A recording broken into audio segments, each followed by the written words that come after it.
Two from my bum is for they cost $89. I got one from my grandpa and the same one from my father.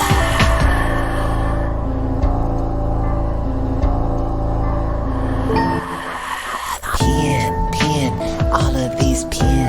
How many miles if I leave them end to end? Funny you should ask that. Assuming 5 inches per pen, 3.5 for the pen itself, 1.5 for the cap, and then simply multiply the number of pens, 1,600 times the total length of pen, 5 inches into 5 by 12 to get the number of feet leaving with this. Oh my god.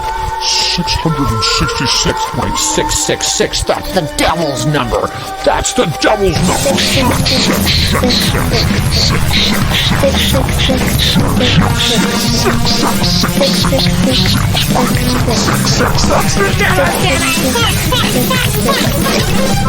$1,600.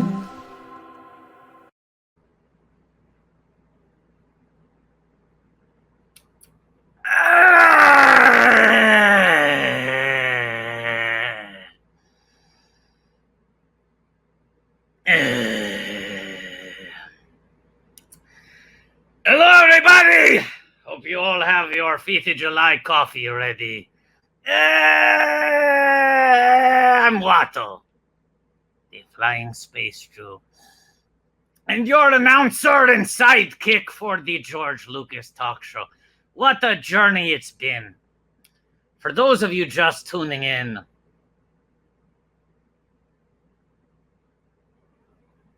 I don't think there's a way to provide sufficient context, but I'm going to try my hardest.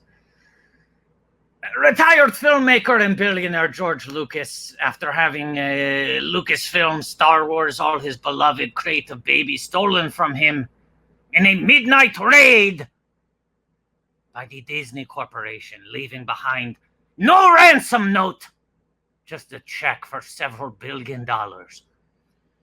Decided to pivot to a format that really showcased his strongest qualities. His personality, his charisma, his interpersonal skills, engaging with other human beings.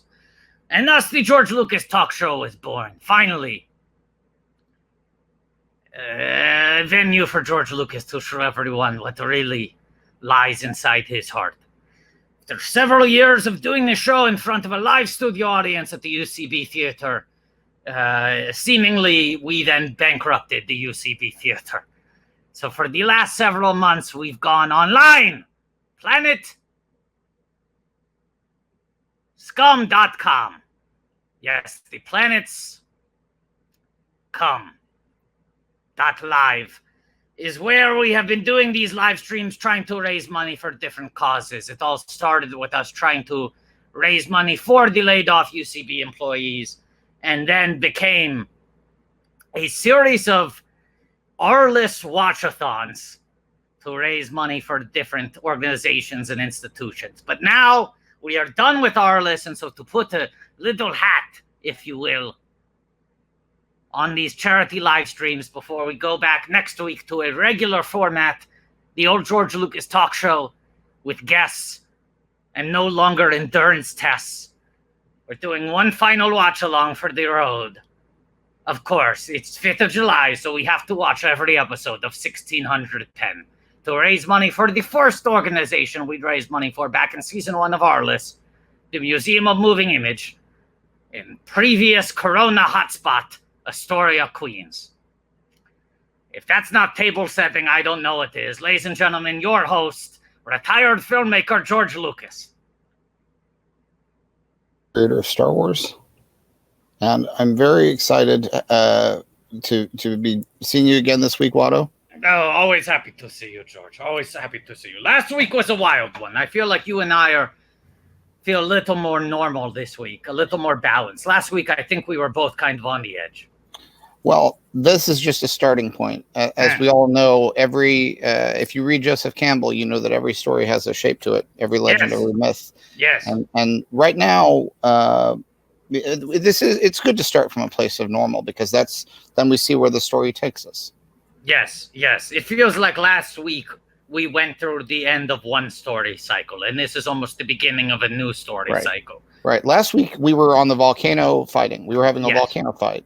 Right. We were having a volcano fight. You and I were having it. We were having it with our audience. Both of us Yes. were having it with Tom Sharpling. There were many volcano fights happening. But this is in some ways, even though we just ended a 7-part saga, and this is a self-contained saga, that might mean that the ups and downs are more volatile today. Who knows? We truly don't know. That's very true. And let's say something. I think we should say this up front.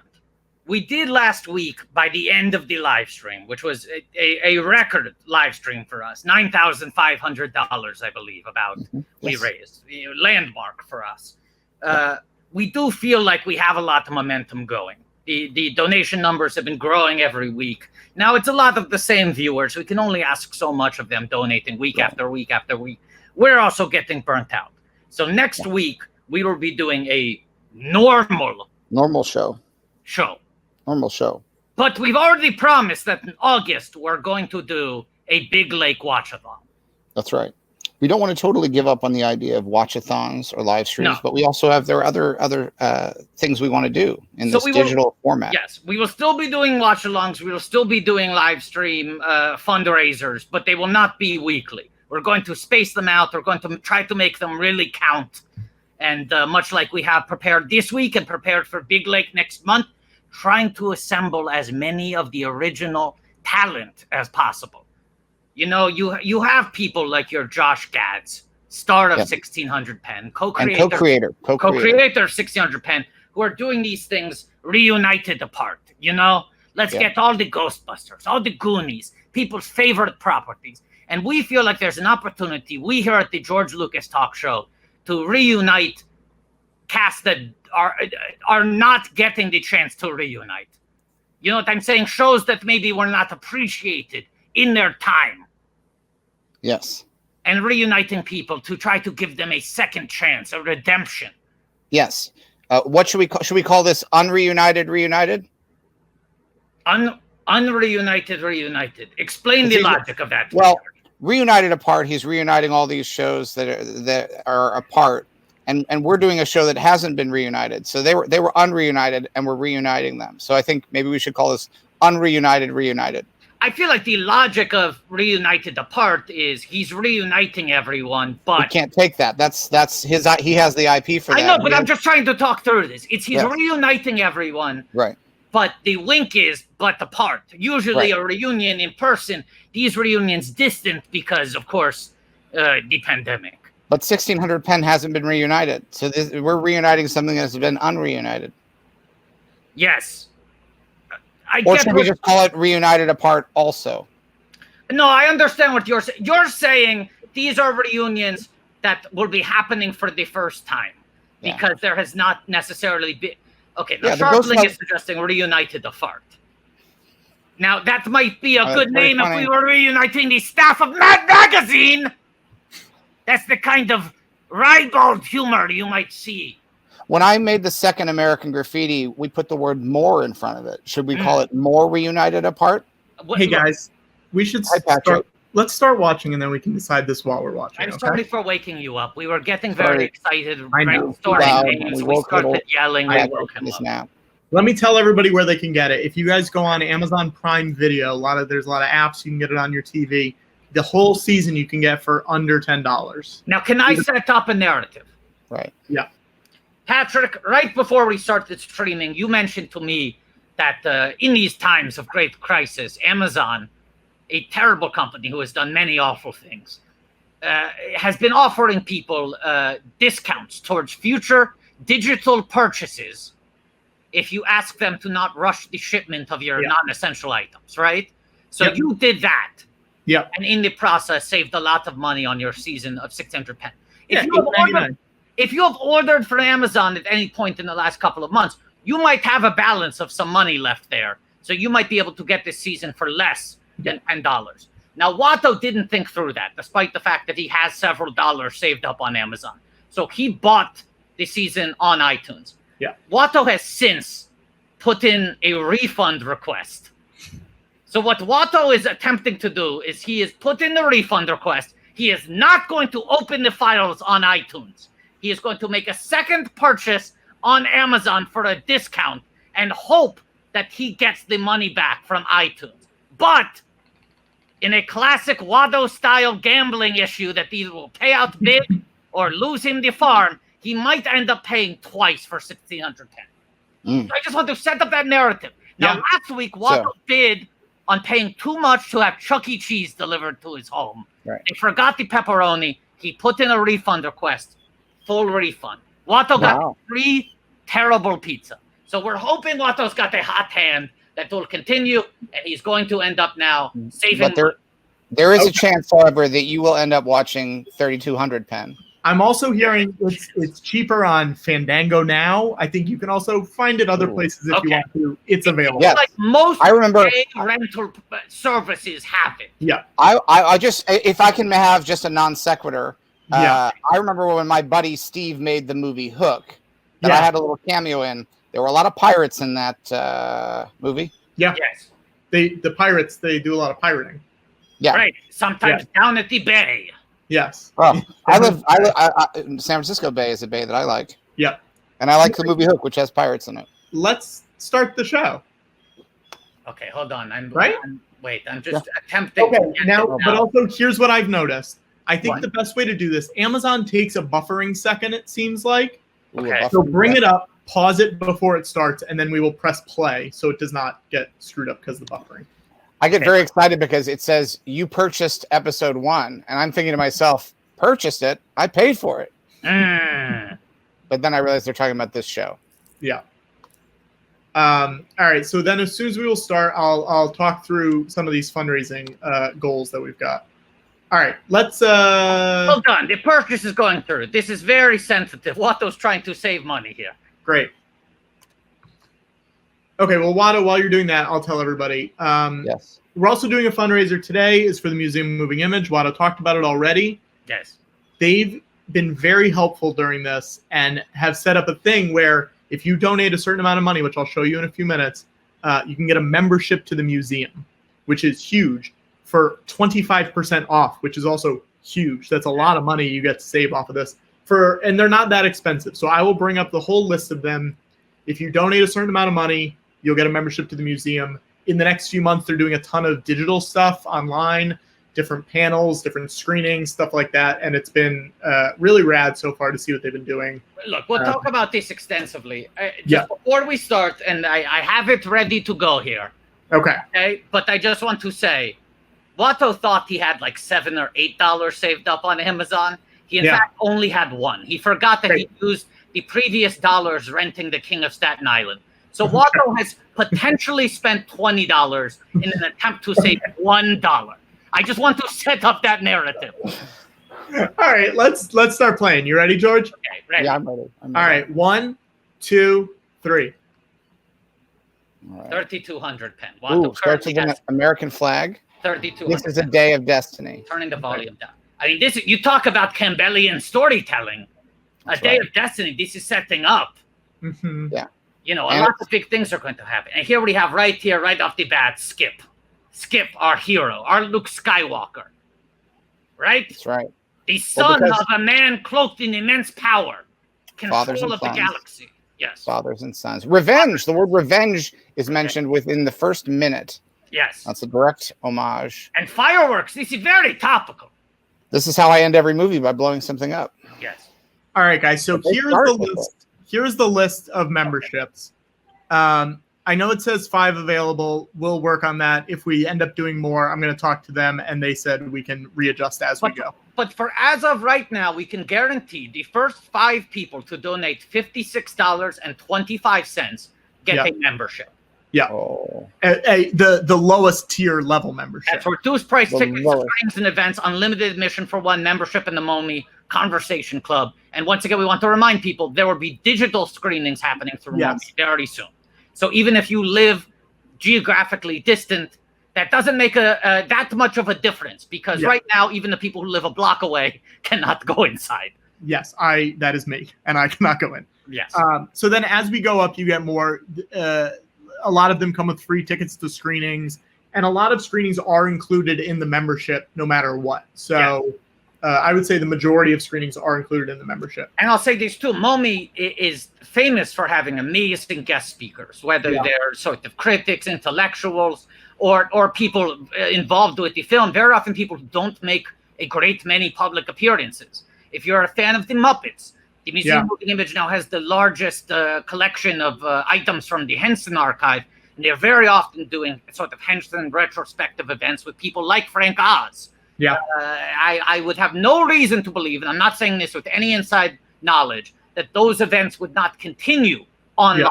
So they have been. They have been. They've already been doing it. Yes. Craig Shemin's been doing them almost weekly with a ton of great people. Frank Oz, Dave Gold. Frank Oz. Yes. I know George and I last year saw Austin Pendleton introduce the Muppet movie, which was very cool. They're great.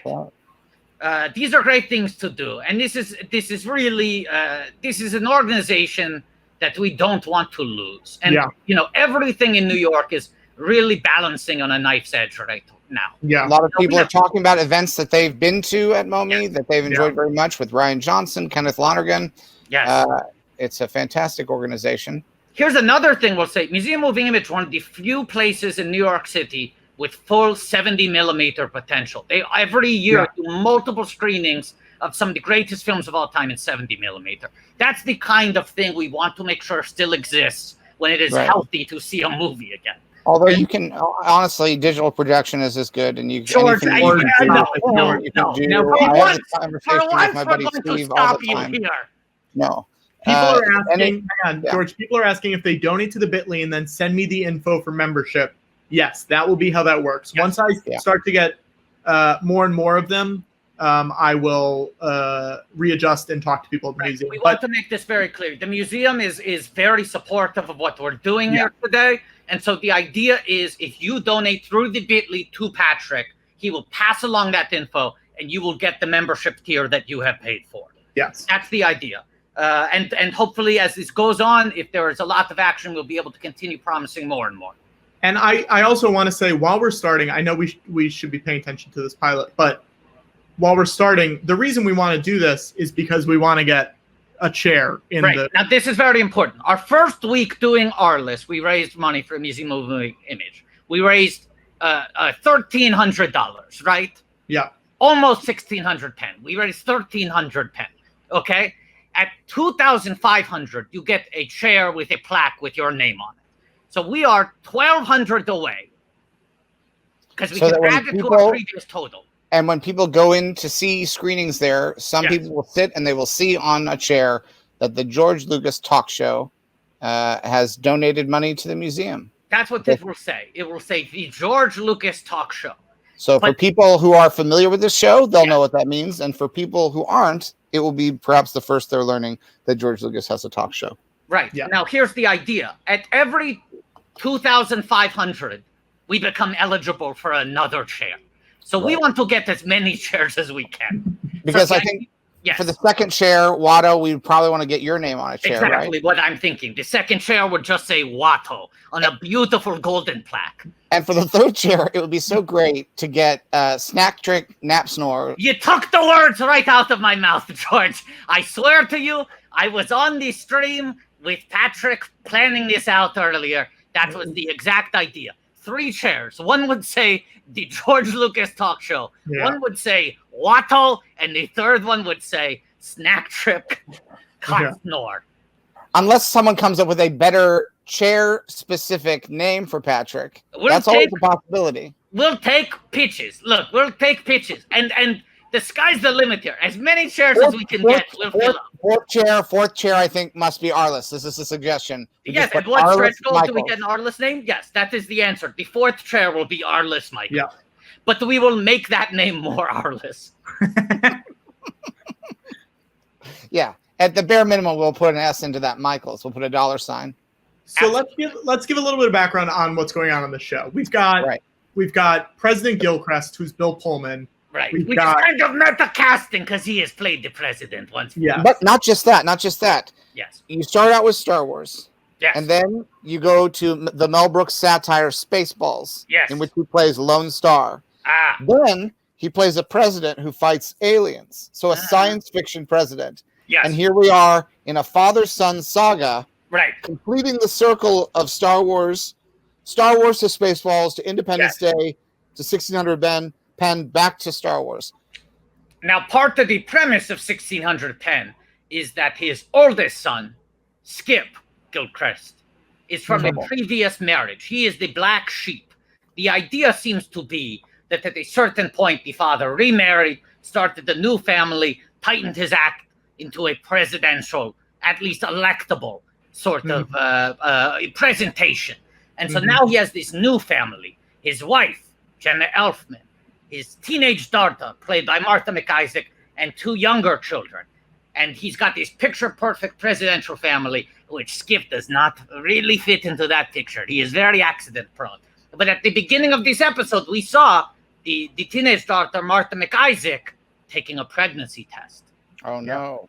So perhaps there's some other potential personal life controversies. There's the Padme-style pregnancy in the offing. But I was also going to say it's a little bit like Anakin, where it's like Anakin had this previous life, then he like abandons his first children, moves on, ascends to a seat of power, and his kid shows up knocking on his door, is like, I'm going to make things a little difficult for you. Now, one of the things that I think is really amazing, it's really bold right out of the gate. We meet Skip Gilchrist, and within 5 minutes, they've revealed he's the president's son. Yes. That's something they could have saved for season 2. That could have been the season 2 finale. I mean, usually that waits until episode 5. I feel like that's the way most TV shows are structured. You don't find out that someone is someone else's father until the 5th episode. Yes. And yet they obviously, storytelling changes with each generation because audiences become savvy. That's why you couldn't have a Strange Magic back in 1977 because the audience would not have been able to understand it. No. The way we tell stories is something that evolves. This is something that I'll be exploring in my museum, the Museum of Narrative Art. Yes, yes. I want people to know, if you guys want the memberships, email me, and that's how I will know you want a membership. Yes. You can you donate, that's great, but email me if you want to get the membership, because then I'll make sure to put it in the tally. I've also tweeted out the list of all of the things. So if you go to my Twitter, it's the most recent tweet. Yeah. Yes. Okay, who's this pulling up? There's a limo pulling up. Everyone is looking at it with anticipation as Skip. It seems like I think he's doing some media training. But another fire has broken out. Oh, I mean, talk about the lava planet. No. Let's also say great digital special effects. That is digital. That is digital. Yes. That is a digital special effects. Yes, it is. That is digital fire. And that used to be impossible on television. You couldn't do that. Then I made it happen. Yes. Oh. All thanks to a little guy we like to call young Indiana Jones. Watto. Oh, okay. No, you gotta, Watto, you were a big part of it. You were a big step in it. You were an important part of the process. Yes. You don't get to fake fire without Watto. Absolutely not. No, Watto was the original fake fire. But you do not get to Watto without baby Indiana Jonesy. Yes, okay. We have the great Andre Holland here. Seems to be playing the press secretary, maybe. Does that seem to be his role here? Of the Nick, High Flying Bird. Yes, Moonlight, one of our finest actors, and I say finest in both meanings of the word, if you get my drift. He is a very handsome man who exudes sexual energy, but also a very, very fine actor who has really developed his craft like a blade. I do want to say Skip just said to his father, he just said to his father, "I love you so much," and the president responded, "Okay." Okay, George, look at how much money we've raised already. Oh, we're almost to the devil's number. Okay, so we got to get some. No, pull that back up, Patrick. Pull that back up. Someone is asking. Marvin Hamlish 517 is asking, has Watto eaten a pastrami sandwich since last week? No. Watto has been a little bit. I don't know what the term is. It's been a little bit touchy for him. He finally felt ready to order a new pastrami. He was getting ready this week. He thought it would be very funny if at the beginning of the live stream, he was taking the final bites of a pastrami sandwich so that Tom Sharpling could not foil his plans. it turns out his local delicatessen is closed for the 4th of July. I don't understand that math. But I'll say this. At $750, Watto is going to make himself a very nice bagel. Good. Okay? With all the fixings. At $750. No, wait. Go back to the chart. Because at $666, only $3 away, Watto is chugging an energy drink. Do we want to set the goal for 800, 900, and 1,000 right now? Sure, let's do it. What kind of bagel? It's an everything bagel. It is fresh, and it will have all the fixings. I'm not going to tell you anymore. You have to pay if you want to see. Okay, so $750, $666 energy drink. George is inflating right now. 800. Patrick, what should we offer for 800? Let's offer. What could we offer? People keep suggesting that a stretch goal for me should be to shave my beard, and I want to make it very clear that's not going to happen. It's not going to happen. No. We'll do anything else. I'm trying to grow it out to see how far it will grow. Right. Watto shaved this week and immediately regretted it because he thought it might make him look a little bit less like he's having an emotional breakdown. And then he realized, no, that's all over his face. Now he just looks very, very tired. Yeah. But like he's trying to look like he's doing okay. Shave just the mustache. Is there any way you would consider that? No, guys, come on. Oh, just the middle of the mustache. No, A reverse Hitler. no, A reverse. Eyebrows. no, we're not doing it. We'll think of something else. Okay, but can you offer something else for 800, Patrick? Yeah. Sorry, I'm trying to keep up with this PayPal. It keeps coming in. That's good. We're at 743. Okay, well, it sounds like I should get my energy drink and my bagel. I know I can't eat it yet, but I should get it ready. Sure. Yeah. Okay, so the two of you discuss. Maybe we don't need a stretch goal for 900 because it's Patrick. Okay, Patrick should shotgun something. I have Sprite. We all know I have Sprite. I think I have some, maybe one can of seltzer left. I would be down to shotgun either one of those.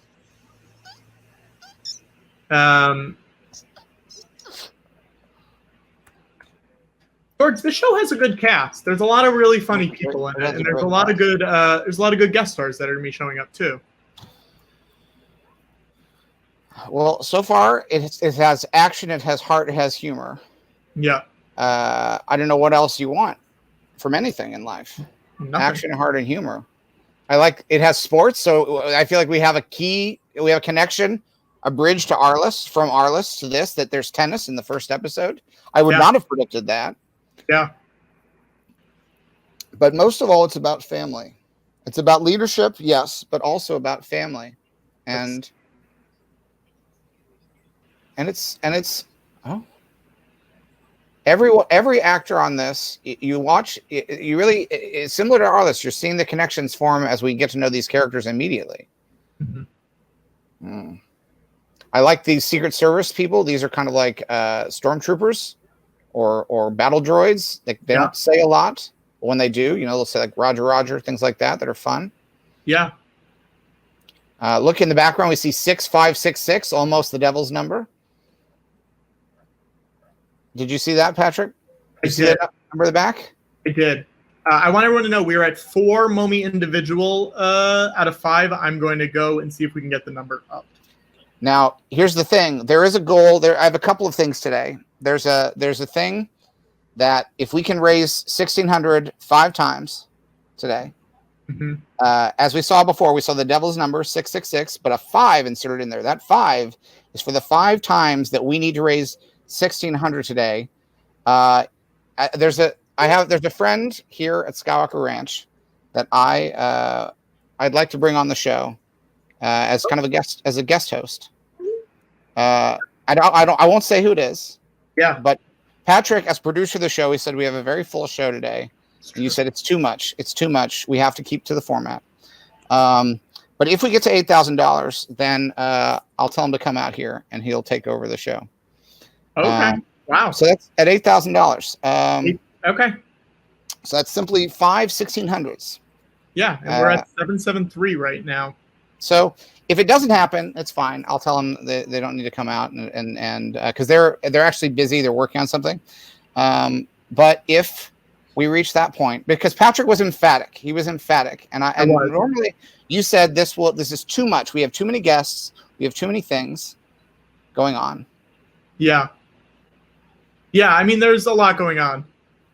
But I'm very excited. I think people would have a lot of fun if they could see him. I agree. I think people will be happy about it, and we'll make sure that happens after we are done watching 1600 Penn. So we have a lot going on. I do want to tell everybody we did just get the number of individual memberships up to 10. So we have 10 available now for individuals. 10. That's more. That's more memberships than there are episodes of the Skywalker saga. That's true, which means we have six more available. So if anyone else wants to get an individual, now's the time to hop on in. If we round up a bit with a donation, are we able to get the membership, or do they? No, they don't have to be the exact amount. If you want a membership and you have surpassed a certain number, let me know and I will put it towards that number. So even if you donate $400, I can get you on the Momi Aficionado Duel. That's more than happy to do that. And everyone who has emailed so far, I have your name on the list. Now, Patrick, my museum, which hasn't opened yet, I don't need donations. I'm paying for that. Oh, Martha McIsaac is pregnant. Oh no! Yes, you're paying for it, George.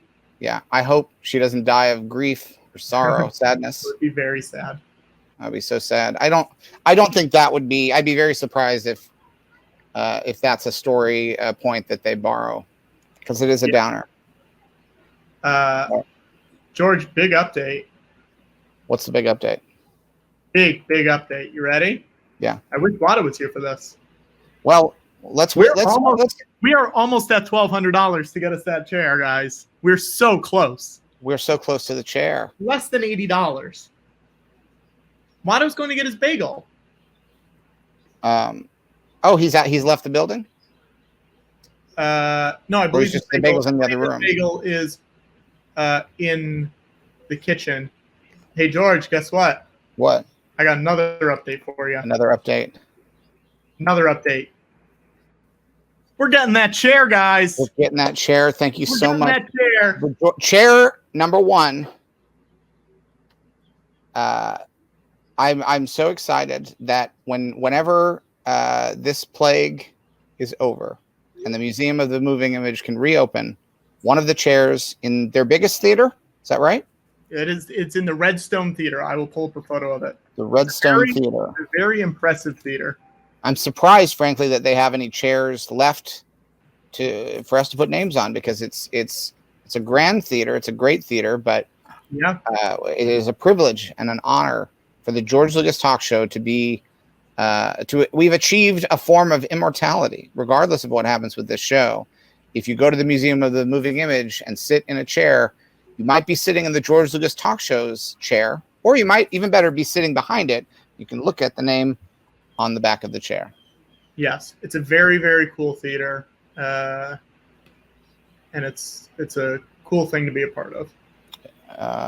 We've done it. We've achieved our main goal for the day before the first episode of 1600 Penn has even ended. We're in the final 2 minutes of the main episode, and there's a pizza. That's exciting, and the family is all together. And we needed to get out of this house. Allies, like any family, have differences. He's making a speech to the public, but he's also we're seeing a private moment. So we're seeing the public and the private interwoven via montage, which is exciting. This is cinema. This is what movies are all about. And here we go. We end on a lovely moment. A lovely moment of tolerance and love, and it's beautiful. Even in the chaos of this world, we're going to be just fine. I mean, that is a message that resonates in 2020 more than they could have imagined. And now we have Skip watching Jay Leno as himself.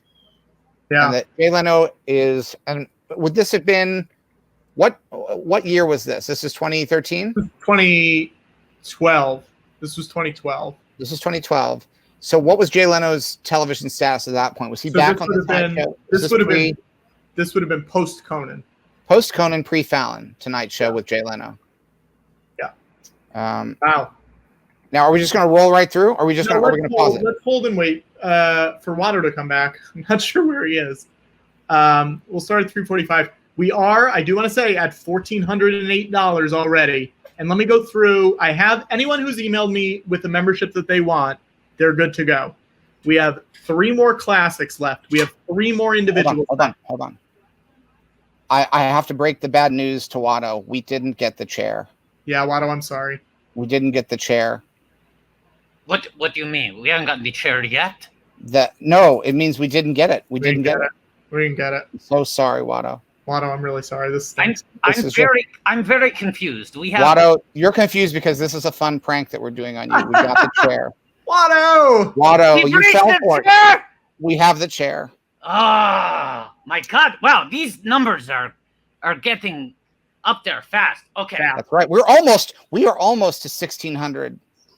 Well, we need to figure out what we're going to do at 1,600. Yes. It should be something special. Watto, let me just say how many ones we have left for each. Okay. Just so in case people want to hop on. Okay. And maybe I chug the energy drink while you read these. Sure.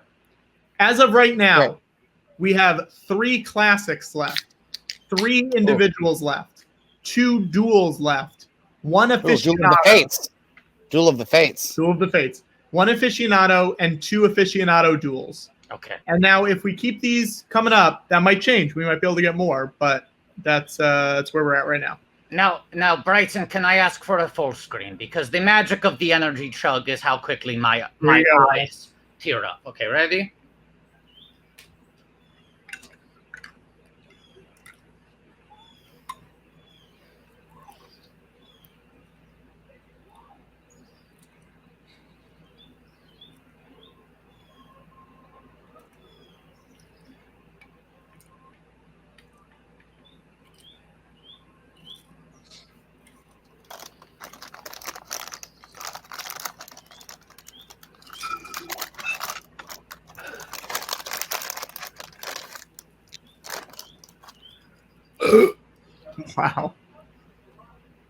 Wow.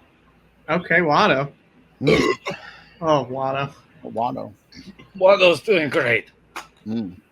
Wait, did the second episode just start auto-playing for Watto? No, we're gonna. You were out of the room. You were out of the room. Yeah, we're gonna press play at the same time, Watto. Okay, so I got to reset this episode. Okay. Okay. Watto's doing great. Hey, also, George, you actually need to get hyped, George. Oh, join the club, George. We're at 1571, which is great. All right. Let's start the episode, and then, George, you can get hyped at the start of the episode. Wait a second. Which episode are we starting? Episode 2. Yeah. Yes, we are. Okay, I'm ready. Okay. All right, you ready? Yes. Yeah. 1, 2, 3. All right. Now, I'm not going to get hyped until... Ooh, Morning Joe is already in there. Yep. I sometimes will watch Morning Joe if I'm up very late because because for me it's live. It's basically in the middle of the night. Now let's say, of course, this show. When is this show from? 2015, 16, 12. 12. This show premiered in 2012. I believe so. Jesus Christ, the time it just goes by, does it not? No, I was going to say the Morning Joe we're watching on this show in 1600 Penn is a prequel to the Morning Joe we have now, because in this Morning Joe the two of them are not fucking yet. That's right. This is like Anakin and Padme in episode 1. Yes, exactly. Yeah. NFY. NFY. What does that mean? Hey guys, what you said. We have a guest. What? We have a guest. I'm gonna bring her in. you know her from a lot of stuff. If you saw The Descendants, she's in The Descendants. But if you're watching 1600 Penn, I am. she plays Marigold Gilchrist. Marigold Gilchrist! Oh my God! My goodness. Guys, Hello. Hello. How are you? So lovely to see you. thank you so much for having me. This is so awesome you guys are doing this. Yeah. Thank you for being our guest. Definitely, I'm honored. Let's also say, I think there's another thing you need to thank us for. And what's that? A little bump in residuals, right? I mean, we're all watching the show right now. No, I wanted to get on and ask, like, why and how 1600 Penn? Because I had honestly I just watched the first episode of it. Yeah. Just like 2 weeks ago, randomly. I hadn't even seen it since. So I would love to know why you guys chose that and like where that came about, because it's kind of back in the annals. Patrick, do you want to take this? Patrick, and I'll go. I as a stretch goal, I have to go get hyped, so I'm going to leave for a minute. I've heard this story before. Absolutely, no worries. I'll be right back. So And let's Omar, very quickly, just to set a little table for you. Yeah. Okay. This started out as us. There, you just came up in the opening credits, holding some dirt in your hand. That's the one. That photo, you know, it's funny. That photo was actually taken by my mom in Hawaii while we were shooting The Descendants. And I guess they added it in. I know I'd forgotten about that too. I will say, and I don't mean this as any criticism of you. Weird choice for an opening credits photo. Weird choice. That's exactly what I thought. I don't know. At the time I had no control. You can talk Of to me course. about it. Yes. So a little bit of table setting. Mhm. This started the weekend of May the 4th. Mhm. So about 2 months ago My now. birthday, actually. Really? birthday. My birthday, yes. Thank you, belated, but yeah. So Star Wars Day, because Watto's from Star Wars, George Lucas made Star Wars. We watched every Star Wars movie for 30 hours straight, raising money for charity. Oh my gosh. How could I possibly forget? You know, I do have a confession to make. I was a little nervous to come on and meet you because I have never in my life seen a single Star Wars movie. That's great. That Never is in my entire life. And you know what? It's kind of at this point, like it's a joke between my brother and I. It's just one of the, it's like Pulp Fiction, you know? It's like when you haven't seen it, it's kind of better to just not see it. If you've made it this far, keep going. Exactly. I'm planning on dying without seeing any of those movies. Mostly I'm not a super. George is not here. It's fine. Just don't bring it up now that he's back. All right, he's back. So yes, you love the Star Wars movies. You've seen them. Absolutely, every Right. single last one of them. I've heard. Are the ones the prequel? Are the prequels the ones people don't like? Watto is the one from the prequels. He's Oh shit! The prequels. Yeah. Are great. Never I'm mind. really sorry. No, if you need to watch any of them, to only watch the first two, and then you can get out of there. Because Okay, all right. after that, the prequels are the only good ones, and even then, only really the first two. All right. So we watched all of them to raise money for charity, and then at some point within those 30 hours, we started talking about Arliss, the HBO comedy about sports agents from the 90s. Yeah.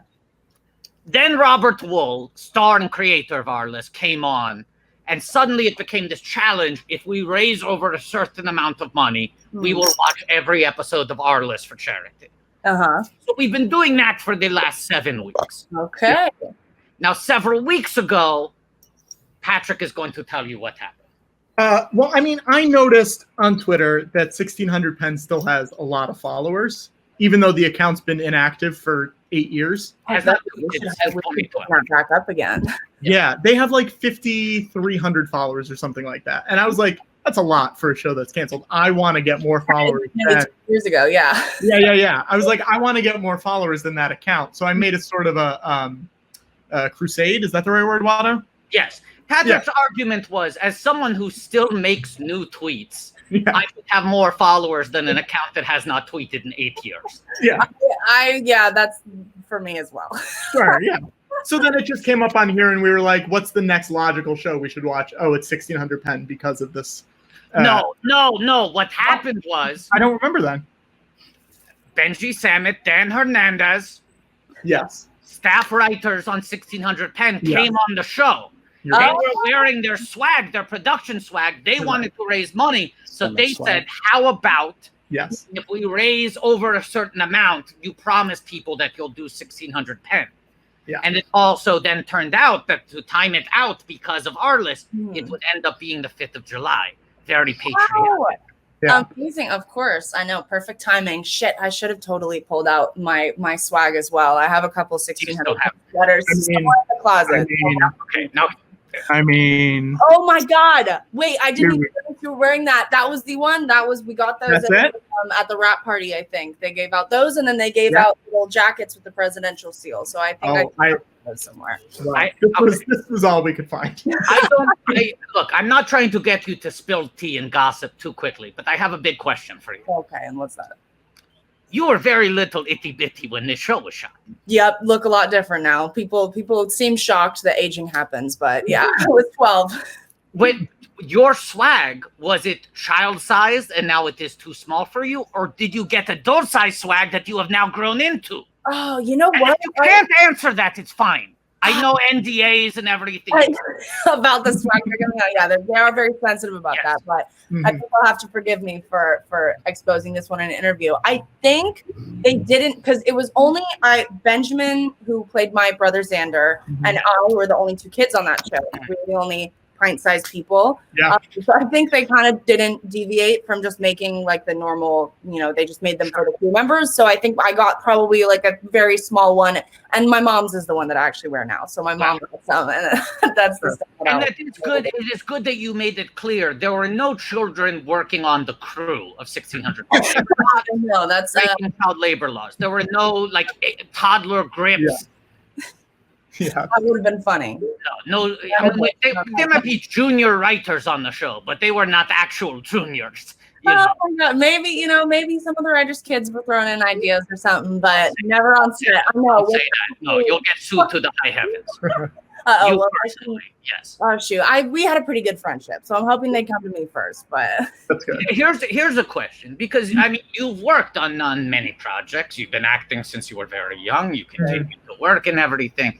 Is 1600 Penn one of those projects that you have continued to maintain relationships with the people who've worked on it, or is that one of those ones where you haven't spoken to people in 8 years? It's kind of I think it's kind of the same situation with every project. I think there's those like one or two people that you really connect with, working with beyond a professional relationship, that you kind of keep in touch with.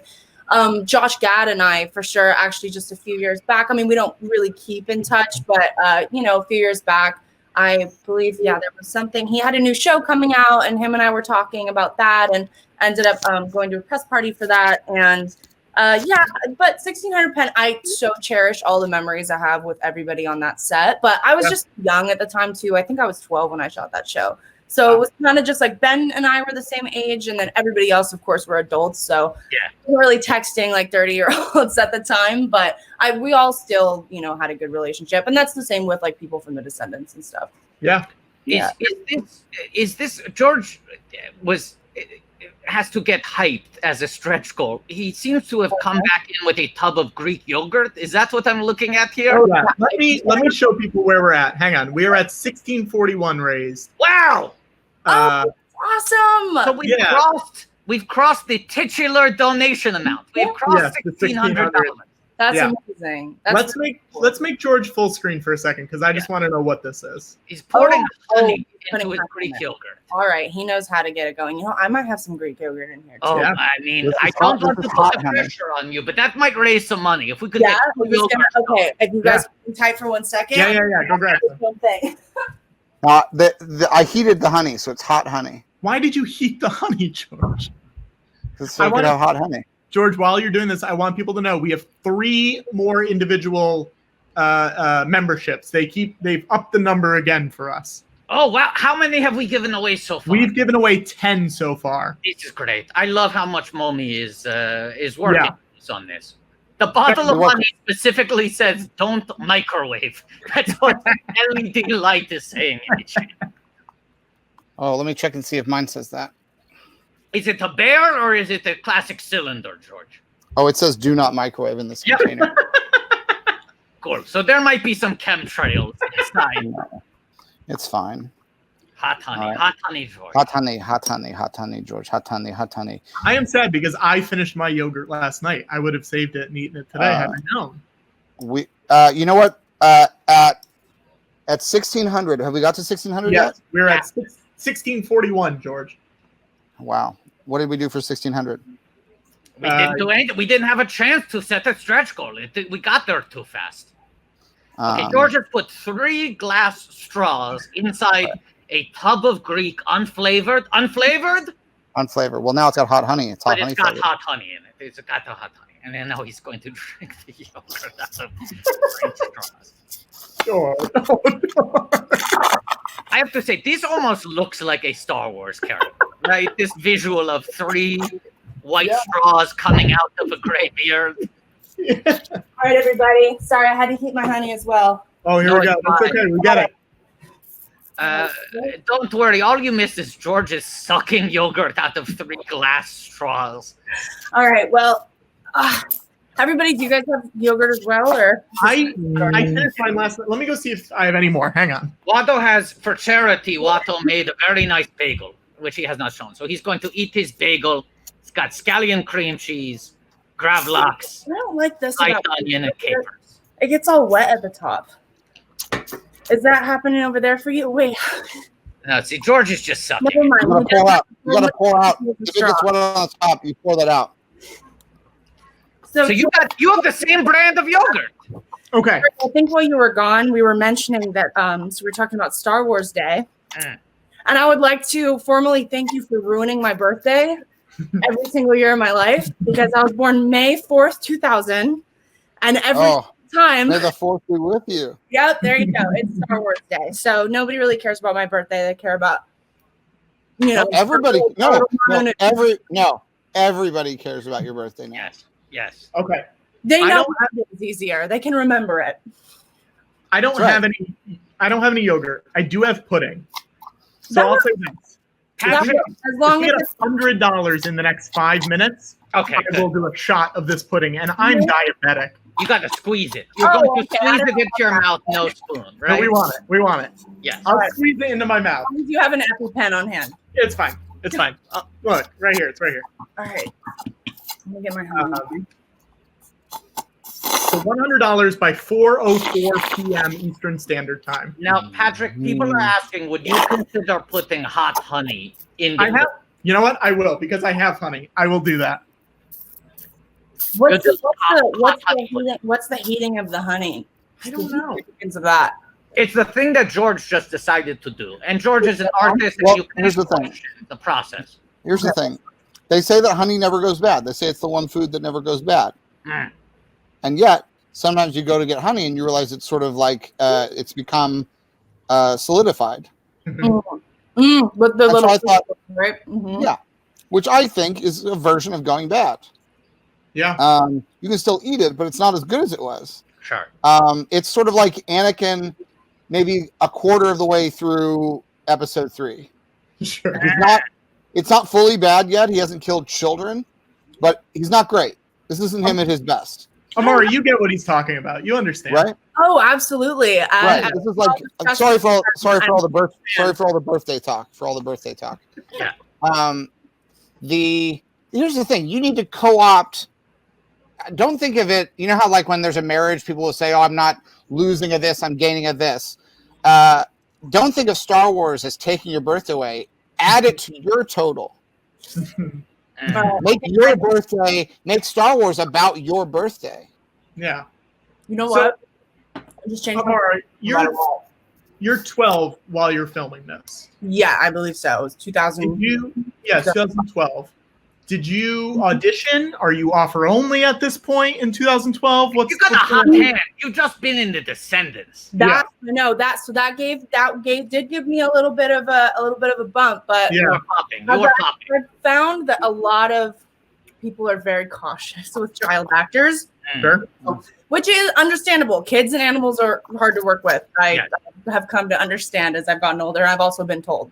And I feel like people say, well, you don't just hire the kid, you hire their parents. That's the biggest one too. So yeah, your parent definitely gets a rub. I had my mom with me the whole time, and she was fantastic and always very supportive. And so basically the process for 1600 Penn was, I remember when I got the audition, they had sent me the script through my agent, and then along with the script, which is interesting, I'd actually never seen this done on any other project that I was sent, but they had for all of the they had references for all the characters for other characters, right? So they sent this photo sheet with other actors that had played other characters in film or TV as a reference for, you know, this character is kind of similar to Skip, and this character is kind of similar to Becca, and, you know, all that.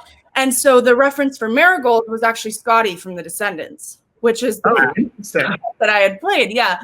So they were trying to emulate a bit of Scotty into the role of Marigold, and saw that. So initially they didn't, I didn't go in for just an audition. I went in for a test, which was, you know, the last. You went straight to testing. Man, you had heat. You had heat. And I tested with all the boys that read for Xander's part as well. Wow. Sure. Yeah. So that was that. That was interesting, though. I'd actually forgotten about that. And then I think it had been a couple days before. So I went in and I met Jason, the director, the producer, a few of the writers, and then they called me 2 days later, and we ended up shooting the pilot in April that year. You know what's so crazy about that story? Watto saw they were sending around the document. It was a similar kind of like pitch sheet for casting with the references for Uncut Gems. And for the Howie Ratner role, they said, like Watto. It was a picture of Watto, and they didn't even let me fucking read. What? They went straight to Sandler. And I said, you're looking for a Watto type? And I watched that movie, and the movie's good, but he's stealing my moves. Yeah. It's he's really cribbing from me in that performance. I feel like I could kill Julia Fox's part, but, you know. I tried to read for that too. Yogurt. Guys, we went 5 minutes, didn't get a donation, so this is going back in the fridge. Oh, man. Oh, no. That's on you. That's on the viewers. That's on the viewers. It's on the givers. It's on the givers. I don't know. Keep it out. Maybe they'll come back.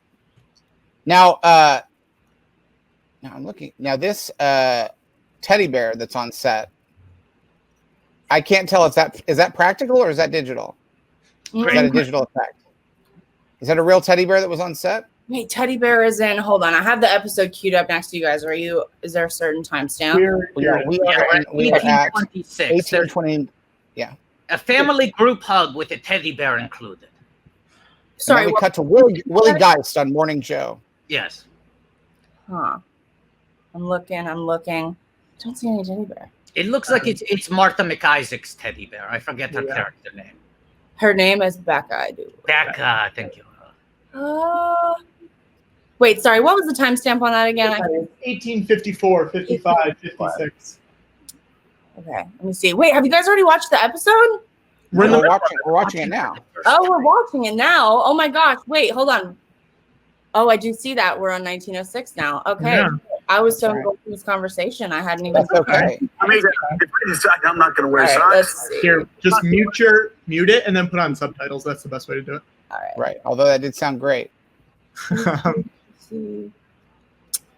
Now these are the headlines back in 2012. 19. This was news. No mention of a pandemic. This is a different era. It's essentially a period piece. Yes.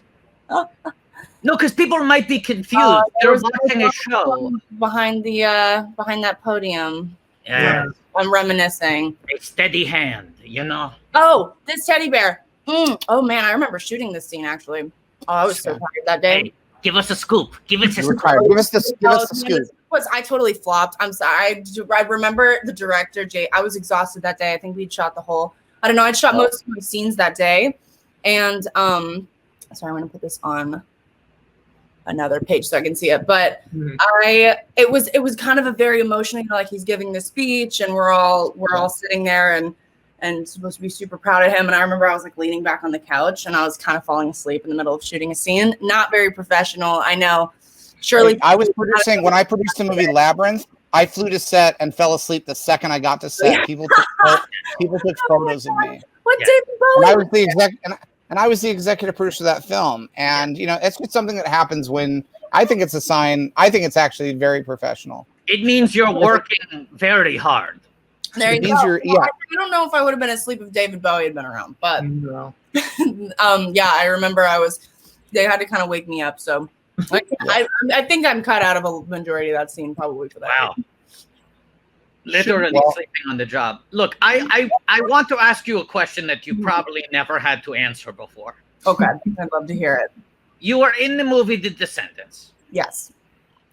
I've heard that George Clooney is a bit of a prankster. Any pranks on set? Any pranks? He sure does. All right. Well, I don't mean to stun you. I mean, I know you haven't even had to think about that answer before. Oh, you know what? I'm really sorry to burst your bubble. I think that was probably the third or fourth most asked question What? I ever had. If you go into any of my interviews, it was probably that one. So I actually, let's see if I can remember my my press training for that one, because that was a question that was asked frequently. I do remember. See, I wasn't there for it. But I do remember, and it's vague because I'd only heard the story back to me. I wasn't actually there. But George at one point had, I think we were.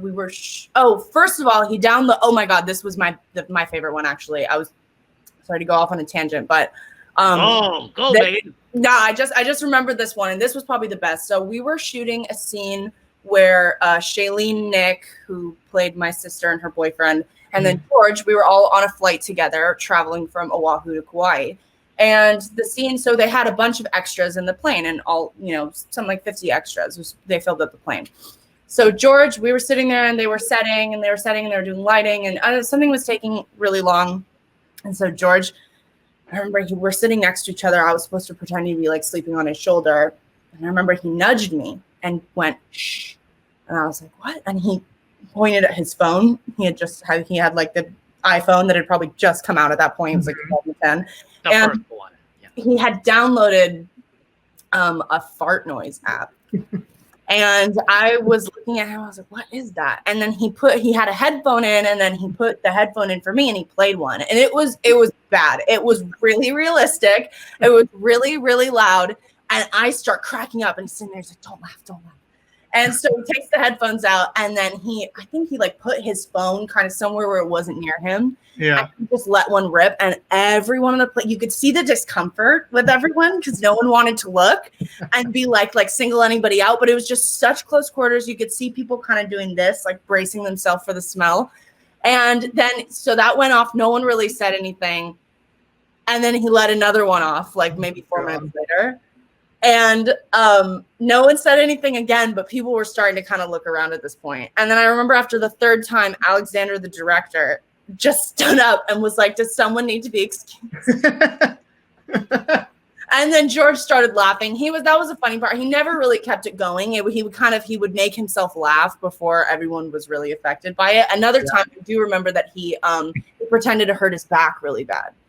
And he had fallen, or he pretended to fall. This was the one I wasn't there for. On its face, let's say the opposite of funny. If someone gets injured on set, usually people are not laughing. He's really trying to scare people, which was so just hard. Like everyone starts freaking out. They're calling the medic, and then he just starts cracking up while he's on the ground, of course.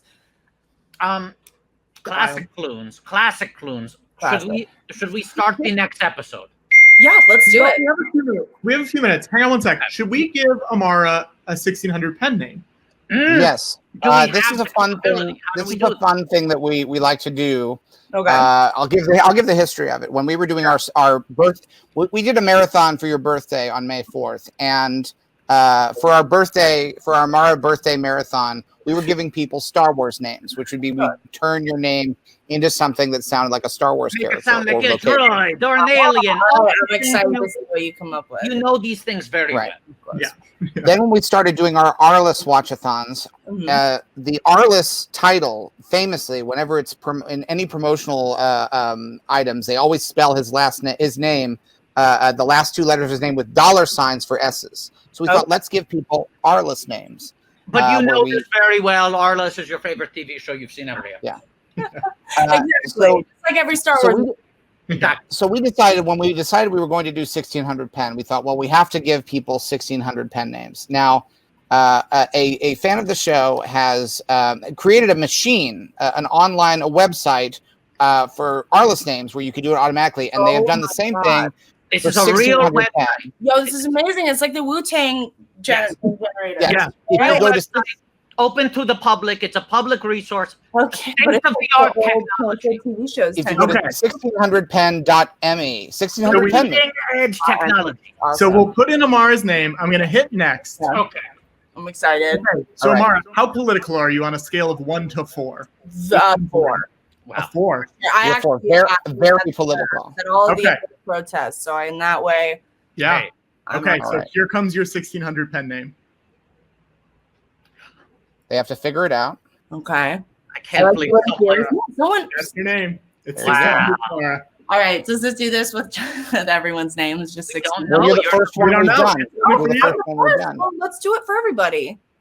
Well, okay. We can do it for someone else. Who else do we do it for? I'm just maybe one other person. I'm curious to see if it just comes up with 1600. Sure, we'll do it for one more person. Let's do it for Watto. Let's All do it for Watto. For Watto. That'd be great. Watto. Okay, perfect. Now, Watto, how political are you? 0%. I'm the definition of politically incorrect.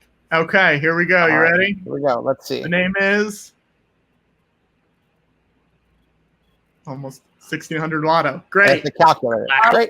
All right. Well, Interesting. Okay. Well, this is such a small sample size. We have no way of knowing if it We have always no way of does knowing. that. We Yeah, cannot that's extrapolate from true. this. Scientifically, there was 2 is an alarmingly small sample size. Yeah, huge.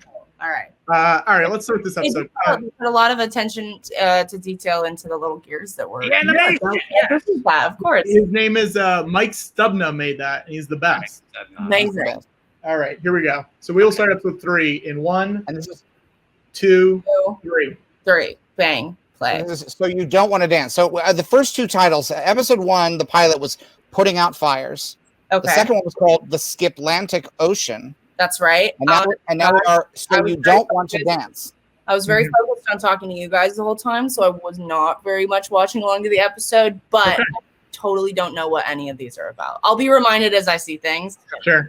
Can't tell off the title. Well, we have the great Stacy Keach Stacy Keach. right here. I think he's playing What an a old, peach. a senator, a racist senator, I believe. Now- When I was looking stuff up. Stacy Keach also appeared on our list, and I called him the late great Stacy Keach, and then we realized he's still alive, right? Yeah. Yes, Right. that is true. Yeah. Well, you were half right. I was half Still right. great. He is great. He's the current great Stacy Yeah. Keach. Yeah. We have- oh, another Stacy, a girl that Skip seems to have a crush on. Wow. So this is a crazy episode because you have Girl. a fictional Stacy and a real Stacy. Yeah. I don't know if they interact. They're I hope they do. Yeah, we'll see. blurring the line.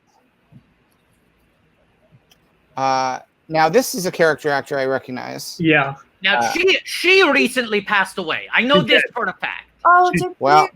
Oh, unfortunate. I didn't know that. Wonderful actor. Me and Skip kind of have the same hair. Now,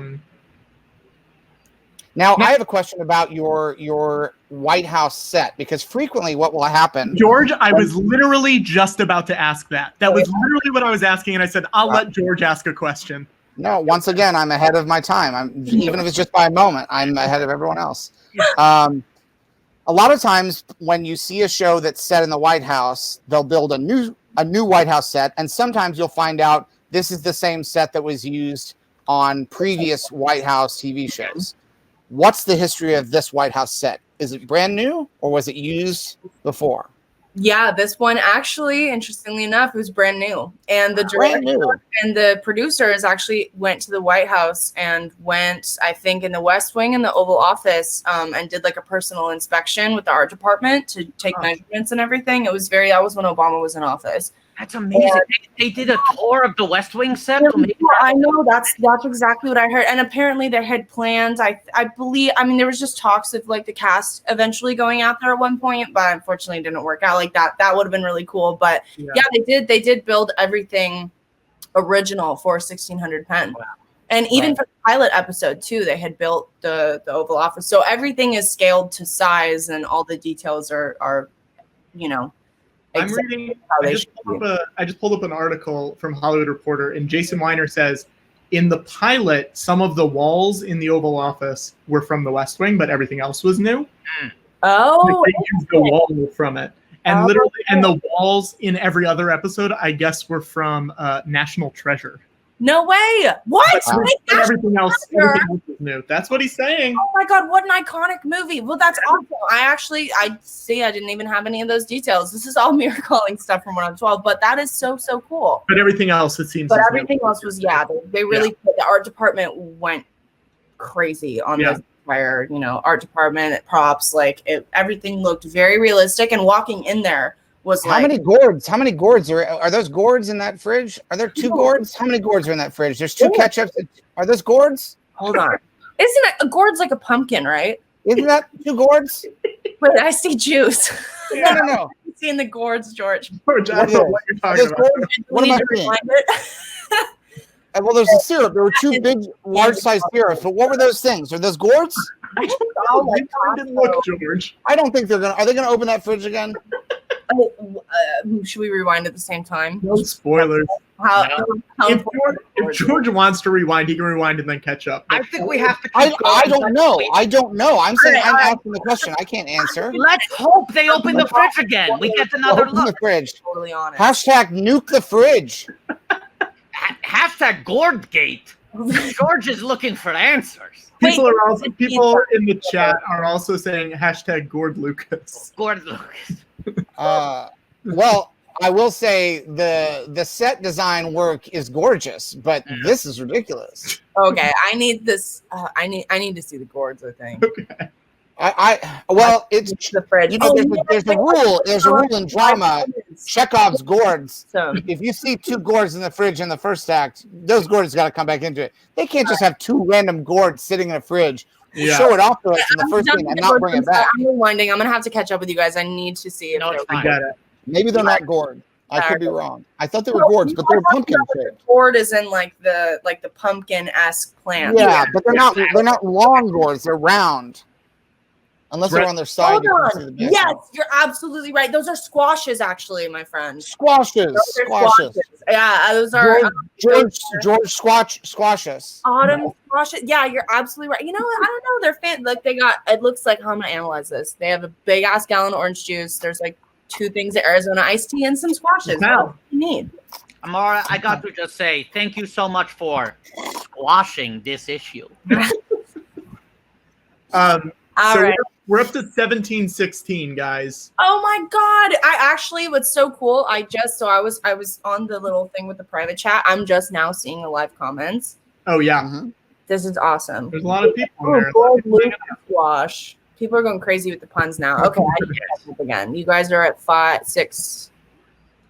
We should ask, hey guys, in the chat, if anyone has ideas for stretch goals, send them in and we will add them. I mean, people are saying we need to establish a stretch goal for 1776. Oh my god, they said Amara nails. I know. I hope they wouldn't notice. Like I have one hand on and one hand off right now. Sorry, guys. Girl, you're killing it. Quarantine would make it fashion. Oh my gosh, it's a very hard time with all of the salons being closed right now. Yeah, no, absolutely.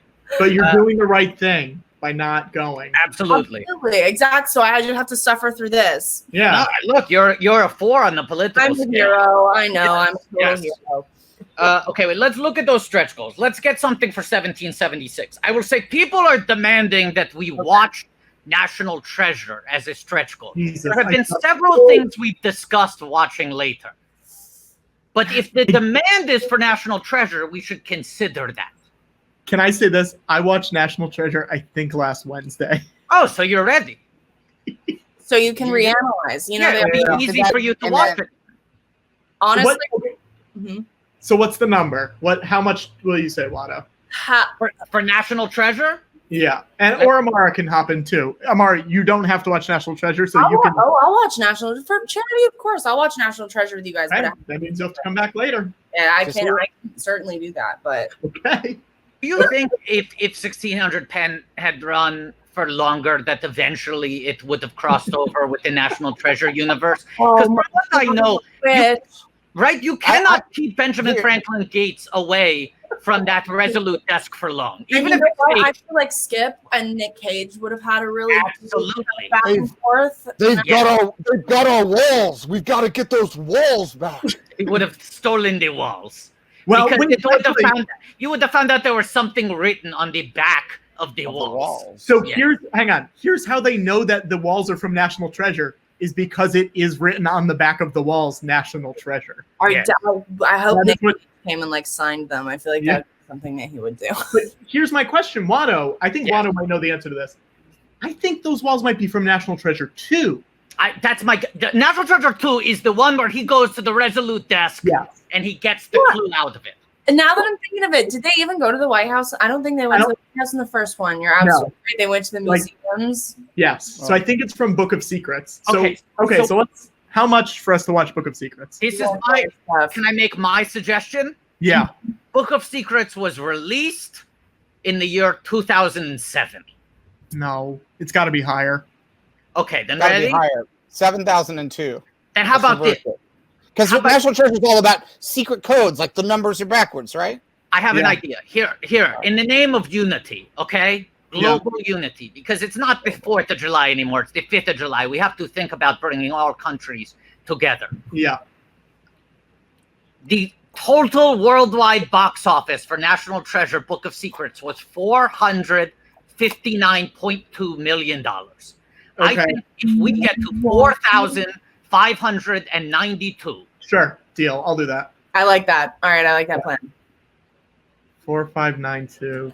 And also, as somebody says, also it was released in 2004 or 5 too. So that's a lot. That's a lot for a box office in 2005. Holy Big shit.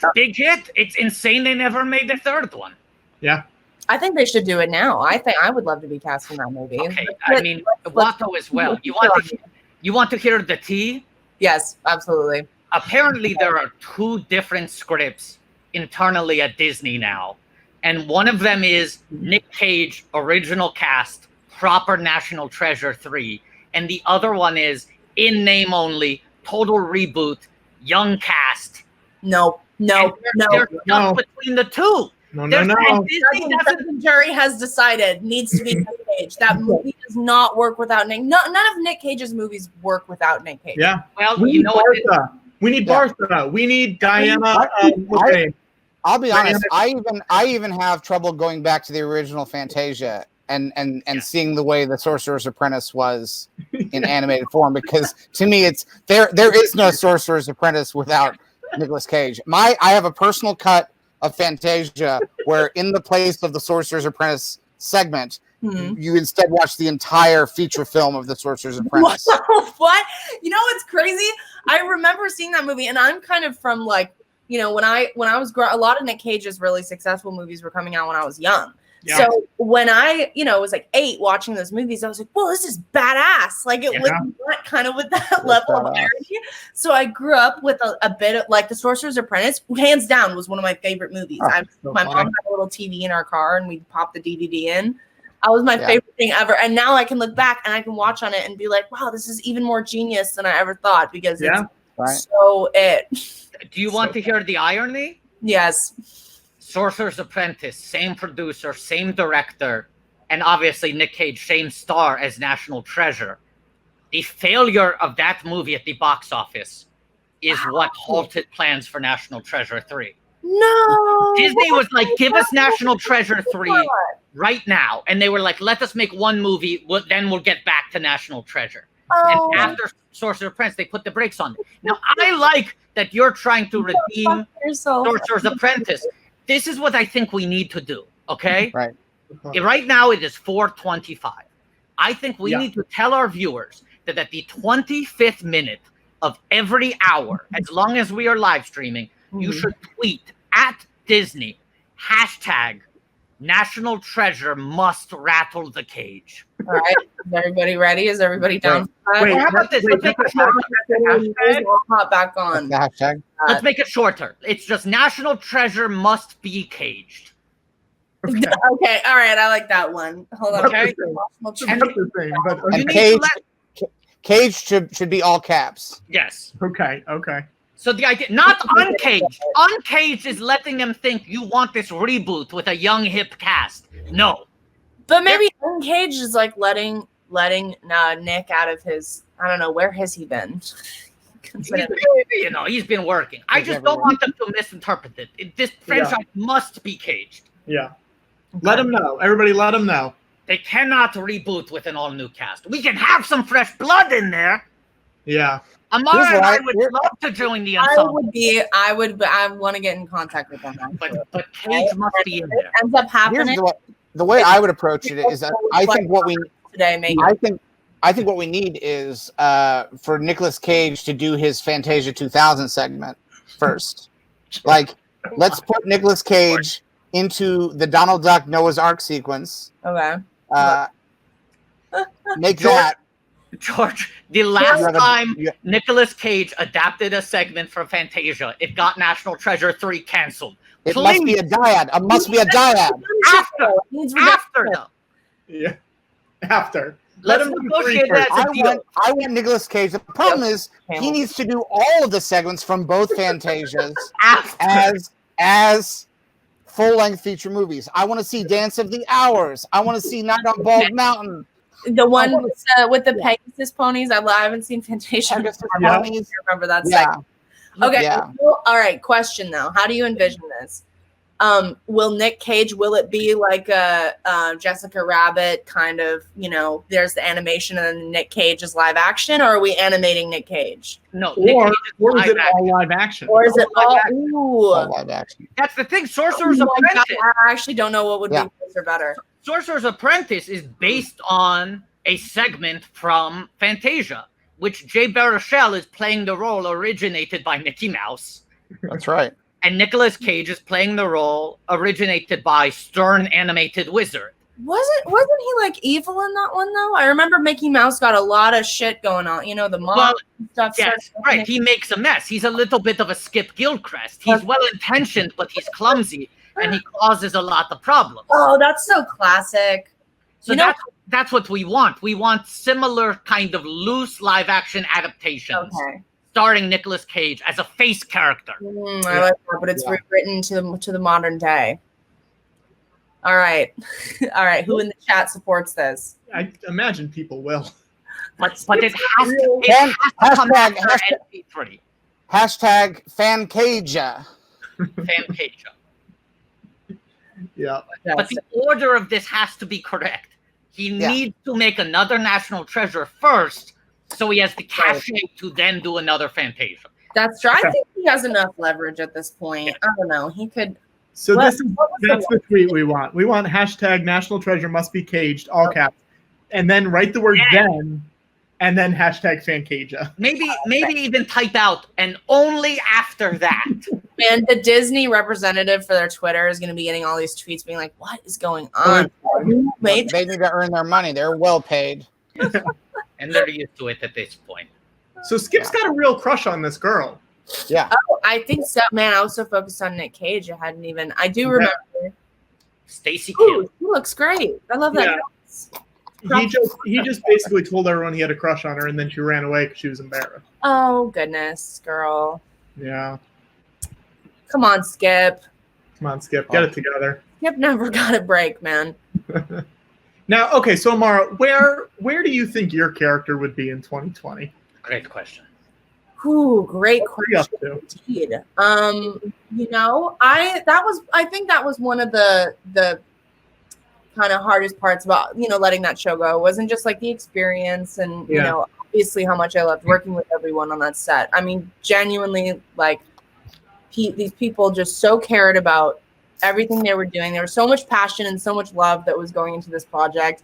But definitely just seeing kind of the halt of, like, I had really grown attached to this character and was really interested in seeing where she developed. And I honestly, the writers were just so open on that show as well. Like they would have conversations with us, and they would, even as a young person, they would kind of just be getting to know me and asking what I perceived from Marigold and kind of where I wanted to see her develop.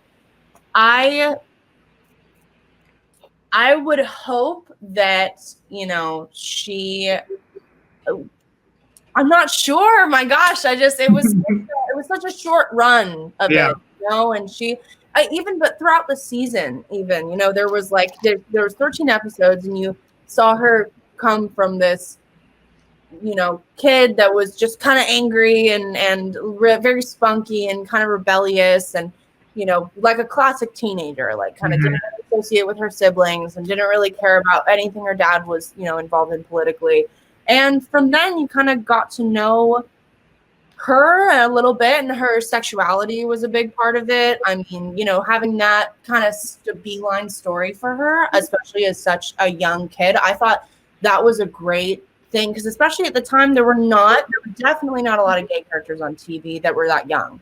I don't remember really seeing. There was like Glee had come a little bit after that, but all those kids were in high school, and they took it very sensitively, kind of developing, you know, her sexuality and normalizing that on TV, which for me I thought was great. I really was looking forward to see kind of where that would go, and the relationship with Skip that she had, which I think there was a nice foundation poured into that. That was just, you know, so I think, yeah, the development of that would have been really nice to see.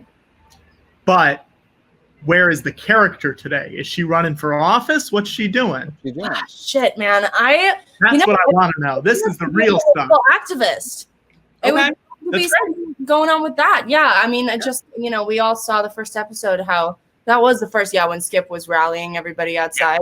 Yeah. That's right. Getting riled up. I feel like Marigold would be, you know.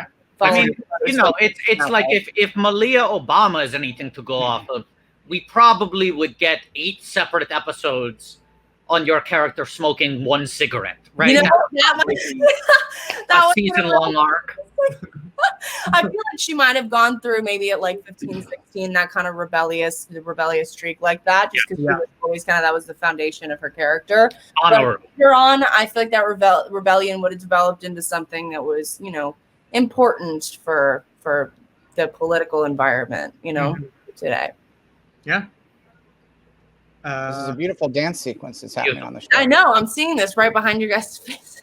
Stacey Keach is not into it. He does not like this dancing. They really must have coordinated this. Oh my gosh. Oh, I'm sad I was not there for this scene or any of these. I remember filming scenes with everybody, like the entire cast together, was always the most fun. Yeah. Yeah, definitely. When everyone was there together. What was your all-time favorite thing to film? And it's okay if it's a spoiler. Great question. It's okay. Oh my gosh, definitely. Do you have something that just stands out?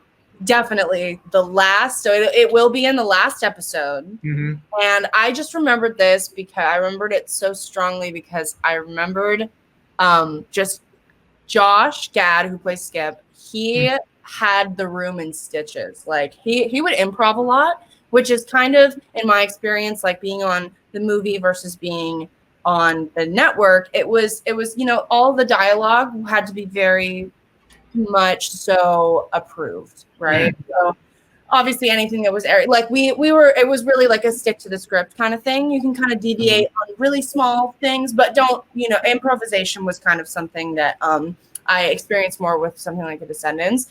But Josh was just had this, I mean, he was one of the executive producers and kind of was very involved in the writing process. And so he's also just a fantastic comedian and a fantastic performer. So you can't turn that tap off. Yeah, exactly. The gift of the gab is going to flow. Exactly. And he would do it in such a graceful way that it was like every time he would go off the script, he had everyone in the room laughing harder than the actual delivery of the lines. Yeah. And it was just the way he had. So I remember we were shooting, it was one of the last scenes we shot in one of the last episodes. And honestly, I would have to rewatch it. I can't remember what it is, but it's a part where Skip comes like storming into the room.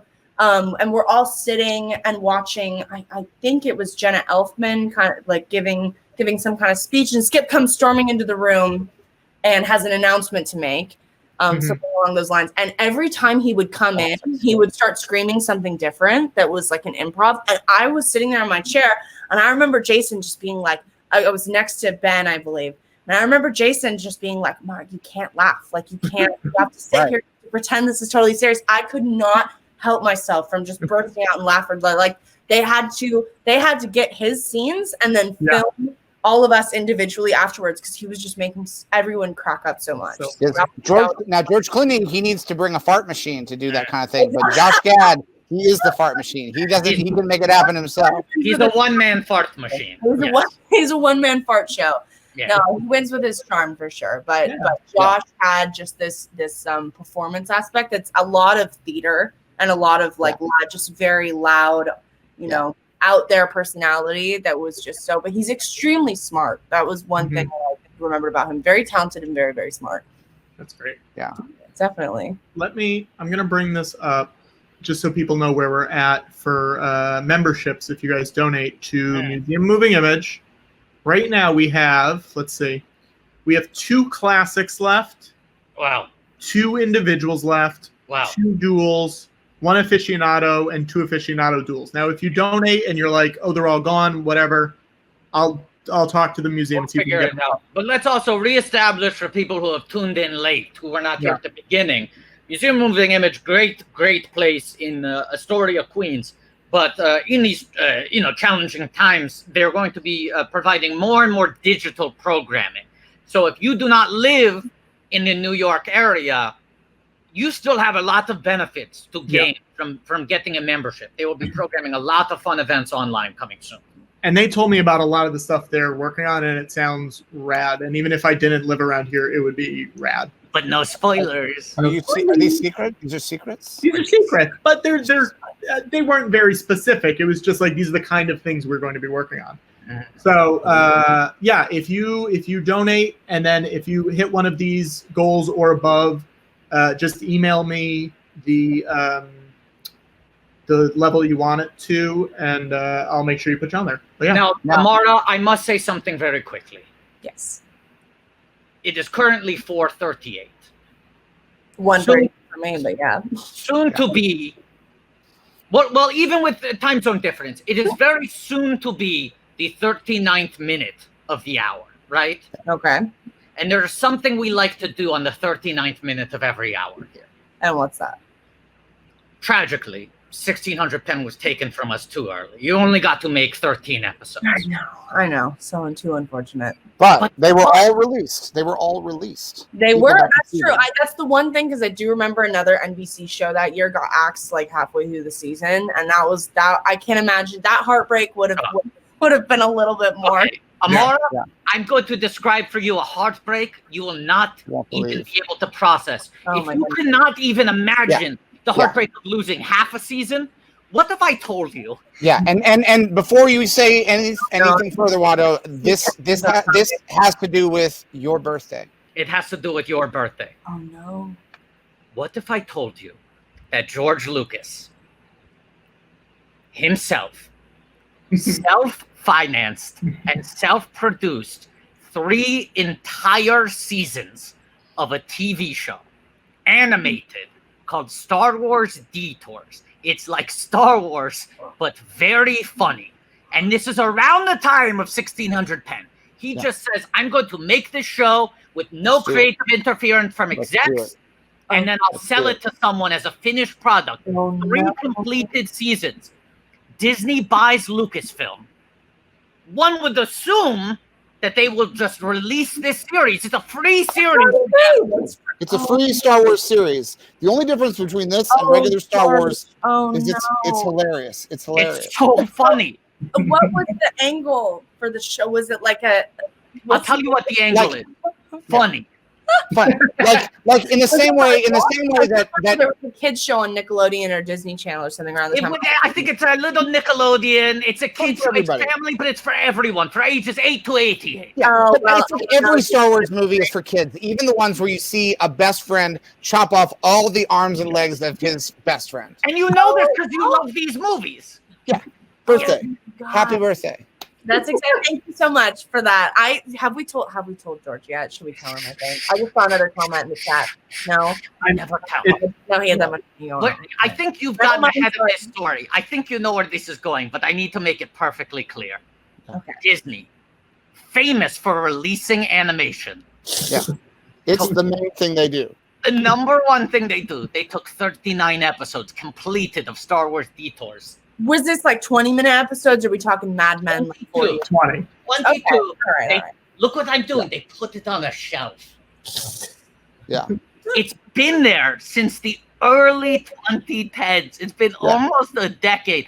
The episodes have never been seen. So this is very different from tweeting at Disney, National Treasure must be caged, and then Fantasia.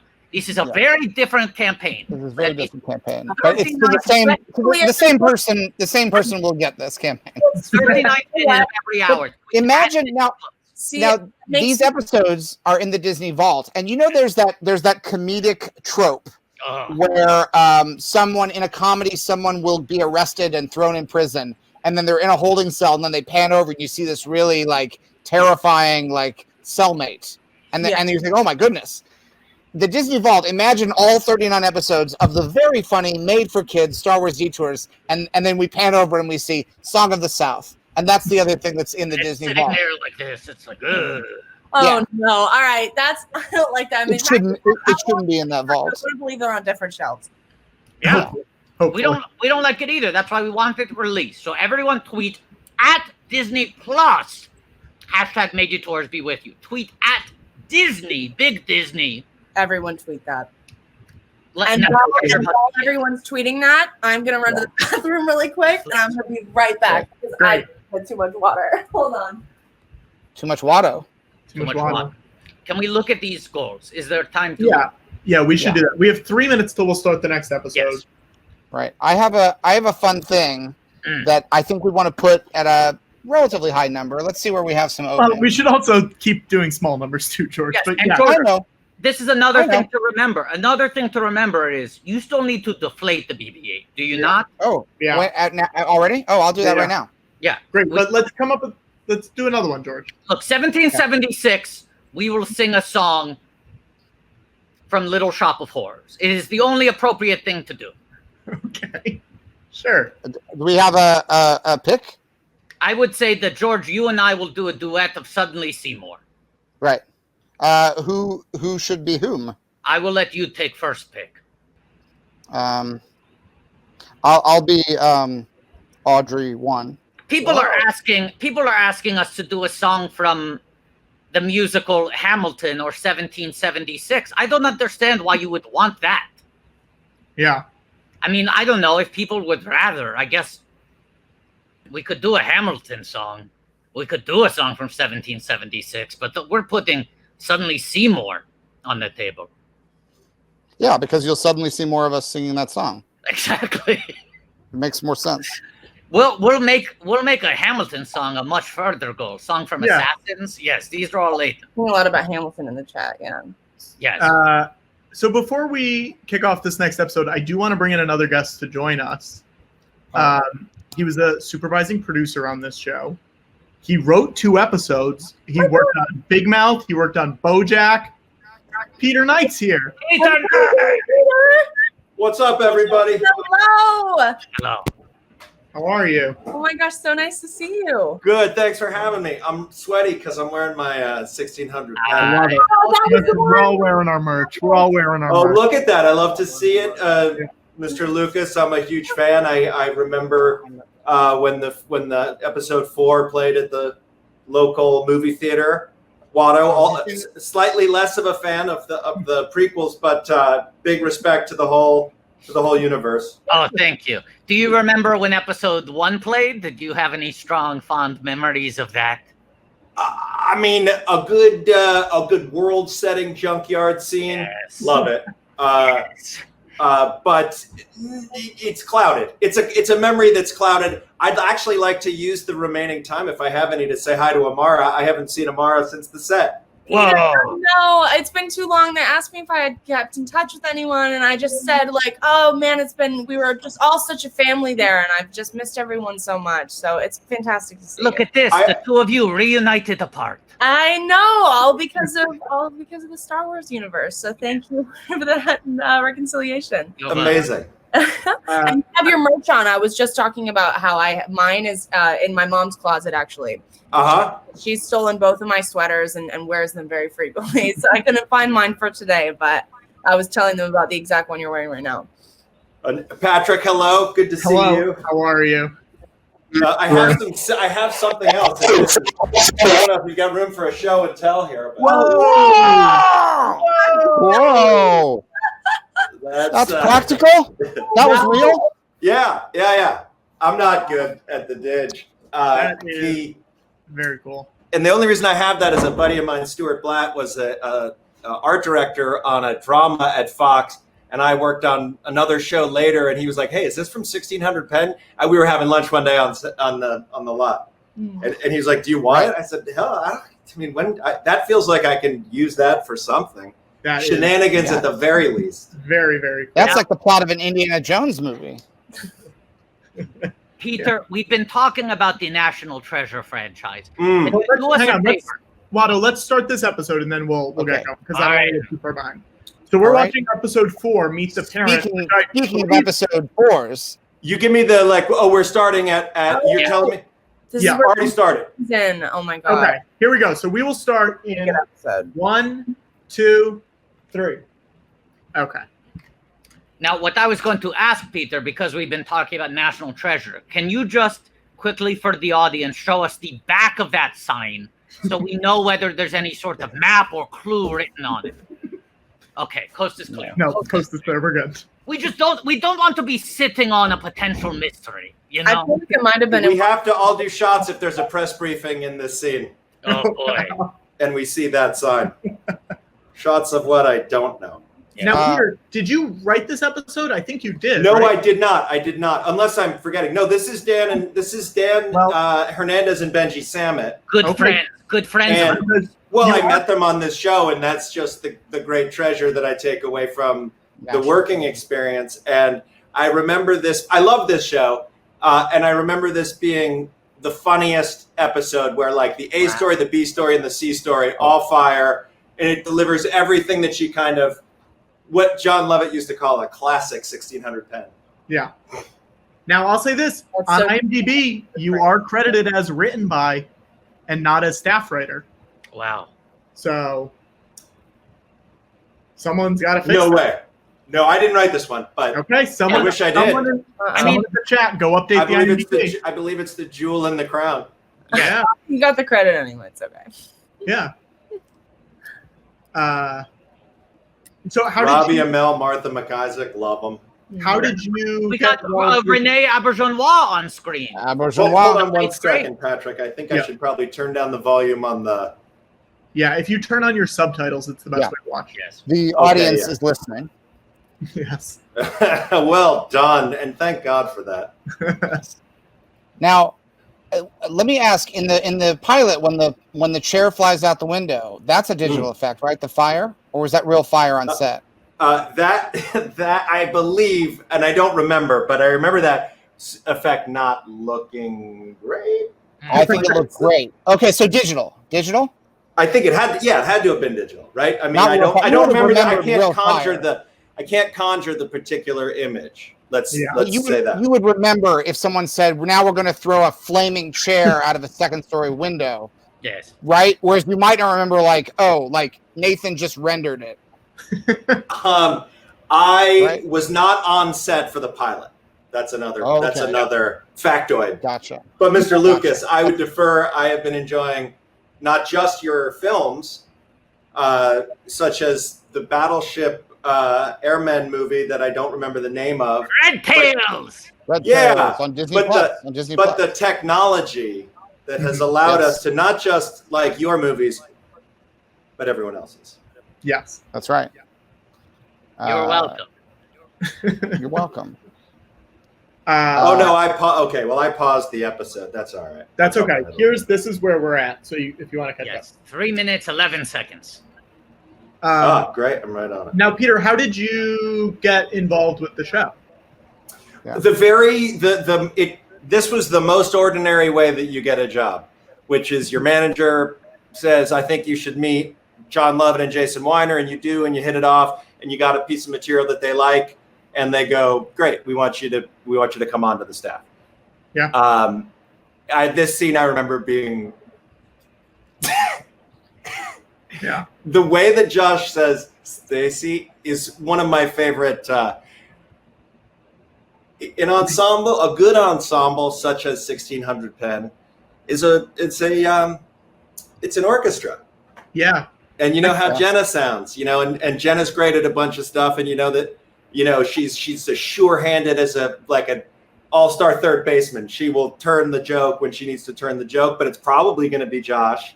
Yeah. It's a sports orchestra. Robbie too. Robbie was so good. I remember this was the first episode that he was in. Oh, Robbie was. When you meet him, he was Yeah. just so on it. This is awesome. I did write that one where you meet Robbie. I wrote. I think it's called Meet the Parent. That's this Thing. one. That's this one. That's this episode. Fun, yeah. Oh, I thought this was Game Theory. Oh, no. This is Meet the Parent. This is number 4. Have we met Robbie yet? No. This is. We're meeting him right now. We are meeting Robbie. We are watching episode 4 right now. Okay. You know what? You're watching episode 4. I'm watching episode 9. Oh no! That's My great. God, Well, Rise of listen. Skywalker. Listen. Fortunately, I have every frame memorized of the Robbie Amell intro. Hold on. We need to call off everyone who went to IMDb to take your credit away for this episode.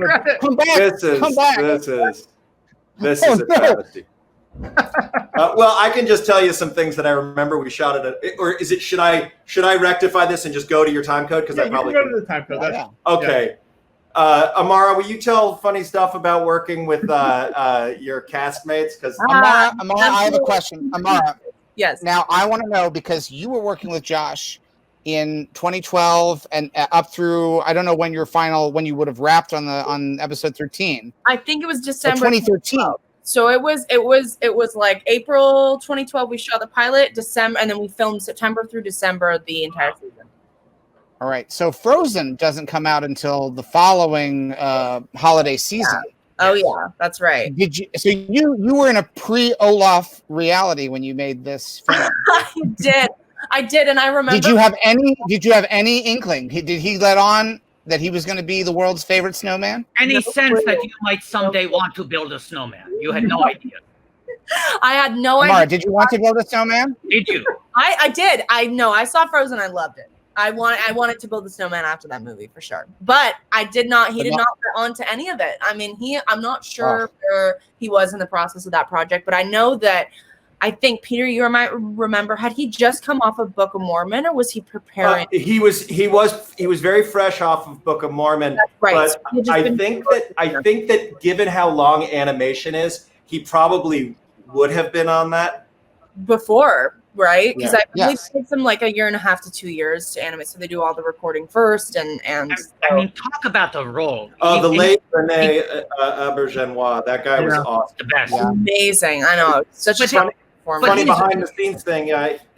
Jenna had taken ballet classes when she was a kid with his daughter, so this was a reunion for them. Oh my gosh, that's amazing! And I saw that we just watched the episode where they had their dance number. That was very impressive. I wasn't around for the shooting of that because I wasn't in that scene, but I do remember that. That was fantastic. Now, Peter, we're raising money for the Museum Moving Image right now. Okay. And we're up to $1,700 so far. Very early in the day, which is great. We've been doing certain stretch goals, so people will donate if we hit a certain amount. Yeah. Someone in the chat is asking, I'd like to challenge him to read 3 things off the dry erase board in the background. It's up to you. I don't know how private it is. That's a show I'm working on, and I should probably go. All right, July, you're out. Julie. Should I do that? I sort of feel dumb because we can't about that. We can't read it anyways. Yeah, it's not visible. Do whatever makes you comfortable. Okay, it just could have. I mean, it's just Of course. be better. Of course. Look, Thank you so much for pointing that out. That's a Lisa Hannah Walt watercolor. But that BoJack. Oh, this scene.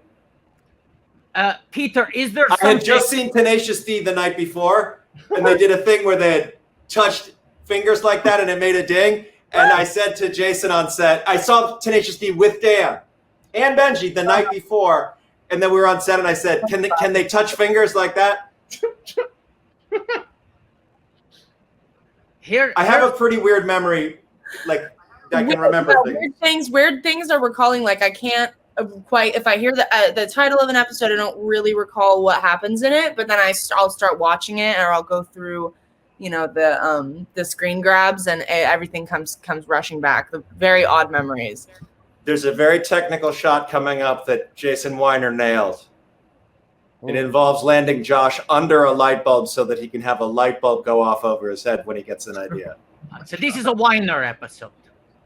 This is a Weiner episode. Yeah, I remember we had alternating, right? It was Jason and then a different director. Yeah, we had a couple of very good ones. Jason did a lot. I think Jason did 9, I want to say. He did do a lot. Yeah, he did this season. Yeah, you had Jason, Jennifer Getzinger, David Grossman, Gail Mancuso, Ken Whittingham. Gail Mancuso, I remember, and Whittingham, I remember. Here, George, I'm going to swap you over to your other camera because, George, you have to inflate or deflate? Deflate. Deflate. All right, George has a BB-8. yeah. that he For wants to Peter and deflate. Amara, George has an inflatable BB-8 from the new Star Wars movies. And at certain numbers, he either has to inflate it or deflate it. Now, inflating it tends to really wear George out. His face becomes bright red. He becomes short of breath. But what we have unfortunately learned through trial and error, and I swear to God, this is not a bit, it is not comedy, this is just the reality. The only way George can successfully deflate BB-8 is to put all of his weight on top of it and thrust his hips back and forth. I know it looks lewd, it looks bawdy. He has tried everything else. The only thing that works is for George Lucas to mount BB-8 and to put all of his weight back and forth on it in a thrusting motion. Watto, Tom Sharpling is asking in the chat if he can pull together $1,600. Yes. He wants Watto to draw Penn Jillette on his forehead with a gun. Or with a pen. Happily. Look, I will happily do that. For $1,600, Watto will draw Penn Jillette on his forehead. It will be a little tough to do. It would be easier to write Penn Jillette. But for $1,600, I will do anything asked for with a Sharpie. I have a Sharpie right here. I want to make it clear I won't swipe this off. It will last for as long as the live stream. You know what? I'll double that as well. If somebody has an extra $1,600, I will not. Whoa. Okay. Whoa. Okay. It's for charity, people. Would it be crass to offer this as an auction item? Peter. I mean, whatever you want to offer. Would that be money changers in the temple? I mean, what is that? Is that a bad thing? I don't. How much are we talking? Raising money. Now, I mean, if you were to go to the store and try and buy that, you'd pay what, $7,500, $8,500? Yes. You're not going to pay $7,500, $8,500 today. You're not going to pay $4,000. You're not going to pay $2,000. You know what you're going to pay today? Yeah. $500. Whoa. And you know who's going to ship it to you? Me. Peter. Signed as well. Wow. And you know who's going to sign it? At the very least, Amara. Absolutely. Whoa. I think Benjamin would be down too. I heard that. Did you guys have him on already? I heard he was involved. Spoilers. Oh, never mind. I didn't say that. I didn't know that. Now let's say Sharpling, if he donates $1,600, you'll get it. He has the option to claim it. Yes. But otherwise, you will wait for someone to donate exactly $500. Yes. Yes. Oh, there was a moment there where I just got to shine a light on somebody that doesn't often get celebrated. But we had a joke on set. It wasn't mine. I think it might have been Laura Guten, but I can't remember. They had a good joke about being friends and family, and we needed a card that looked like an Old Navy card. And the prop gal that worked in the department that would put stuff out in your hand, it was like left for 2.5 minutes and came back with like a legitimately perfect Old Navy card. And I can't remember her name, but I would, if I had the crew photo, I'd be like, yeah, that right there. But she was a whiz. That's when you're in the pros, you get stuff like that. That's very cool. I think Dan Hernandez is now in the chat, and I think they are agreeing to co-sign. We have Dan and Benji co-signing. This is such wow. I don't know how it will work if one of them will write one person's name, the other one will write the other person's name. They work together as a team. I don't know if they will both start at a different end. One writes backwards, one writes forwards, but they will co-sign this. I feel like I'm going to take Santa's COVID sleigh and drive around with a mask on before I get this thing in the mail eventually. But hell, let's do it. Worth it. I love it. Pretty good bit that DB worked at Old Navy and she thought that he was in the Navy. Pretty good. A little bit of a stretch, but I loved it. It's classic comedy. Yes. Now, Peter, how did he do that magic trick? Did he really do that, or is that an effect? That is I believe that was. Oh no, not the special China.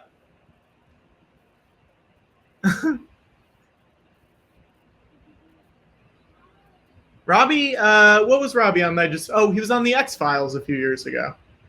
Robbie is in a bunch of things. Like he works a lot.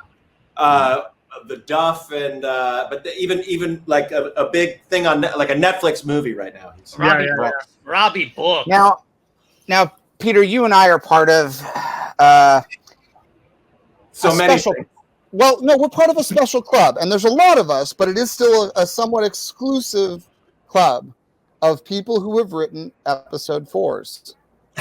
Not everyone's done it. Like there are a lot of writers. There are a lot of writers who've never written an episode 4. Mm-hmm. And now you wrote yours. Did you write it after? Was it in order after 1, 2, and 3? You know what? I'm a simp. I'm a fucking basic bitch. Oh, am I allowed to swear? Yes. I went Yeah. chronologically. I just 1 came first, 2 came second, 3 came, and then That's big old totally. comes along, number That's 4. totally fine. That's yeah. I never had the vision like you, George. Yeah. Well, but what did it feel like? Because that's actually kind of a burden. Because when you start with a 4, you have a clean slate. The audience is new to it. But when you've had the pressure of that 1, 2, and 3, Yes, that suddenly you're under the gun. Well, George, here I'm going to use Jenna Elfman to turn a triple play and bring us back to the baseball metaphor, Oh, so yes. that I can get at bat, and I saw myself as batting cleanup. Yeah. Mhm. Yeah. In And- perfect harmony. In perfect harmony. yes. Because I want to bring the orchestra metaphor back too. I don't like to do the sports one without also doing the orchestra one. And so then at the end of the night, after the qualified musicians have left, I sweep the orchestra floor. That's right. With And one of those curling things. yes. Bring it back to sports. I want to say, hang on. People are saying they will donate a lot of money, which is rad. It needs to be a new 1,600. So if you've already donated money, we're not counting it.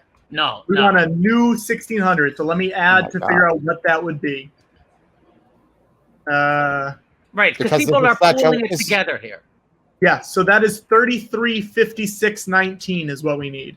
We essentially need to make a. We've made a little over 1,600 now. We need to make a second 1,600. Yeah.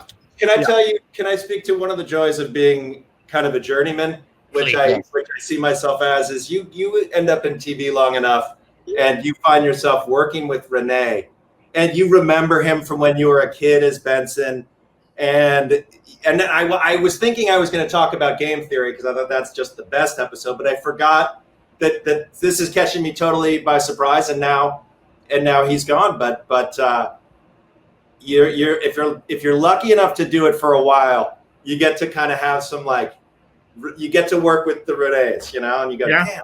And I continue to have it, but I'm remembering this one now.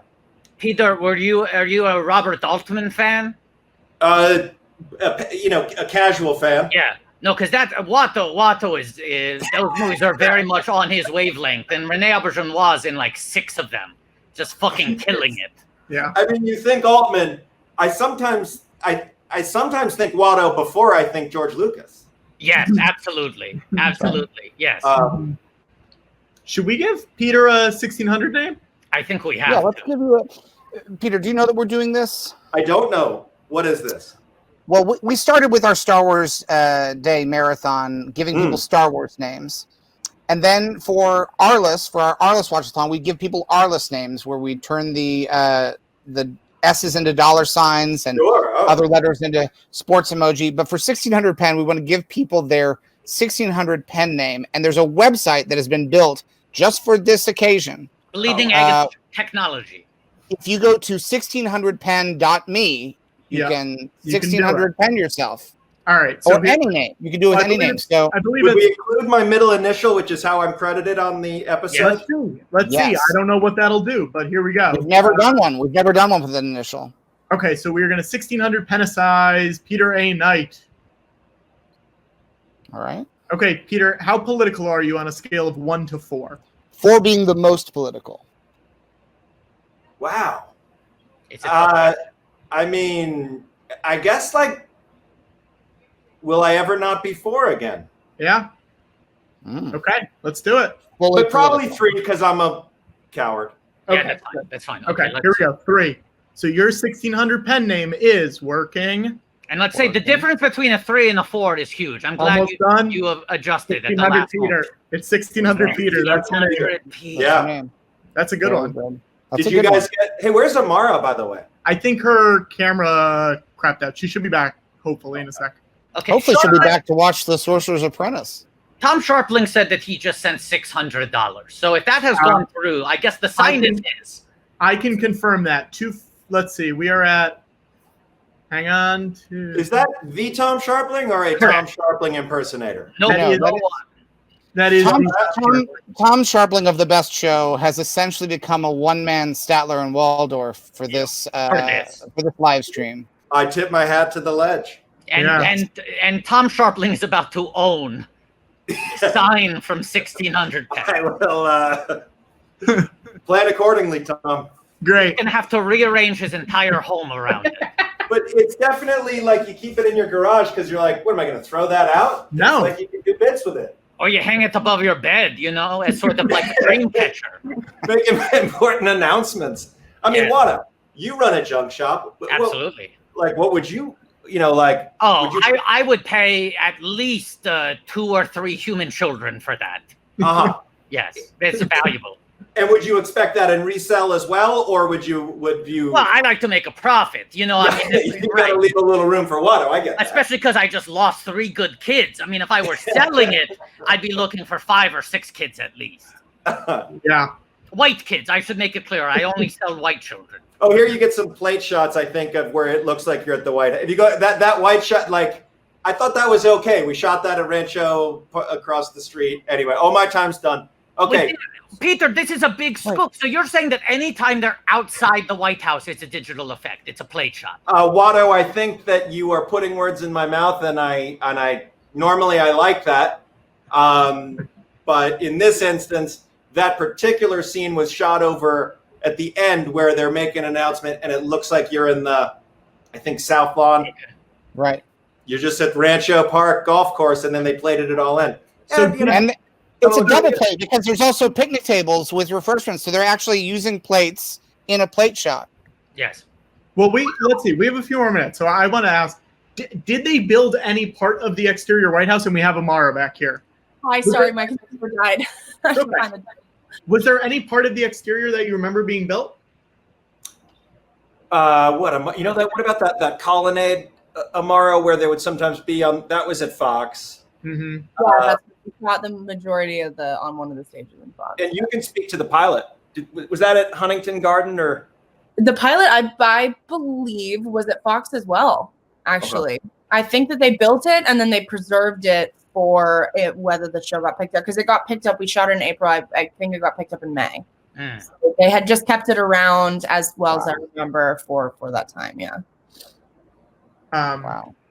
Amara, as I spin the page and I look at some of the other episodes, I remember you having great stuff in Frosting Nixon. Yes. Oh my gosh. I actually just recently watched that episode on my own time. We shot that one at an actual school. Yeah, that's right. Wow. That's right. Yeah. Sandra about that one. Yeah, that's the good kind of school shooting. Oh, Jesus, George. What? It's what? I'm in favor of listening, George. At schools. Sure. At school. There's George, nothing bad about what I said. That feels more like a Watto joke. I have to say, that's a little off character for you. Hang on. Dan Hernandez is saying the Rose Garden Galaxy parking is what he is saying in the chat. By the Galaxy parking lot. That must have been on the sound stages. Where did you shoot the show? Stage 8, I think. Stage 8. Yes, you're absolutely right. Stage 8. Peter, I have a question. I'm going to ask this of everybody today. Okay, there in the previous episode, in episode 3. Yes.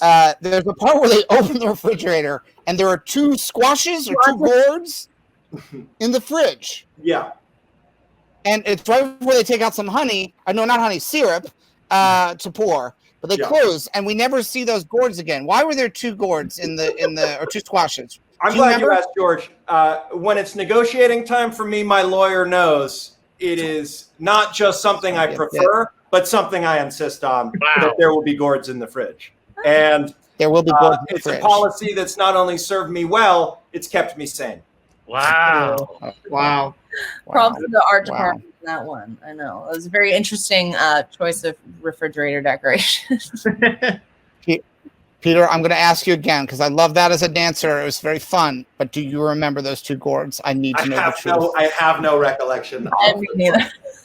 I no one remembers these 2 gourds. You put it on the screen. I remember when I shot episode 4 that we put 2 suns on the horizon. It wasn't like later on, I'd be like, I don't know how many suns we had. You make these things. These are choices that artists make.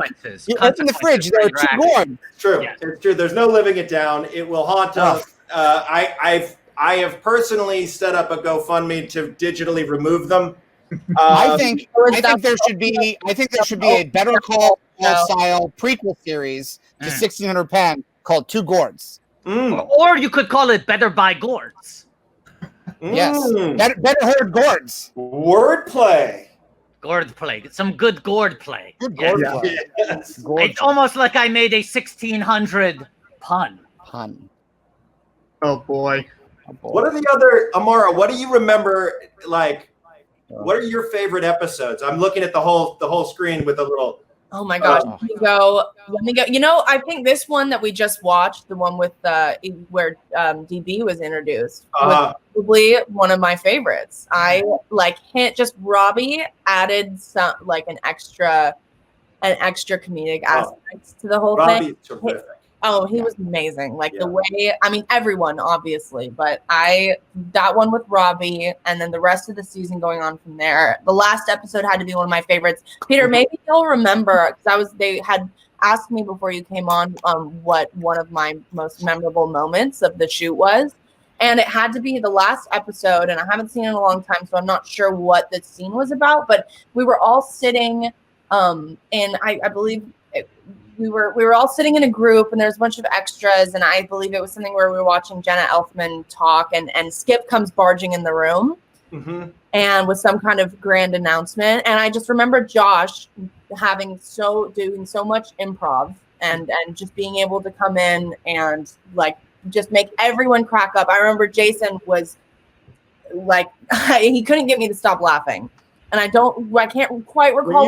When you say a scene where Josh bursts into the room and says something that makes everybody laugh, it's kind of like saying, you know that time when Kramer comes over to Jerry's apartment in a startling way?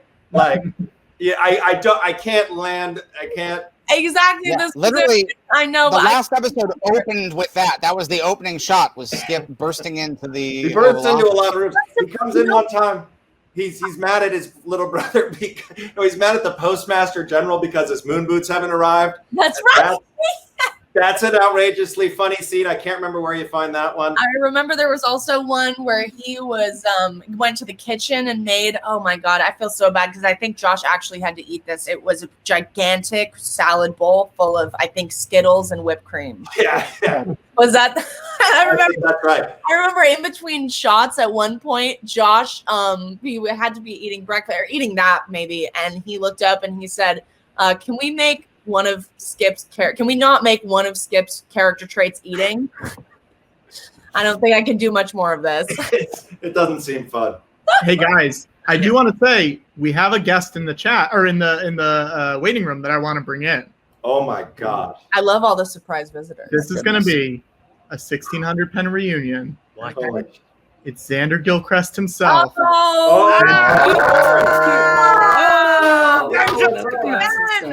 What's up? Oh my gosh, it's been so long. I know, I haven't seen you in years. Oh my It's God. been a long time. A long time, Ben. I heard you talking about like how Josh was like, "Can I please just like stop eating?" The breakfast scene or something. Yeah, it's hazy, but I do. Oh gosh. Here, let's start this episode. Frosting Nixon. All right. Very funny title. Ben, you're terrific. A Ron Howard joke right at the outset.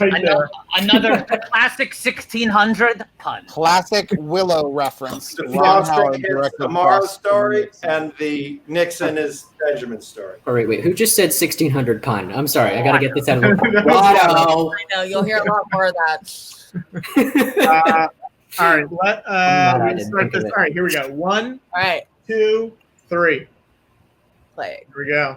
So this is episode 5. Now, traditionally in And I would- storytelling, this is like a darker episode where the heroes lose and they're on the precipice of. And they are real- talking. They are talking about Norman Rockwell. They make a Norman Rockwell. He misnames Norman Rockwell. Yeah. In the beginning of this, I have one of the world's biggest collections of Norman Rockwell paintings. Me and my buddy Steve both collect Norman Rockwell paintings, and they're going to be in my museum in LA as soon as we can open it. And Museum of Narrative Art. What's another thing happening this episode? Benjamin, your character just announced that you are running for student president. So that's very Indeed. Star Wars. It's like you're following in the footsteps of your father, maybe Indeed. trying to not Father repeat and his son. mistakes. In the Yeah, well, in the 1600 Penn Legends division, Sanjay Shah, who wrote this episode, right? Where is he? Yes. Why are you hiding him? Oh boy, we Yeah. got a lot of people stopping by. We got a lot of people. Well, oh, no. I- We, yeah. I want to tell everyone we're at 2636 raised so far. Amazing. So let's right. 3356 is I draw wow. a picture of Penn Jillette on my forehead. Patrick, I should say because of Peter's comment, it is true because we've had this on the schedule for a while. You have at least tried to contact almost every single person who worked on 1600 Penn. Yeah, We have a lot more guests coming, but let's just say Oh, if wow. you ask where someone is, it was almost definitely not for lack of trying. yes. Wait, we're seeing a credit sequence that was not in the earlier episodes, a full credit sequence. Yeah. Whereas previously there was a very short credits blip, but this is the first Yeah. time we've seen No, a we've seen it. full- 'Cause we saw. I think you were getting the yogurt. We saw the picture Oh. of Amara holding the mud. But I think that maybe That's right. the first time I've seen it. I do remember that. I think you, is that theme written by Lovett and Ronan? great question. Great question. Wow. There were two people who wrote all the music for this series, and I do know that because I reached out to both of them. Mhm. Let me pull up their names. Hang on. Here's a classic like Promise of the Premise. You get the president and first lady taking off their clothes to get in their PJs or whatever. Yeah. Promise of the Premise. Let's go into we forget about the Oval Office. What's going on upstairs? Am I right, you guys? Oh my gosh. Yes, the This is square what- this is like- bedroom. That's what I want to know about. Yeah, this is like body heat. Yes. Oh my goodness. Now, Now, Mr. Lucas, Benjamin, how Mr. did Lucas, you? you might be noticing the plate there. Well, I'm sorry. Say again. I was gonna say, Benjamin, how did you get this job? Did you audition, or what was the process like? Yeah, I auditioned, and I'm just gonna come out of the gate here. I was not very optimistic about this audition because You had a bad feeling originally- about this. I did. I had a bad horrible about feeling. it. But it wasn't because I was like, unconfident in myself or anything. Yeah. But I don't know if you can see Amara right there. We were supposed to be twins. Oh, And I don't know if you noticed in the show, but I'm like 2 inches tall. Yeah. So right. Yeah. I was in a room with a That was bunch of like a tall bad- boys. Bad reference because I was a very tall. I still in my entire family's tall, and I'm still Yeah. tall. But I was very tall for how old I was too. So Yeah, I mean, kind of like I remember because Ben and I tested together. Mm-hmm. So when they were testing the part for Xander, I went in and I tested with Ben and I think 3 other people. And I remember Ben leaving the room and they asked me, they were like, "Who are you kind of more comfortable with?" And I said Ben for sure. Like, oh, thank you. I never knew that. Also, Oh, there's that way I got it. there's also very natural. there's homage. Oh, thank you. Yeah, there's I homage. was They're also paying really tribute. supportive. But Yeah. honestly, I think it was a good idea to have them not be twins because then suddenly it's like it's too Star Warsy. It's too Star too. Wars. Yeah, We're yeah. gonna say it's Luke and Leia, Would have been and Amara is born on Star Wars Day. That's her birthday. So like we can't have this just be a Star Wars fan fiction. We got to change it up. Yeah. I think That's they That's saw true. We would have been ripping off Star Wars heavily with that one. That must be a great feeling, though. A great feeling to crush it so hard in the audition that they reconfigured the character around you. I mean, they broke canon. I, Canon. Three lectures. It was a good Xander, feeling. hey, It was a really Ben, great I know feeling. you were a kid. You did such a great job here because you totally Oh, believe thank this you. character every step of the way. And it's a young character playing it's a young actor really inhabiting a character. You're very young, and I see it sharp. Well, thank you so much. That's honestly so fantastic to hear. Obviously, people love hearing stuff about themselves, but I always worry about stuff like that. So it's actually really nice to hear. Yeah. Being like the youngest kid on a set like this was terrifying. With some heavyweights.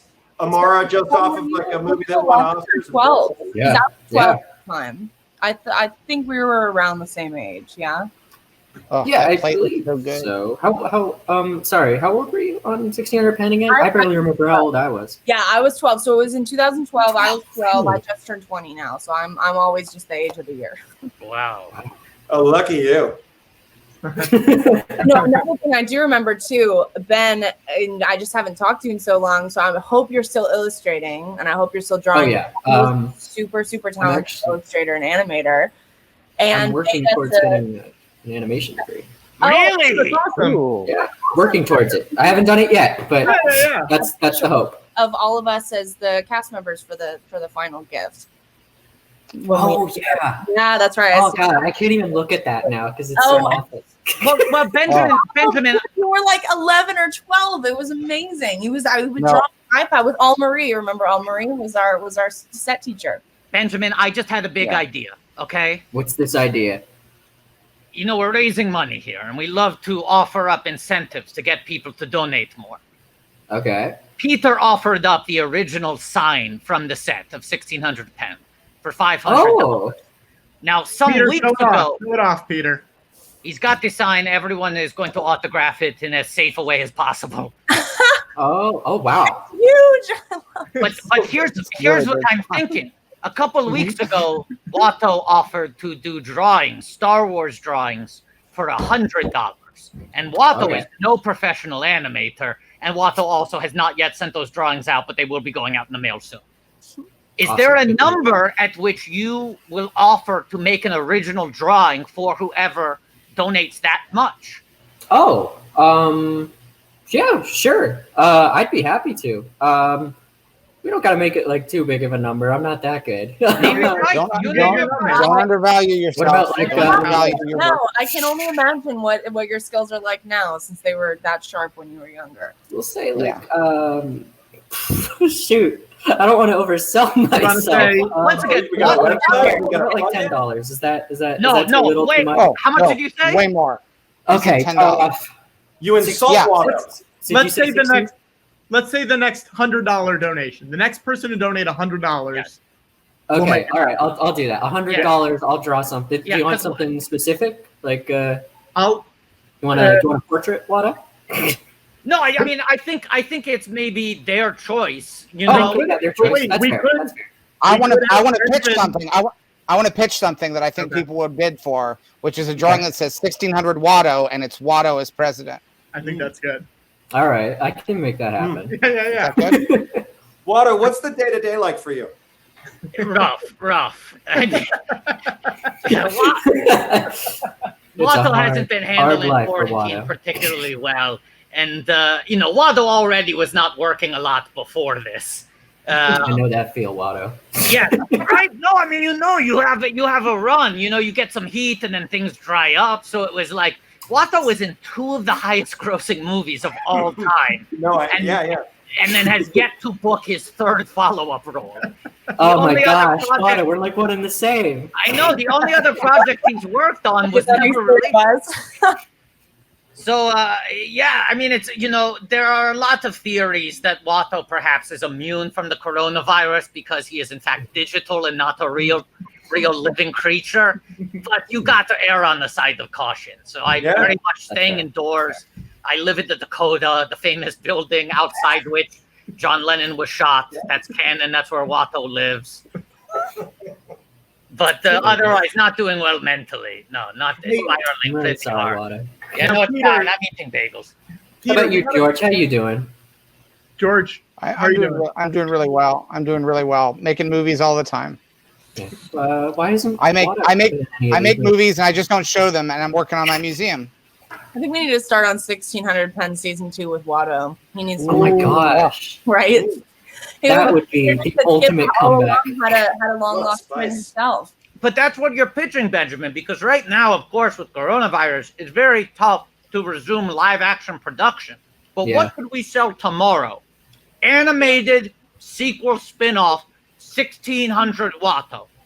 So we're saying 1600 Wada. yes. Okay. I have a second pitch for an illustration, Okay. which is the thing that we already mentioned, which is Better Horde Gourds, the prequel about the 2 gourds that were famously in the refrigerator of the Gilchrist family in the White House. Benjamin, do you remember the two gourds that were in the refrigerator when you opened the door? There were two. There were. I know. I don't remember the gourds. I'm sorry. I know. I don't think this was like a cast secret. It was only for the eagle-eyed viewers, I guess. But okay. Yeah, it was an Easter egg. Research on the gourds, so That's I can the accurately particular represent them line in there where illustration. Amara smelled the girl's hair that smells like frosting. Oh, that's coming up. Yeah. Oh, I might be ahead. Whoops. Oh, I think. I think I am way off. My stream was like garbage at first, and now it's playing. So I don't know. I'm on the season finale. Is that where you guys are? Oh no. No, we're on Frosting Nixon. No, I'm kidding. Oh. I'm Frosting Nixon. Hey, Peter. But hang on, George. Right now Peter, you're we do have a talking to question in the your, chat from crush. Tom Sharpling. He wants to know, did the political episode of Bratz that you wrote impact your writing on 1600 Penn? I was radicalized on Bratz. Would you go as far as to say you were radicalized? I would. Yeah. Well, I mean, we could dance around it all day, Watto. We could dance around it all day, but hell yeah, that's what happened. Nice. And it's been a very steady. It's been a very steady climb from the days of being. But it's in me. It's imprinted on me, and I think I carry it into everything I do. I at least I hope I do. I mean, the Bratz TV series was kind of like our generation's The Smother Brothers show, in that they were smuggling a lot of really transgressive political messages. Yeah, it was nuts. I know. Mine was jam-packed. Yes. Yeah. Oh my gosh, someone just said something funny in the chat. Is Trump now president in the 1600 Penn universe? No, Watto is president in the 1600 Penn universe. You know It what? is canon that Watto is president. Yes. It's canon. I think Watto's president. Ben is or Xander is the press secretary, and I think Marigold is now outside with the protesters. I was going to say, I think this has to be part of the drawing, is that Xander and Marigold are still part of the show, because it's a continuation. Yeah. It's not a reboot. It's a continuation. Of course. Watto is president. Xander's in the administration. Marigold is taking it to the streets. I think, you know what? That would be canon, too, because Xander and Marigold always butt heads a little bit. I think that's going on in this episode a bit, because Marigold's getting influenced a little bit by the component, just because she was a very pretty blonde girl. So, you know, I can't. And Benjamin, your drawing looks like it has been claimed. Oh, okay, awesome. So I will like start drawing right now, or can I get that to them at like a You later can get it date? to them whenever. Okay, good. Because I'm a digital artist. Yeah. I will send If you it's the first address. before, I'm telling you, people would have definitely thrown down some cash for that. Maybe we should do a second. Nice. Well, thank you so much, whoever got it. It was Benjamin, great. do you- I'll make sure it's good. There's a hot button gag coming up. Patrick, what number are we at now? Right now we are at 2779. Woo! Wow. Okay, when we get to 3,000, it's cherry time. It's cherry time. Okay, George. And I just want to remind people, at 3,376, Watto takes a Sharpie pen right here, and he draws famed magician Penn Jillette on his forehead. That was yep. I cannot wait to see this. Oh, we got another 1,000 to go. Come on, people. We're so close. And then 3,700, we will get a second chair in the Museum of Moving Image movie theater with our name on it. Yes, to make it clear for Amara and Benjamin and Peter, if you missed this, we're raising money for the Museum of Moving Image, a great place here in New York City. But for every, what is it, $2,500 we raise, we get to put a different name on a plaque on the back of a chair. So there will be a chair that says Watto. Okay. That's great. That's our next major goal. Benjamin, out of curiosity, do you have any artwork in your room that you could show us on camera? I am not in my room right now. That's a scoop. I have my phone right here. Okay. I don't know how well it's going to come up. Let's try. If you Let me see if I can find something. If you emailed Patrick the art, we could put it up on screen. If you have anything as a digital All photo. right, okay. I'll see if I can find anything cool looking. We would love to see it. Now, Benjamin, someone stole your speech. That's what just happened. It was completely uncalled for. Honestly, I don't know if I can ever forgive them. You're a method actor, right? I mean, you still are angry at those characters. Oh yeah, to this day. I never forget. Always hold a grudge. Yeah. Sanjay Shaw, who wrote this episode, had spent some time in Sacramento politics, and there's a little bit of funny realness that creeps in about this caucus, for mass transit and sort of how these forces come together. I think he killed this episode. That's funny. Did you have any political experience before this, Peter, or was this just hopping in? Yeah. Okay. There he goes. Now, Xander, I remember seeing this scene. Oh, wow. I called you Xander. Benjamin, I asked Amara this earlier. In 2020, do you think Xander is the press secretary? What is your character up to right now? Right now, my character is definitely getting himself plugged in, getting himself in the rooms he needs to be in, so that he can eventually take over the world. That's good. That's good. Do you think he's part of the? Do you think he's part of the Watto administration? One of the people that's trying to keep him in check. Yeah. Oh, absolutely. Yeah. You know, honestly, Xander, top dog, has his hands in a lot of pots. So yeah, he's definitely taking part in the Watto administration, actually. Yeah. So you might be like Watto's John Lovett, Yeah. I like that idea. Yeah. We should give Benjamin a 1600 name, right? Yeah, let's give him a 1600 pen name. All right. All right. So what do you mean by 16? Oh. So this is the thing where we put people's names in and we do a few finagling, and it will make your name into a 1600 pen name. This is a real website. Anyone can go to. It was programmed using state-of-the-art technology. Yes. Here we go. So your name, Benjamin Stockham. All right. Let's see what we got here. Now, Benjamin, how political are you? Not at all. Okay, Like, so 0. We'll leave it at right. 0. Wow. So your 1600 pen name is 1600 Benjamin. Wow. Amazing. My Wow. theory is getting How a did they do little. it? How did they get it so perfect? It's really good. It's really good. Yeah. Amara, Yeah. It's funny that your name wouldn't be 1600 Ben. Yes. Honestly, though, Wait, yeah. that was a missed opportunity. Look. You know The what? website. They are. It's science. It's science, not art. It's science, It's not art. science. I'm even more surprised that Watto didn't come up with that. Yeah. I mean, I can't win them all. I just win Yeah, I 98% understand of why. them. You can't win them Yes. all. I think for Watto, it really kind of comes down more to X Factor. Yeah. I mean, the joke has to sing to me, Yeah. Right. That's valid. Yes. Yeah. Also, everything that Watto says is written by me, so we're really one and the same. You know, that's a good point, actually. Watto's got like a little earpiece. You know, Watto, I'm seeing you in a new light now. I'm not gonna like it. Watto is constantly spiraling over the issue of free will, because Watto feels like he is making his own choices in life. But of course, I know I'm programmed by George. I'm written by George. I'm just. We are, but also alien. Yes. Sometimes I feel like you're writing me. I don't see where you begin and I end. We are a dyad in the Force. Thank you. That means so much to me. Now, George, hang on. This is a question for George and Watto. I just realized we are in episode 105, and I forgot to do something. Should I do it now? Yeah, do it. Yeah. Right. Okay. Yeah. This is actually a big surprise. You should all get. Get. I am sitting up straight. This is huge. Looking directly at the screen. Look, I don't want to give people too much of a heads up. Oh my gosh. But this is going to be a game changer for this live stream. George, is everything okay?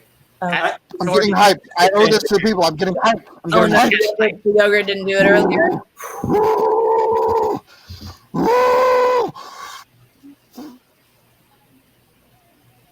Here we go. George, he's hulking out. He wants people to be excited for what's going on. The Greek yogurt has hit him. Yes. I'm feeling some type of emotion. It's like, oh no, he's drinking yogurt. He's drinking yogurt through 3 straws again. Oh my gosh. These straws are made of glass. They are reusable, so they're better for the environment. Well, that's good.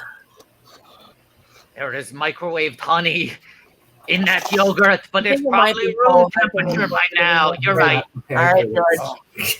Okay, let's go back to Patrick. Let's cut back to Patrick. Back to Patrick. So I just got changed into an outfit.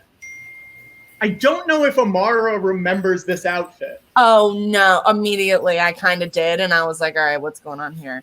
Oh wow! This is supposedly Amara. Oh Oh my gosh.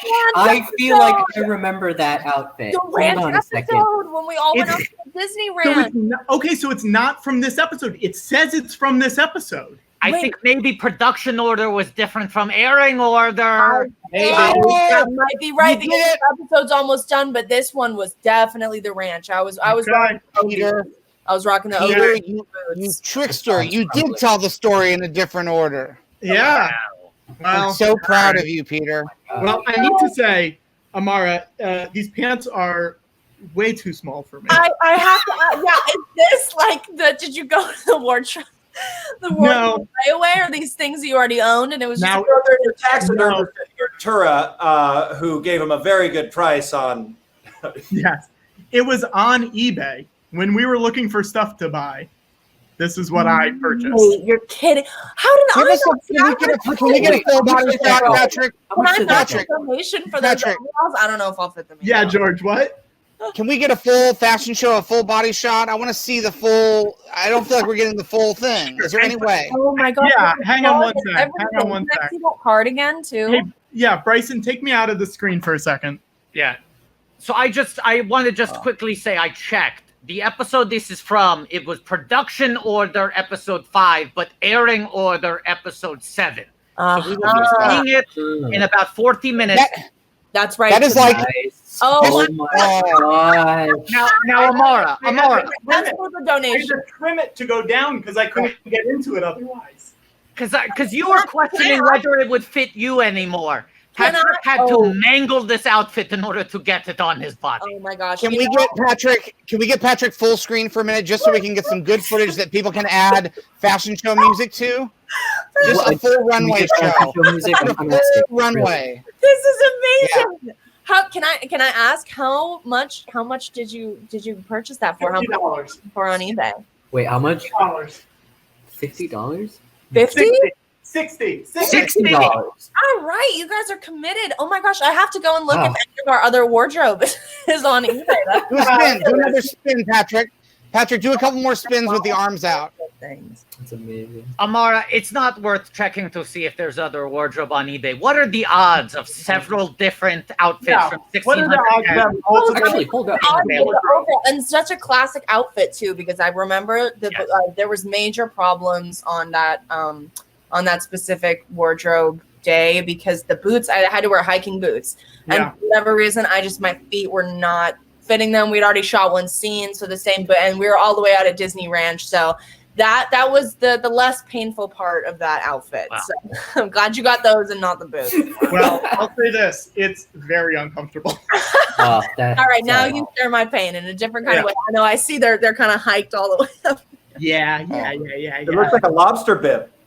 Yes, it goes so far up. I can't do anything about it. Knowing that, like, Anyways, 1600 Penn stuff goes for like $60 on eBay. I I know. feel like I have like a Vote Xander pin from this episode somewhere. Whoa. And, I mean, That is a national treasure. Oh, here's the wardrobe tag. You want? Oh to see? my Hang on one gosh. sec. Make me full screen, Bryson. That's so amazing. that's we go. great. That is fantastic. Oh, and that boat. Oh, I am in that picture. Oh my gosh. Yep, those are a couple of Man. twins right there. No way! I love that. Wow. Oh That's my right. I'm about to get that coin. $60. I gotta say, $60 from a one-season run show from nearly 10 years ago. That and a certificate and everything. Oh, They don't my forget, Amara. They don't forget. oh Don't no, forget. no. I mean, the value of it is still up there. Like, It let's. was worth it. And rising. $60 and rising. Yeah. Yeah. I mean, it's only worth more now that I've slid it almost all the way down the leg. It's pretty sexy. You know, you Thank get you. Come on. it was Thank too you. high Yeah, up. you worked That's it. how it should be worn. Thank you so much. Oh boy. Oh, so boy. comfortable. Just so comfortable. Where'd Watto go? Did we lose Watto? We lost Watto. We lost Watto. I hope there's another. I- coming. I hope the show- Watter's got a lot of personality and charisma. Yeah, he brings a lot to the Yeah, screen. it does. It really does. Um, That's why he's on screen. You know, you couldn't. I know that Watto has ambitions to direct, but you can't keep that behind the camera. You've got to get it out there and share it with the world. That's true. Yeah. You know, so George, actually, I asked you this before, but I don't know if I don't remember if I got your answer. Why hasn't Watto been in any of the recent Star Wars films?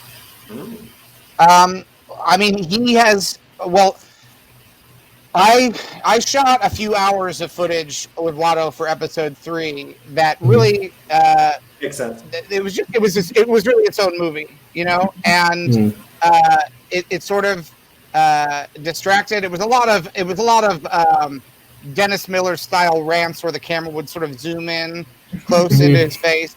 It was very political. But it wasn't, you know, story is king. Like when you know this, sometimes you have to lose your favorite scenes That's just true. because they don't serve the story.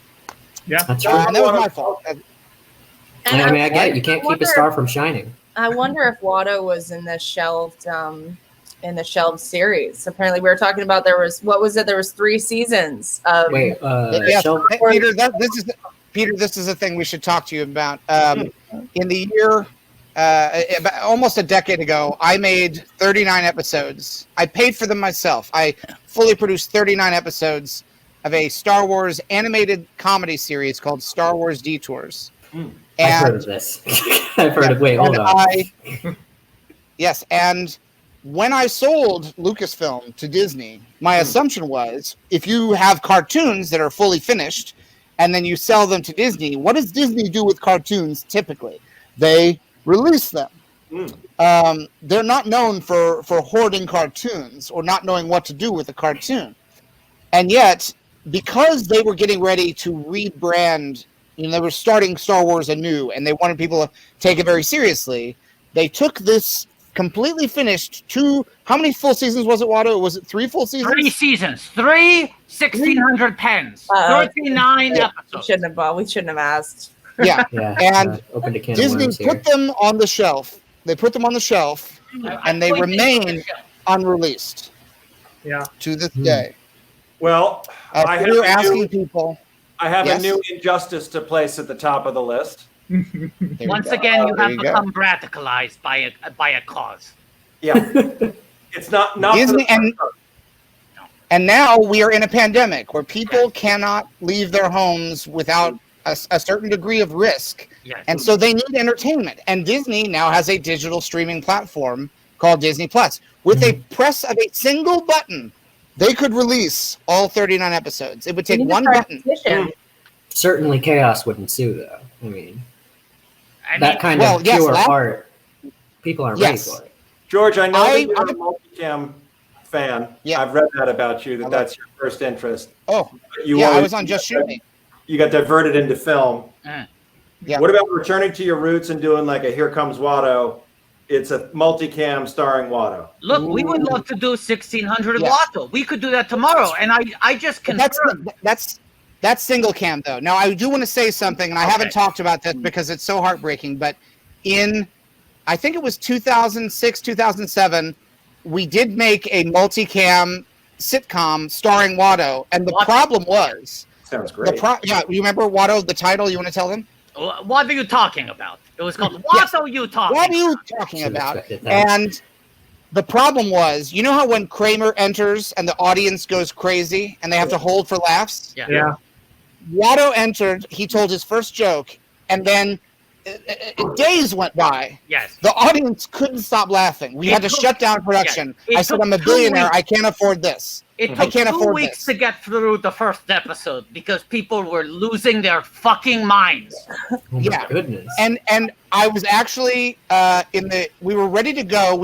I thought, let's just release the pilot. We have it. It's hilarious.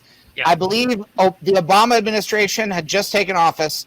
I got a call from someone, I don't want to name names, in the Obama administration asking me, please don't release this. It is a danger to society. And this is what every doctor and scientist had told me. Right. I have been told, and I was, you know, I had my vision. I said, we have to get this out. It's too good.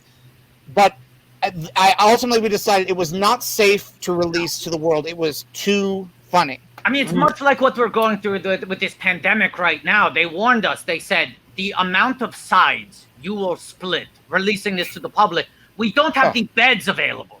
Is it set in Mos Espa, or is it like modern day? Is it present No, day? yeah, no. It's definitely set like in the suburbs outside of Chicago. Yeah, if you, I don't know if you've seen Why the now? show. If you've seen the show Superior Donuts, a similar tone, Yes. Yeah. a similar style, but with Watto. It's a different kind of thing. And let's say also, Judd Hirsch was on our pilot. He played my brother. Yes, that's right. Juddo. He was Juddo, my brother Juddo. Yeah. Oh, and he was great to work with. Most And of course he underrated clients in Uncut Gems. Yeah, he's great. Hey, either sensitive subject. All right. Let's not go there. Oh. All right, guys, we should start episode 6. Guys, thank you so much for coming. So long, Thank you guys. for having us. This has been super fun. This was great. Yeah, hopefully we do it again sometime. I got to meet my idols, George Lucas and Watto. That's true. Honestly, I should be thanking you. That's I got to meet my idol Patrick, No, we thank and you. know that he idolized me in the same way. Those overalls on. That is a great homage. I just yeah, want to I'll say mail something. these to you. I'll mail these to you when we're I done. want to say something Awesome. very, Thank you. very clearly right now. 1600 Penn was produced by 20th Century Fox Television, now owned by Disney. The rights for 1600 Penn are in the Disney family. Okay? For all we know, Marigold is technically a Disney princess now. Oh my God, you're absolutely right. Right. And you're asking about where the development would have gone. I'd like to say she was the first presidential lesbian princess. Yes. Whoa. And let's also say Disney loves animation. Other than Star Wars Detours, they've always been good at releasing animation. So Yeah, Disney, balls true. in your court, 1600 Watto, Peter A. Knight as showrunner, Amara Miller Benjamin in the cast, Watto. leading Watto. the show. This is Well, good. honestly, Disney, the Oh next my step gosh, seems we clear. would just be there to lift you up, to push your Look, I plan on speaking we to you walked guys so you could very run. soon. Oh, well, Watto, I will take a part of you with me today as I go away. Thank you for changing me. Thank you guys. Oh, Peter, I will not be the send same you- after this experience You've I been will Watto in alive. many ways. You've I will been send Watto Peter alive. the address for the sign. I will send Benjamin the address for the drawing. And Amara, I will let you know if we hit the point for National Treasure 2. Oh my gosh, please do. I'm so Okay. excited to come back for that. All right. Hold up, National Treasure 2. What's going on Oh, with this- National Treasure 2? Oh, oh, I don't think you might have to come Benjamin back. might be coming back. Benjamin, wanna come back. we found out that the set from the Oval Office in 1600 Penn was used as the set in the White House in National Treasure 2. Oh my gosh. Are you right? serious? the wall. If you the guys wall. would have me back, I mean, like, Absolutely. I love like all the National Treasures. Okay, We so need if to we hit 4,000. You know, $592. we get Nick Cage on this as well. I think that would raise the bar. Hey, if you got any connects, Benjamin, if we hit 4,592, we're watching National Treasure 2 after this. So I'll send you an email if we get it. Oh, awesome. Great. Yeah. Make it work. Wait, would that be today? Probably be today. Oh, okay. Imagine any hour from now. We'll figure it out. All right, okay. All right. Thank you guys. Okay. Thank you Thank so you much. so This is really much. Thank great. you. Thank you for We'll see having you guys. us. Bye-bye. Bye. Bye. Now, when we do 1600 Watto, I have a pitch for a character because now we know that these walls in 1600 Penn are from National Treasure 2. That's a good There's point. why not make them a character in the show called Wallow? people say if Or- these walls could talk. If these walls could talk, well, they can now. You can Yeah, have that's- Wallow, and you could also have Wall-E because they could be friends. George, Like, George, yeah. George, I got to bring in our next guest. Let's do it. Let's Okay. bring him in. So Yeah. you might know him. He was Tony nominated for his role in Book of Mormon. Whoa. You might have seen him in Hamilton. You might have seen him in a bunch of other things, but you also might know him as tour guide from season 1, episode 6 of 1600 Penn. Oh my Rory lord. O'Malley's here. Hey guys. Rory. Rory. Hello, Oh, Rory. Mally. Honestly, people come up to me on the street all the time and they're like, "Are you the tour guide from episode 6 of 1600 Penn?" This was going to be my first question because a lot of people cannot differentiate between fact and fiction. Do people ever come up to you on the street and say like, "Hey, can you explain to me the origin of this wall?" Like they want you to give them factoids as if Yeah. you're constantly on a tour, constantly Okay. leading an educational tour. Constantly. And I'm like, guys, all my research was just on the White House. Yes. And I actually didn't do any research in the first place. So You're more of an instinctual actor. Yeah, it was more of like a gut thing. Yes. Yeah. Just say the words they give you. Just say the words. Yes. Yeah. Just let them flow out of my mouth like vomit. Practical aesthetic. Beautiful art vomit. I've heard the rumor, Rory, that you in fact refuse to read the script for any project you're on. Absolutely. And if somebody hands me a script, I throw it back in their face. Absolutely. And call them an amateur. Yeah. No, that's the way to work. That's the way to work. Yes. Let's start this episode so we can see it in action. So this is the episode you are in, Rory. Yes. Yes. We just met Rory. Now we're about to meet the tour guide. Yes. All right. So we're going to press play in 1, 2, 3. Okay. Patrick, very good job booking with the timing of the episode. There he is. Here you are. Right away. This episode is starting strong. Have you seen this episode, Rory? Did you watch it when it came out, or is this new? I absolutely watched this episode. I watched all the episodes of 1600 Penn. I actually had just gotten off of a plane from New York. I was in Book of Mormon while we were filming this. Yeah. And Josh invited me to be on the show, and I had to take like a flight like the day before, like the day after I found out. It was really like a quick turnaround. But it was well worth it. So this role, was this an extension of your friendship with Josh, because you were in Book of Mormon together? Exactly. And we also went to college together. Whoa. So we were college roommates. So I've been playing the long game, just really like hanging in there in this friendship so that he'll keep employing me every chance he gets. Now, so wait a second. You are randomly assigned as roommates in college. Yes. You didn't know before that? No, I didn't know him until the first day of college. Yeah, and then we were in the same dorm, and then we stayed in this, like, we got a house with a bunch of other guys for the whole 4 years. So we were at college first it was sort of an arranged living situation, and then it continued by choice. Right. At first, it was the college's fault that I had to put up with him, and then it was my fault for the rest of the 4 years. Yeah. Kind of a meet cute. And then what's the process of both of you ending up in Book of Mormon together? Did that happen separately? Okay, so it's like the universe's sick joke, because our first Broadway show we did together was the 25th annual Putnam County Spelling Bee. You were in that show together as well? Yes. Yeah. That's wild. That was our Broadway debut, both of us, and I take credit for him being in that, even though obviously he booked the job. But I saw it in previews, and I saw Dan Fogler play this part, and I was like, oh my God, there's only one other human being who can play this part, and it's my college roommate, Josh Gad. They gotta so I called him. I was like, dude, you've got to get this show. This guy's going to win a Tony, and you're the only other person who can replace him once he leaves. So he got it, and then about 6 to 9 months into the run, I got a understudy part in the show, and my Broadway debut was going on for him as William Barfay when he went to audition for Avatar. Wild. Wait a sec. Okay, so wait, but then did you end up you were originally the understudy? I was an understudy only in Spelling Bee, so I went on like as 3 different parts throughout the Broadway run. But my first time ever going on in Spelling Bee was going on for Josh. Wow. Okay, so they're all blowing my mind.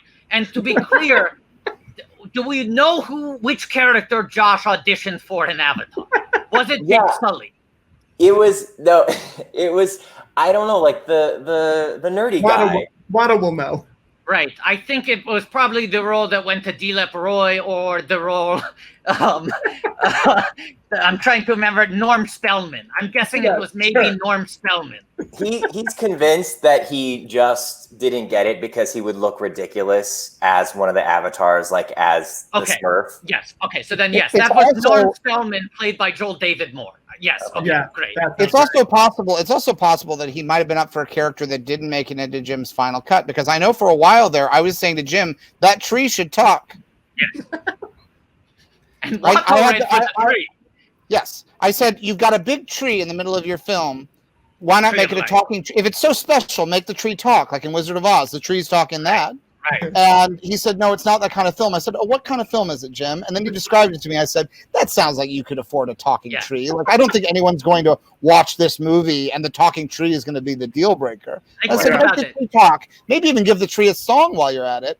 And at this point, Jim and I started to fight because I clearly had overstepped. But I still agree. I watched that film, and every time they cut to that tree, I'm like, I wonder what that tree would say or sing. I don't think you overstepped. I think that's pretty generous of you to give any advice to him. I mean, and imagine looking a gift horse in that mouth. You know what I'm saying? Like that was the highest grossing film of all time. Sure. But can you imagine how much more it would have made? At least a few more bucks. Just a tree with a big schnoz. Yeah. Sounding like Watto. I do think he's playing. I do think he's doing it correctly, taking so long to make the next one. I think that's how you do it. It's the right way to do it. People will only love it more if they have to wait for 15 years. Yeah. If they completely forget and stop caring and don't remember anything about it. Yeah. What you want, ideally, is for people to see Avatar 2 and become furious because it's not the Avatar they remember. And that can only happen if you leave so much time that you as a person are changed. The world has changed. The technology has changed. Everything has changed. Right. And then people will be angry just because people hate change. Right. George, let me ask you, do you think that Jim, as you call him, will go back, and since technology has changed so much, he will update the technology of the original Avatar? I don't think he will, because if you watch Titanic, there's a shot where the camera pans around the boat and you see a guy who might as well be an 8-bit character on your phone walk across like an animated character from a 1920s black and white cartoon. The captain walks across the ship deck or whatever, and then they cut to a real person. And if he won't change that, I don't think he's going to change anything. He's too busy. It's like something from The Sims. The only way that you could get James Cameron to do a special edition is if you tricked him by telling him it was at the bottom of the ocean somehow. But see, I'm trying to be optimistic here, right? Because George, he did the special edition of Star Wars, and he added this beautiful Jabba the Hutt, and Harrison Ford steps on the tail, and Jabba goes, "Whoa!" And it's so funny, and everyone loves it. It's the best part of the movie. Scene of the movie. So once a week, I send Jim Cameron a message on LinkedIn, and I just go just hear me out. Special edition Avatar, Watto's the tree, and every time someone steps on the roots of the tree, Watto goes, "Hey, go out!" Great. Hey, go out! Yeah, that's great. I mean, talk about amping up the grosses, because they've been dethroned by Avengers now. They need to make more money. That's true. They need to get back that #1 record. Now, Rory, so far we have raised $2,831 for the Museum Moving Image. Wow. But I want to say we did surpass a stretch goal that I feel like is perfect timing for Watto and George. Right. So one of our stretch goals was that Watto and George need to sing a song from Little Shop of Horrors, and I feel like it's perfect that you're here so you can give them a little critique. Now, Rory, in the musical Little Shop of Horrors, there is sort of the Greek chorus of the 3 women. Yeah. To do some backup. Would you maybe want to do some backup on this as George and I serenade each other with Suddenly Seymour? Absolutely. And George, I forget, do you want to play the Audrey role or the Seymour role in this rendition? I'm fine either way. What do you think is the best casting, Watto? I mean, look, Watto's got range. I think Watto as Audrey. All right, so I'll do Seymour. All right. Yeah, that's nice. All right. Are we ready? I think we're ready. Let me get the lyrics up. I need to make sure I have the lyrics with the delineated who sings what part. Who sings what? All right. And this is Suddenly Seymour from the musical Little Shop of Horrors. Okay, I have it here. Okay. Whenever you're ready, George. All right. Lift up your head. Wash off your mascara. Here, take my Kleenex. Wipe that lipstick away. Show me your face. Clean as the morning. I know things were bad, but now they're okay. Dun, dun, dun. Suddenly Seymour is standing beside you. You don't need no makeup. Don't have to pretend. Suddenly Seymour Suddenly Seymour is here to provide you sweet understanding. Seymour's your friend. Nobody ever treated me kindly. Daddy left early. Mama was poor. I'd meet a man and I'd follow him blindly. He'd snap his fingers at me. I'd say sure. Dun dun dun dun. But suddenly Seymour Suddenly Seymour is standing beside Watto. standing beside Watto. Don't give me orders. Dun dun dun dun. Don't condescend. Oh, suddenly Seymour Suddenly Seymour. is here to provide Watto. Dun dun dun dun. Sweet understanding. Seymour's Watto's friend. Tell me this feeling lasts till forever. Tell me the bad times are clean washed away. Please understand it's still strange and frightening for losers like I've been. It's so hard to say. Dun dun dun. Suddenly Seymour. We both sing. Suddenly Seymour. He purified you. Purified you. Suddenly Seymour Suddenly Seymour. showed me I can. Yes, you can. The girl that's inside me Hey, with sweet understanding. understanding. With sweet understanding. With sweet Seymour's your man.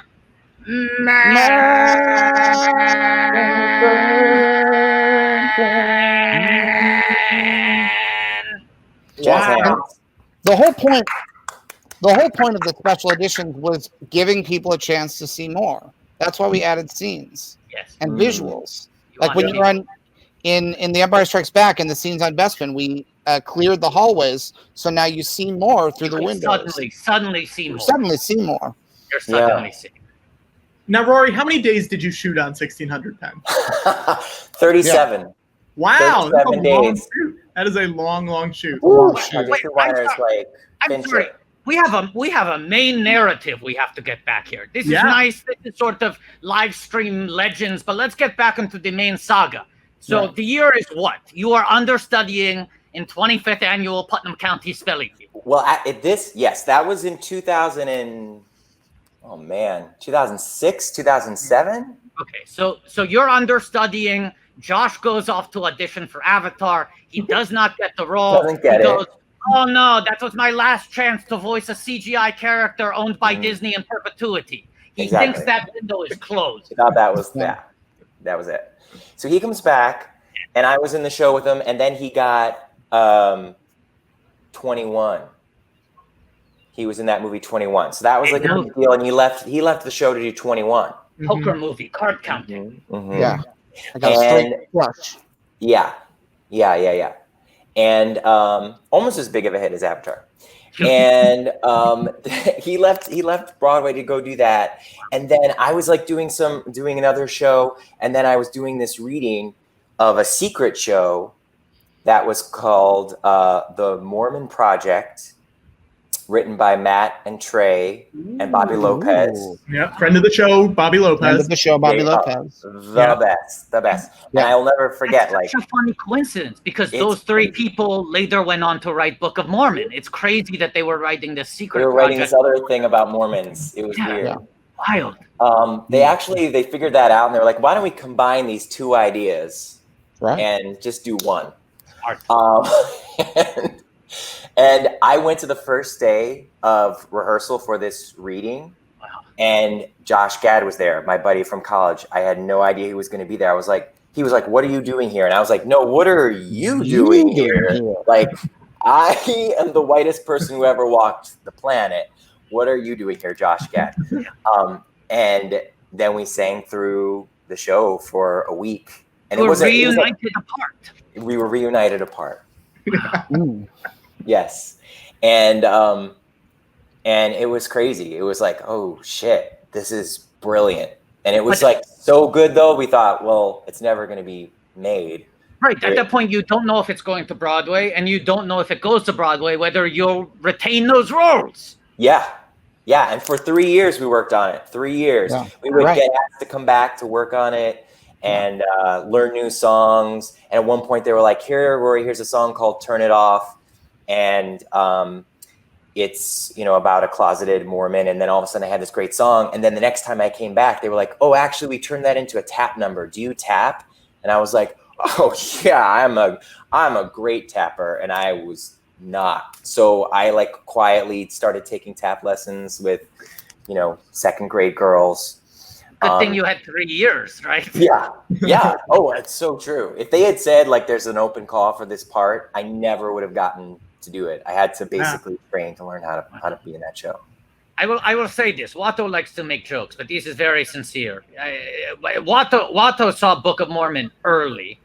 Not like early, but like in the early days of the run, like shortly after it had opened, after waiting out in the rain for the lottery and whatever. Your performance of that number is one of the best things Watto has ever seen someone do on a stage. Watto. But it makes sense. I mean, it makes sense that there were 3 years there because it was so perfectly honed. I mean, that number is really a skill piece. Well, that's why, like, seeing an original Broadway cast is always so special because you're watching something that the writers tailor-made for that actor for years, you know? So it's like watching somebody in the suit made for them. Yes. And so it just feels right. That's like Watto, like George made me on the computer. I was literally designed for Phantom Menace, so I just killed that. No one else could have played that role. Literally. Yeah, no one. Yes. Yeah. Rory, someone in the chat is asking, McClunky is asking, can Rory talk about his version of King George and Hamilton and how the pronunciation of the da-da-das is different than Jonathan Groff's? I loved his performance. Would you care to comment? Oh, so they're saying that my pronunciation of da-da-da is different? Yeah. Yeah, I mean, I think that everybody has their own take on da-da-da. You know, I mean, that's the one part that Lynn really let us play with, I guess. I would say, like, it's so cool to watch the movie because I took over for Groff. And so I watched that original cast for 2 weeks. I watched 16 performances in a row. And my mind was blown, and I was like, oh my God, I'm going to go in the show and ruin the greatest theatrical thing that's ever been created. I was like, I'm sinking this ship. It was just like a lot of pressure. So to watch that movie brings me back to not being in the show, but watching it from the back row and being like, I'm going to ruin this thing. Now, how much, when you come in late, how much rehearsal time do you get with the cast? Oh, you don't, I mean, especially with a role like that where you're basically by yourself. Sure. I had, I think we did like 2 hours of a walkthrough with the cast, but it wasn't just the cast. It's not the cast for that. It's like, I only had 2 hours of wearing the crown. Sure. And then I was in front of an audience and you're like wearing these little kitten heels and this huge cape. Yeah. And so I was like, you know what? If I don't fall on my first performance, it's a win. Yeah. It's a win. Yeah. If this crown doesn't fall off my head, awesome. Taryn, who took over for me, his crown fell off in the first week or something because it's not like strapped to your head. It can come right off if you go too far over. But it's nerve-wracking, but it's also like the greatest thrill ever to be put into a show like that. Could you give us a quick da-da-da? I mean, America has been watching Hamilton all week on Disney Plus, but that is Groff's performance that saved. That's true. You know, comparatively few people had the honor of hearing your da-da-das. That's true. I mean, I just think it's really cool that someone thinks that my da-da-das are unique in any way. I wish I could say that was a choice. Certainly not as many. I made more choices as Skip the tour guide in episode 6 of 1600 Penn. Yeah. But here you go. Da-da-da-da-da-da. Da da da da da da da da da da da da. Everybody, Da da da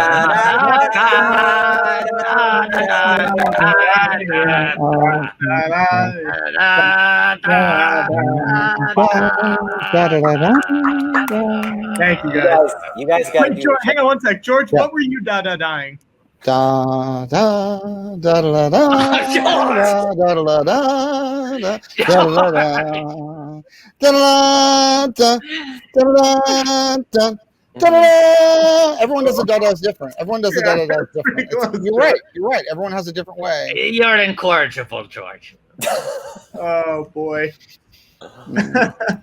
I want to give an update on. What are we at money-wise? Well, we're getting close to 3,000. And 3,000, as we all know, is cherry time. Yes. Yeah, 3,000. George just said it's cherry time. Yes. We don't know what that means, but it's cherry time. It costs me $3,000 to find out what cherry time is. Yeah, so we are at 284919. So we are $150 away from finding out what cherry time is. How close are we to getting Watto's name on a chair at the Museum of the Moving Image? It's 3,700 is the number for Watto. Oh. Now, Rory, did you meet Bruce Campbell at all while you were on set? I did. Wow. Yeah. How was he? Yeah. He was great. Yeah. He was awesome. We were all just happy to be there, and Yeah. I don't know. It was a really, really fun couple of days because, Josh he's a fun guy to be at the number one on a call sheet. I'll say that. Everyone had such a blast, and it was Josh great. is a fun guy. Almost sounds like you're calling him a mushroom.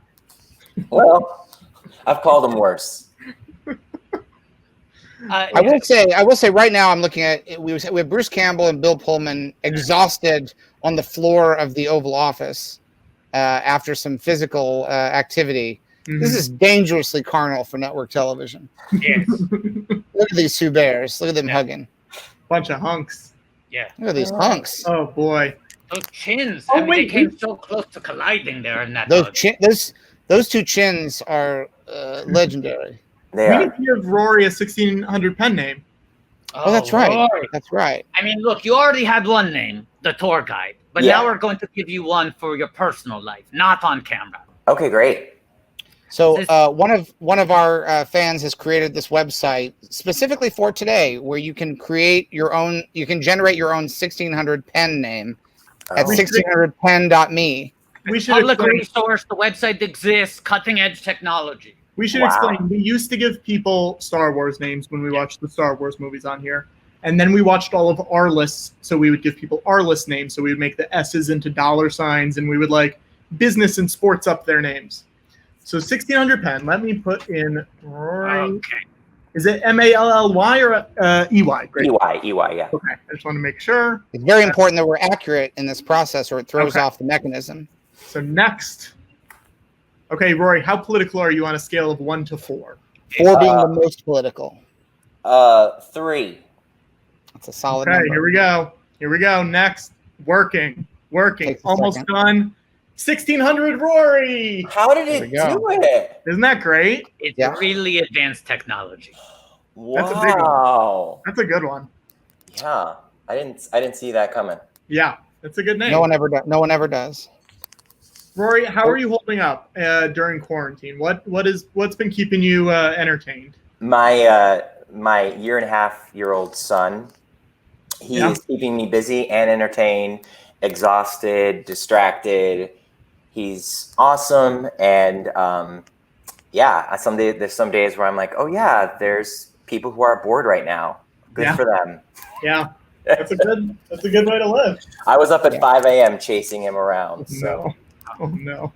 It's good. We're great. I was going to open up Hamilton here in Los Angeles. We were the day of the first show, and they closed us down. But we're all out here. We're ready to go up when it's time, and it's going to be an even bigger celebration. And I don't know. This whole thing just makes me more grateful than ever for everything that we get to do creatively and being on stages, and so this is awesome too. This is really incredible what you guys are doing. Oh, thank you. It's very fun. I have a question, Rory. Yes, You have a somewhat unique career in that you've done so much musical theater, but so much of it is new shows. Even if you're not original cast, you're joining new shows, or you've originated a lot of roles. Are there any sort of roles in the canon of musicals that you sort of strive for, that you have? Do you have your sort of vision boards? I would love to finally get my chance to play this someday. Absolutely. I would love to be in any Stephen Sondheim show ever, because I've never been in one, and he's obviously my favorite. But my number one of his shows is Sweeney Todd. I want to play Sweeney Todd. And I know no one will ever cast me. I will probably Don't say that! This is you putting it into the world. This is putting it public so everyone can see. Yes. George, can you do a remake of Sweeney Todd, the movie, and cast me? Just think absolutely. I could do it. Do you have a part that you have picked out that you'd like to play? Sweeney, the title. Yeah. He wants to play Todd. The Demon Barber. Todd. We'll just call him Todd. Just Todd. Yeah. Drop the Sweeney. It's cleaner. It's cleaner. Yeah. Yeah. I mean, Rory, you're saying it would never happen. If you ask me what is the single most important qualification for playing Sweeney Todd, I would say head of hair. And then Michael Cerveris proved us all wrong. That's right. You know, rules are meant to be broken. You know your stuff. Watto likes musical theater to a degree that people often find surprising. I am surprised, and I appreciate that. Yeah. You're right. Anything's possible. Well, that's good to know. Well, we'll see what we can do. Yeah. Let me bring up the total before I let Rory go, because we have an updated total. We are now at, hang on one second. We're at $3,154. Wow. So we're $202 away from Watto taking a Sharpie pen and drawing famed magician and political libertarian Penn Jillette on his forehead. Yes. In celebration of 1600 Penn. Rory, thank you so much for coming. You get it. You get it now, Rory. I get it. And I get so much more now. This has really cleared a lot up for me. Good. Thanks for having me. Rory, there's no reason you can't play all the parts in Sweeney Todd. We can true. Digitally. CGI. CGI. You can play that judge. He's like hitting himself. Joanna, Joanna, deliver me, deliver me. Play that. Thank you. We would not cut that one. It would be a part of it. I would love to see what you did, what choices you made playing a pie. You could play the little green finch and Litterbird. Have them have a little song. Absolutely. I look great in feathers. Yeah. We got to make it happen. All CGI, one man Todd. This is going to be way bigger than Avatar. Yeah. Thank you so much, Rory. Thank you, guys. Stay safe. We'll see you soon. Bye. Bye-bye. Now, guys, before we start episode 7, I have a guest I want to bring in. Mm-hmm. Okay? Mm-hmm. Okay. You might know her from Fargo, the TV show. You might know her from Vice Principals.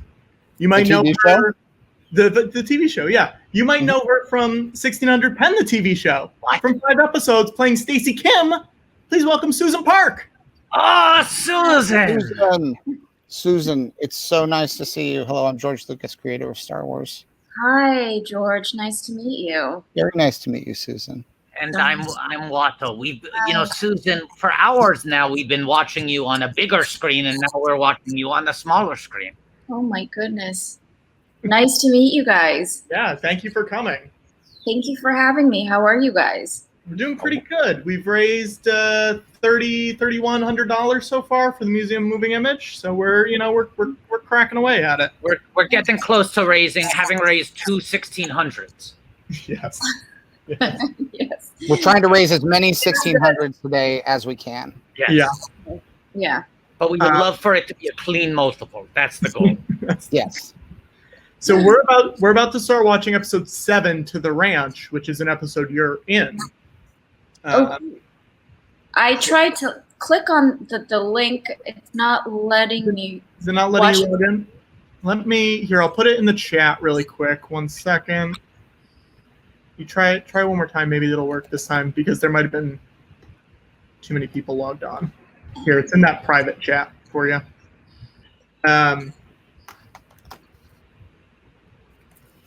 If it doesn't work, we can just talk about the show too. It's not. Yeah. Now this is the last episode was called "Skip the Tour." Famously, there's a Star Wars ride at the Disney theme parks called Star Tours, which is unskippable. Unskippable. And now, episode 7, To the Ranch. Yeah. I live on a ranch. I live on Skywalker Ranch. So all of these titles feel like they're, and I'm sure that everybody has this feeling in different ways, that when you consume art, you make it oddly personal to yourself, you know.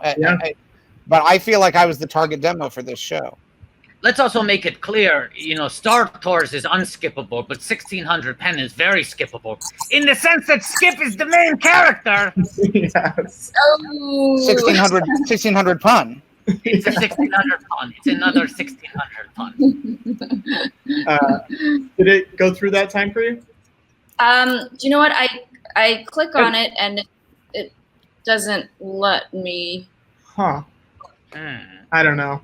We could just talk about it too. It's not, it's not the end of the world. And I can also describe certain things that are happening. For instance, I know that the indelible first image in this episode is of MSNBC's Chuck Todd. Yeah. And presumably doing material that is unique to the series. It was not actually part of the news. Here, so let's Watto, George, and I will start it, and then we can chat while I'm going. You ready? 1, 2, 3. So Susan, how did you get involved with the show? Because you're on a solid chunk of episodes. I auditioned for it, and I was really excited. How long ago was this? 2012. Yeah. Shot in 2012, aired in 2013. Oh my goodness. So 2012, 8 years ago. That's insane. Yeah.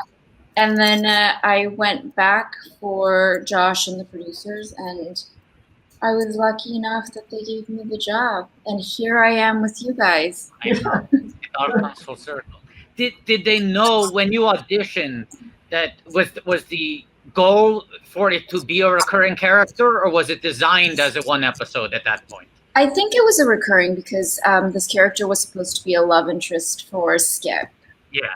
Yeah. Mm-hmm. So that's always, you feel the pressure in those auditions where they're like, it's not just one job, it might be more, it might be a lot, who knows, the show could run forever, you know, you could be Frasier, you could get bumped up to main cast. A lot of pressure, a lot. I was sweating it big time. But they were so nice in the audition room, and casting director Debbie Zane was super nice, and yeah, it was a lot of fun. That's great. People are asking in the chat. They love Snowpiercer, and they want me to ask you about Snowpiercer. Okay. You work on a lot of cold stuff because you're on Fargo too. Yeah. A lot of cold stuff. What's going on with that? I don't know, man. But hey, let's not generalize. Susan has range. You've also been on Always Sunny in Hawaii 5-0, so you work in either climate. Yeah. Always Sunny is this. I mean, you don't get sunnier than a show that's always sunny. You worked on some of the hottest and the coldest shows in Hollywood. Yeah. You can do both. Yeah. Let's not pigeonhole. Oh no! Wait, Susan, you're kissing someone right now. Oh no! Who am I kissing? I think you just kissed a man and then got pushed into a closet, and Josh, Skip, was looking at you through a little blinds. I don't know. Oh my God. Now, when you read something like that, in a script, is there a part of you that's worried that it could be the end of your character's arc? That you could, you know, like, how does it feel when you're discovering your character's plot lines and you don't have the guarantee of a certain number of episodes necessarily? Right. Like George planned out every episode in advance. He knew the entire Star Wars saga, and he just sat on it for about 35 years. Yeah. But this, I assume, is growing week by week. Yeah. Do you know what? It was so long ago that I don't remember for this one specifically. But I guess you're always trying to guess where your character is going to go. And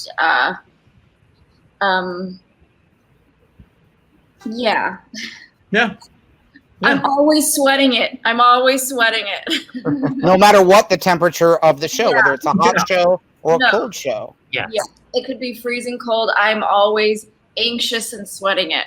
Yeah, that's I feel like that's normal. That's healthy, right? That feels like a normal thing. Watto's an on-camera talent. Watto, do you sweat when you're worrying about jobs? Oh, profusely. Watto's constantly getting shiny, having to call for touch-ups.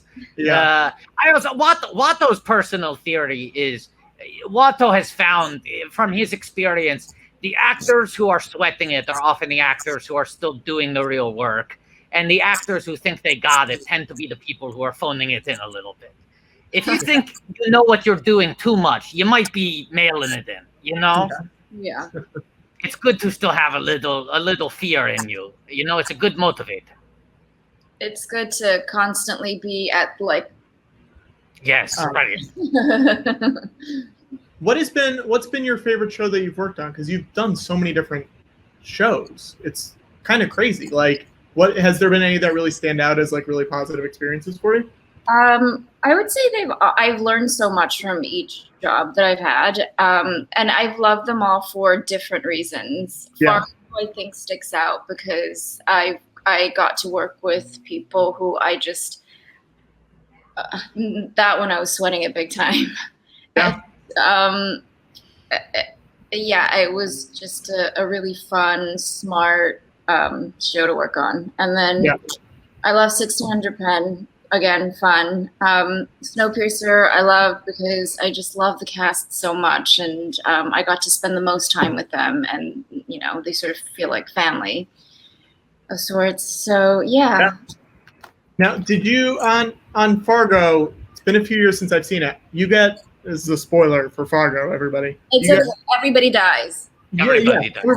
You get killed in the travel agency, right? Yeah. Mm-hmm. Yeah. Did you get squibbed for that? Squibbed? It's like the exploding blood pack. Oh, do you know what? That was actually a body double. Ooh. Okay. All right. George, like your buddy Brian's film. Oh, that was yes. My pal and sometimes bully Brian De Palma. A movie called Body Double. Yes. Yeah. Wow. Now, why was that? Was that because you weren't there, or it was just easier for the stunt? It was because they mixed the bullets. Some were blank, some were actual real bullets, and so they didn't want to chance it because they thought if they're going to use. They thought if it's real bullets, they should shoot someone else. Exactly. That was pretty considerate of them. She got paid the real money. Mm-hmm. Right. Yeah. Mm-hmm. But it was nice that they did not even attempt to murder you. That they almost went out of their way to not murder you. Yeah, that was really. But then, so to answer your question, that wasn't a squib. Mm-hmm. She did get killed, unfortunately. Really? Wow. I get it. That makes sense. Blood, yeah, and those feathers that came flying out. Yeah. Wow. Good for them for not letting that get out. That feels like a scoop that the trades would have picked up on. Yes. This isn't live, right? Nobody. No, it's definitely live. No, it's just streamed. It's live streamed. It's different. It's very different. Just kidding. Yeah, that that's it. That was me, and that was a fake. If you say just kidding, it holds up in court. You're good, Susan. You're golden. It's okay. Yeah, it'll be. Yeah. Now, Susan, in episode 3 of 1600 Penn, your character is compared to Queen Amidala from Star Wars Episode 1, The Phantom Menace. How do you think about that, George? Because we watched it roughly 2 hours ago. But did you feel like, wow, proud, or did it? Proud. No, proud. Because I thought, yes, I understood the reference. And so I felt great because that meant that Star Wars exists as a movie franchise in the world of 1600 Penn. Because you can't take that for granted. You know, you don't know when you create one fictional world and then someone creates a fictional world that acknowledges this other. Acknowledges yours. Because one thing it does is it removes the question of, is Star Wars real in the world of 1600 Penn? Like, are these real things that happened in a different galaxy far, far away a long time ago? Mm-hmm. Or is Star Wars a movie in the world of 1600 Penn that these characters could go see? And so in that instance, I mean, I guess it's not entirely clear. It could be, based on that one joke, it could be that Star Wars was a real thing that happened and not a movie. It might have just been a thing that happened a long time ago in the galaxy far away. But I can say, I mean, as a longtime friend of George's, he gets very, very stressed out when he starts watching a new TV show. Because he's just on the edge of his seat, waiting for that first reference, so he knows whether or not Star Wars is canon within that show. Like, I remember when I watched The Wire, and I just kept waiting to find out, is Star Wars real or a movie in the world of The Wire? And it was one of the many unanswered questions. Yeah, I learned a lot about the way that cities and institutions are broken in America, but I didn't learn whether or not Star Wars was real or a movie. So I'm just gonna, just to get this, just to be clear, every time you watch a movie or a TV show, you wait for a reference to Star Wars. With bated breath, he waits, yes. Bated breath. Yes. I mean, it's just something I can't help. Once you create, I'm sure that this is what every artist does. You know, when you tell a story, you want to know, I'm sure that when 1600 Penn, when the new Star Wars movies came out, they wanted to know if 1600 Penn, if there was any indication that later on 1600 Penn would exist as a story or as a real historical event. You know, if there was a character in, say, The Last Jedi whose last name was like Gilchrist. Hang on, guys, I just want to pause really quick because Amara's character on screen is currently wearing this outfit. I just want to make sure everyone knows. Yeah, Susan, Patrick, stand up, Patrick, because Amara's standing up. Yeah. Susan, when we were planning this stream, her outfit was available for purchase online, so we bought it. Amazing. Yeah. Susan, you seem increasingly incredulous about everything happening on this live stream. Almost as if it's not normal for George Lucas and Watto the Alien to be obsessively watching every episode of 1600 Penn and buying costumes from it. No, that's not. I'm still stuck on the fact that George, being who he is, waits with bated breath on whether Star Wars is going to be mentioned in anything and everything that he comes across entertainment-wise. I'm also, you know, I'm multitasking. I'm also enjoying and processing the story on its own terms. Yeah. But it's just a question that I'd like to. I appreciate it when it's answered because then I can just relax and enjoy.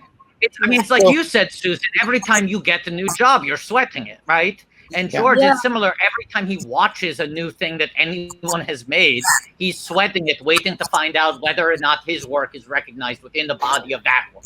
The first 2 episodes of this, there was no release. It was just nonstop tension. Is this happening after the events of Star Wars? Or is Star Wars a movie that the Gilchrist all went to see as a family? He's good at hiding it at this point, but I've known George long enough that I could recognize he was circling a panic attack. He is just barely keeping it at bay. And the second Skip compared your character to Queen Amidala, shoulders down, sigh of relief, his whole posture changed. Yeah, okay. Now, do you remember those lines? Do you remember that scene where you were compared to Queen Amidala, Natalie Portman's character in Star Wars prequels? Good friend of mine. Have you ever encountered Natalie Portman in real life? It must have been awkward. No, I have not. She's great. I do want to Harvard. He's a real match. Also, when you Google your character to get more information about the character, you're known for quote is Stacey Kim, I like you. Skip Gilchrist, I know, which is also a Star Wars line. I don't want to put all this crazy stuff on you, but that's a Han Solo line. So you're compared to Queen. You're the only character, maybe in the history of film, television, and music, or let's say paintings, literature, poetry. I know of no other fictional character who is compared to Queen Amidala, who then utters a line of Han Solo dialogue. That's pretty impressive. It's badass as heck. I'm changed, forever Yeah. changed, because I didn't know this. Thank you for telling me, because I now know that I will go down in history. Yeah. Mhm. Yeah.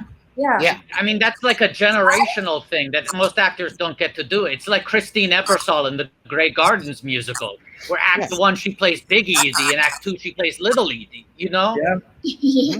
It's very cool. exactly the same. Waddle's getting really into Broadway. No, I was I going to say, love Broadway. Waddle's talking a lot of Broadway today. I love musicals.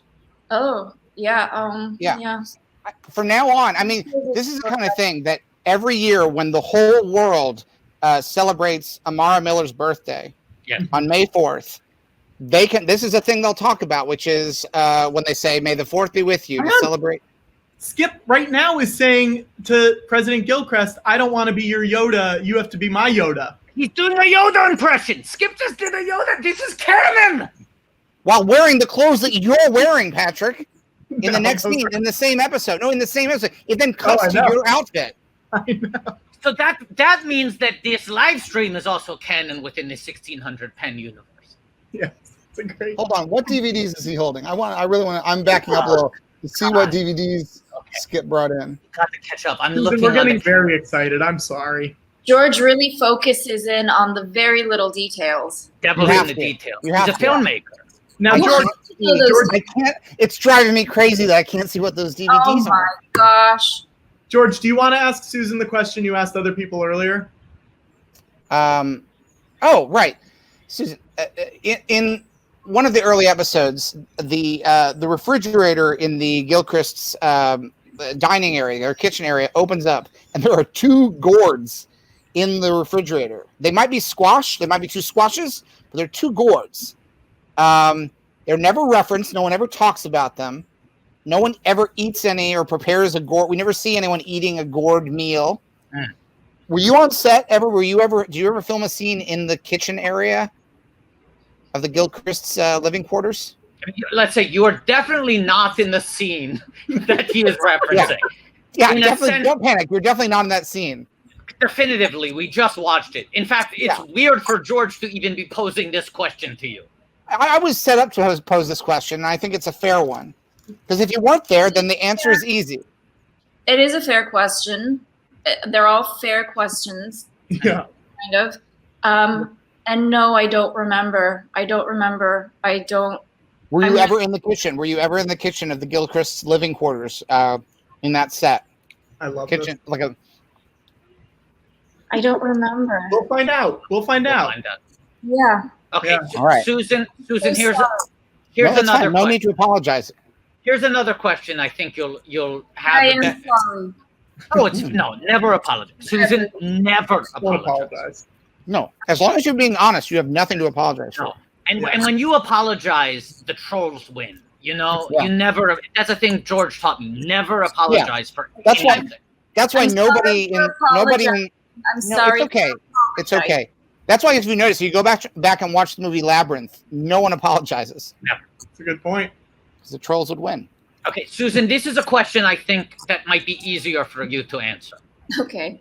Okay, you did a one-woman show called Diaries of a K-Town Dive Girl at the Elephant Theater in Los Angeles, February of 2011, correct?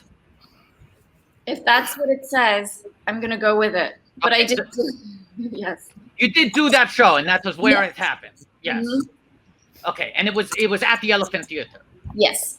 Now, in your memory, did the Elephant Theater close down after you did your one-person show? Yes. Did it really? Yeah. But Wow. it was so explosive that the theater had to say we can't put anything on after this. Susan, I am so glad you said that because I've been looking for someone to relate to on this front. Watto did a one-man show called Watto Bout Me, in which he sang new versions of a lot of his favorite Broadway ballads. We should say this is very real. Very This is real. true. Yeah. Watto did this, and he thought that it sold out. He felt really good about it. He thought This it was was going after- to be. the George Lucas Talk Show had had this slot at the UCB Theater since 2014. Yeah, so we were a long-running show. Normal talk show. Long-running show. I had to leave town to work on my museum, and I said to Watto, I want you to continue in the slot. He had something he wanted to do. So Watto did a one Watto show. He worked really well on it. Yes. Yes. You worked very hard on it. You understand what it's like. You've done it. You put your heart and soul. It's very vulnerable being the only person on stage. He did this. It was well received. He felt really good about it. He said maybe he's going to, I'm going to get a run out of this. And then 4 days later, the pandemic hit. Everything closed down, and now that theater has permanently gone out of business. Oh my goodness. Watto was one of the last shows to ever happen at the UCB Theater in New York City. And I'm constantly suffering with this sort of like survivor guilt of like, did I kill that theater? Was my show too good? It was definitely to something. Right. Was it a super spreader event? Like what happened there? We will never know. But and the thing you're is, living with those same questions. Yes, but it doesn't keep me up at night. See, but I think it should keep you up at night, and I think you should just keep circling this inside your head. Watto has not slept since March. I can tell you that. Yes. Very good. Very good. Watto, March 6th. He has not slept since March 6th. Watto, someone in the comments is saying that your show went viral. It really did, to an unfortunate degree. Two things. First, I want to talk about how proud I am that I fit into these clothes that 12-year-old Amara Miller fit into while she was filming. Feel really good about that. Yes. Secondly, we should give Susan a 1600 name. Yeah, a 1600 pen name. Yeah. Now, do you guys want to explain to her briefly what that means? Besides, not Stacy. No. No. That's your character name. This is a name for you, Susan Park. Yeah, because that character is owned by 20th Century Fox, which has been purchased by Disney. Yeah. So Disney. So basically, you are technically a Disney princess. I mean, I have been since I was 5. Yes. But now it's legal. Like now it's legally intellectual property. It's canon. Okay. Mm-hmm. All right. So here it is. So your name, Susan Park. We're going to click next. So this is a website that was designed for today. It's a real website. Anyone can go to. Now, anyone can go. Susan, how political are you? 1 to 4. 4 being the most political. 4. Okay, here we go. 3. 3. Okay. Woo! That's good because it makes a big difference. Here we go. Huge difference. Your 1600 pen name working almost done. 1600 Susan. Wow. That's good. That's a good one. Rolls off the tongue. That's your name. My Disney princess name is 1600 Susan. No. Stacy is your 1600. That's your Disney princess name. And we haven't built a Disney princess website yet. We only have a couple of. Stacy's Disney princess name is 1600 Susan. Do we now? Let me ask this question. No, let's just clarify though. Yes, Susan. I think I did it wrong. I think I should have gone with 4. I second. Right, we'll do it again. We'll do it again. We can change it. We'll do it again. Okay, let's do it again. So yes, Hang Susan. on. Start over. Stacy is now a Disney princess. Here we go. Next. This would be your name in real life. This is your personal 1600 pen. So you said 4. 4. All the way. All the way. Here we go. Next. Your 1600 pen name is 1600 Susan. Wow. It looks like it was Destiny. It was Destiny. That's pretty I good. call bullshit. Wow. No, it's very complicated technology. It's science. It's been verified. I mean, we'll run it again. We'll get the same results. We'll run it again. The numbers don't lie. Science. It's science. Yes. It's bleeding edge technology. Yeah. Susan, do we, without spoiling too much, do we learn more about Stacy in later episodes about her friends, her family? Do we ever explore her world, or do we only see her within the context of the world of the White House? Sadly, no. You Mhm. only see her in context inside of the White House. Of the White I House. think we have 3 episodes left, I think, Right. in So our Stacy It's journey. very sad. so we never find out about her family. We never find out. You never find out if you cut her, does she bleed? You never find out, for instance, if her mother has got it going on. No, you never find that out. Stacy's mom. I got it. Stacy's mom telling us a winging joke. Thank you, George. You don't even know if she has a mother. Whoa. That's right. Do you think she does? Or is she like Anakin Skywalker, born of mysterious origin? What's your headcanon? You think immaculate conception? Wow. No, she was. I'll give you the backstory. Please. She was actually, she lives in the basement of 1600 Penn because one day, I mean, she doesn't even know for sure, but this is rumor has it. One day they opened the front door and they saw a stork fly off. Oh, There was wonderful. a basket with a baby. Ooh. And they looked in it. The baby wasn't Stacy. Wow. The baby had a note and said, "Look over there." This is great storytelling. Susan, this is great storytelling. Oh, good. We I'm on thought- the edge of We thought we were leaning into look over there. They looked over there, and they found this raggedy 5-year-old, Stacy, and they tried to question her. Hey, what are you doing here? What is this baby? What is going on? And she didn't know anything. The only thing that she knew how to say was, "I'm Stacy Kim. I'm Stacy Kim."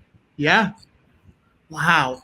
Yeah. So What they, out of pity, they let her stay and work in the mailroom, and they didn't even allow her to move up like they do in agencies. Oh my gosh. They just kept her in the mailroom. Susan, Wow. what was your plan? Was this going to be a season 5 reveal, season 6? It was Like going when? to be a season 5 reveal. A Susan 5 reveal. Season 5 A Susan reveal. 5 reveal. Oh, people need to write their letters now to renew 1600 Penn for Susan 5. Susan 5, the Susan season. Oh, one more Susan of 1600 Penn. Wow. 1600 Susan. Susan. We're Oh, almost there. 1600 Susan. Yeah. Well, this is the thing. Disney now owns See? 1600 Penn, and they love franchise building. So we're saying, like, bring 1600 Penn back, but build it out into a cinematic universe. Yeah. Mhm. Yes. that cold open where we meet the baby who has the note that says "Look over there," that directs us to Still 5-year-old blowing Stacey my Kim. That's pretty good. Very raggedy 5-year-old with twigs in her hair. Yeah. Yeah. But Hanging at out that point, the hanging out audience, by the White House. the audience doesn't know what to expect. Yeah. You know, it's like all the rules are broken. Everything's out the window. Anything is possible. Insane. Susan, thank you so much for coming by. Susan, thank you so Having much. me. This It's was been very fun. fun. Susan, thank you so much for coming by. Do you have anything you want to plug? We don't usually let plugs, but we'll let you plug if you have anything. I want to plug my new one-woman show, 1600 Susan. Whoa. Wonderful. This is an And exclusive. I'm going to say, George, don't worry. Don't worry, because there will be plenty mention of Star Wars. Wow. I just want you to sleep well tonight. I will. But you want me to stay awake and circle the question of whether or not Watto brought coronavirus to New York City with his one-man show. Yes, because that is that is you should have no rest from that ever. I promise you, I never will. It's a very heavy bag that you should never put down. I want to say, as suggested in the chat here, from Eric Smooth, #5 Susans in a movie. I think we want to We want to get that trend. That's good. From your lips to the universe. Oh, Why don't boy. we say 1,600 Susans? And a movie. We need a movie. 1,600 Susans and a movie. Yes. Oh, we love it. Oh, Thank you, Susan. thank you, Susan. We'll see ya. Thank you. Hey. Bye, Susan. And speaking of, she just mentioned that's a very heavy bag. This bag of cherries is significantly lighter than it was at 3,000. That's true. I don't know what it does to a person to eat a whole bag of cherries. We'll find out. What are we at right now, Patrick? So we are at. Hang on. Let me bring in our next guest because we have a guest for episode 8. She's an executive producer on Blackish, co-executive and executive producer. She was a supervising producer on the Carmichael Show. Supervising producer on What do they have to BoJack do with our live stream? Everything. She's a co-producer on 1600 Penn. She was a writer on 1600 Penn. What? Laura Guten's here. Laura! Thank you so much for having me. Oh man. Thank you for gracing us with your presence. Wow. It's truly an honor. Thank you, Laura. We're on episode 8 right now. Oh, and you guys wanted to know, right now we've raised $3,229. We are so close to Watto drawing magician and libertarian pendulette on his forehead. Do we have anything for 4,000? We don't, but if you want to add it, George, go ahead. I'm going to visit. I'll keep this cryptic. I'm going to make this sound mysterious, but I'm going to make a visit to a doctor. No, I'm going to have a doctor make a house call. Okay. I love how cryptic your stretch goals are. And I'm going to give you. I'll give another clue when we get to 3,500. I'll give you another clue. Okay. So that's a stretch goal is a clue. A clue for a different stretch goal. Great. Yes. What a great way to raise money. Let's start this episode and then we can talk to Laura about everything. All right. So, Laura, do you have it pulled up? I don't. I'm just flying blind. That's okay. All right. All right. So we will. Here we go. We will start in 1, 2, 3. So we're 8 episodes in, Laura. Mm-hmm. We're having fun. So far, Peter Knight was here earlier, and he auctioned off one of the White House signs from the press briefing room. Oh, wow. I did not know that we were allowed to take anything at the end of the season. I don't think he was. No, this is what happened. Peter said that he was on the old lot for something else, and he noticed the sign was still there years later. It's the sign we're looking at right now on the screen there. And then he took it. He didn't take it at the end of the season. He took it years later. Mm-hmm. Well, you know, Peter Knight is one of those people who believes that it's better to ask for forgiveness than permission. And I admire that. I can't do that. He's so a thief. He's a thief is what you're also, saying. I'm not. Yes. He's a scoundrel. He's a scoundrel. He's a scoundrel. I'm also a lovable rogue. He's a lovable rogue. He's truer words are never spoken, Watto. I'm also not sure if it counts as stealing if you do it later. If the lot and the whole production had just left it behind as garbage. Yeah, if it's garbage. But you know what? One man's garbage is another man's fundraising tool. So I applaud him for having it. That's right. Yeah. Have you ever taken something from a set? You can't see it right now, but I am actually sitting in a leopard print chair stolen from the set of News Radio. Whoa! Which was my first job. Ooh. And I also, if you're familiar with the show, Andy Dick's character, Matthew, had a little fishing cat sitting on his desk, and I took that at the end of the season. Laura, Watto has only been was this the chair that Andy Dick would... No, George, what were you going to say? George. Was that the chair that Andy Dick would frequently fall off of in the cold opens? No, this was a special chair that was in a flashback in an episode, and I said I think that looks cool, and so I was young, and I didn't have a chair, and they felt bad for me, so they just said put it in. Wow, So I have the chair, but the thing from the desk was very iconic. So you carried that chair with you for years now, from like different homes. Oh yes, no. Now I am a mother now. I am sitting in this chair more than 20 years later. It's very comfortable. I was going to say, Watto, the only way he has mentally been surviving this quarantine is by self-medicating with sitcoms. And he has been obsessively watching sitcoms as some sort of form of false normalcy to put his mind at ease. He is currently deep into making his way through every episode of News Radio. You had no idea. This is very topical for what Watto is thinking about on a daily basis. I did not know, but no, it was my very first job in Hollywood. I was the stage production assistant on the final season. So I answered phones and I got yelled at a lot. And sometimes I would stand next to John Lovitz at craft service while he made a bagel. And then years later, I worked with John Lovett. I was going to say. Right. You may drop the not, Z, it's cleaner. Hang on, you may be the only person who has worked with both. You might be the only one. Yeah. Again, I'm just, I'm blessed. You could start a podcast called Love It or Love It, in which you recount different stories from those two jobs. Yeah, like who did I walk in on wiping his armpits with a washcloth? I got one guess. You're probably right. Okay. You're probably right about I that. won't make you out him, but I have a guess. Yeah. How did your job with 1600 Penn come about? It came about, well, I didn't know anybody involved in the show, but my agent put me up for the job during staffing, and I had just had my first child, and I was desperately terrified that they wouldn't let me back in the TV business. But I went in and I sat down and I talked to John Lovett and Jason Weiner. And I think what clinched the job for me is that we were talking about Becca being pregnant. And I recounted my experience recently being pregnant and how it wasn't wonderful and beautiful and how I constantly felt like I had an alien living inside me, leeching off of my life force. And they were like, we like this.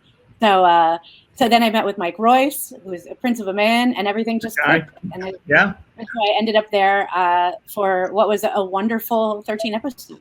Yeah. How much did you guys write the season ahead of time? Did you write it as they were going? What was the schedule like for that? We started, I think we started right about now. We started like right mid-June, early July, and I think we started shooting in September. So we got as much done beforehand as we could. And then by the end, we were writing while they were also in production. So, it was good because it's a new show. So you see what the actors are doing and you go, oh, that's actually kind of cool. We can work that into the character. You're not writing completely blind. You start to write to the performers and their strengths. Exactly, Watto, you know. Yeah, I mean, I was just doing the math in my head. What's interesting is the time in which you were in production on the show spanned the time right before the 2016 election, through that election, and slightly afterwards. So what was it like trying to write this show about the president while you're in this sort of liminal state, wondering whether Obama will get 4 more years or will have to welcome Uncle Mitt into the big house? We were all very worried about it, and we would often ask John Lovett to tell us that it was going to be okay, and he wouldn't. He would say, that's not my job. He doesn't coddle people. Right. But it was very interesting. I remember driving home from work in the car and listening to Mitt Romney talk about the binders full of women. Yeah. And so it was a big relief. I made a movie called American Graffiti, which was all about nostalgia, and what a time it was when we were worried about how dangerous Mitt Romney would be. 47%. Remember 47%, guys? 47%. 47%. It was another time. We also, 1600 Penn got a bit of heat for being a show about a white president when we had our first black president in the White House. Sure. But to be fair, as you said, it was in the middle of an election. We just as easily could have had our whitest president ever, Romney would have taken that crown. It would have been a huge swing in the opposite direction. Then Bill Pullman would have been very close. So Pullman could play Romney. Pullman could play Romney. Pullman could play anything. The man is a and yet Romney could not have starred in Spaceballs. No. That's also a good point. No. Can you tell us any Pullman stories? Because that guy, I mean, he just seems like an ultimate pro. As you said, the man has range. Bill Pullman is just wonderful. I think that, especially for those of us who are relatively newer to the business, he was a little bit intimidating, but he would talk to anybody about anything. He was completely delightful. One thing I remember is he loved talking about fruit. He had orchards, and if you wanted to talk about a pluot or anything really that grew. This is a scoop. This is a scoop. Wow. If anyone out there knows Bill Pullman, we'd very much like him to stop by. Tell him we are willing to talk about fruit for as many hours, and we will listen. We don't even need to say anything. We will listen to fruit talk for as long as he's willing to. It was not boring fruit talk. I mean, you would sometimes you're like, oh, I went to a party and I got stuck next to someone talking about fruit, but no. Do you remember any fruit facts? What was an interesting thing that he said about fruit? I wish I could remember anything specific, but at that time I had a 4-month-old and I was not sleeping that much. Right. So hard to build. Yeah. Hard to hold on to those memories. Now this is a show in two of the main roles in the show. You have a Pullman and an Elfman. Yes, indeed. I have no question. Very. It's as you said about Bill Pullman, Ultimate Pro. Jenna Elfman, also Ultimate Pro. Ultimate Pro. Yeah. Just a wonderful person, and you would give her a line. Oh, it would be better, a little bit better like this. Boom. I mean, she was so good, and everyone was so professional. It was a lovely set to be on.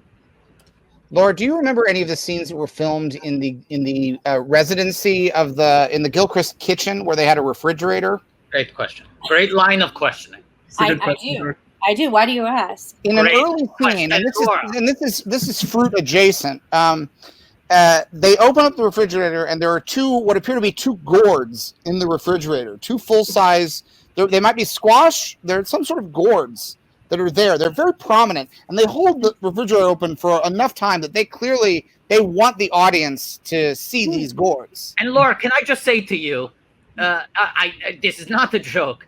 George has been obsessing over these gourds for 5 consecutive episodes. Every single guest we've had on this stream, he has asked them about the meaning of the gourds. And when he says they're held on screen for enough time that it feels intentional, we're talking maybe 1.5 seconds top. But no, they keep cutting back. No, by the time you notice them, but I've been watching them the whole time. George has been studying these gourds like they're the Zapruder film. Are they in multiple episodes? No, they have not returned. Although, hold on. Oh, I thought maybe they might have returned. They were visible in one setup, in one scene. We haven't returned in fairness, we haven't returned to the kitchen. No. In that time. I do not specifically recall the gourds. However, again, John Lovett is a genius. And maybe he was doing maybe it was some kind of an Easter egg for a fellow Ford fan. I wouldn't put that past him. He was very careful about the details, so that does not feel like an accident to me. It's not an accident. It was a choice. I as a filmmaker, I know when I'm looking at a deliberate choice as opposed to some haphazard bit of set dressing. All I can say is that I can try and activate my network of deep insiders who might know something about gourd placement, but Laura, on the activate the network. Activate that. But the only caveat being, it is the Sunday after July 4th. People may not be available for gourd talk. Right. But that doesn't mean I can't try. The great thing about this question is there's no ticking clock on this. If I get the answer 10 years from now, I'll be satisfied. Yeah. I can make some gourd related, not calls. Yeah. I'm not going to call, but no, write a handwritten letter. A handwritten letter is much more meaningful, and people take it seriously. Now, I do want to say, I don't want to take you away from asking. I did some Googling on my own to see if anything came up. Oh, really? Emily Gordon was a guest on an episode of Love It or Leave It. Wife of Kumail Nanjiani. Emily V. Gordon, spelled differently, sounds the same. Maybe that's why. I do want to also say there were no people named Gordon who worked on 1600 Penn. I also checked. That's Emily because Gordon she wrote on the Carmichael show with me. And so now I need to go and see if they had any gourds in their fridge. That's a great question. Laura, I have a question for you. You're the credited writer on an episode that we just watched. Yes. Skip the Tour. Mhm. Yeah. Did you write the title of that episode as well? Do you remember if you were the one who came up with that name for the episode? I don't think it was me, because in my career, I can say I'm good at multiple things, but naming episodes is not one of them. You're not a titler. I'm not a title person. I usually rely on the kindness of the other writers. But who knows? Again, I mean, I could take credit. They're not here, so It's true. No, Watto just asked because he's a big fan of 1600 puns. yes. Skip the Tour. I see you there. Yes, Skip the Tour. I see what you all did there. Yes, Right. and I am not the best at 1600 puns, unfortunately. So it might have been Peter Knight. I wasn't sure, and this is a bit early to bring up this topic, but I wasn't sure if the title Skip the Tour was an in-joke about a TV series that I made close to a decade ago called Star Wars Detours. I self-financed 39 episodes, 3 seasons of an animated Star Wars television show. This is 100% true. We have to 100% understand this is true. And when I sold Lucasfilm to Disney, that included this, completed television series that I had completely financed without having a buyer in mind, because I just assumed who wouldn't want an animated Star Wars TV show fully completed by George Lucas. And Laura, you've written on several animated series. You've written on BoJack Horseman, Penguins of Madagascar, Father of the Pride. I would have to imagine your favorite part of that process was when the episodes got released and were seen by people, right? That was very nice, because you write it and then it could be 2 years Takes a before long time. somebody sees it. Yeah. Sit Down, Shut Up, a show that Watto was a big fan of, that I feel like most people slept on. Yes. It took a very long lead time. Right. It's satisfying when it finally gets released and seen, right? Incredibly satisfying, yes. Well, Right, it's one of the reasons. A little tragedy here. So Disney buys all of Lucasfilm, including this completed Star Wars comedy series. And what do they do with it? They put it on the shelf. Even now with Disney Plus? Even now with Disney Plus, they could release it tonight with the press of a button. During a pandemic where people need things to watch. It has been nearly a decade and they still have not released it. And and part of me couldn't help but wonder as I think about it, whether the title Skip the Tour might be some sort of hidden code from within the production of 1600 Penn telling Disney Skip the tours. Skip the tours. I mean, if it was put there subliminally, I do not support that. Yeah. I would love to see this show. I feel like the idea that the Detours is in jail just breaks my heart. Yes. Yes. And so we would not do that to you. No, and look, you have a good alibi because you've already established you weren't the titler. That's not your strong suit. You're good at many things, but you're not the titler. Who was the titler? That's what we need to find out. Find out the titler. Who was the titler? A, to thank them for the 1600 pun. Secondly, to interrogate them about whether it was a secret message. When I do the gourds, I'll also ask about the detours. That's good. Now, hang on. I have a question for George and Watto. I think people in the chat are bringing this up. We may have come to the heart of George's obsession with this gourd. What? Now, George, did you ever see, Laura, you won't understand this. No. So it's okay. I'm just happy to be here. Now, George, did you ever see the first Halloween episode of the Chris Gethard Show on Public Access? It was the presidential debate episode. I thought the show was on Fusion. No, this is earlier. Long journey, long circuitous journey. Did you ever see that, George? In fact, sort of a midpoint before True TV as the ultimate landing place. Although one could say where it really lives now is on the internet, both in streaming apps and YouTube. I think it's on HBO Max. Anyway, go on. Yes, George. Right. Have you seen that? I think all I've seen the unaired Comedy Central pilot and the first 2 seasons on Fusion. But I keep waiting. I have it set up to tape season 3 on Fusion. There was an episode where they accused someone of having little pumpkins for hands. Oh, that's cute. Oh, presidential candidate Connor Radliff. He did not take kindly to that suggestion. No. They didn't. People in the chat just didn't know if that was where this all started. If you had seen that episode, you know what, Patrick? It's funny that you bring that up because, Laura, you were talking about everyone being scared of Mitt Romney getting elected in 2016, being really on edge. 2012. But 2012. We would have sorry. taken it in 2016. No, 2012. 2012. Everyone being scared about Romney. Watto remembers he was a big fan of the Chris Gethard show, and this man Connor Ratliff, who did sort of a funny joke presidential campaign. Watto was telling all of his friends and his family, "I'm genuinely going to vote for Connor Ratliff because it doesn't matter. I'm a New York citizen. New York's going to go for Obama anyway. My vote doesn't count." And he was very adamant that he was going to vote for Connor Ratliff. And then when he got into the booth, it was only in that moment, as he stared in the ballot and considered writing in the name Connor Ratliff, that he said, "How bad will I feel if I wake up tomorrow morning and Mitt Romney is president?" And so he voted for Obama, but part of him regrets it a little bit. Right. You can't look back. You got to move forward. Yeah, and I think isn't that the bit that this the bit that Kanye is doing now? Is this connected to that? Yeah. It feels very much indebted to the road that Connor Ratliff paved before him. Kanye sort of just doing a double beat. Yeah, wait, there's two different. We're talking about two different people here, though. Connor Ratliff and Kanye. Connor and Kanye. Yeah, Kanye Ratliff. Yes. Okay, let's move. Kanye Ratliff. Yeah, Laura, let's move on. did you have a favorite episode of this show? Great question. Oh, a favorite episode of the show. Or even a favorite memory from working on the show. I'll give you either or both. Well, there's an episode that you're going to be screening later. I believe it's episode 10. And there is a scene that I co-wrote with Peter Knight.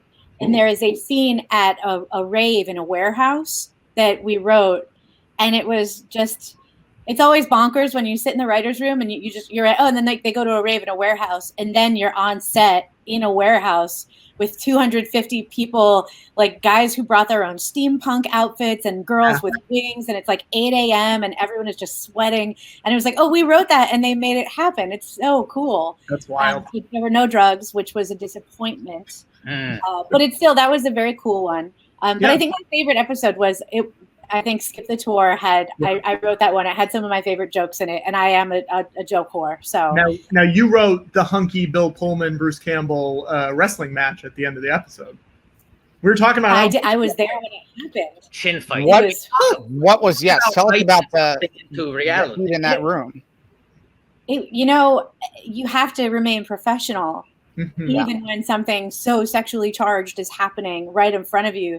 And then, they say, like, if you're on the set when they're making pornography, it's like, no, cut, go back. It's not as sexy. But man, they just kept rolling on that floor. And it was really, and then when they got up and the Jason would call cut, and then they would shake hands like gentlemen, it was,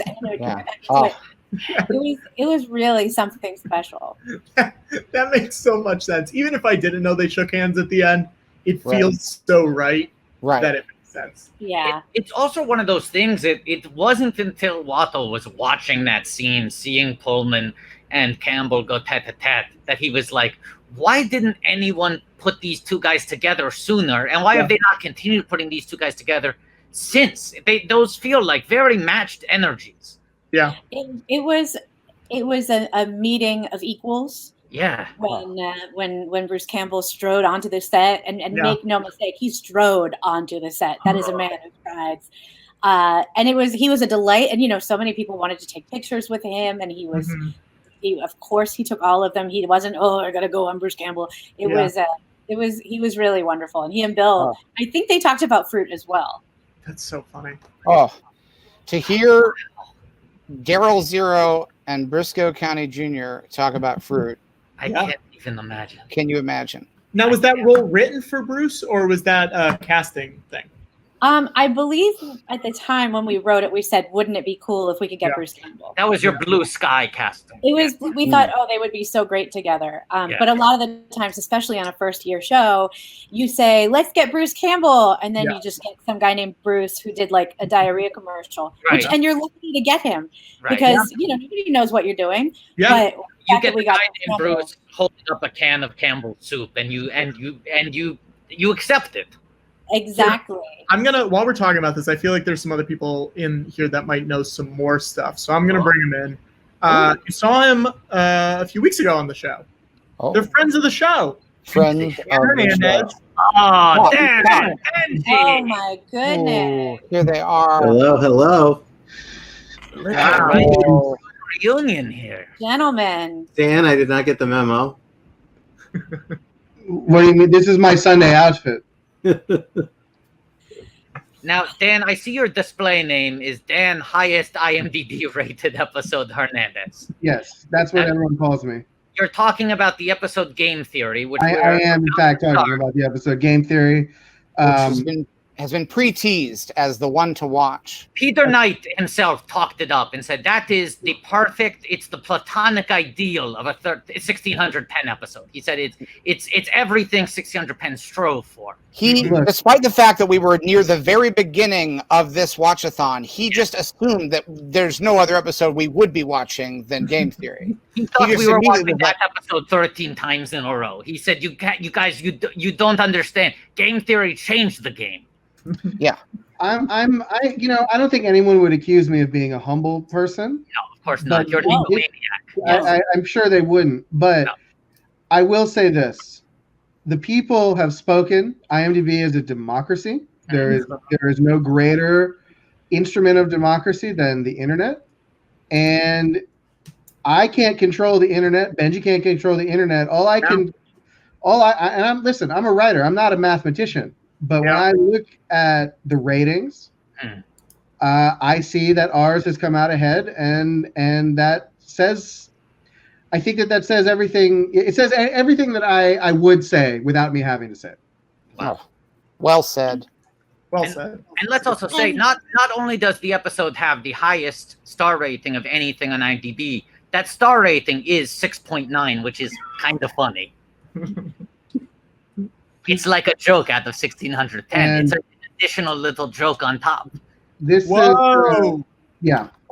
Is that Whoa! Wow. Wow. This has been in my archive. Near mint condition. Who folded that corner? I don't. You know what? I could have changed it, but I decided. No, you just say Pullman did it. Just say Bill Pullman. He pulled on the corner. Yeah, that's why they call him Pullman. He pulled on the corner. They will fold. You got your. Look, it wasn't perfect. It didn't come out of the oven fully.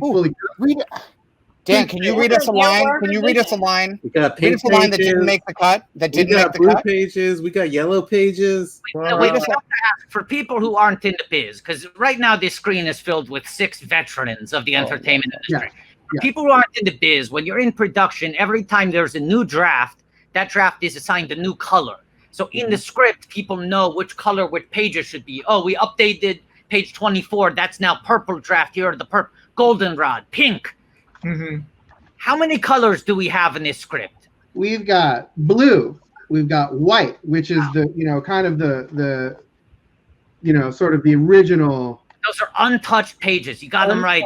Pages from Benji and me. Let's see. We got blue. It's not a lot of white, which says that they kept some of the the original text. First idea. It's a lot of the original.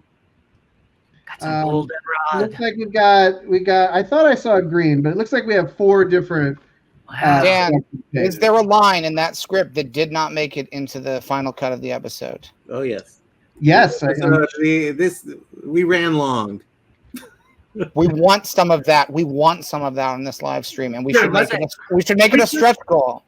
Yeah, sure. Okay, well, let's say where we're at first. I want to give an update because we have a few things we need to surpass now. Okay. What do we have? We're at $3,673. Oh, okay. Wow. Which means that Watto needs to draw a famed magician and libertarian Penn on his forehead with a pen, and George needs to. Oh, you're going to give us a clue, George. It's not really a clue. I'm going to tell you what the 4,000 is going to be. Okay, wow, a big clue. The biggest of all clues. A full explanation. Well, do you want me to tell you the clue? And then I think the clue is stupid. I think I should just tell you the thing. The clue was that I was going to be visited by Dr. Beans. Does that mean anything to you? No. It doesn't mean anything, right? Seriously No, not. so you now reveal to us what the actual stretch goal is. Right. So I don't know what these are like. I don't know what these are like. Yeah. This is a can of Dr. Pepper beans. It says these beans are both sweet and sassy. And I don't know, is that what Dr. Pepper looks like? I think that is a rare photo of the doctor himself. The good doctor himself. Right. Yeah, Serious Bean Company, sweet and a bit sassy. Now, I want to, because this is real, I want to, if you go to they have a website that is called seriousbeanco.com, and it's a bestseller. It says it's a bestseller. And when you scroll down, there are customer reviews. There are 6 reviews on their site that are all done in the proper font of the site. It looks like these are not monitored reviews, meaning that if you type a review, and I encourage people to go write some reviews of these Dr. Pepper beans. The first review that is like highlighted on their site says, Dr. Pepper, 1 out of 5 stars. It says, we had the Dr. Pepper beans at our Father's Day cookout last night as I was trying something new. They were not edible. I can describe the taste as burned hairspray, not a hint of Dr. Pepper. I had high hopes, but these were a total bust. Oh boy. There is a 2-star review, a series of suspicious 5-star reviews, followed by another 1-star review. I'm going to eat this. I'm going to heat this can of beans up at 4,000. I'm going to eat this can of Dr. Pepper beans. And I also want people to know we will be getting another chair at the Museum of Moving Image in less than $30 with our name on it. Wow. And is this going to be, is anyone suggested a chair name for Patrick Cotnar, or will this be that's the third one. So the second one, so what we were close to getting Watto's chair. Yes. Yes. And then the third chair we'd like to get would be one that would be either Snacktrick Nap Snore. Yeah. Or if someone comes up with a better name that is chair themed. Yeah. Or Momi chair themed. And then once Watto's back, we'll start this episode. I'm not sure where Watto went. Well, I have a question for George. Yeah. You know, I saw what Rory was saying, you guys, your conversation about Avatar, but my question for you, George, is you now are familiar with the 1600, you know, the canon. Yes. Were you to remaster the show? Mm-hmm. Were you to go back and just tinker, get in there? Right. Yeah.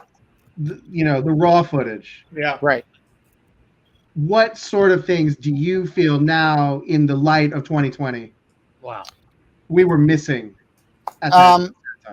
Well, first of all, I want to tip my hat to, I want to start by talking about what you got right, which is when you throw the flaming chair out the window in the pilot, that's digital fire, yes? Yes. Not real fire. Is it real fire? You really real. You set a chair on fire and threw it out a 2nd-story window and it landed on the... We were told it was digital by a few people. Maybe it was digital. Maybe it was digital. They did throw the chair out the window, but I think the fire was... Did you ever have a practical set of the White House that had a 2nd-story window that you could throw a flaming chair out of? An exterior of the White House South Lawn that you would remember this. If you set a chair on fire, I will say Andy and I were on set during the shooting of that stunt in the Huntington Gardens. Yes. And they used the facade of, you know, sort of a colonial style, you know, sort of a neoclassical. Do you have any memory of someone saying, light the chair on fire? I seem to recall that there was some flame action on set that day. It is a controversy. We have dueling narratives You about know, memory is a fickle thing. You know, maybe I'm remembering it how I want it to be. Yeah. Ken, do you remember that? I feel like that we might have gotten a shot of a flaming chair, but I don't think you goosed it. I think you goosed it. I think there's some digital flames there. Oh, they sweetened it. No, they certainly sweetened it. I mean, that's we did it. Let me tell you, it's as sweet as I hope that this can of Dr. Pepper baked beans will be. We did it the Jurassic Park way of a seamless mix of practical and visual effects. That was a trademark of the show. Yeah. You sort of did a special edition. I mean, you did it practically first, and then almost immediately you said, "No, let's put some digital stuff on top of this." Yeah. So you did. Anyway, I like that. I loved seeing that effect. I like it anytime you do plate shots of the White House in the background. Those are good. It's a great building. There's a scene with a teddy bear in one of the early episodes that I believe is a practical, just inanimate teddy bear. And I don't know if you're a fan of the Ted movies, but there are a lot of possibilities for a fully CGI teddy bear that's got a lot of attitude that really would open up the world. He doesn't even have to be real. He could be Skip's imaginary friend, you know? We could add him into the show. And it's the kind of thing that then you're opening up a merchandising stream, because to the best of my knowledge, you never merchandise the characters in any kind of action figure, anything like that. You can't buy they left that on the table, and it was a huge It mistake. haunts us to this day. Yeah, a year later, you can't buy a toy snowman that isn't a Josh Gad character. You know. So, yeah. George, we should start the episode. All right. Just so we get going. And then, George, can you also look in the private chat really quick? Sure, absolutely. All right. Let me know when you guys are ready. I got it queued up, and I just want to make it clear that as we are watching the famous highest-rated episode, Game Theory, Watto will be attempting to draw famous magician and libertarian Penn on his forehead. Yeah. And I think that I'm going to head out and leave you in capable hands of two of, dare I say, my favorite. I know Peter Knight is watching, but I'm going to say it. Two of my favorite writers, who it was their first job when we worked together, and look at them now. Yeah. Wrote one of my favorite movies of last year. Look at that shirt. Detective P, baby. Detective P, big hit in our home. And so I leave you in very capable hands. Thank you so much for having me. I hope you guys raise all the money and eat all the beans. Thank you, Laura. Bye, Laura. Wait. We should give Laura a 1600 pen name. Oh, very quickly before you go, Laura. Yes, please. We've developed a state-of-the-art website. Oh.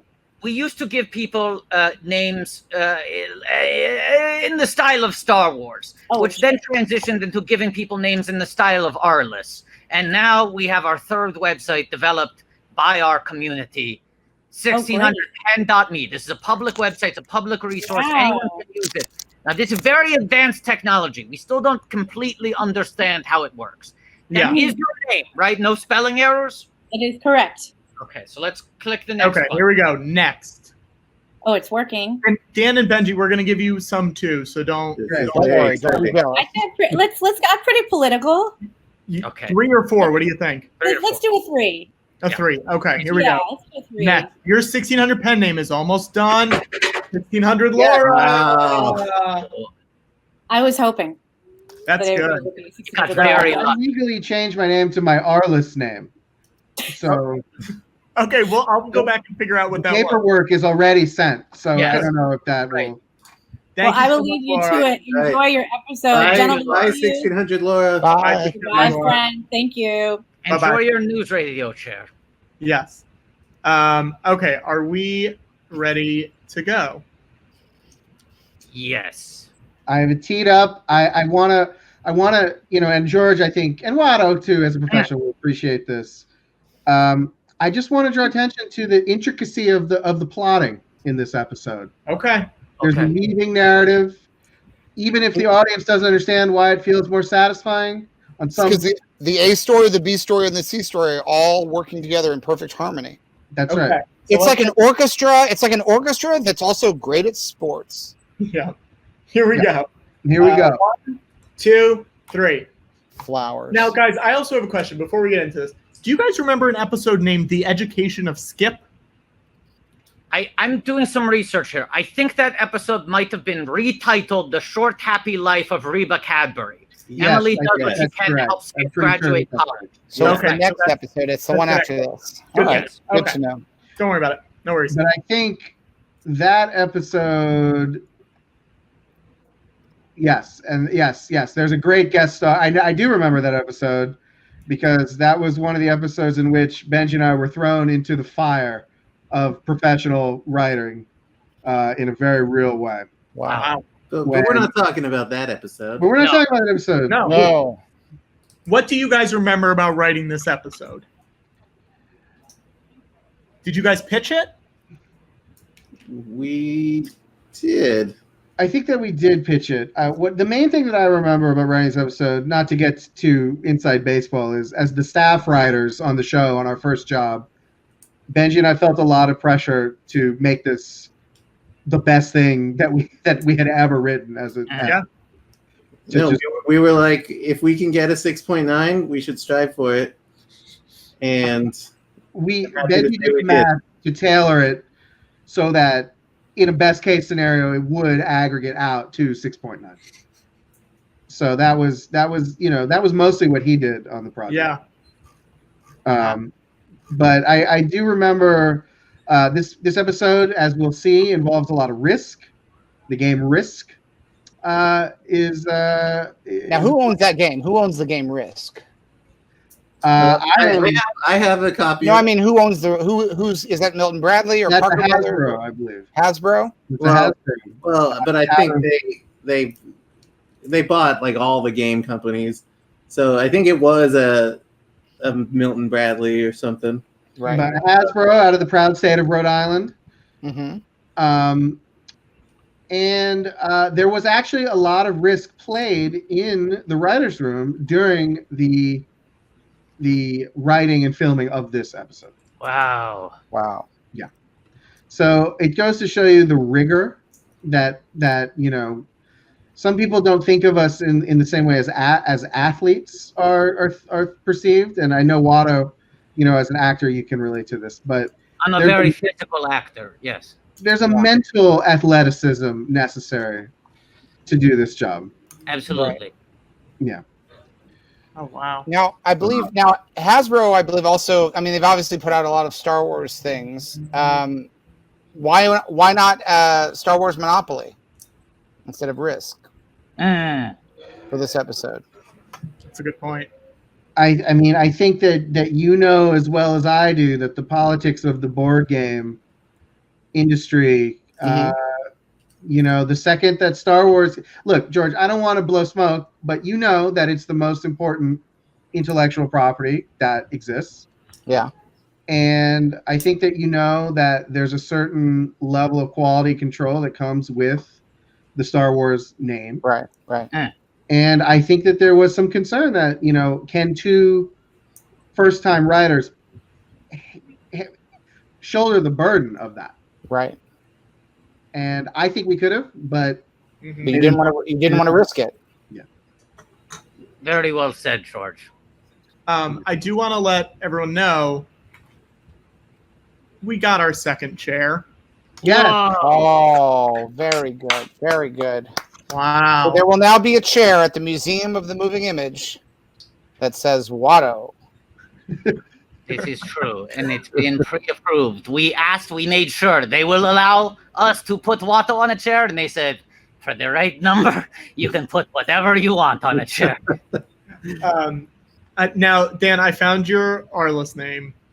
Yes. So I'm going to bring it up in the 1600 pen, and we can... interesting. Can we get a... We're going to try. We hope it does not crash the website. We've never done a 1600 pen name of an Arliss name, so this is... Here we go. Here we go. Next. Now, Dan, how political are you? Big question. Oh, I think it's got to be... I think it's got to be a 3. Yeah, that feels right. Such a reasonable number. Here we go. Your 1600 pen name is... Those gears are turning. Now it's still pronounced Dan. Okay. Even though it says Arliss in there, it's still pronounced Dan. That's beautiful, though. That really looks beautiful. That should be your new wallpaper, Dan. Wow. Yeah. Yeah, put that all over the walls in your home. That should be your actual wallpaper. Yes. Now, Benji, we'll save it and we'll do yours before you guys head out. I don't want to do them all back to back. Dan and Benji, I have an important question.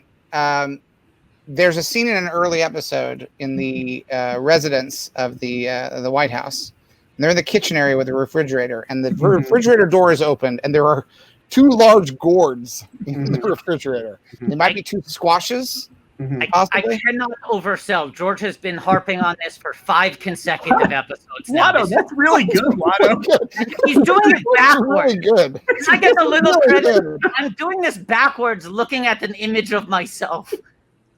And I have one window open is a photo booth of myself, and the other window open is a picture of Penn.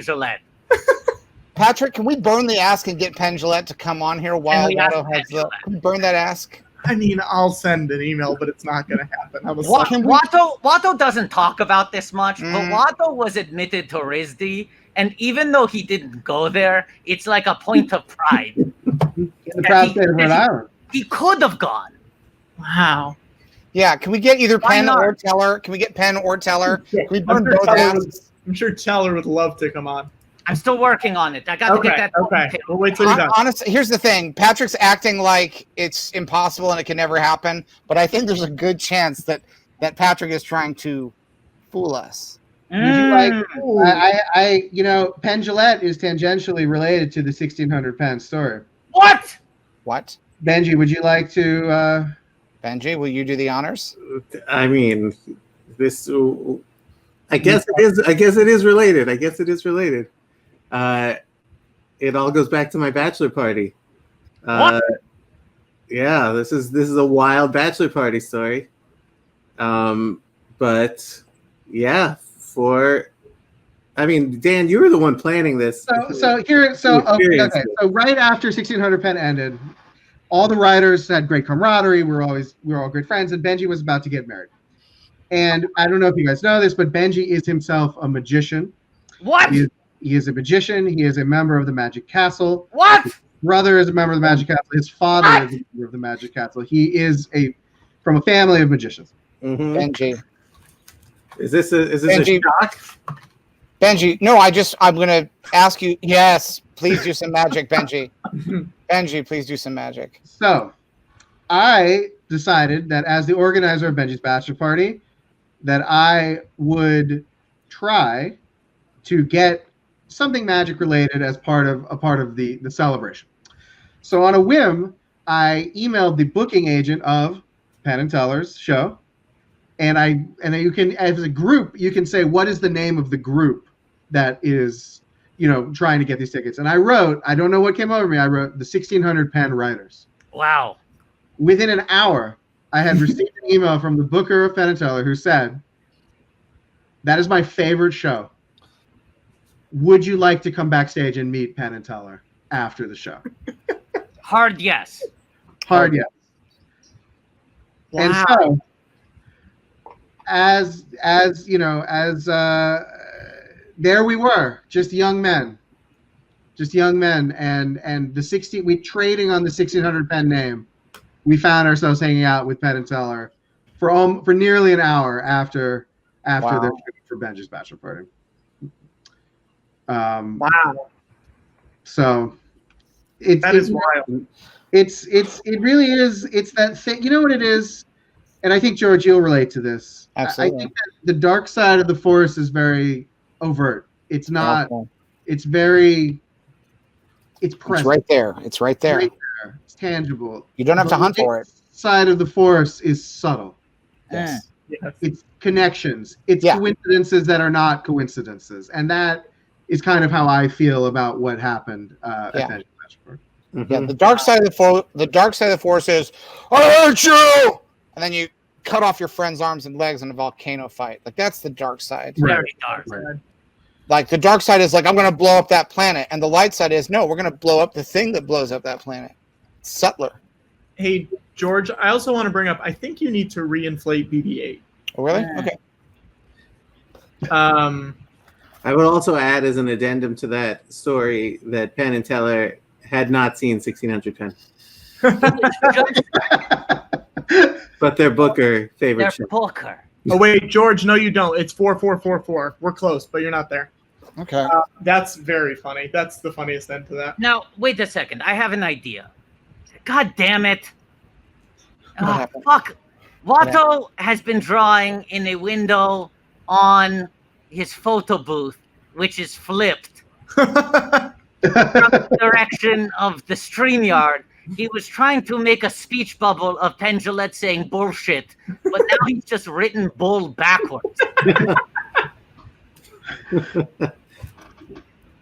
Time to scrub that part of my forehead. Wait, no, just write shit backwards, Watto. You're already halfway. I think that. Yeah, now it's a mirror trick. Okay, now I'm gonna write shit in the opposite direction. Watto, do you have a portable mirror? Yes. Can you bring it around so we can see it in the camera backwards? What? If you point your head towards the mirror, not facing the computer, then we'll be able to see it. Give me a second. Thank you, Watto. Now, we got distracted from my serious question, which is, what was your your refrigerator door opens up in one of the early episodes, and we see two gourds in the refrigerator. I believe it was episode 3. That's right. Benji, do you remember the gourds? I mean, they're there for a reason, aren't they? Benji, what's the reason? What's the reason, Benji? I don't want to ruin the finale of the season for everyone. Okay, fair enough. Okay, then we'll have to ask our guest on the finale what the reason was if it's not abundantly clear. And I hope they'll know. I would say, I mean, you are asking, someone who should know why anything is on set at that point. It's a great point. I'm going to just give a small clue because I know to what you were referring. I remember the discussions. I remember staying late into the night, several weeks in a row. Right. Pausing writing on this particular issue.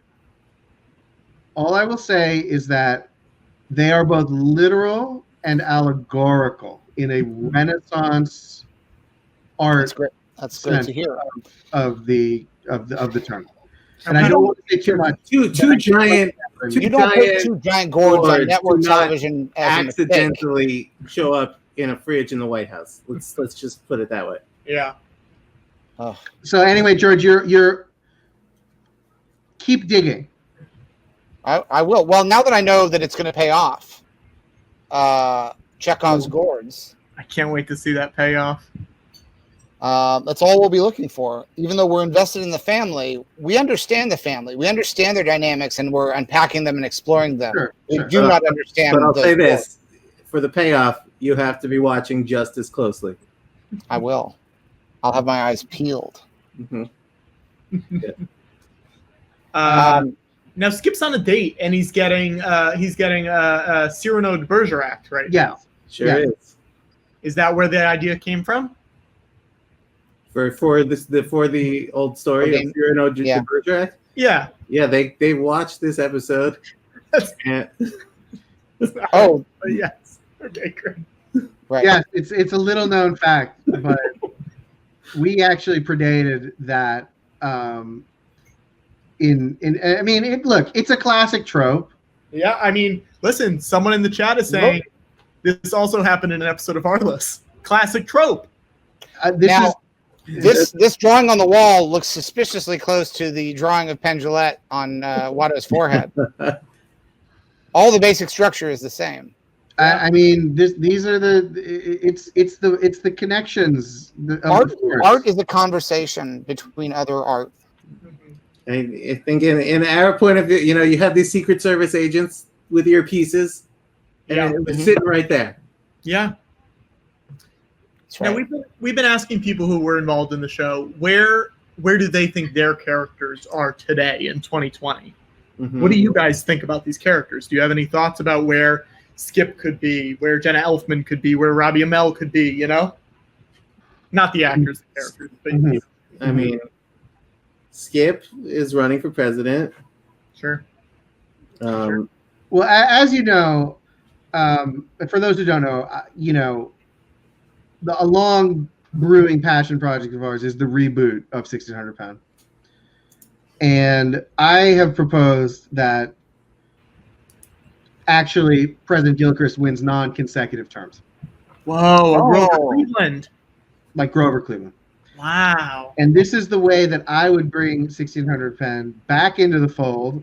NBC must-see TV Thursdays. Yep, still. Still relevant, still chugging. That's what I would do. But I do think that Benji is right. I do think that the series finale of 1600 in any form would certainly be Skip taking office. Sure. And that was discussed at the time. That's discussed in the fan theories. in the fan fiction, The erotic fan fiction. the erotic fan fiction, Slash fic, the slash the fic. slash fic, the incestual slash fic. You name it, it's in there. It's Now, what the fans want. Is there a? I don't know the answer to this. Was there ever made a pornographic parody called 1600 Penis? Not officially released. Not that. That's not the way. That's not the way. Porn parodies aren't official. They're not official. They're not authorized. Right. The unofficial. Well, do you know? Did anyone make a porn parody of 1600 Penn? I'm Googling. I'm not seeing anything. Called 1600 Penis. You should. Not too late. It's not. I mean, this is the great tragedy of the show going off the air before its time. Yeah. These kind of cultural touchstone things could have and should have been a part of this show, and yet there's Watto. Yes, Watto. Yeah, show us the mirror. So Watto, You here's need what I think you have to do. You have to put your back to us. You have to put your back to us. You have to turn your back on us. Hold on. Okay, you see that? I Yeah, guess. it's bendy. You got to turn your back No, to us. turn Just around, Watto. Turn around. around for a There, second. yeah, you can see it. Yeah, but turn around. Turn around, Watto. Damn it. No, but get closer to the camera. I don't. This is very hard to do. So like Ginger Rogers stuff, backwards and in heels. Does that do anything? No. Not at all. Move your hand. I don't know how to angle this. This is not intuitive.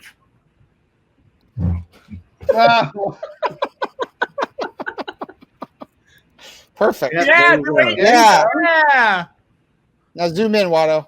I don't have control. Oh wow! But turn around and zoom in now. Turn around and zoom Turn in. around and zoom in now. All right, yeah, push in. Yeah. Wow. Now, That's good, Lana. now let me ask this, because will there ever be Funko Pops of the 1600 Penn characters? 1600 pops. It writes itself. Listen, here's what I'll say about that. I once worked with a very talented actor named Griffin. Yeah. On a show called The Tick. He keeps coming up. It's weird. And he's Dave Sims' pal, right? Yeah, Dave Sims' pal. Yeah. You know, nice guy. Sounds but like a simp to me. Yes. the lack of, he played Arthur on The Tick. Mm-hmm. Arthur's And that alligator? Of a Funko basically ruined his career. Yeah, I would say. I mean, It that's derailed him in a really kind of psychological way. it got him blacklisted. He was too thirsty for the Funko. He was too thirsty for the Funko. Yeah. I heard, Katzenberg is calling Spielberg. Yeah. Saying, I don't know. I don't Time know. to shadow ban. Time to shadow ban. Yeah. Shadow ban. So he's a rogue agent. Here's what I'll say about that. Using his tale as a cautionary one. Yeah. I don't want to put it out there. I get what you're saying. You're saying it felt to the degree to which this guy, what was his name? Greg Newberg. Okay. Newberg, yes. This Graham Newberg. You're saying he was so thirsty on Maine for a Funko Pop that it almost feels like they pointedly spited him because he wanted it. It did feel very much punitive at a certain point. Whereas to go like 6 cast members deep into billions, it almost feels like that happened because they didn't want it. It does feel like a Right. shot across the bow. They like making pops for something that no one's asking for. Yes. You're saying David Costabile didn't want to pop, Watto? No, I'm saying he maybe had the smarts to not ask for it, to keep it secret, because it would seem like, co-lead on a show about superheroes, that's a short walk for a pop. Yeah. But he was too thirsty on Maine. They tried to neg him. They did successfully. And then meanwhile, Billions was going, pop, pop, pop, but they were saying it secretly. And then they went, here you go. Everyone gets one. Everyone. Yeah. Can you tell them apart? No. But It's they not all get fair. It's not right. No. But that's my read of the situation, and so I don't want to say too much about it. So let's say this. We all hope that Funko never makes pops of 1600 Penn. No, would not buy it, would not want it, No. would not care for it. And feel free to tweet that at Funko. If you want to at Original Funko tweet, please do not produce pops of 1600 Penn. I would not buy them. Under any, in fact, if they are produced, we will go out of our way to destroy them. And my guess is if enough people tweet them with that type of message, they will be announced within 2 hours. They'll have mock-ups ready. They make those things so fucking fast. Who gives a 12-year-old a sword? That's a great question. A great blow. It's a great blow. It's a great blow. Who All gives right, a 12-year-old a sword? So we're on episode 110. The Short Happy Life of Reba Cadbury, formerly known as Education of Skip. Interesting. Yeah. We're gonna roll. We're gonna roll right through. Yeah, sure. Let's roll right through, just so we don't get too far behind. Where are we at on numbers, Patrick? Hang on one sec. We are at, I believe, a similar number to where we were. 3719. 3719. So we're just a few $100s away from me eating this can of Dr. Pepper, sweet and a bit sassy baked beans. Are we letting this episode play straight? No, we're gonna press play. We're gonna press play together, Watto. Yeah, You great. ready? I want to make sure we weren't breaking tradition. All right, Yes. here we go. 1, 2, 3. 3. Now, guys, this is a genuine question because I always wonder this when we watch, or when you see movies or shows set in the White House. Did you guys have it figured out? And this is a real question. Who the last real president in this timeline was? Great question. Great question.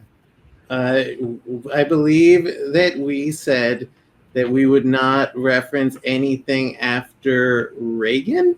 Okay. Is that So right? no Herbert Walker, no William Jefferson, no W, no Obama. I think that's right. I'm pretty sure that was a mandate from the Did top. you create in the show Bible? What were there names of alternate presidents who filled up the time in between Ronald Reagan and President Gilchrist? Was there a D. Wire Newman, for example, James Cromwell's character on The West Wing? Great question. We did not. Lovett might have had answers in his mind of what happened. I was gonna say that is kept them in his mind. I So do no one could believe heist that them. we No one could take reference- them. That's right. I do believe that at a certain point we reference a crisis in a country that also had a crisis on the West Wing in 1600 Penn. Oh, sure, yeah. Oh, yeah. I don't remember what the name of the place was, but yeah. I don't remember the name of it, but yeah, I mean, look, is this an alternate timeline? Yes. Kumar. It was something like it was. Harold? I just remember that someone who was into the show was very adamant. No, yeah, yes. This was 600 Penn is, if nothing else, a show about alternate histories, and in that sense, would you say? I don't want to put words in your mouths, Benji and Dan, but when you look at the recent works of Quentin Tarantino, do you see that influence on his films? Because it's almost like he watched 600 Penn and went, "Oh, I could also take things that happened in the past and change them with different outcomes." I think he was definitely watching. Yeah. I mean, you can read interviews with Tarantino. He talks about how he watches these like he was writing Once Upon a Time in Hollywood while watching American Housewife. American Housewife. There you go. Yeah. So if he does that, I'm sure he was watching 1600 Penn. Absolutely. It seems extremely probable. Yeah. So, I mean, What movie would he have been writing? Hateful Eight or Django? Where would that have fallen? Hateful? I think it would have been Hateful, probably. Writing Hateful Eight while he was watching this? Yeah. Yeah, that makes sense when you think about it. They're all stuck in a house. Stuck in a building. They're not getting along. There's a building. There's a building. That's it. That's all you need.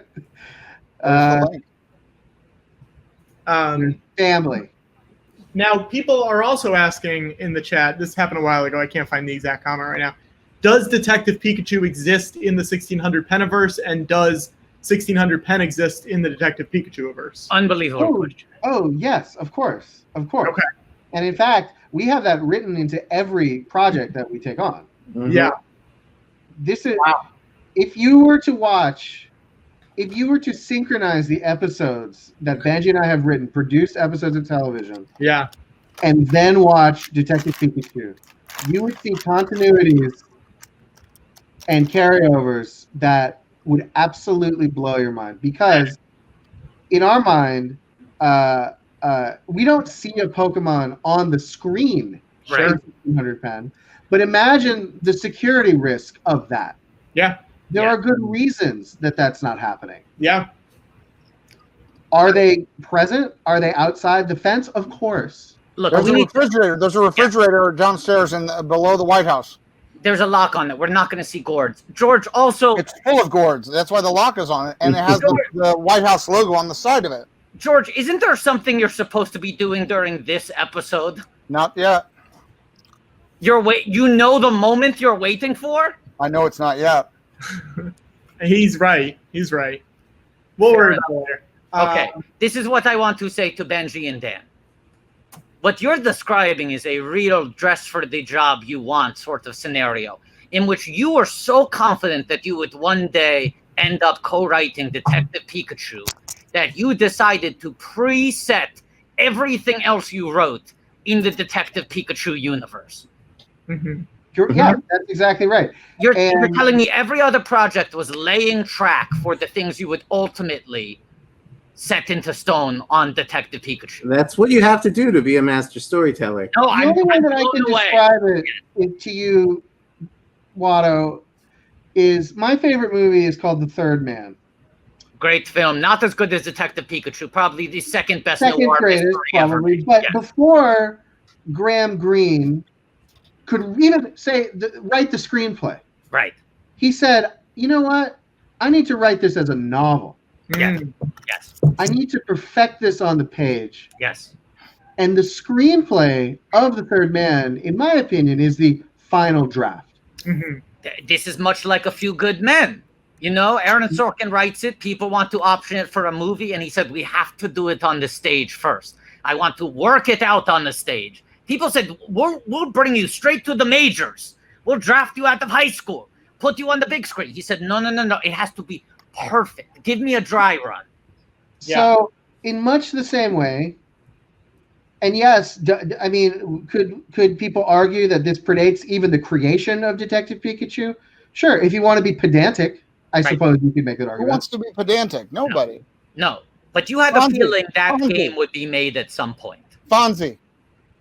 Oh, Fonzie. There you go. Wait, let's all do it. You ready? Okay. 1, 2, 3. Winky. Sit on it. Oh, I thought we were all doing a Winkler. I was going to hit a jukebox. Wait, okay, so let's all do Winklers then. You ready? 1, 2, 3. Winkler, Winkler, Winkler. Great. Thank you. So Winkler is actually the moment that Benji and I became men. President. Well, there was a scene. I'm not too proud to admit there was a scene that some people felt was not working on the set. Okay. Mm-hmm. We had been sent as the junior men on the project. Junior G-men. Junior G-men, just to kind of keep an eye on things. And all of a sudden, Henry Winkler and Josh, in the middle of shooting a scene, are saying, this scene does not work. Someone needs to rewrite it. And it was a moment in which you were looking around for someone else to take the lead on this until you realized, oh, I think they're talking to us. It's us. Wow. And so Benji and I, as all of the cameras are rolling, Watto, you are a professional, you understand, we're burning time. Every minute we're not shooting. Right. Benji and I took a pencil, walked into another room on the set and rewrote the scene as the actors and the crew were waiting. And it remains one of my, it was a very scary moment, but I mean, not to get too serious, but it was a very important moment in our lives, I think, in my opinion. And so I do have an affection for this episode for that reason. God, Watto can't even imagine that. I mean, George, his scripts are so fine cut, so far in advance. Watto had so much prep time. Watto couldn't imagine doing an episode of television, let alone nearly 2 full seasons of television, in which every episode was being rewritten on an hour-by-hour basis, and most scenes shot were kind of cold reads. That I don't even know how an actor would function. No, it's not done like that anymore. Without having several mental breakdowns or some sort of psychosomatic slipping of discs in his back. Luckily, people are not empowered to do that anymore. No. And that of course, that would never happen on a George script. Never. Because just the precision, sound like it's tight. Also, doesn't matter. Just rewrite it later in the editing. Right, that's the thing. George has the confidence of saying it doesn't matter what the people say on the day. All of that's a first draft. Yeah. And So if just shoot there is the a first problem, draft. if there is a problem in 20 years, I'll fix it. Exactly. Yeah. Exactly. With the current technology. Right. That's what George brings. Yes. Yes. It's much better that way. Also, you have to have the confidence. Like, if it's not working on the first day, just release it in theaters. Yes. Just release it. You can fix it later. Like, you can take 40 years working on it. The fact that it's been released means nothing. It's not finished. Nobody in their right mind goes to a movie and thinks this is the end. This is the final thing I'm looking at. No one has ever paid money, gone to a theater, sat down with the expectations this is a finished product I'm watching. That's not how it works. No.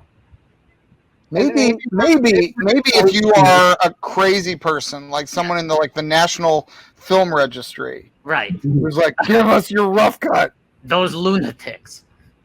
No, go to Disney Plus, watch the McClunky cut. You'll see it. It's there and it's done. It takes as long as it takes. It's like wine. You have to just let it age, and you have to sort of feel it out and go, I think this is the time to bottle it. We shall drink no wine before it's time. Right, you'll take a couple sips to test it and go, give it another 10 years. No, release this all over the world. It's not ready. I've occasionally gone to a film and said, I can't wait for when they get this right. Yes. That's a good movie. I mean, to me, that's a high bar. Right. Yeah. Imagine how good The Departed is going to be in a few years. I know that. I remember seeing Parasite and walking out and going, God, how good is that thing going to be for? Hang on, guys. I do want to take a moment. I believe Amara Miller right now is wearing it's another pair of overalls. I'm not sure if it's the same pair, but I'm pretty sure it is. It might be. It's a different raglan sword. But no, look, it has the same. It has the same. I think it's the same pocket. This might be in 2 episodes, guys. Oh, it's an iconic. It's a recurring. It's recurring. It has an arc. These overalls are in more episodes than Rory O'Malley. Did you get our costume designer to come onto this live stream? I didn't. No one would come on. I tried. Patrick asked truly almost everyone. I do want to bring something up. I don't want to be controversial. Okay. But I do think in the Penn community, Penheads. You're talking about Penheads. The Penheads, of course. Yeah. Patrick's drive to get more followers was not met with full open arms. He's something of a controversial figure amongst which is fascinating. It was, some people felt, is Patrick just using 1600 Penn to get that shine? Sure. But why, if that was all he was doing, would he organize a marathon day where all we do is talk about 1600 Penn? This is not going to cause a single person to stop following 1600 Penn on Twitter. In fact, I want to say this, and I'm not happy about it. Their follower count has gone up. Their follower count. Of course it has. Of course it has. It's a big bump. This is the most activity they've had. Including a few people who worked on the show who I was surprised didn't follow it before. They didn't know the account was still up. Patrick is actually in the process engaging in an amazing marketing campaign Chris for the Matthews, 1610 Twitter account. Chris Matthews is described as irascible by Henry Winkler's character. He's recently resigned on air due to an apparent scandal behind the scenes. I will say, at NBC 1600 Penn has gained followers since Patrick organized this. Do not. He's Can the you last repeat that one more time? he is the last person who should be accused of. He's the one shining a bright, hot spotlight on an inactive Twitter account. I actually think we are within perhaps hours, potentially, of a new tweet from that account. It could happen. I mean, let's say, how great would it be to identify who still has the login information for that account? Who has the login? Can we get them on the show? I'm trying to even just think through what is the way Hang on. to What best if, identify who would have the login. I think probably whoever runs the NBC Twitter account. Mm-hmm. Oh, I know the password for their Twitter account. At NBC. Okay, so here we go. Hang on. The password for the account is 2 gourds. Here, guys, if you guys want to find out, let's tweet this. And we'll see what people say. We'll see if we can get a response. I really want to get a response. Okay.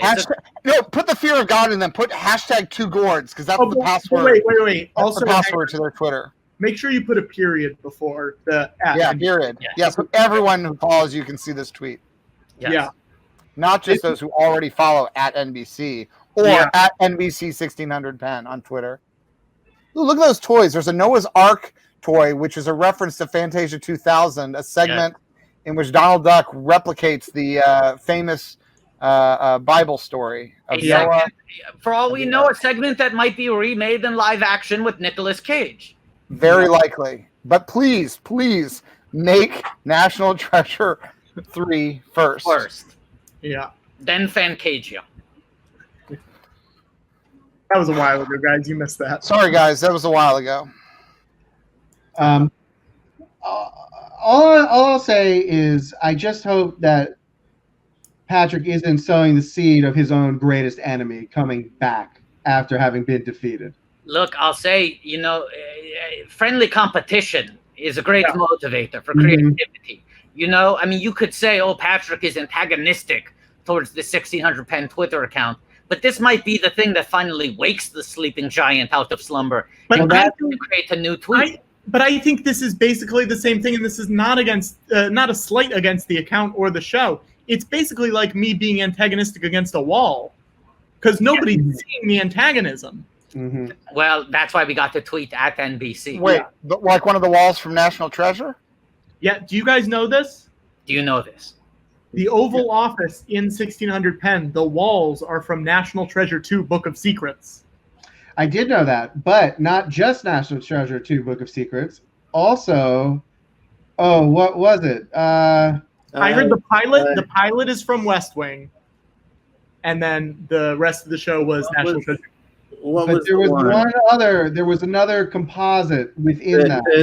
The Gina Davis one. Yes. Oh, Commander in Chief. Wow. Yes. Wow. Built on the bones of other projects. Wow. Wow. Yeah.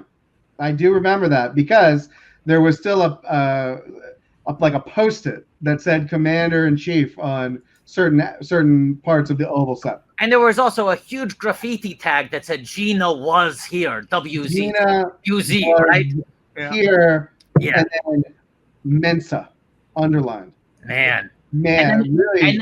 And then she shot an arrow into it. Right through it. Yeah. Unbelievable performer. Oh, Gina. Have we burned that ask? Have we tried to get Gina Davis on one of these? What burn that ask? Are people continuing to donate? What this is? They're done. They don't. No. We have to drive more donations. Patrick, bring the screen up. We're at 388461. Fool. We're so close to George having a doctor make a house call. Yes, he's going to eat those beans, Dr. Beans.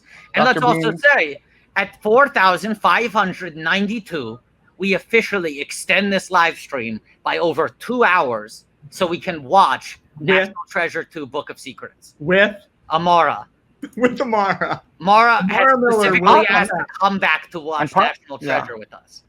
Yeah, and possibly Benjamin as well. He seemed interested. He seems like he might have something better to do. Yeah, he looked like he was interested until he found out that it might also be today. Like, this is a solid backup for him. Like, he'll do it if the other thing falls through. Well, Winkler is good, guys. Winkler is a good actor. Do you have any sort of good Winkler stories? Because I do. Winkler has a reputation of being one of the absolute top tier, nicest men in show business. He showed up to the set with fresh baked cookies for the crew. Are you fucking kidding me? Not only did he come with fresh baked cookies for the crew, there's a scene with kind of a lot of extras. He went around before shooting started and he introduced himself to every single day player and said, "Hi, my name is Henry. I'm really excited to be working with you today." Oh my God. And I'm not talking like 2 people, 3 people. I mean like 20 or 30 people. Wow. That sounds like it could start to be a problem. That's a lot. Could that push you behind on schedule while we wait for him to introduce himself to every single George, person? he had time. He had time because they had to rewrite the scene. Yeah, they were right. He had time. But it's that type of nice. But it does start to sound a little insane when you picture it. Like you hear it to you. He says, "Hi, I'm Henry. I'm so excited to be working with you." And you're like, "Oh, that's wonderful." And then he goes to the person right next to you and says the same thing. And you see him do it 30 more times. Yeah. At a certain point, it starts to wonder. But Henry Winkler, he got to fuck him up. So. Yeah. So not only that, wow. One of the amazing things that happened was a lot of the Teamsters, the union guys, the set movers would approach him as if approaching, a demigod like figure. Yeah. Huge guys that are, very physical and moving the sets and whatever, all that stuff. And they all bend the knee to him. He was so gracious Yes. in that moment. Lots of respect. Yes. This is you're the reason that I bought a motorcycle. Like, George, nice sweater, George. That kind of stuff. Guys, that's a really nice sweater, George. Yeah, it's the sweater that Amara wears. I have the outfit that Amara wears in this episode. She's wearing it on screen right now. Oh my God! Now Patrick is wearing the outfit that Amara wore in the ranch episode. George is wearing the sweater that Amara wears in this episode. Wow! Wow, George, it fits great too. What a snug. I feel like George's face is already getting redder, as if circulation is being cut off. And are you wearing the pants too?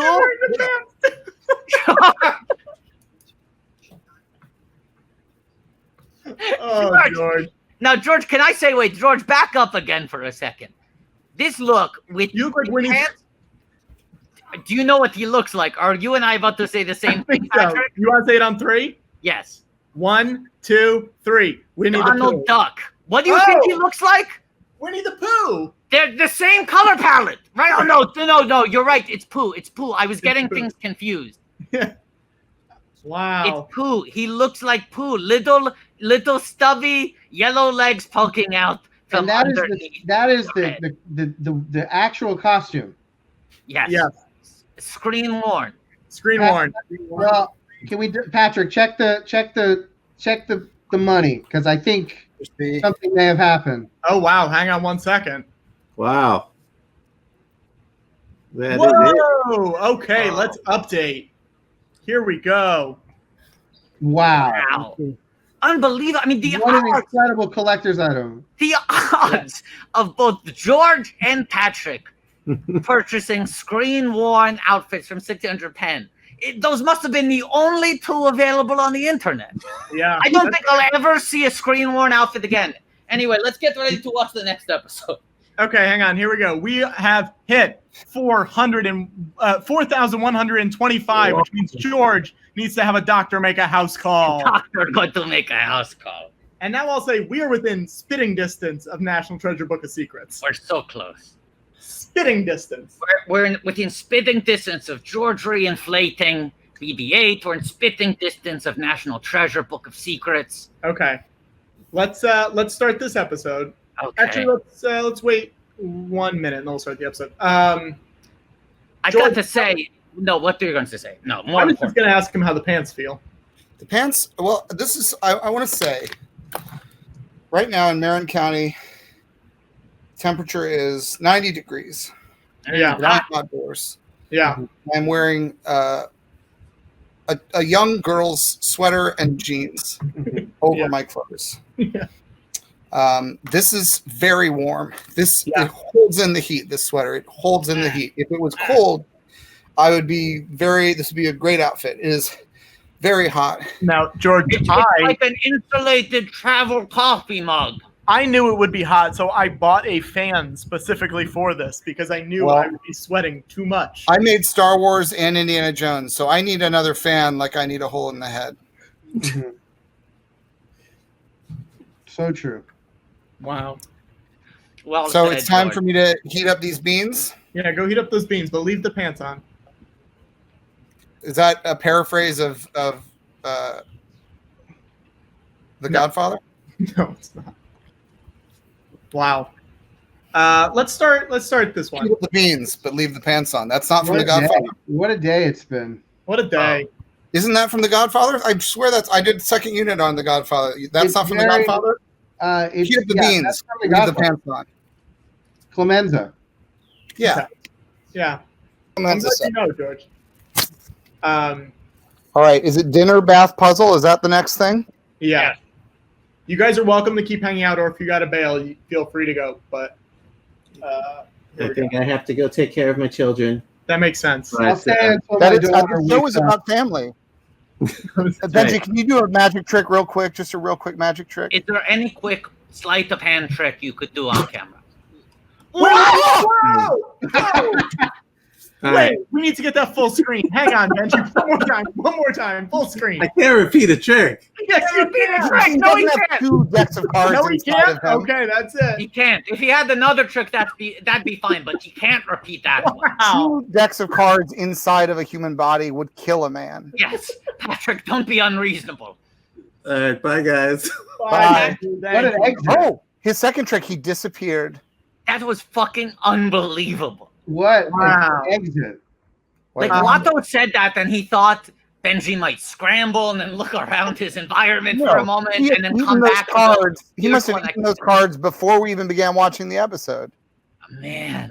Go back and watch the archive on YouTube later and notice if he sounds like he has a mouthful of playing cards. No, but that's if we've learned anything from Dan and Benji today. The secret to a successful career is laying the runway years in advance. Years in advance. All right, guys. Before we start episode 11, I have a guest I want to bring in. Great. He was an executive producer and showrunner for 1600 Penn. What? Mike Royce. Mike Royce. Royce. That's right. Mike Royce. Hello. Hello. How's everybody? This is the big fish. This is the big fish. Yeah, look at the sweatshirt. Yeah, hold on. Where's the logo? Wow. Wow, that's the swag. That's the swag. Sorry. I didn't want to big time you, but Now, Mike, I can't help but notice over your shoulder a poster for One Day at a Time. Not only over my shoulder do I have a poster for One Day at a Time, but I also have Now, yes. It seems like you can't get rid of this guy. He's sticking to you like bubblegum on the bottom of your shoe. That is correct. He, we've had we did One Day at a Time together, then we parted, and he made some of the biggest mistakes of his life by going to another show. But then we reunited very happily for 3 of the greatest seasons of television ever. Yeah. In addition to 1600 Penn. Right. Yeah, no, not 600. Right. Look at those Rotten Tomato scores for One Day at a Time. You'll see a rare 3 numbers for 100. That's right. There was one dickhead in season 1 who somehow gave us an unfresh or whatever. Dan, I feel like there was one other season of television you worked on a different series that also got 100 on Rotten Tomatoes. Am I wrong about this? Central Park. I feel like there was maybe a third TV show that you wrote on that had a season that got 100% on Rotten Tomatoes. I mean, the most popular and successful show on Amazon, The Tick. Never heard of it. What many people were saying was a show that only got better season to season, and after the second season, it really had found its voice and was beginning to fly. People thought it, much like Watto, was uncancelable.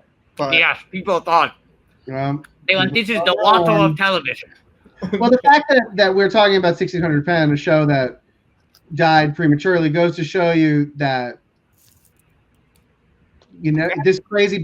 Mike Royce can tell you more. Mike Royce has made more great shows than anyone, and sometimes A legend. Right. A legend. And these days, TV shows listen, never guys, truly I die. can't sit here and I'm a turducken of promotional items. Oh. That's what's happening today. Now talk about the show canceled before its time. You did 2 seasons of that?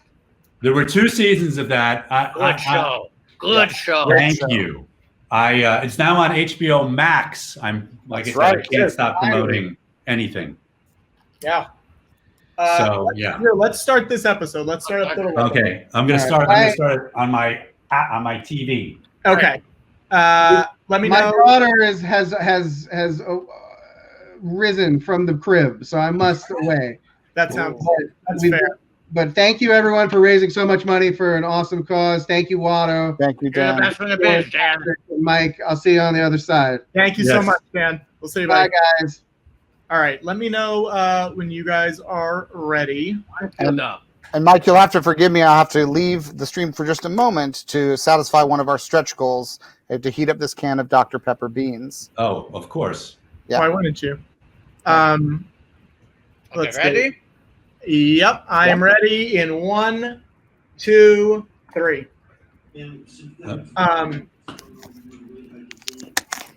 Mike, I had a question. Shoot, what was it? Oh, people mentioned that you worked on Spin City a little bit. Yeah, I was I was a warm-up comic for Spin City. Oh wow. Yes, for 3 seasons, I yelled at people to laugh harder and threw candy at them. Now, I don't know if you know this, but one of our good friends on this show is Michael Boatman. Oh, fantastic. The king. Amazing. Yes. Yeah. The one scene, they let me do a scene as an actor. And I mean, in terms of like, they let me, like, it was like, actor fantasy camp for me to be in a scene. And it was playing Michael Boatman's boyfriend for the episode. Wow. I must have been killed after that because they never saw me again. But that's a real honor. I mean, to be brought on screen and be told, like, this guy was able to bag Boatman, that speaks a lot. That's right. To the character and the abilities of that man. We are at 4181 right now for the museum moving image. Wow. We're getting there. I want to throw out the new number, okay? Okay. Yeah. 4,800. Yep. That is 3 1600s. Yes. And so to commemorate it, Mike, at 3,200 or 3356, Watto drew famed magician and libertarian Penn on his forehead. Oh, right? That's a beautiful tribute. Thank you. Because you understand his name is spelled the same way as the address, the title of this series. I did understand that, and yet I didn't make the connection, so thank you. Well, that's the problem. Watto feels like now it's lacking context. So I want to say at the number 4,800, Watto will draw Teller. Wow. Do we want to say where? On his cheek. On his cheek. Okay, great. He'll draw Teller on his cheek. Great. And then Watto, not that he would have been leaving the house a lot before this, but definitely cannot for a few days. Watto is terrified about going outdoors. It feels like there are no negative consequences to doing this for charity. So, Mike, how did you get involved with this show? We'll leave George's camera up. 1600 Penn is actually the first and only show I ever was the showrunner of that I didn't create. Like, I wasn't around for the pilot. Sure. I was like a hired gun. I had a deal with 20th Century Fox, and I had a pilot that year, and my pilot didn't get picked up. So then suddenly I was an experienced showrunner hanging around. Yeah. And Jason Weiner and John Lovett and Josh Gad had a meeting with me, and after that I came on board. And I always like to say they saved me because I was a broken man. My pilot didn't get picked up, and the show that I And this show, I was still heartbroken about getting canceled. Yeah. And I have been doing a dramedy for a long time, so I didn't know what jokes were anymore. Sure. So they let me get up to speed by pretending to be in charge for a while. Yeah, that's cool. What year did Men of a Certain Age? Was that 2010? Did it end? The seasons were on basically 2009 through 2011. Okay. Yeah. Now the episode we're watching now, directed by Gail Mancuso. The best. One of the best. Amazing. Yes. Yeah. Oh, something we talked about earlier was the fun guest stars and how, even though this was season 1, you guys would write something like, we'd love Bruce Campbell, but we probably won't get Bruce Campbell. And then you got Bruce Campbell. Yes. Like, what was the experience like of getting cool people like that? Is that a fun thing? Yes, it was. I mean, it was great. We have a whole, I was looking through some of my old pictures today. We have a whole story written for Anne Hathaway. Like we beat out a whole story, but we didn't get her. Wow. Yeah. But Bruce Campbell was, a huge thing. I didn't actually go on set as much for this show as I mostly do on other shows, because again, Jason was always there, and for that matter, Josh was there a lot, and the writer would cover the set. So I missed some of the big, some of the more celebrity-oriented things, but I did go down and say hi to Bruce Campbell, which I'm sure he remembers. Yes, it's very fun. Okay, so George now has a bowl of Dr. Pepper branded beans. I have to say, I really regret. This was my idea, and I had no idea what. Because when I saw that these existed, I thought, I like Dr. Pepper, I like beans, and I thought, I wonder what those would be like together. What do they smell like, George? They smell horrible. Like they truly smell. I don't know what I'll see when I taste them what I can compare the smell to, but I don't have a point of reference to compare. They don't smell like Dr. Pepper, and they don't smell like beans. Okay. Oh God. This is like a product, though. This is not your own. No, I didn't make this. Although there are recipes online for people who use Dr. Pepper in barbecue. George has created some fantastical things in his time, but not even he would imagine Dr. Pepper flavored beans. Did you eat it, George? I took the first bite. It looks like you ate literally one bean. No.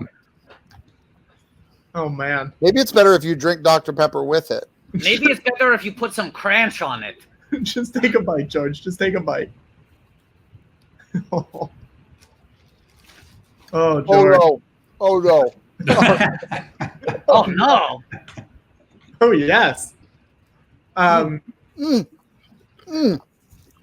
So anyway, God. Mike, what was the day-to-day like on working on this kind of show? What is the day-to-day? It was a lot like this. It was people eating weird shit and This is pitching sort jokes. of workplace environment. Yes.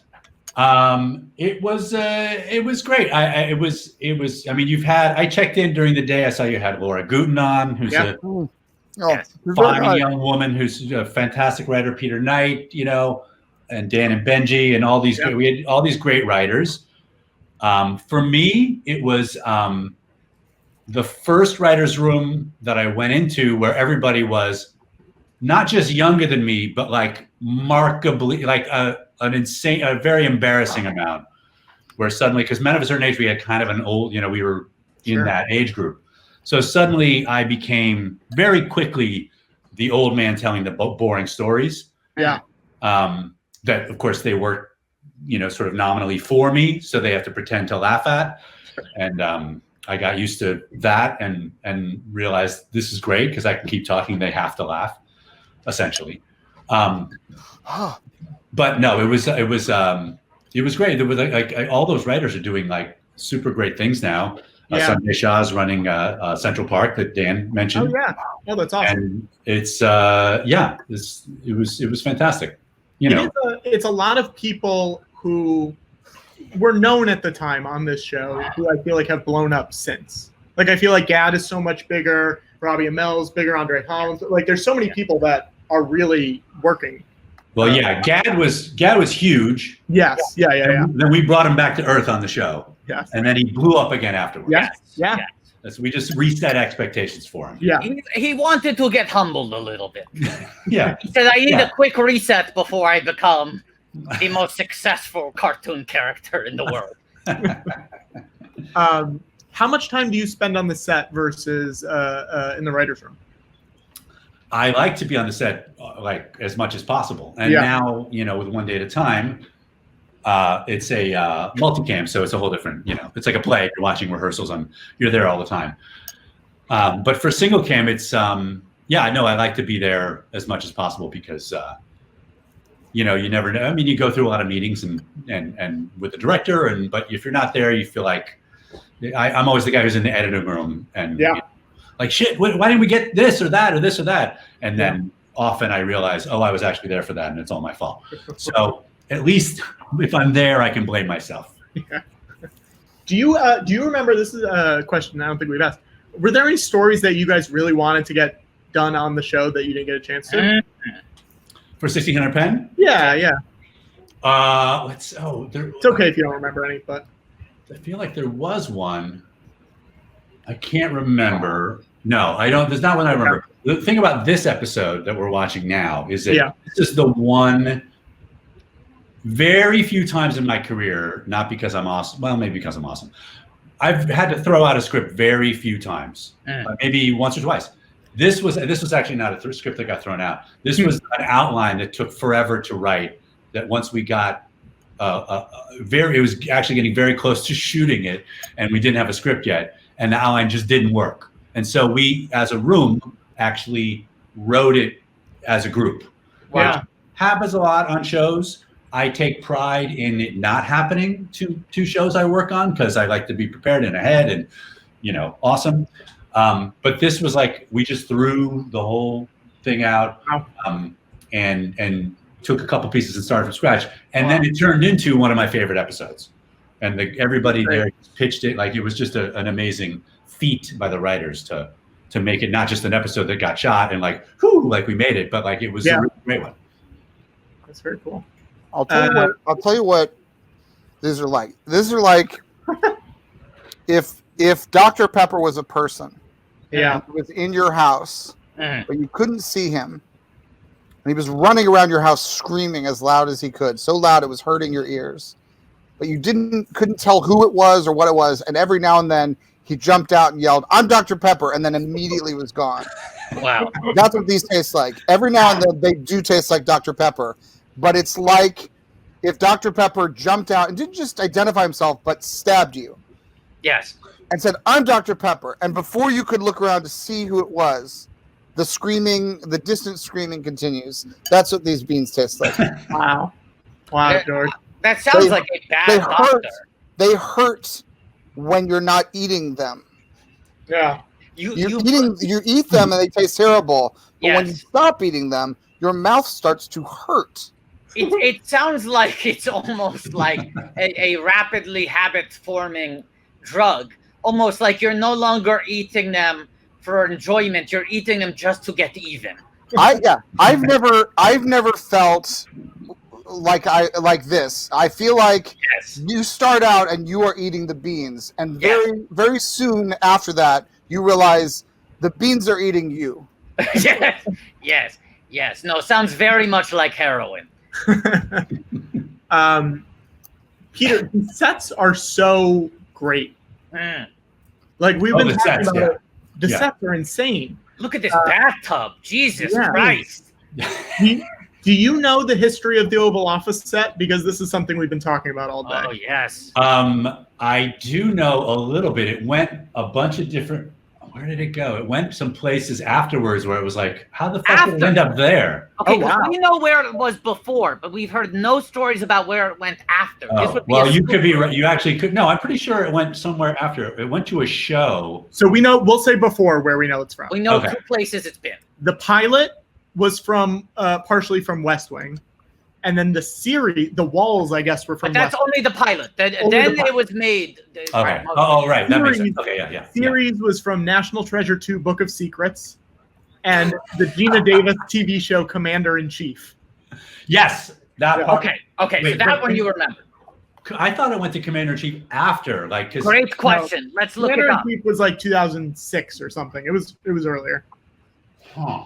I wonder if it went to Somewhere afterwards. Designated Survivor. Did it go to Designated Survivor? That's a 20th Century Fox. Oh wait, Designated. Is that the shit? Yeah. Kiefer Sutherland? Yeah. Look it up.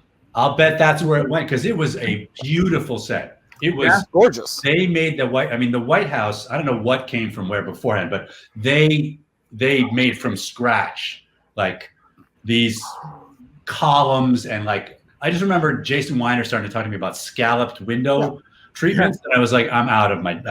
And this was all. And you could have done all of this in the parking lot of the office building in front of a green screen. You didn't have to build practical sets, but you did it. You did well, it. we there was a show at the time that was like a multicam about a president, more historically accurate because I believe it was a black family comedy, and I think it was a Tyler Perry show. Yeah. But that budget was somewhere in that area where they were in front of a green screen. They lasted longer than we did. So who's to say? Sure. Set wise, what the secret is. I mean, George's advice is always just find the green screen. Find the green. And place that green screen in either Australia or England, where it's easier to work around actors' unions. Yeah. That's the key. That's right. That's right. You can get over the flight. Yes, right. It's cheaper to pay for the flight than it is to pay an actor a proper wage. And Watto learned that the hard way. He literally fucking made me on a computer so that he didn't have to pay someone to show up on set. Well, as always, George Lucas, all credit to him, saw what is the future of acting. Oh, he nailed it. Yes. Pixels on a screen. Now, wait, Mike, this is a question I have for you. So one day at a time, it was a big story. You did an animated episode because you could not finish production for live action episodes during coronavirus. That's right. It was not a fuck you to the actors. It was because of the pandemic. That's right. Not like what we were talking about. Right. Now we have been talking about, in the Fox acquisition, Disney now owns 1600 Penn. It's a Disney property. It's a Disney property, and Disney is trying to revive all these Fox properties, find ways to reboot them, expand them. So we've been pitching this idea because I don't know if you know this. Yeah. Little Benjamin is now an animator. I didn't know that. Yeah. He's studying to be a professional animator. So he was on earlier, and we were brainstorming with him, and we said, what about you do a reboot, continuation of 1600 Penn, animated, called 1600 Watto, in which Watto is the president, but the two Gilchrist kids are now aged up on it. Okay. Right. So continuous, like it was President Gilchrist. Yes. And then it's now President. And Watto enters as this kind of out of left field populist. Right. And Xander Gilchrist is his sort of John Lovett, if you will. He's right. He's doing the messaging for Watto. But on the other hand, Marigold Gilchrist is the protester outside of the White House. Right. No, I don't like it. So that's maybe some of the other legacy characters return, but we do it animated, so no one's in danger. No, I'm warming to this because I'm very much a fan of animation now, and I want to. It's the only thing you can get done. Exactly. The idea that Benjamin would play kind of the Michael J. Fox to your Michael Douglas, right? Yeah, but animated. Yes. And Mike, we can give you. I don't want to offer that. Watto, George, we haven't talked about this. Okay. If we make this happen, I feel like Mike automatically gets the EP credit. Absolutely. Your grandfather didn't. Your grandfather did. Yeah. First of all, I want to say that's very generous, and I also want to say that creatively, I'm happy to just be an observer. Okay. Look, or dig in. It's your call. You're getting the checks either way. Yeah. If you want to work for it, that's fine. If not, Watto wouldn't blame you. Now, of course, Disney, there's complicated politics because Disney always weighing their options. Yes. And another project under the Disney umbrella that is very much in motion, under consideration, is 1600 Pinocchio. Holy wow. I saw stuff about that on Reddit, but I didn't think it was a real thing. Now, Mike, I would be remiss not to mention, because it is 8:39 where we are right now. You're in Los Angeles 3 hours earlier, but still the 39th minute of the hour. Actually, I think it just turned to the 40th minute of the hour. But I'm sure you loved, especially at a time where it is impossible to have cameras rolling on a scripted series, you loved just having this one day at a time episode animated and then just released out into the world on a streaming service, right? Yes, not on a streaming service, but yes.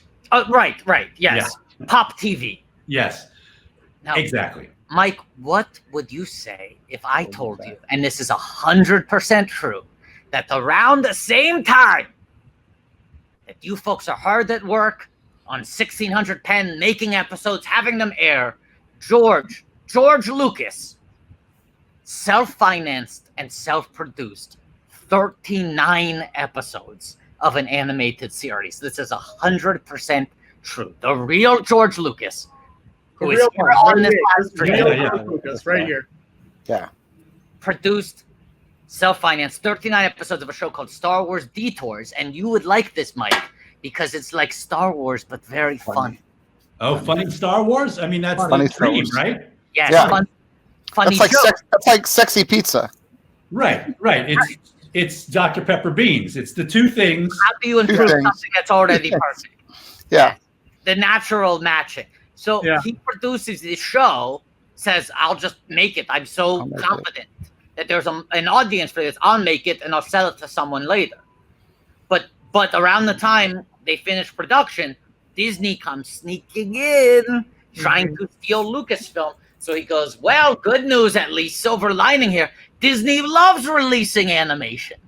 It's their favorite thing to do, is release animation for people to see. Maybe they put it in a vault for a minute only to take it back out. It always comes out. Right. Yeah. This shit's been sitting on a shelf for almost a decade. I swear to God, Mike, this thing is real. 39 episodes. That is, in running time, that's more Star Wars than I actually directed. Can you imagine being Disney in this climate, having full ownership of 39 episodes of a Star Wars show, having a streaming service and going, no, we're good. We're not. It must be nice to be so comfortable. It's not on, you're saying? It's not on something? It's never been seen. Never been released. It's never aired. I paid for it, completed it. It's complete. 3 seasons. Mike, I mean, we have it on our hard drives. It was smuggled out. We can send it to you if you don't believe us. But the thing has never seen public eyes. I please send it to me. I don't want to be trusted with. I mean, I would probably try to upload it illegally somewhere. I would love that. We would love that. We just don't want to be guilty ourselves. Now, Mike, before George, do you want to bring up your question that you had to Mike? Mike, yes. In an early episode of 1600 Penn. Oh, this is a huge question. Oh. There is a scene in the residential part of the White House where the Gilchrists are, where they eat their meals. Yeah, like it's where their little kitchen area is, where they have their breakfast and such. I believe this was episode 2. This was the Skiplantic Ocean. Oh, I wrote that episode, so I should really know this. Okay, we've been digging for this answer for hours now, and you might finally be the one person with a lead on this. Okay.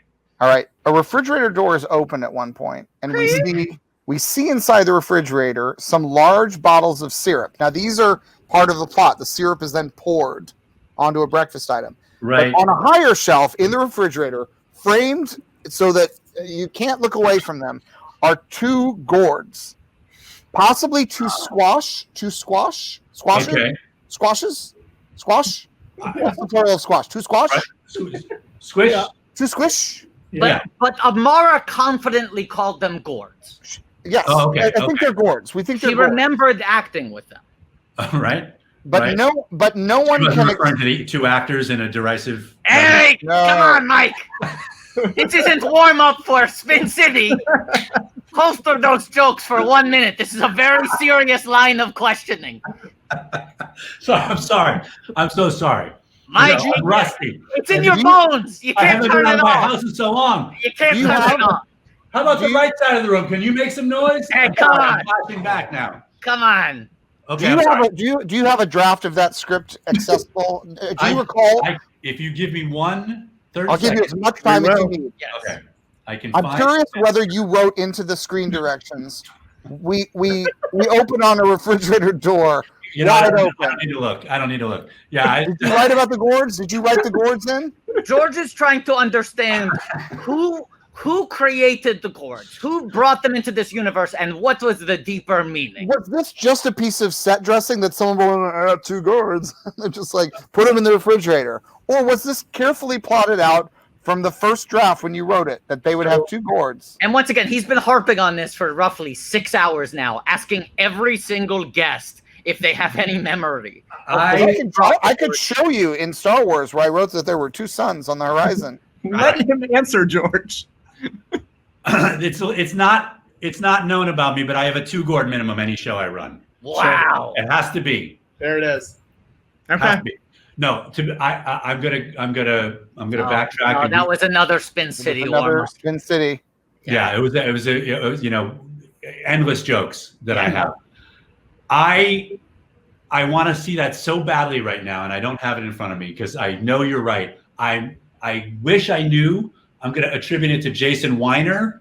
Okay. Is he going to be on? Because I feel like he's the one to question. Hey, we got 2 more episodes. We'll see. I'm trying to help you out. I'm being very serious right now instead of making all the jokes that I'm. No, I appreciate it. We can tell you're deathly serious right now, and I feel like we are getting closer to an answer. Jason Weiner it was episode 3, so you don't want to dance. It was the 3rd episode. Oh, I did not write that one. So that was a. I do know the scene you're talking about, though. I do know the scene you're talking about. It was the same episode that had a reference to Queen Amidala. Wow. Right. It could be all right, hold on. Jason Weiner is meticulous about his direction and set decoration and whatever is in the frame. I think he did direct that one. I'm almost positive. I could be wrong. Oh, no, wait. He did. I don't think he did. Oh, no, it was. That's a Weiner. That's a Weiner. That's a Weiner? Are you sure? Yes, Okay. Directed by Weiner, written by Joe Port and Joe Wiseman. Yes, Port and Wiseman. Yes. Okay. Also, Port and Wiseman. Are they? I mean, they're the writers, so they can, All right. Well, we'll see. I mean, we'll see who comes by. We're almost there. Mike, we should give you, before we let you go, we should give you a 1600 pen name. Oh. Now, Otto, will you explain quickly what this means? Yes, this is a very advanced technology. Now, in the past, we've done live streams raising money where we're watching Star Wars, where we're watching Arliss, now 600 Penn, the 3 biggest media franchises. And so we like to make names. We used to do this by hand. It used to be analog.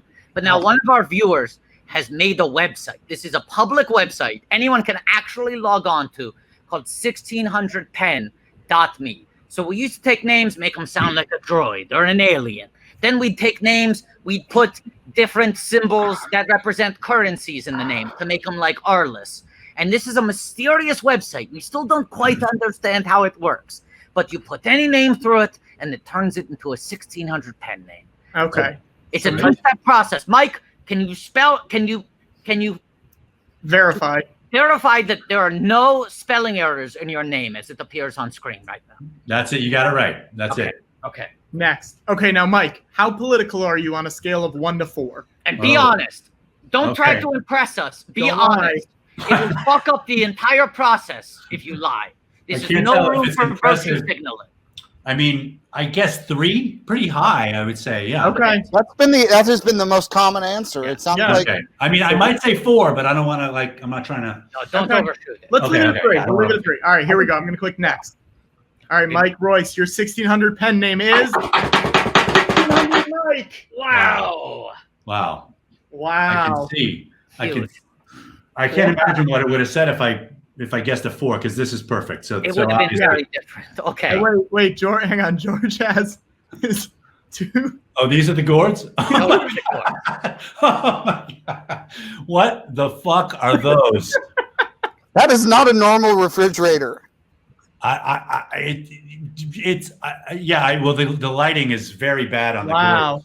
But you understand why this has been haunting George for hours.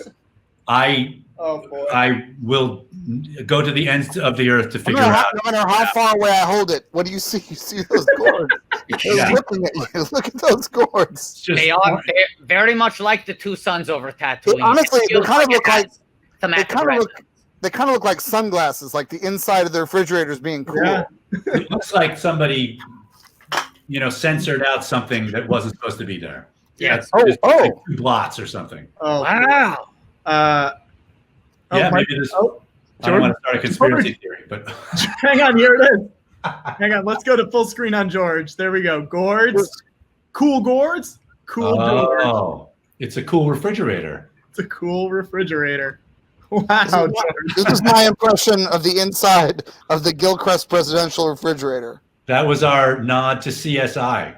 Oh boy, thank you. Mike, thank you so much for coming by. Oh, this has been delightful. Thank you for giving me You're a reason to not be napping. Yeah, that's a good thing to not have to do. Hey, one of the hardest things to do these days is not nap. Truly. Correct. Here, let me give one last update on money before we let you go. We are at 4381. Wow. We're almost at National Treasure. We're getting there. Oh, wait, bring it back up for a second. I just want to really see where we stand. Okay, 4381. So we're close to George reinflating the BB-8. We're close to National Treasure, and we're a little less close to Watto drawing Teller on his cheek. Yes. Wow. Right. Thank you so much, Mike. Thank you. Mike. Okay. You, Mike. We'll see you soon. Stay safe. Bye, Mike. Bye. All right, guys. So we're about to start episode 12, bursting the. Now I think it's bursting the bubble. Yeah. No, but Amazon says bursting the buble. I think it's bursting. I think it's bursting the buble. Okay. Before we start, it's bursting the buble, and I think Michael Bublé is in the episode. Yeah.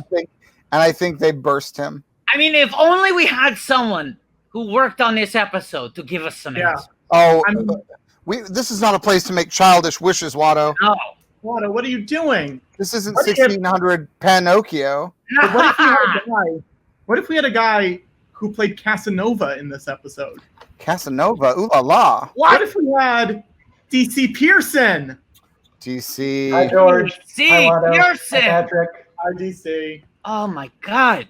So we're about to watch this episode that you're in, DC. With you guys.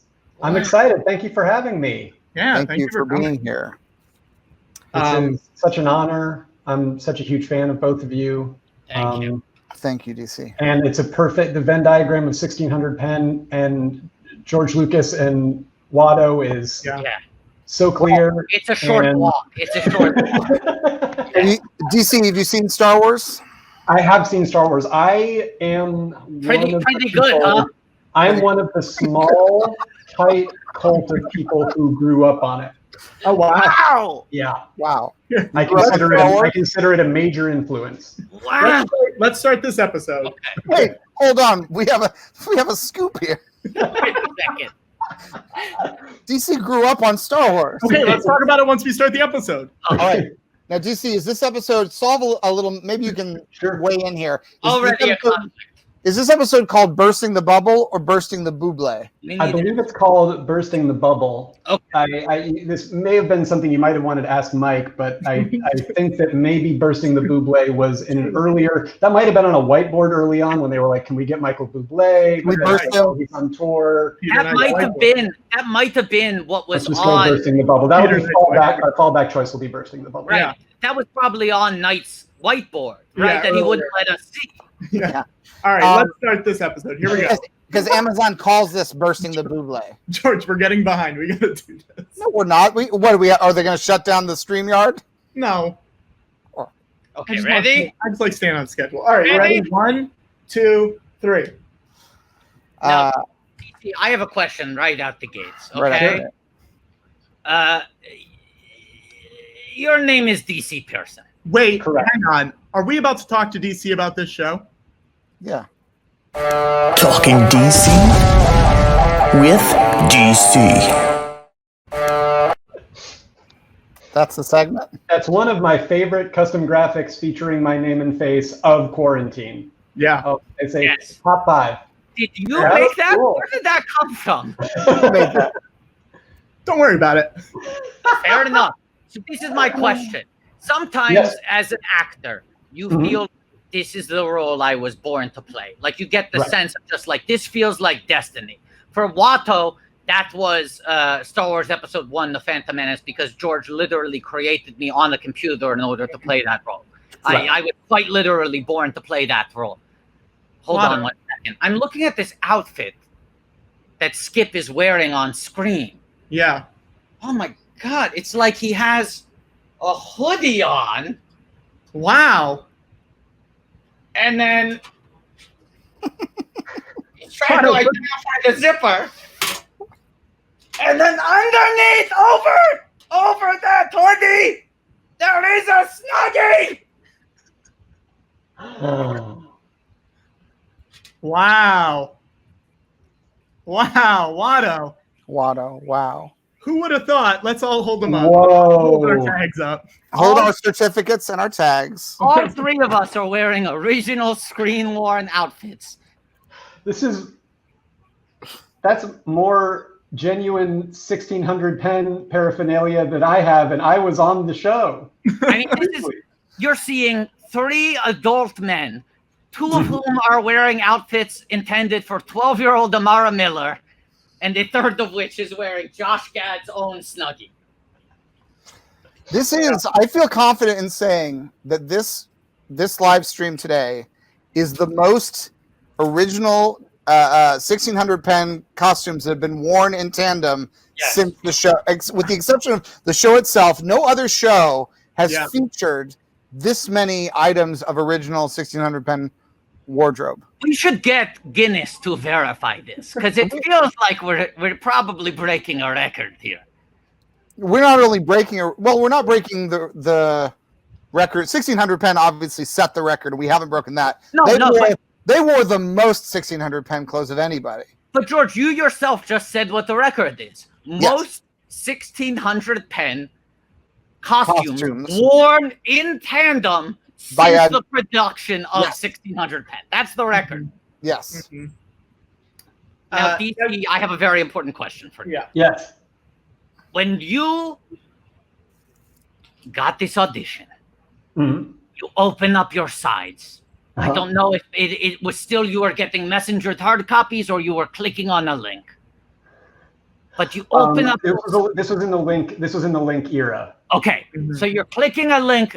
Clicking the link. It's going like this, boop, and you're seeing it, and the first line it says, "Interior, someplace, Washington D.C." Did you think it's a sign? Originally, I just thought it was sometimes they'll watermark your script so that you shouldn't leak it or whatever. Right. And originally, I just thought, oh, this takes place in Washington State, and this watermark is misplaced. Sure. Very sort of ironically, ended up in the wrong place. And then after a second, I said, okay, 1600 Penn, 1600 Pennsylvania Avenue, and by that time, it was time to go to the audition. Yes. But you must have felt like I got a little bit of an inside track on this. None of these other actors who are auditioning for this role have literally been living as DC their entire lives. Maybe some of them lived in DC, but they haven't lived as DC. As somebody who, when they're placing like a takeout order, will often say, if for whatever reason the person I'm saying what name the order is for doesn't understand what I'm saying because they're in a loud restaurant, I will often say DC like Washington DC. Yes. So this felt like it was a really full circle moment. I think. And I assume they back on the phone to you say, "Oh, Washington D.C. like the location that the sitcom 1600 Penn was set around." Exactly. Yes. The 1600 Penn really put the White House on the map. Yeah. People weren't talking about it back then. No. Can I also point out that the outfits that the two of you purchased off of eBay were on screen for not just a full scene, but for a good percentage of the episode. Mine was on 2 episodes. Yeah, two episodes. Mine was only in the epilogue. Yeah. Watto seems to have paid a good amount of money. More honestly, for shipping than the actual item itself, because it was quite heavy, as the seller said, to purchase an item that appeared on screen for all of 1 second. Yes, but I will say this, Watto, you also, first of all, the fact that it was only slightly worn is a selling point, because it was worn, but it wasn't like he's lounging around in it for hours and hours. It was one brief scene. I should also point out I'm wearing the sweatpants as well. Yeah, also, I could imagine Watto being quite comfortable wearing that outfit on a number of occasions, just lounging around the house, having fun. Whereas I don't think that I'm ever going to find another opportunity where I feel like I want to wear this little girl's outfit. Right. Sure. I would be shocked if I wore this little girl's outfit that I had to slit down the side because it didn't fit. Whereas this is classic loungewear. Classic. This is quarantine couture. Yes. Anyways. DC, what was the set like? Tell us about the set. Yeah, tell us your memories. So tell us some stories about the set. I'm only in one scene, or I'm in one location. I'm in a couple of scenes, I guess, technically, but I'm in one location. Much like my outfit. Right. The princess and Josh Gad end up escaping the bubble, so to speak, and they're at a rave. This sounds like Star Wars. This sounds like Star Wars. It is a little bit. It is very Cantina. It is You know who was also only in one location? Darth Vader. Yeah. That's really. I know he's in a couple, but Grand Moff Tarkin. And do you know who also helped the princess escape? Yeah. Luke Skywalker. It was arguably a joint effort. The Venn diagram is coalescing even further. It's going past the point of just being a circle to now it's narrowing even further. Yes. So how many days are we talking? We talking 1 day? We talking 1 day. One day. Player. One day. SWF, start, work, finish. That must have been tough to have one single day be that much head and shoulders better than every other day of your life. Do you know what I'm saying? Like, it's a hard thing in this sort of like nomadic lifestyle of show business where you're constantly, picking up and moving and sort of log on to a new production. And all of us have those jobs where you go, man, I wish I could have stayed on that forever. To have that be only 1 day. Yeah. Yeah, it was a dream. I felt like I was in a bubble a little bit. It was a time where I finally got to play a character who's sort of meant to represent a vague subculture that you're not sure whether it's sort of hipster or Burning Man or steampunk. And I finally got to sort of personify that subculture. I felt like, you'll see it, but I felt as though I was dressed. I haven't seen the movie, but I felt like I was dressed a little bit like Tanuki Mario meets Matthew McConaughey in Sahara. Wow. Sure. And I'm meant to sort of just represent, I'm like the voice of the weirdness of this rave that the princess and Josh Gad will end up at here momentarily. Oh, wow. DC, I feel like for people who don't know, and we're about to see you on screen, for a good number of years, you had very long hair, very long beard. Yes. And it feels like you really found a pocket for yourself, playing members of subcultures that writers don't want to specifically define. Just like this guy looks like he's part of something. Yes, exactly. That he's sort of, you can project, or your parents can project whatever their ideas about like a young person at their office. Do I like them? Do I not like them? Is that IT guy kid who's into something? Yes, exactly. Yes. It's now, very, yes. Now, DC, I know, despite your name, you are in a Marvel movie. Correct.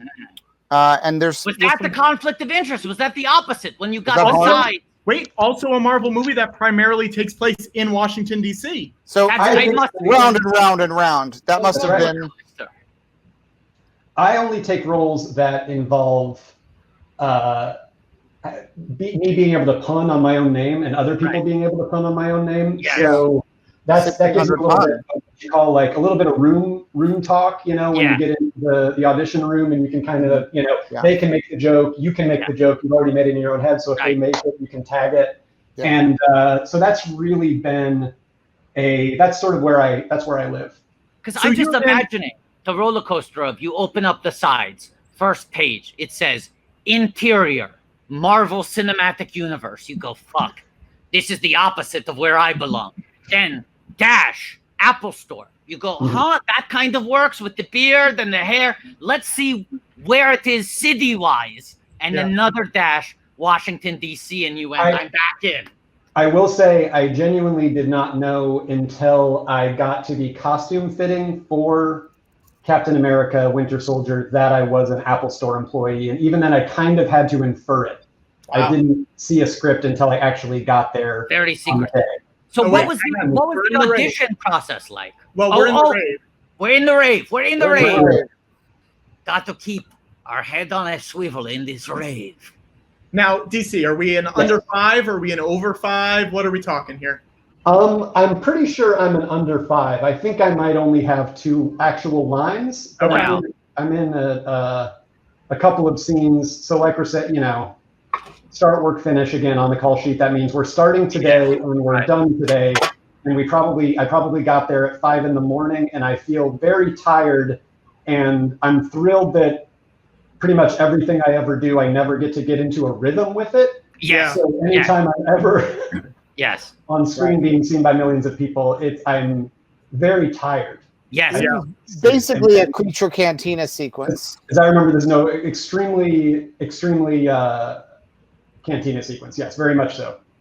That must have been a thrill because, as you said, you grew up on Star Wars. It was very big for me, and I think Skip might directly reference the Cantina scene. I'm not sure. He does have a lot of like Star Wars. Skip Chris likes Star Wars. Yeah, Star Wars is a running theme for Skip. It appears to be a high-level urban dungeon populated by trickster sprites. It sounds like he's sort of laying the groundwork for your character who we're about to meet. Oh! I recognize this. Question is, where aren't we? Did you come up with that bit of business with the hands, or were you directed to do that? I'm genuinely not sure if that was me or I was directed to do that, but it definitely was supposed to be dramatic, and it did feel chaotic. We were in like a warehouse in downtown LA, and you just constantly have a second AD going like, keep the energy up, and they play music and then they stop it when the actual scene starts. So you've been awake since 4 something in the morning, if not earlier. You get to set around 5. What time do you think, from your memory, cameras were rolling? That's a good question. I think probably 7, 8 o'clock maybe. Yeah. So it's like 7 or 8 a.m. Most people are just beginning their day. You've been awake for a couple hours, probably still feeling groggy, and they say, now pretend you're up late on drugs at the rave. Which actually not the worst thing to tell you to do at that time of the day. Sure. I want to point out, just about $200 away from at the end of this stream watching National Treasure 2, Book of Secrets. Wow. With star of 1600 Penn, Amara Miller, unless something else came up in her life. Another film that takes place largely in Washington, D.C. Yeah. Okay, so DC, you were in Captain America. Are there any other comic characters, their movies that you would want to be in? It can be from whatever. Oh, sure. I mean, I kind of lucked out because I am not ripped. I don't have an intimidating physique whatsoever. So the fact that I got to be in a comic book movie and just be a normal person who I would normally play in like a commercial or something was pretty exciting. I sort of lucked out on that. I feel like if I'm going to be in something else, it's going to have to be sort of a like Terry Zwigoff-esque biographical comic of just a guy who lives in a town. Look, you could pull a Pratt. You could pull a Pratt. They could cast you, and you could just decide, I guess I'm sacrificing pizza for the rest of my life and becoming a borderline conservative. We'll move on. DC, so do you have any other favorite comic characters? Like there's Captain America, there's Black Widow, all that stuff. But is there anyone else that you really go for? I'm one of the only people that grew up on Spider-Man. I feel like especially the amount of people who really liked Star Wars and Spider-Man growing up again is a really, really small. Yeah. So you're a Marvel guy through and through. I have to say, I don't mean this as an insult, DC, but you are such a fucking nerd. To like Spider-Man and Star Wars, these are niche things. The nerdiest people like them. Yeah. But I know, I go so deep, and I'm definitely not somebody that just has a broad swath of pretty normal stuff that they like. No, so you've like read a comic book before? I even had a subscription to Spider-Man growing up. Spider-Man would show up at my house. So cool. DC, did you kiss the princess? Yes, we did. Yeah, we were meant to be making out, and it was genuinely embarrassing because after we went to do it the first time, Hannah was like, okay. And that's when I realized like I should have just been like, how do you want to do this so we don't have to do this? But the feeling is just like, and Wado, I don't know if you ever had to do a screen kiss or anything like that, but it's very awkward when you just feel like everyone's watching us. I just met this person. Yeah. And then ultimately you see it and you're like, oh, it was barely anything. We were on screen. Yes. No, they were all cut out, but Watto originally demanded several scenes in which he kisses Amidala. And they were uncomfortable for her. It's physically, it's hard to work around the Watto nose. Yeah, it honestly, it brought the film to a screeching halt. It just did not serve the story. It was really long too. It was like a long. It was originally it was so that like young Anakin would see that and think, I'm going to marry that woman someday. Right. Because it's like an Oedipal thing. Like Watto's kind of a father figure for him, and he's like, I want to kiss who my kind of daddy is. It was an Oedipal arrangement. Right. And DC, I want to say to you that an Oedipal arrangement? An Oedipal arrangement. As opposed to an edible arrangement. Yes, No, yes, an it Oedipal was an arrangement. Oedipal arrangement. And we opened that shop shortly thereafter. It did not do well. Now, DC, I don't know that you realize this, and it may be that you're too close to it. As a Star Wars fan and as a character in this episode, but do you realize what you are on 1600 Penn? Do tell.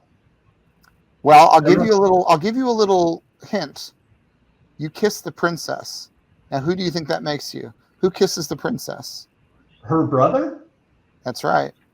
You're her brother. You're her brother. Wow.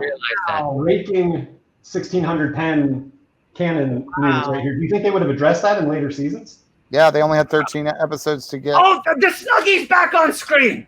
Wow. Hey, all right. What's it's becoming a better and better value by the second. Oh, it's going up. DC, I mean, you undersold your role in this. You said it was an under 5. You didn't mention it was an under 5 plus first. 2 lines plus first base. We kid. Do you have the dad from the critic on your forehead? No, it's actually a drawing. It stinks. Look, it looks like Jay Sherman saying Ackham, but in fact, it is Penn Jillette, famed magician, full screen him, and libertarian. That's why you were going to draw Teller later. I understand. Right, it was a stretch goal. I think I came in post Penn, but after you were talking about drawing Teller, I thought it was the dad from the critic who would say stuff like "Boola Boola." Yes, no, great character, Jay Sherman. Yes, starring John Lovitz from News Radio, which we discussed earlier. Who's very different from John Lovett, co-creator of 1600 Penn. You see, these things are all connected. Yes. And 1600 Penn is spelled with 2 N's, like Penn. Okay, I understand now. It's fully. Yes. Once again, very short walk. I mean, I just want to bring it up. The reason I was asking if you had any other favorite comic characters is because of your name. Oh, right. Talking DC with DC.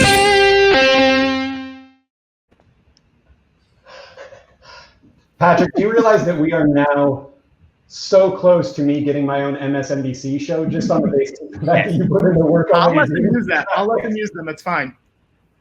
Fine. Yeah. Do you have any favorite DC characters? Do you like the famous poem Casey at the Bat?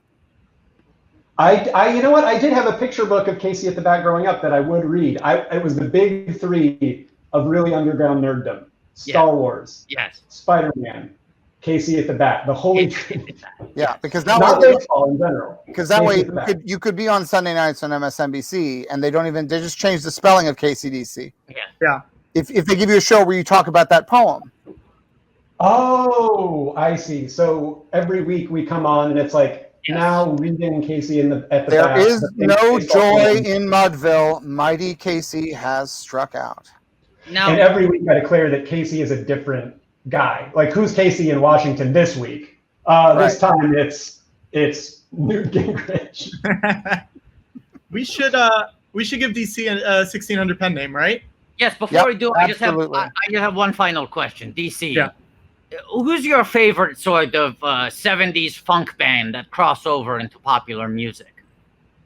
Was it I don't have it. KC and the Sunshine Band? You don't have it, really? I don't have it. I'm sorry. I don't have it. This is why you should preview. This is why you preview bits with us, because we'll give you additional ones. We asked you to show your hand. I was feeling pretty confident you had DC Talks Casey. No. So DC. Yes. We're gonna give you a 1600 pen name. This is a real website that was created for this event. Public utility. Yeah. So this is your name. Nationalize 1600pen.me. Yes. Too important to be owned by private enterprise, especially in an election year. Yes. Can you confirm that this is spelled correctly? Everything looks good. I actually am more pretentious than that. I don't spell it with periods. Wow. Oh. I don't know when I decided to do that, but I did, and all it means is that I have to correct people a lot, and I get to be pretentious and annoying every single time. Hey, Now, that's more randomly dots. don't remember why I That's decided more to do that. dots. That's more dots for us to use in the opening crawl of Star Wars movies. Can we ask? Okay. Thank you. Thank you for your service. So I'm gonna hit next. Okay. Working. Okay, DC, how political are you? On a scale of 1 to 4, 4 being the most political. And answer honestly. Don't virtue signal. Answer honestly. I would say 3. I would say 3. I aspire to be a 4, but I'm mostly about a 3, That's unfortunately. the most popular one. Okay, here we go. I'm gonna hit next. Working. Your 1600 pen name is 1600 DC. Whoa! Perfect. That's a good one. That sounds like it could have been a name for the show itself. It's almost a real address. It's almost. Yeah, it You're feels missing like a couple things in the middle. if you were a big 1600 Penn fan, and then your mom told your new stepdad that, and then he got you the DVD for Christmas, and then it was 1600 DC, and you were like, I like 1600 Penn, but you realized that he made the effort. Yes. Yeah. He was a good guy. He was trying his hardest. He was trying. Best. So Michael Bublé did not appear in that episode at all. No. Which definitely counts against my theory that the title is accurate on Amazon Prime, Bursting the Bublé. Mm-hmm. If anyone wants to add I think they were Michael deriving Bublé, directly from like maybe an early breakdown that NBC provided. I don't know if it was like an upfronts or something back when they actually thought it was going to be. if anyone wants to ask Michael Bublé why this episode is called Bursting the Bublé, I believe he's on social media. And if anyone wants to ask Michael Bublé to come on the George Lucas talk show and debate us in the public sphere, that coward has been avoiding us for years. We're fine. So we're at 4521, which means we are $70 away from watching National Treasure 2 Book of Secrets tonight. But it also means that George needs to inflate the BB-8. Oh, yeah. George, you want to start? DC's been such a great guest. We should let him see this. Yeah. Hold on. This is one of the Oh, yeah, rarest. this is just for me. This is just for me, right? You're going to take it off. This is just going to be on closed circuit. Nobody No one else will ever see it. No one will ever see it. Here's an interesting little factoid. Yes. Is that so Michael Bublé didn't show up when the call came out. When the call went out for episode 12 of 1600 Penn, Michael Bublé was nowhere to be found. No. But hold on. But what is he most known for? If you go to IMDb? Yeah. He's known for singing. The soundtrack to Spider-Man 2. Whoa. Maybe if he'd known that there was such a big Spider-Man fan in 1600 Penn, he would have shown up for Bursting the Bublé. I never knew that Michael Bublé was such a fucking nerd. Nerd. Huge nerd. I used to see him all the time at the get this, comic book shop. Oh my God. Video store. All the places that were constantly getting raided by roving squads of jocks handing out left and right. Right.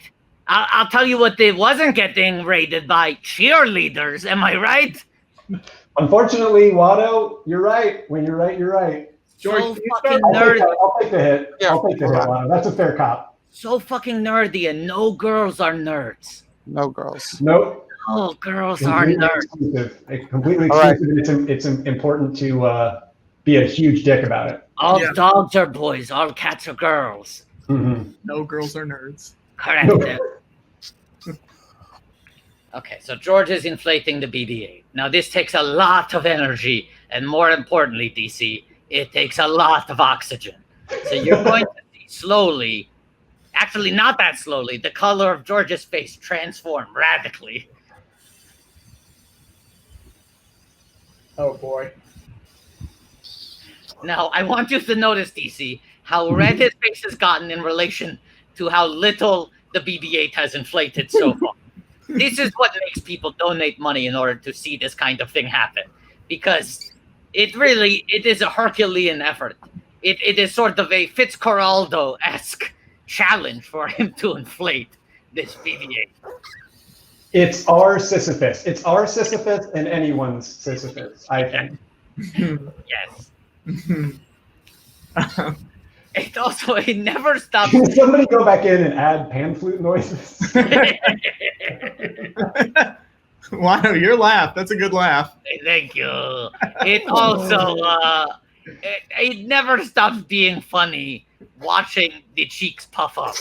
There's something about the redness of the face and the cheeks puffing up to their fullest extent. Because that's how much oxygen it takes. Everyone is pointing out, DC, a few minutes ago, George ate a whole bowl of Dr. Pepper baked beans. That is now what the inside of this BB-8 is now like.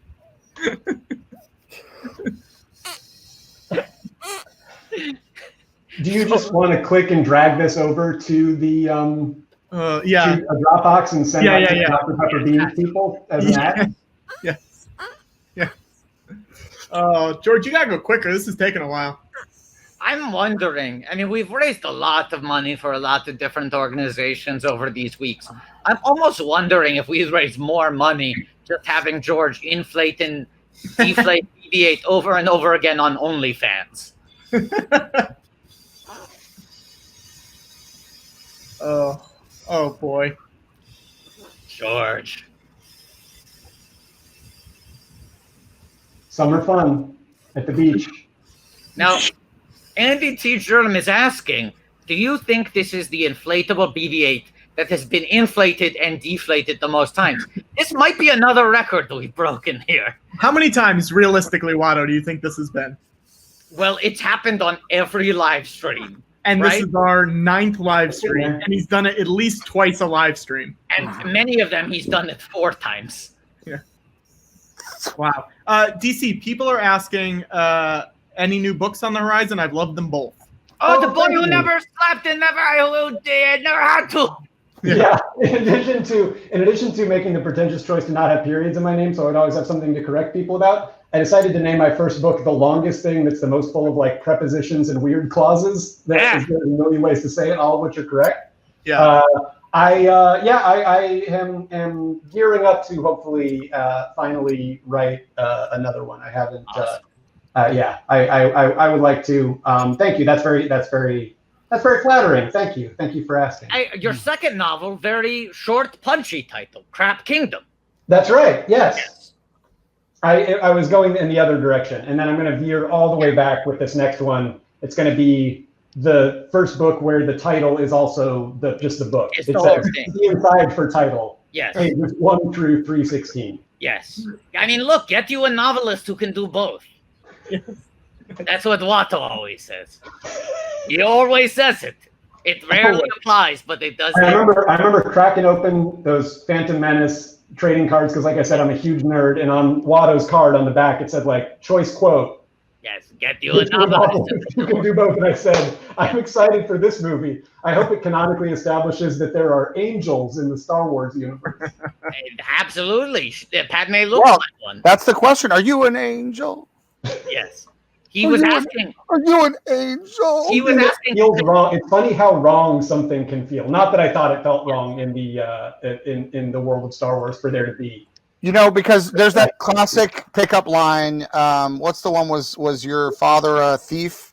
Because and then they say, oh, why are you accusing my father of that? And then you say because he must have stolen the stars and put them in your eyes. Oh, the one I've heard is because he smuggled 2 hams and shoved them down the back of your dress. But Lotto and George hang out in different places. But that's the call forward when little Anakin sees Padme and says, "Are you an angel?" Yes. Because he knows she's gonna die. It's a pickup line and a neg at the same time. Yeah. He's reminding her that she. You're gonna die of sadness after giving birth to my babies. You are but mortal. You are but mortal. Yes. Oh boy, DC.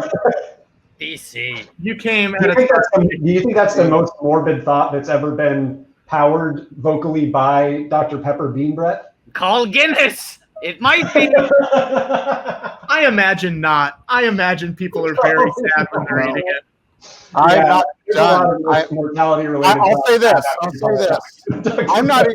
I'm not even sure that that's the most morbid thought ever vocalized by Dr. Pepper Bean Breath by a man in his 70s wearing a little girl's sweater.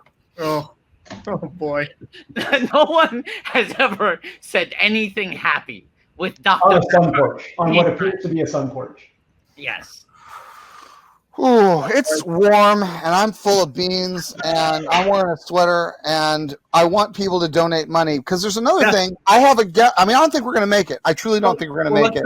Let's say this. We're at 4561, which means we are about $30 away from watching National Treasure 2, Book of Secrets with Amara Miller. Yes. After the stream. Yes. Now live on the stream. I don't think we're going to make it to 8,000, which means I don't think I'm going to ever get to invite my guest hosts out here to be on the show. And it's a shame because I had called up a good friend of mine to be a guest sidekick. Oh, really? Yeah. So neither of us would be on the show then. I'm looking. He's right over here in the same room as me. I'll be here. And hold on. No, Yeah, go ahead. I'll ask it in the I'll ask it in the private chat. Okay. I was going to say, DC, thank you so much for coming on. Thank you. You're great. Thank you for having me, y'all. We love having you. Stay safe. Stay safe, DC. Thanks, Thank you so much. Thank you for having me. Donors, thank you for having me. I appreciate it. You're 1600 DC signing off. We love Thank it. you. See you, buddy. What so guys, a nerd. What a nerd. What a nerd. Boy. What a real nerd. I wanted to steal his lunch money. Yeah. So we're about to start the finale. Wow. I can't believe this. This is like last week we had to say goodbye to Arliss, and it was hard after 7 weeks. But now we just met the Gilchrists. The entire family? Yeah. So let's say this. We're on the finale. Yes. Who better to bring on? Who better? Than a co-creator. What? A co-creator. And an executive producer. Then a director of 9 of the 13 episodes. 9, that's a full Skywalker. Jason Weiner's here. Aged like a fine winer. Here he is. Oh, Jason, thank you so much. Jason. Honestly, it's just an honor to be talking to you, George. Well, I tell you, I'm admiring your work. I've seen this is a story about family. It's a story about power and about how a family survives. Mm-hmm. How do they survive each other? That's right. Yeah. It was a mistimed story about family, but one that has themes that could endure, I think, and I appreciate it. Absolutely. I'll also say this: we've been having fun watching it. Great time watching. It's been Here's fun. the thing.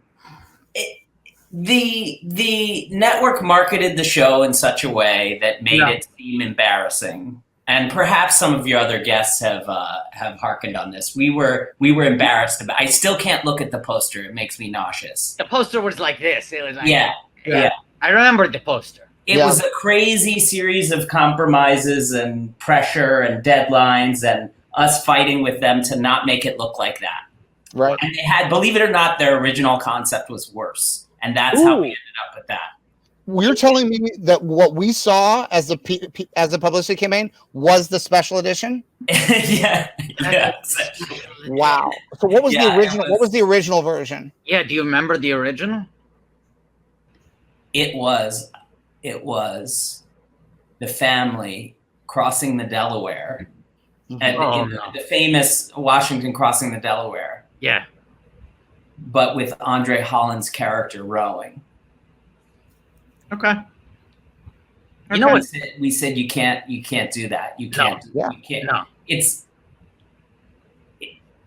There were undertones that were unacceptable. That Do we you think, frankly believe that they didn't see. Do you think they did that to trick you into saying yes to the second version? The second version was just like, we're up against a deadline and we have to put something in Entertainment Weekly. You have to approve this. I literally had a screaming conversation with one of the top people about it. And basically, by the time the show aired, people were already mad at the show because they hated, because the marketing looked so silly. And to be fair, Mike Royce came on board and like honestly grounded the show because Lovett, Gad, and I were all nuts and swinging for the fences. And, you know, Royce was the only one that understood how to do a marathon and not a sprint. Am I getting too much into the nitty gritty of this? Hey, we've been waiting. We wanted the nitty gritty. 13 episodes. We've been waiting to get down into this. So Royce really grounded it, and frankly, I think he made the show smart. But it was too bad because people had already decided it was silly based on the marketing and the significantly broader pilot. I will say truly, Watto has been surprised watching these episodes how different they are from my imagined version of the show 8 years ago. And also, I mean, right. Hollywood, where bad ideas go to live. You rejected that, and then they went and sold it to Veep. Well, the Veep's version didn't have the racist undertone. Correct. No. It had Kevin Dunn. You could do Veep's version. That's fine. No, you can have Kevin Dunn rowing. That's fine. That's right. Yeah. Here, let's Jason, hold on. It's as if you heard a voice at that pivotal moment when you needed the show to be grounded. You heard a voice in your head say, Jason, use the Royce. Oh, no. Oh, no. And then the Royce was with you, always. Come on, George. What do you mean? All right, so that was we're worth gonna it. start Come on, the that finale. was Royce 15. is here. I heard the Royce was participating. We talked We've to the had, here, let's go through who we've had. Yeah. Okay. We've had Amara Miller. We've had Peter Knight. We've had Benjamin Stockham. We've had Rory O'Malley, guest star in episode 6, Skip the Tour. Right? We had Susan Park. We had Laura Guten Peterson. We had Dan Hernandez. We had Benji Samet. We had Mike Royce. We had guest star DC Pearson. And now we got the whiner, baby. We got the whiner. And I want to say this, and Watto, you might want to put your. I noticed you've changed your costume. I think this is an impressive thing to show. Yeah, I just was sweating so much. I know, I am too. I'm outside in 90-degree heat, Watto. We are all wearing costumes from 1600 Penn. You guys, you're the super fans we always needed. Super fans needed. Yeah, these are all. As a revered filmmaker and a filmic character to be, wow, that's incredible. Yeah, Now, two of us are wearing marigold costumes that were. I'll show again. Let's give the full. Let's give the full body fashion show before we start the episode. Okay, sure. Yeah, I think because. Here, I'll let Bryson, if you could cut back and forth between the three of us, that would be great.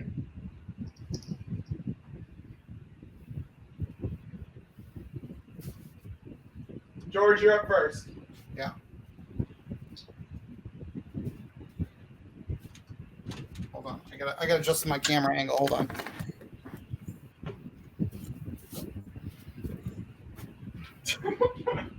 I want to be clear. George is wearing yellow jeans that used to fit Amara Miller. They do not fit George. Wow.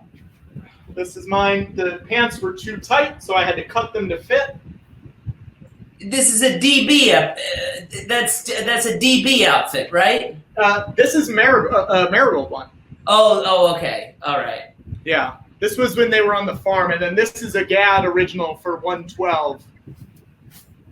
We got a Snuggie and a sweatshirt. You guys are really committed. I'm just proud to be a part of this. I'm sad to say I didn't wear this T-shirt while I was directing, but had I known that this wardrobe was a part of this, I would have dressed in something I wore to direct one of those episodes. It's okay. It's okay. All right, let's. But it's really gratifying wants to start this episode. saying you found some surprising enjoyment, and it's not what you thought it was, which is, I think, the experience the entire audience had. Yeah, we're having fun, and I think people watching are having fun too. Everybody seems to be on board. Here, let's start. Jason, if you want to watch along, you can. If you want to just talk, that's fine too. Yeah, no, I'm gonna. Okay. I got it set up to watch. Okay, so we will start, and then turn your sound down and put the closed captions on. That's the best way to do it. That's the best way. All right, so we will start in 1, 2, 3. George, do you want to ask Jason the question you've been asking everybody? Yeah, I really do. And Now you have the photo ready, right? I do. I have. No, I do. Oh, I have George. it as well. Hang on. Yeah, but I have a better quality. No, but it's good advice to it. You have a better one? Yeah. All right. So in episode 3, there is a refrigerator shot. And in the refrigerator, we see 2 gourds. Do you remember why 2 gourds were chosen? Are those gourds? What do you remember about this? Well, George, like you, I'm very specific. This is what we've heard. We've heard that. People have said that. They've said you're specific. In every frame. Yes. I said there is no way this is a mistake. This is a directorial choice. That's right. I immediately thought of the iconic shot from episode 4, A New Hope, where you see the 2 suns on the horizon. Yeah. That was not a mistake. That was not an accident. They didn't accidentally throw up 2 suns. I said, I want 2 suns. Yeah. And here I look at this and I think this is no mistake. This is the work of a director. Well, first of all, I need to know, just for the record, did I direct episode 3? Yes. Okay, great. That's never a question I have to ask myself. I know I directed episode 3. You always know. Revenge of the Sith. Revenge of the Sith. But we're episode 3, so you want to dance, so you don't want to dance. So you don't want to dance. Yeah. I remember well. Unmistakably a whiner. We recognize your eye behind the camera. Because there was that big complex. Now, this is foreshadowing. And you'll see it's foreshadowing from the end. But what we're saying here, and by the way, we're at the title sequence now. Yes. This title sequence fucking rocks. Yeah. For a comedy, it's cool as shit. Yeah. The fact we heard was Amara is holding dirt in her photos, and I guess she took that photo while they were filming The Descendants. That is what she said. The Descendants. Yeah. It was a little tip of the cap to how we found Amara. Or just seeing the movie, and we were like, we got to get her. Or maybe it means that The Descendants is canon within the 1600 Penn verse. That's right. Yeah.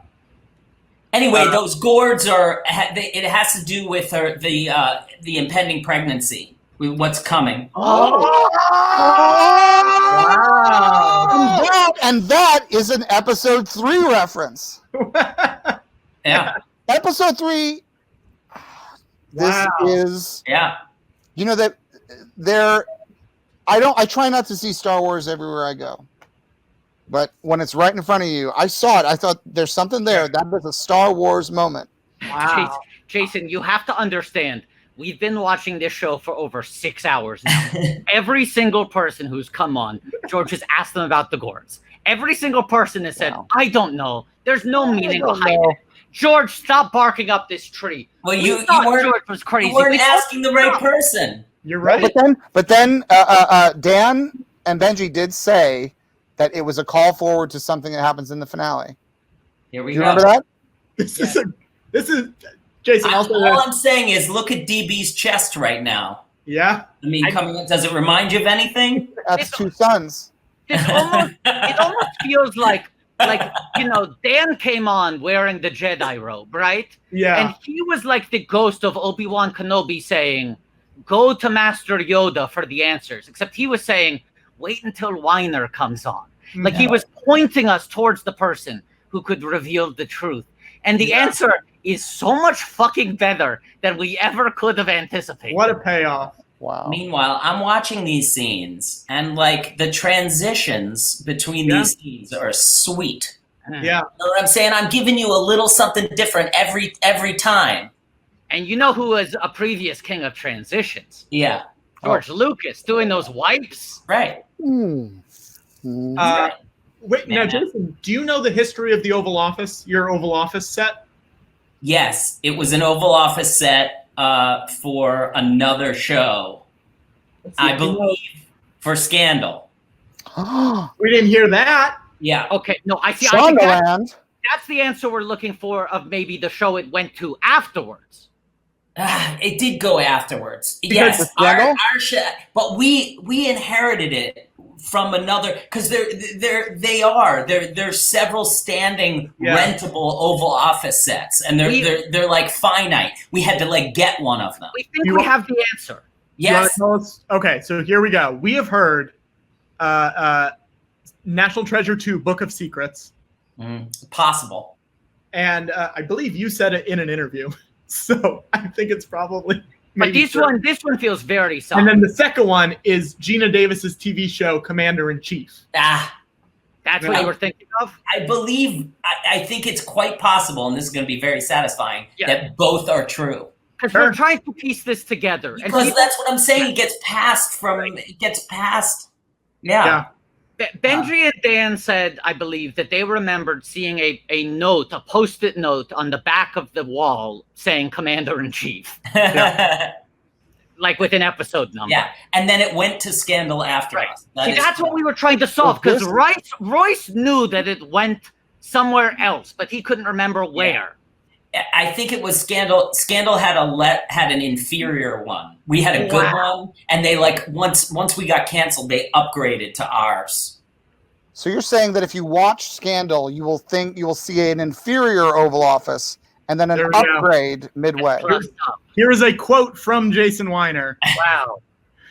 Our pilot's Oval Office walls were used on West Wing, and those are the permanent set were a Nicolas Cage movie. I know this because I saw the world's national treasure written on Sharpie on the back of them. That is a sentence that you laughed. You didn't say it. You laughed. That's a very long sentence to laugh. Yes. Yeah. I know this because I saw, you're laughing through every word. We don't want uncle from Mary Poppins. I was just thrilled somebody was interviewing me about the show. Yeah. Yeah. To the point where I was giggling. I just giggled the whole time. I can't believe all the reveals. These are the answers we've been looking for. For 13 episodes, we've been asking questions. I'm here to give you payoffs, baby. Yeah. This is it. So I'm looking at your IMDb, and this is the first time you directed this many episodes in a show. No, I had directed almost the entire first season of Modern Family. Oh, I see. I'm looking at IMDb wrong. It would put IMDb would put Modern Family later because it ended later. But this was the first show I co-created, so that was Yeah. That's exciting. Something we had been asking people, were there any stories that you remember wanting to do that maybe didn't get made for some reason or another? Well, you're going to see something's going to happen at the end of this gives you a big promise for the future of the series. Oh boy. Okay. Oh boy. So, you're going to have to watch carefully for it because in true network fashion, it will have credits running over it. You just had an Empire Strikes Back reference. Thank you. You're welcome. A lot of Star Wars references. A lot of Star Wars references over the course of this season. Me likey. I will say it is unexpected. We were not expecting as much Star Wars crossover on the show as we actually got. There is a lot because we had a lot of fans in the writers' room. Dan and Benji, I think, chief amongst them. A lot of nerds. And then you also have Josh, who's a big fan. Yeah. So they made Skip a fan. Yeah. Even DC Pearson said he grew up with Star Wars. Crazy. Who grows up with Star Wars? Nerds. Such a rare thing to say. And Jason, you have to understand, usually George is really reaching to find Star Wars parallels in whatever we're watching. What are you talking about? He'll do it. He'll go, oh, I guess that's a reference to me because I did this thing. The fact that you're just laying them up, giving them to us on a plate, it makes our jobs a lot easier. It's my pleasure. Yeah. It really is. We should do a fundraising update. Oh, yes. What are we up to right now? Now, 1 second. We are up to, oh boy. What? we are going to have to watch National Treasure 2 Book of Secrets following this stream. It's on Disney Plus, so people can watch along with us. It's like a prequel, so you understand where these walls came from. Yes. Jason, you might also know this question. It was something we talked about with Dan and Benji. Yeah. Do you remember if there was a Bible for the show that talked about when real life presidents ended and when fake presidents began? Do you understand what I'm asking? Yes. I think we used literally, because it was a comedy, this sounds cheap, but we used the exact same rule as West Wing. Yeah. Wow. Which was you can make references to real presidents up to Kennedy. And then after that, you didn't reference anything. Yeah. So that was that was the same rule as West Wing. Yeah. Now, we asked Dan and Benji, did you in your mind have fictional presidents who were the previous administrations? And what they said to us was that you might have had names that you kept stored in your mind. This is what they said to us. In the Weiner vault. They said that you might have had the names of the fictional presidents that took office in the years just preceding the show. And they said, we think he kept them in his mind. That's right. You have them there? They're there? I use them as my passwords. Can't tell. Can't So tell. I can't because Everyone would go into your stuff then. You can't do it. But I have. That's what they're right. I have every administration, and that's how I lay out my online life. Well, Jason, I hope some of those administrations had uppercase, lowercase, a number, and a symbol in their names. Yeah. They do. They all do. Great. Now, Jason, you bring up passwords brings up another question. Yes. Another mystery we've been investigating over the course of these episodes. Yeah. The official Twitter account of 1600 Penn yes. has not tweeted since 2013. Okay. We want to find out who still has access to that account. We feel like it would be a major victory, in honor, timed up, synergistically, to have today be the day that we get the first tweet in almost 8 years. I don't know if I can make it happen today. That's fine. With some advance notice, I might have been able to make it happen today. It doesn't need to happen today. It just needs to happen in the future. And if you could tweet something from it right now, what do you think you would tweet? If you could tweet one final thing from the Twitter account, what would it be? Because let's look at what their final tweet is now. Hang on. Oh yeah. There was not a lot of closure on their final tweet. No. It's sort of what you're saying, a lot of hanging threads. It's kind of funny, actually. Okay. Oh, this is where Josh is gonna sing. Oh. How can you turn a regular game night into a party? Invite at Josh Gad. Watch him on #Hollywood Game Night tonight at 10/9 Central. So that's August 8, 2013. That's a sad way to leave it. And then I like that. Then the first comment is, when is 1600 coming back on? Somebody just wants the facts. I know. So look at that. Look at that. This person writes on that same day, August 8th. Mary Mazzullo writes, when is it coming back on? And only May 24th of this year do they get a response. You can unfollow the show. I'm sorry to say it is no longer on the air. But who's the response from? Who's Kyle Elliott? I don't know. I think Kyle Elliott, I suspect, might be someone who has watched one of our live streams. He might be watching this live stream right now. Jason, all right, let's explain it to Jason. Okay. Jason, a little while ago, I noticed the 1600 Penn account still had a lot more followers than I did. Yes, no, I followed this online. This Odyssey. Yeah. Your desire to get more followers. I'm trying. Yeah. I'm trying. And I just felt like it was unfair. Yeah. As someone who is still tweeting. So that's the only reason it's unfair. Is that you have to be putting out new tweets. No, only the one reason. Show. Only unfair for one reason. Still interacting with the world. Thank you. So that's because it's telling you, for instance, its most recent thing is telling you to watch Hollywood Game Night. Is that even possible? Is it possible? I don't think so. I don't think Hollywood Game Night's on anymore either. So can you watch that episode? Is there a way that would be a good stretch goal for us to watch? The last request of NBC 1600 Penn is to watch Josh Gad on Hollywood Game Night. Look it up. Listen, I would want the last tweet to be just something about the insane success of the people who were on this show. Yeah. You know what I mean? Like, how bad would they want this cast back together right now? Oh, yes, yeah, absolutely. You know what I'm saying? Yeah. I mean, could you imagine how quickly? Because we talked about this, Jason. The show was produced by 20th Century Fox Television, which means the show is now owned by Disney. Disney. Yeah. Could you imagine if you went into Disney tomorrow and said, "Here's a new pitch, Olaf in the White House"? How quickly they would buy that, and your response would be, "You already own it." Thank you, Watto. You have it. You're right. You're right. They already own it. They own it. Look, big kiss to Susan Park. Big kiss right there. Romantic moment. Oh, this is a Star Wars thing. Star Wars. And that's from an improv. And though. he said, "I'm sorry about your solo." George, you never liked that moment. You were never liked that. in the cut reluctantly, right? Reluctantly, I said, "What is this? The Second City?" I mean, even down to like, Susan Park's not a regular on the show, but she works so much. Right. Like she's on Snowpiercer now. She was on Vice Principals. Like she's on so many things. Fargo. She books. Andre Holland. Yeah. Oscar nominee or winner? He should have been nominated. He should have been nominated. He was nominated. Wasn't he nominated? No. For Moonlight? An embarrassment. Are we sure? Are we sure? Because like the envelopes were all messed up that year. That's true. I don't think he you was can. nominated. They didn't go back and check to see that all the nominees were even correct. Yeah, that's very true. That's a good point.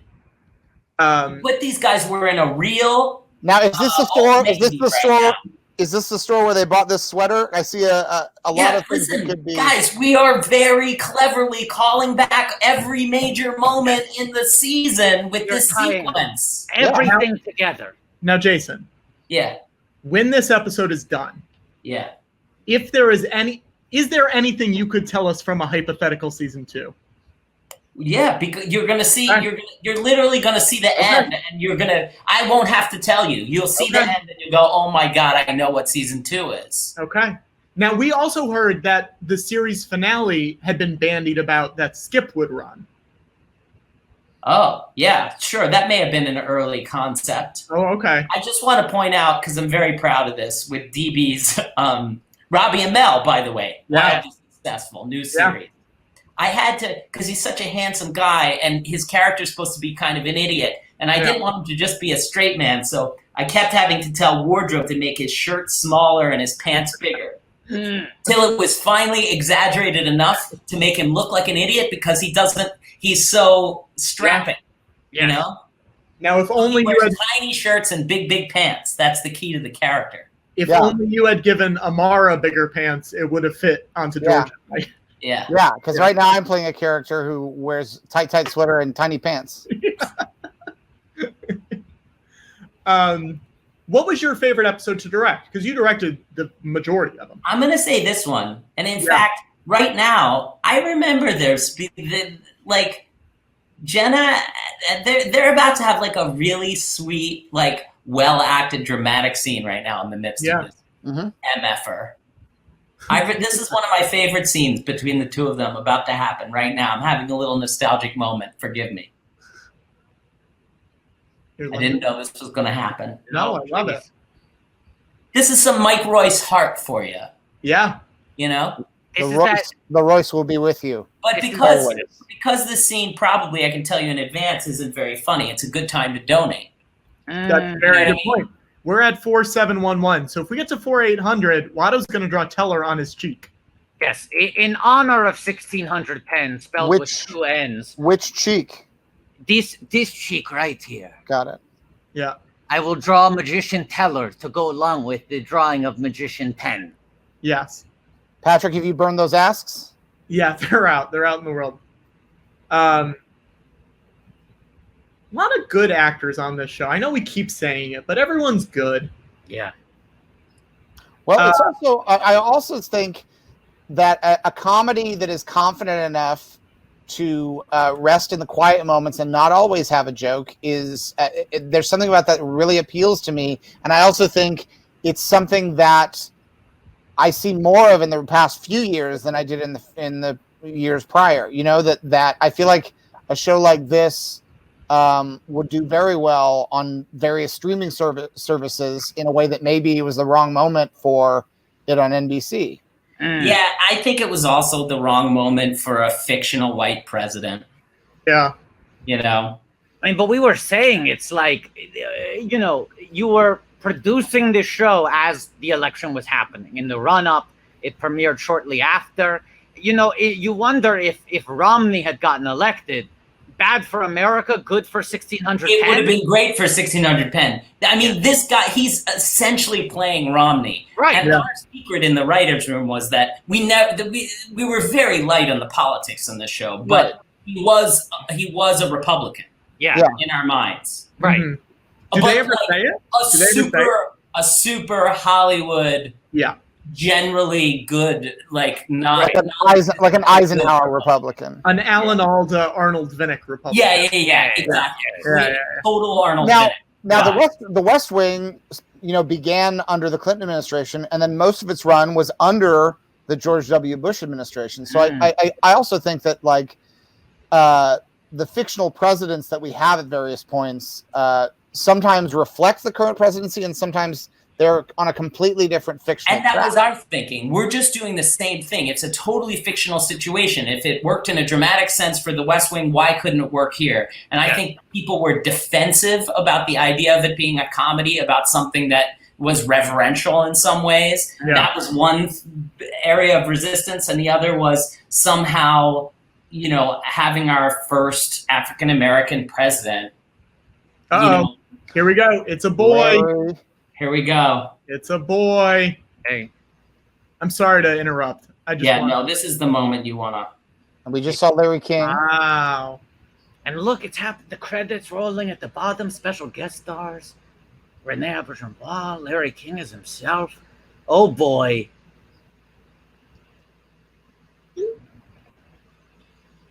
Wow! There you go. There you go. Talk about a little twist. Talk about a little twist. Talk about a little twist. Twist. Just little. It's a tiny one. Twist. A little tiny twist. A little twist. Talk about a little twist. Talk about a little. And Jason, would you please? Yeah. Talk about the little twist. We want to hear. We're not just making a joke. It's a request. Please talk about. Please talk about a little twist. Listen, this was a big debate in the writers' room. So much so that it wasn't entirely settled on the day. We brought in different babies of different colors and shot both, and didn't decide until the editing room to do it. Did you ever consider doing what Clue, the motion picture, did? Multiple endings. Multiple endings. One coast got one ending, other coast got the other ending. International got a third ending. Yes. We should have considered that. You could have. You could have. Did this play internationally? I don't know. I don't know. We don't know. Interesting. Yeah. Talk about a little twist. Talk about a little twist. No, listen. The funny thing is, when we first pitched it, like the seeds are there, guys. It's set up all through the season. Yeah. We saw the missing at the ranch. Yeah. Yeah. This was the backstory. She dated him. He was her boyfriend. The job consumed him. He broke up with her, you know, and she was upset. She went out. She had this one night stand. She assumed the baby was a pregnancy from the one night stand. And here we are. We're off to the races. We are off. We're off to the races. We're off to the races. So we're off to the races. We're off to the races. Jason, it's been 7 hours, so they're getting a little loopy. Talk about a little twist. Talk about a little twist. How long have you guys been doing this? 7 hours. Yeah, we're on 7 hours right now. Nothing. Wow. It's nothing. 7 hours is You nothing. have snacks? I'll tell you. Go to the bathroom? Well, Yeah. I for money ate this can of Dr. Pepper baked beans, Watto ate the bagel with all the fixings. It had onions, capers. Yes. And all I've eaten today is a bacon, egg, and cheese at about 10:30 a.m. So we're all doing great. Wow. I mean, talk about a little twist. Talk about a little twist. Oh, from that song, "Come On, Baby, and Do the Twist." Come on, baby. Talk about babies. Hiding the twist, George. I mean, from what I hear, you didn't allow the line, "Luke, I am your father," to be spoken on set. Yes. You didn't want the crew to hear. I don't want them to hear. They'll all know. They'll all know, and somebody could speak about it. It's the same thing with us. We shot it both ways so that word wouldn't leak. But little did we know that by the time this would be airing, we would be all but canceled. How would you have changed it if you were not canceled? Like, if you had known, what would you have wrapped it up tighter, or No. This was this idea. It was set up through the whole season. Yeah. It was the idea when we pitched the pilot. We told the network this idea that it was really Andre's character's baby was actually part of the pitch, the original pitch. Oh wow! Right. So it was like literally baby. part of the concept, and I'm glad we got to do it, even if nobody cared. So it's as if Sorkin had followed through on the Zoe Bartlett Charlie plotline instead of dropping it. Oh yeah, because Zoe and Charlie, the Secret Service guy, And the episode is called "Marry Me, Baby." Oh, talk about a little twist. Talk about a little twist. Guys, I have good news and bad news. What's the bad news? What's the good news? The bad news is it appears that Season 1, Episode 5 of Hollywood Game Night, featuring Josh Gad, is no longer viewable anywhere on the internet. Now, wait a second. Look, you shed a couple tears. It's a shame we've lost that. So 1600 Penn, Yes. their final request, which has been howling out to Twitter for years. Please watch it. Please watch Josh Gad Yes. on Hollywood Game Night. Now, there's a little bit of good news. Oh, I think I know what your good news is, Watto. Hollywood Game Night is still on the air. An episode aired as recently as June 28th, 2020. Oh, see, that's not what I was going to show. What? Oh, wow.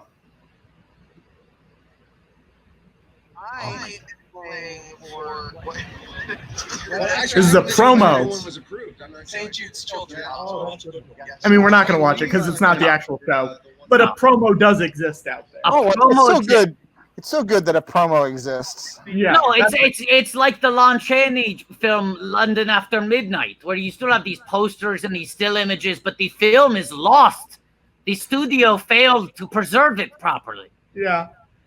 Jason, as a wrap up, give us your summation of thoughts on the season of 1600 Penn. Please. Okay. This is at the risk of being earnest here in the midst of these things. Get earnest. It's so weird throughout your career, and this has been my experience. The stuff where everybody really pulls together as a team, and you feel like you're making something magic. Those aren't the hits. Sure. It's the ones that are fraught, and people fight, and somebody's not getting along, and some shit goes down. That's turned out to be the good stuff. And I hope that that's not a requirement. I hope that that's just an accident. But man, we had an incredible room of writers on this, an incredible staff of behind the scenes, and the crew was awesome, and our cast got along great. And even looking at it right now, I think it looked amazing. It looks great. Now, what did you shoot it on? Is that shot in HD or is that film? It's HD. Yeah, nice. Yeah, you filmed it, right, George? Yeah, digital. I got another question for you. Okay, so the pilot episode, the chair on fire shoots out the window. Yeah. Real fire, or digital fire? That's actually a really good question, George.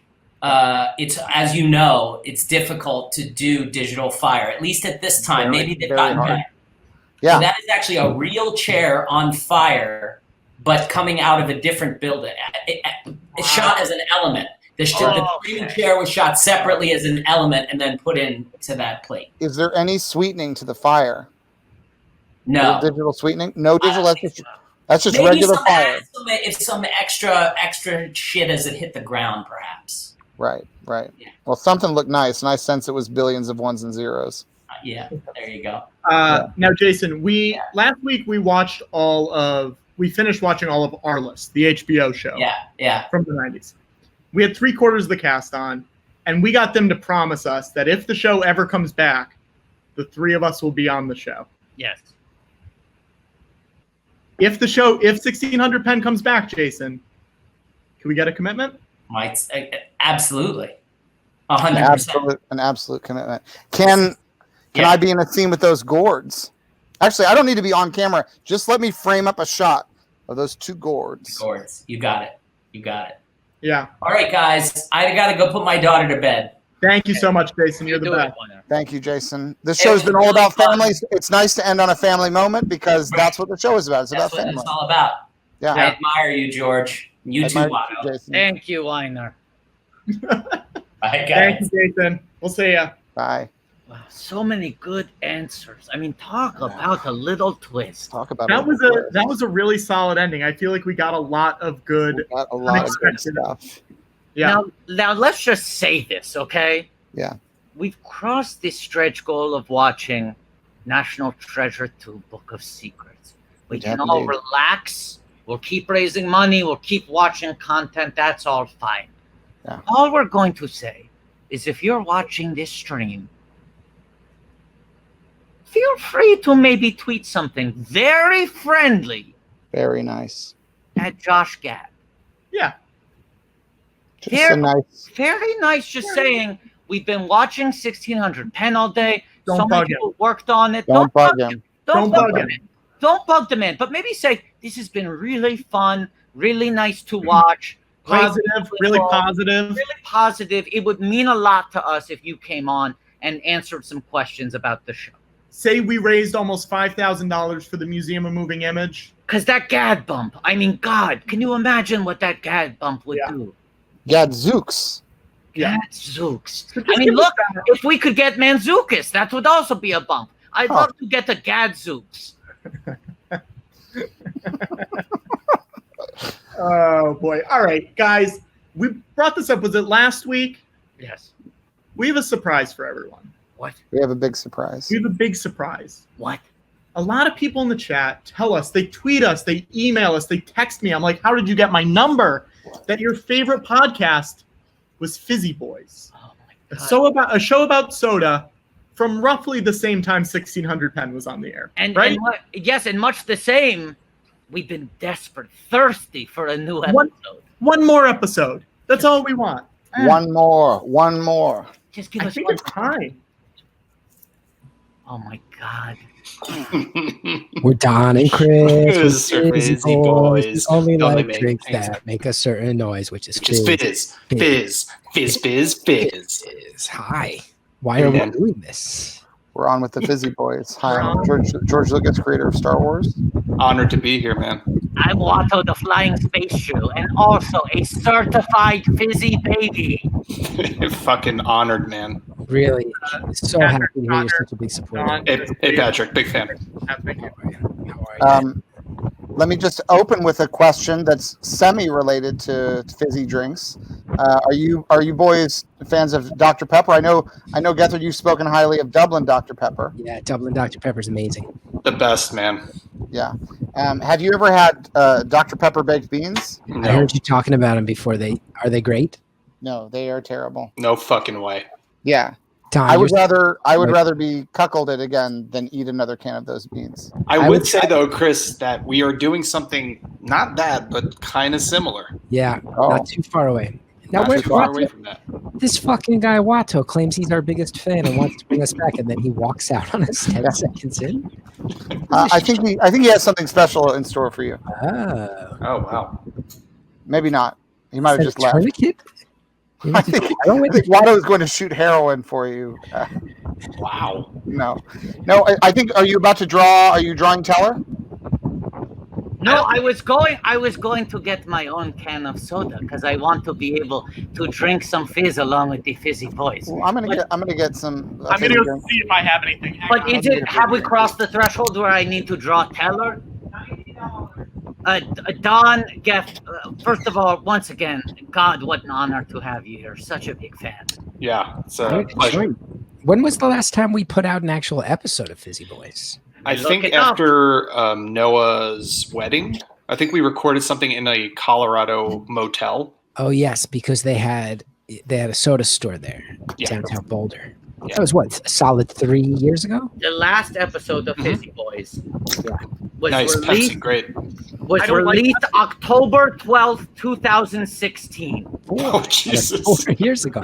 We're bringing it back. Wow, and the country has not been doing well since you stopped. There is a direct causal link. You end your podcast, and a month later, everything is ruined. Yeah. Well, we shouldn't have endorsed Jill Stein. I think we swung. Yeah, that was on us, man. She loves soda. I mean, that's on us. She's really into it. Now, that last episode was an epic. It was technically 6 episodes in one. It was episodes 18 through 23. Did we really do that many? 23? Yeah.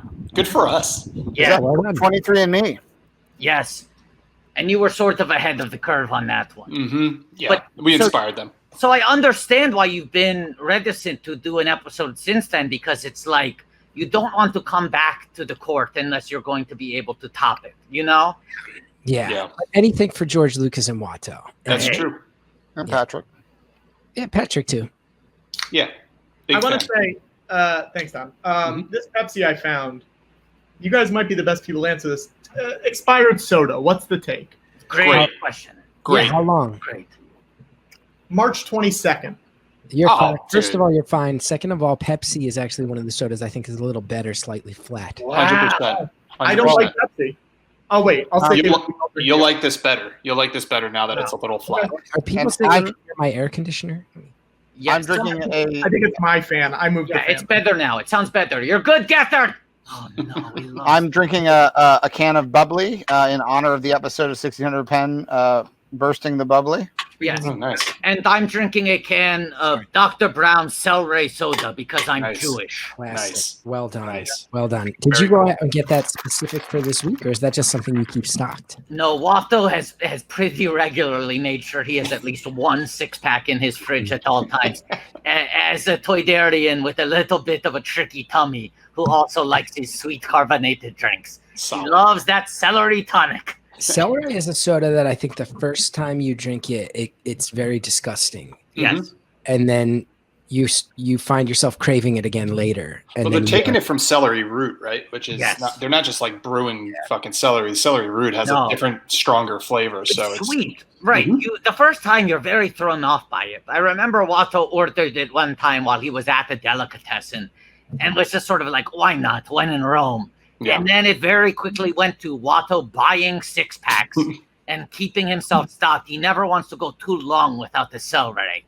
You found something you love. I have a 6-pack of Dr. Brown's Diet Black Cherry in my fridge, which is one of the only diet sodas that I think is passable. I think it's the best one. Wow.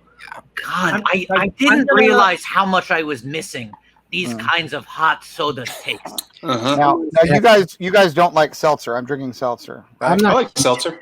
You like I like seltzer? seltzer. Oh yeah. Yeah. Someone in the I chat- talk about how much I like seltzer in my episode of the OC. Oh, that's great. Cool.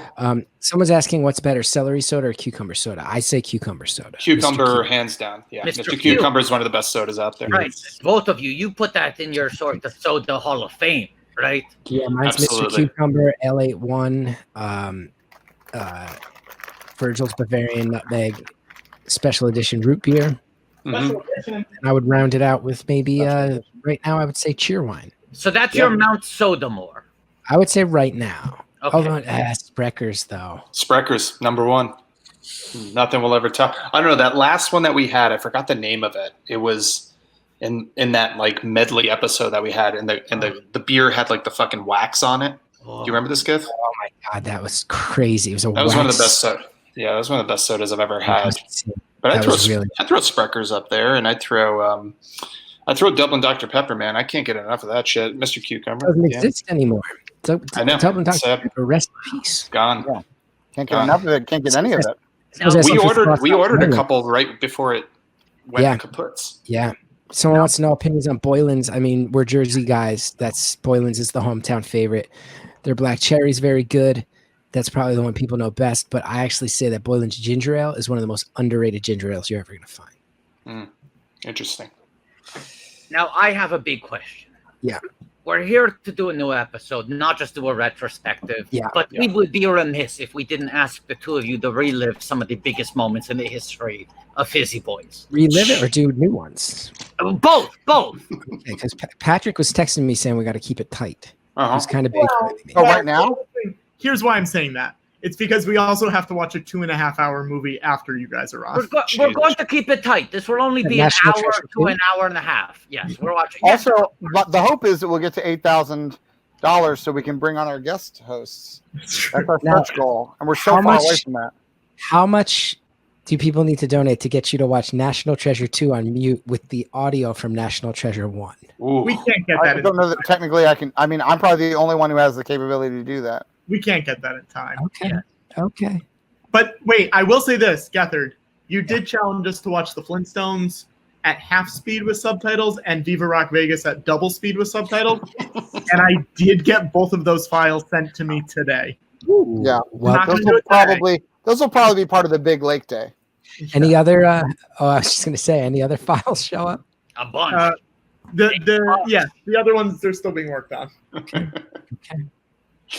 People want to know opinions on San Pellegrino. I've really come around on them. They're some of my favorites now.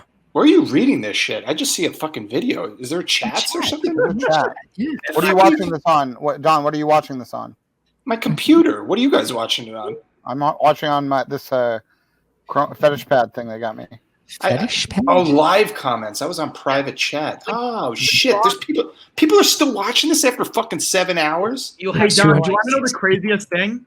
Damn. I think we have the most viewers right now that we've had all day. Goddamn Fizzy Boys bringing the heat. hard. Truly, I saw new username show up, say, "What's going on? I'm just here for the Fizzy Boys." Welcome, Fizzy Boys live on Twitch. Who's taking screen grabs? This is amazing. I tweeted out. I did. I heard somebody take a screen grab. Yeah, it was me because I'm doing promo. I'm doing promo. We're doing promo. Doing social. No warning, screen grab, creep. I'm doing promo. Hey, you're talking. Hey, Patrick, why did you change clothes? I had to. I was too hot. I am outside in 90-degree heat. Put your fucking overalls back on. That's your choice. This is a prison of your own making, George. George. I am in 90-degree heat wearing the clothes of a small girl. George, the show is done. The show is done. Oh, so this is no longer, nothing means anything anymore? Okay, great. No, because we're transitioning to National Treasure. No. Wait, do you want to get to the fucking soda? Yeah, Let's go ahead. soda it up, man.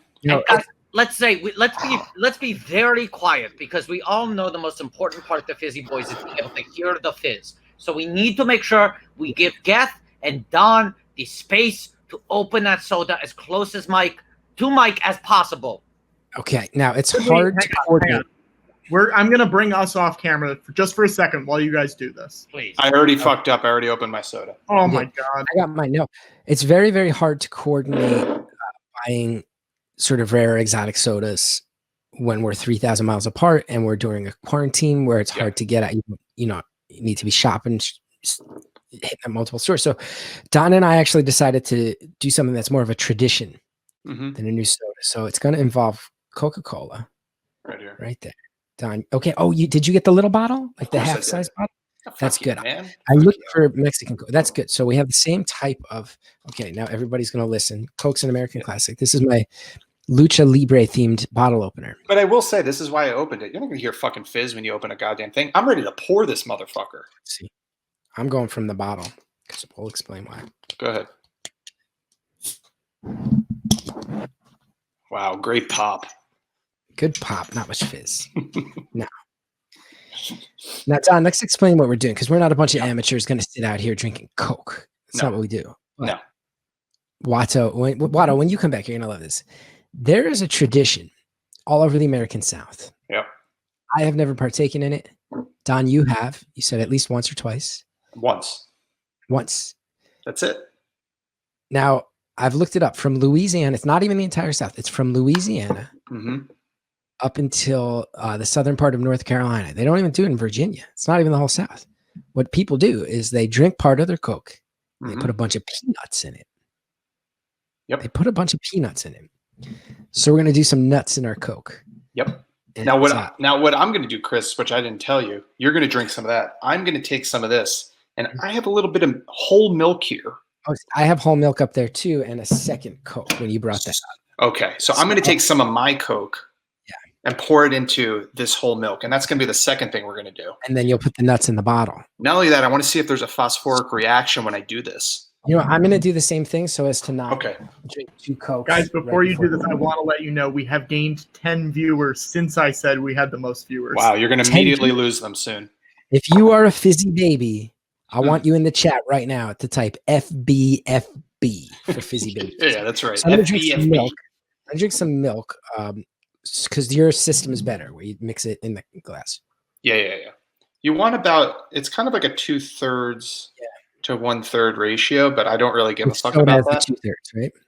Yeah, the soda's the 2/3, but I'm not going to measure it perfectly. But to make room for the peanuts, I'm going to pour some of this in here. And technically, there should be a phosphoric reaction where this curdles the milk a little bit. Let's do it. And you get a little chunky chunk, and people fucking hate that. So I'm going to pour that in. Now, yeah, because Coke and milk was popularized by, of course, Laverne and Shirley. Yes. They drank it almost every episode. I remember trying it as a kid and feeling okay about it, but people really find it truly disgusting. Do you want to do this first? Or do you want to pack our peanuts in? You want to pack some peanuts and let it soak. Mm-hmm. Come back to the milk. You're so smart. Come back to the milk, dude. Again, we didn't coordinate. I got peanuts called House of Bazzini. House of Bazzini salted peanuts. I got fucking planners. That's the way to go. Classic. Now, Don, I was reading up on this, and there's a lot of rumors. How did people start putting peanuts in Coke? And I heard some as well. Let's hear yours. Well, some people just say, "Hey, it tastes good," and somebody figured that out. Don, you'll not be surprised to hear that there's like 30. I want to let everyone know we have lost 3 viewers. Of course you did. You're going to lose about 7 more soon. Now, the big rumor I've heard is that a lot of people in the South who work manual labor jobs, you know, if you got oil on your hands, you can't eat peanuts. But if you put your peanuts in your bottle, then you can have your drink and your snack all in one place. That's right. How many peanuts are you going for? I'm going to fill up. You want me to count each individual peanut? I'm going to estimate about 30. Yeah, I feel like I got about the same. I'm going to get just enough that it comes back up and over the red Coke label. That's what I'm doing. Fuck, I dropped it on the ground. My dog's going to die. All right. I hate that. Yeah. I'm there. I'm coming over the red label. Let's show it. Because, Don, I don't know how they do this in the South. I should look that more. Oh, there's so many peanuts on my floor. I'm such a spec. So Dude, I've got it where there's a bunch of peanuts in there to the point where there's some floating dry. Dude, there's fizz. Can you hear? Everybody shut the fuck up. Stop typing. God. Stop typing on that fucking chat. You guys hear that? Wow. Why are these peanuts fizzing so much? Is it the salt? Dude, there is fucking fizz going on right now. That's more fizz than I've ever heard from a regular. Oh, if I could come fucking soda, I would right now. This is great. Yeah. Damn, man. Okay, are we gonna go back to the milk now? Yeah, we're gonna try the milk right now. It has not curdled. I don't think the ratio is right. Oh, it's starting to a little bit. Okay, this is supposed to, you know, there's kind of an old fashioned kind of drink that this kind of emulates. Kind of a I think it was called like a brown cow or something like that. Right. But it's kind of like ice cream. It's like a fucking float, right? Do you want to try it? Do you want to give it? No fizz, by the way. No fizz. I have the saddest, slightest fizz. I have the saddest, slightest fizz as well. It's so pathetic. It's giving up. The soda is so mad that it's in the milk. The milk is pissed too, man. This is whole milk. Watto, are you enjoying this? Is this living up to everything you wanted it to be? Watto this is exceeding all expectations. Watto is in fucking hog heaven right now. Do you want to try this, man? Let's give it a go. Let's give it a sip. Yeah.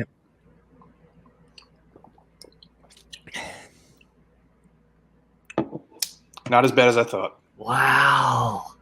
It's smooth, man. I needed to get my ratio better. I like it. You know, it'd be really good in this. Flavor's very good. Yeah, the flavor's good. If I had like a nice chunk of ice, if I had one of those big square cocktail ices in this. What about one of those sort of like a whiskey ice cubes? Rocks? Like a rock, a whiskey ice rock. Like a hard iced rock. Yeah. Peanuts, Coke, milk, and a whiskey ice rock. It smells like milk. It tastes. I feel like it almost tastes like an ice cream product melting. Does that make sense? That's Chris. I'm usually the one with the sexy palate, but that was a great description. I'd say it tastes like melting fucking ice cream. It does. It's really good.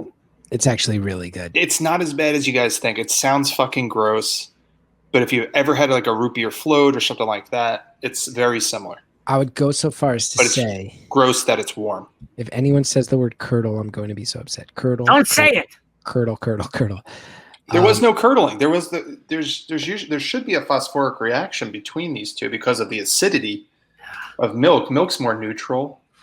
Coke is fucking acidic as hell. You can clean a fucking bathroom toilet with it. I'm going to go ahead and say I would have that again voluntarily. And so, I would have it again with ice, though. I'd chill this shit on a hot day. Guys, I just want to pop in and say we have gained 6 viewers. Impossible. I don't believe it. Okay. Big fan, though, Pat. Look, milk and Coke was the prelude. Wow. It was the prelude. This peanuts thing. I cleaned my palate with some peanuts. I'm just throwing that out there. Oh, you did? Actually, you know what? We should water it up. Do you have any water? I don't have any water. Fuck me. I'm such an amateur fucking piece of shit. Hey, drink the water coming out of your AC. Hey, what I remember is that when we asked you to come on and do a Fizzy Boys live on air, you said you refused to review still water, that it went against your very principles to drink something uncarbonated. I would be disappointed if you had water on hand. No, but it's just to cleanse the palate. We did it every episode, Wano. All true Fizzy babies know that. What would you guys do if I just did? I stopped my fucking Need to Fail podcast, which I'm doing soon, and I just started a water podcast by myself. Would you hate me forever? And I was just like, Evian. Is Evian still around? I would join. BG. What other waters are there? I would rate, review, and subscribe. Oh, thanks, Watto. Wow. Fucking loyal. Thank you. I think it's time. All right, let's do it. I've never had this. You've had it once. Once, yeah. Cheers, man. Still fizzing, by the way. First things first, the peanuts come right up into your mouth. Yeah, it's a surprise if you're not ready for it. It's a little bit of a shotgun shell in there. It's so good. It's so good. Don, when you get Coke in your mouth and peanuts, and then you chew the peanuts, it fizzes in your mouth. Dude, it's like Pop Rocks, but fucking real. It really is, right? Yeah. This ain't no chemical, except for the soda that has chemicals in it. Oh, dude, this is good. That's really good. Oh, man. Watto, how you feeling, man? You like this? I mean, I feel like I have a front row seat to the Beatles reunited. Oh, yeah. Look at that. Look at that visual. I don't know how to do this. Oh, there it is. Oh, God, I'm all backwards. Wow. I can't do space on computers. Damn. That's it tastes, oh man, how do I describe this? It's almost better than like a peanut butter cup, right? Because it takes the place of chocolate in a peanut butter cup, right? This is very smart and very astute. Take the chocolate out of a peanut butter cup and put in a good, it's just, like Coca-Cola, the cacao and chocolate, and they're close. Everything's the same. It's from the same family. It's like a cousin of a peanut butter cup. You're saying it's like a Coca-Cola. Yeah. I have a question. Mm-hmm. The question's going to be very difficult to answer, and it might create some friction. A question for me? You and everybody. Anybody in the chat who's had this combination of peanuts and Coke before. Oh my God, there's so many people chatting. Is this, Don Finelli, more of a drink or more of a snack? Fuck you, man. Fuck you. That's hard. I'm gonna. It's a snack, man. I'm gonna go snack. I agree. It's much more of a snack. I think it's much more of a snack, and especially in this little guy. Yes. It is perfect for what it was supposed to be doing at the time it was invented. It's a brilliant, brilliant invention. It's a working class snack, is what it is. Yeah, yeah. This is the Bruce Springsteen of sodas. Oh. I just want to say we are still consistently 266. We are staying consistent. Wow, keeping people on. I'd say this is the Billy Joel of drinks, by the way.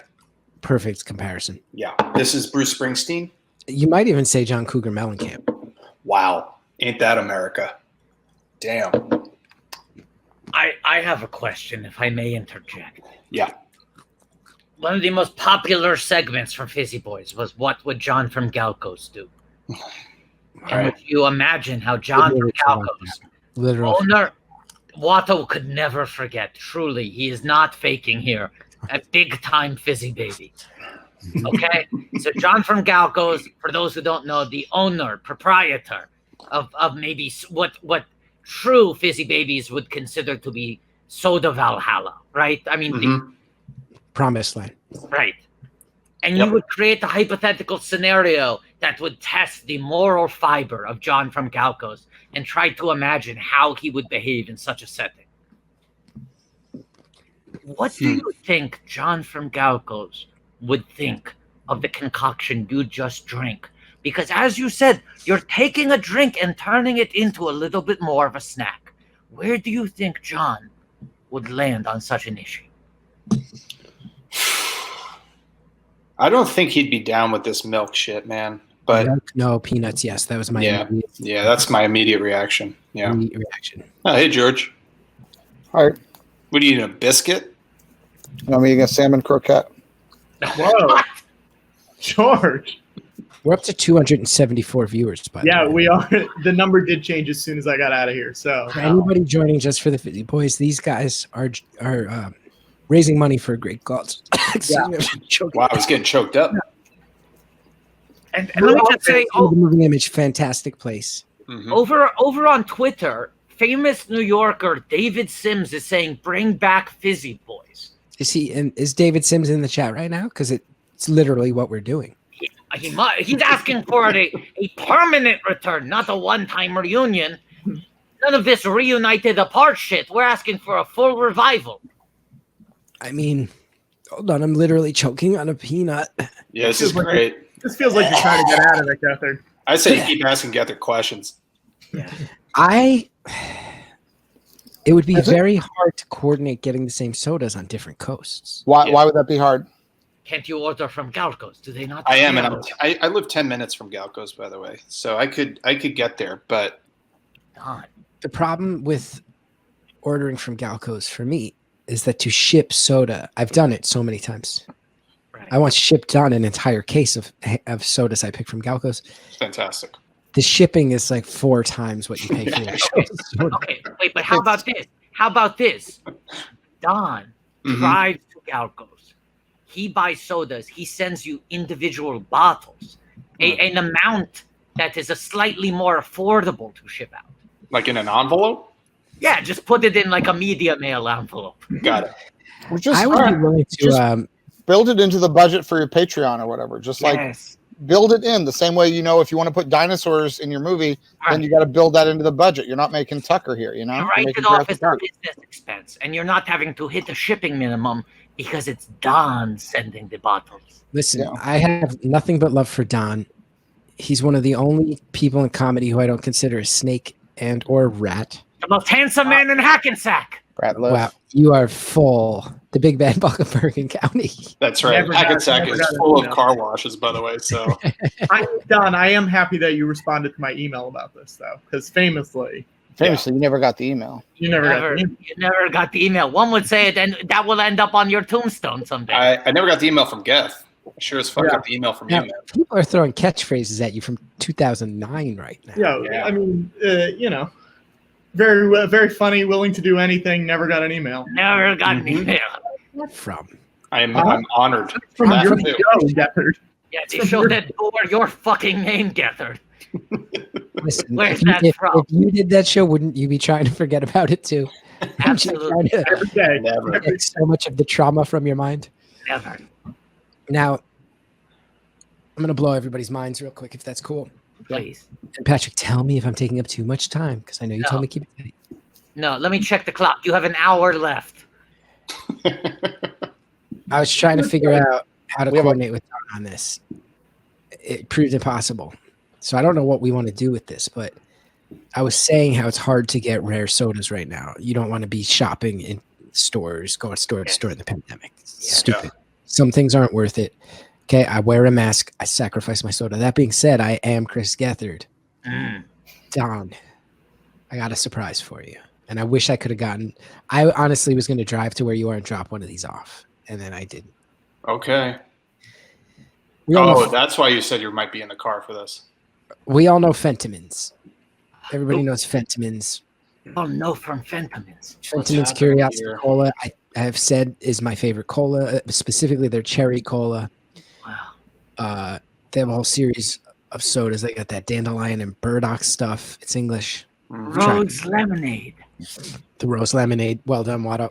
Thank you. I'm a busy baby. I happened to be in a store in New Jersey. Randomly walked past this Don Finelli. Oh my lord. Ginger and orange extracts? Is this new? I don't know what this is. It's traditional. It's traditional. It can't be new. Hold on, Watto, breathe. Watto, breathe. Breathe.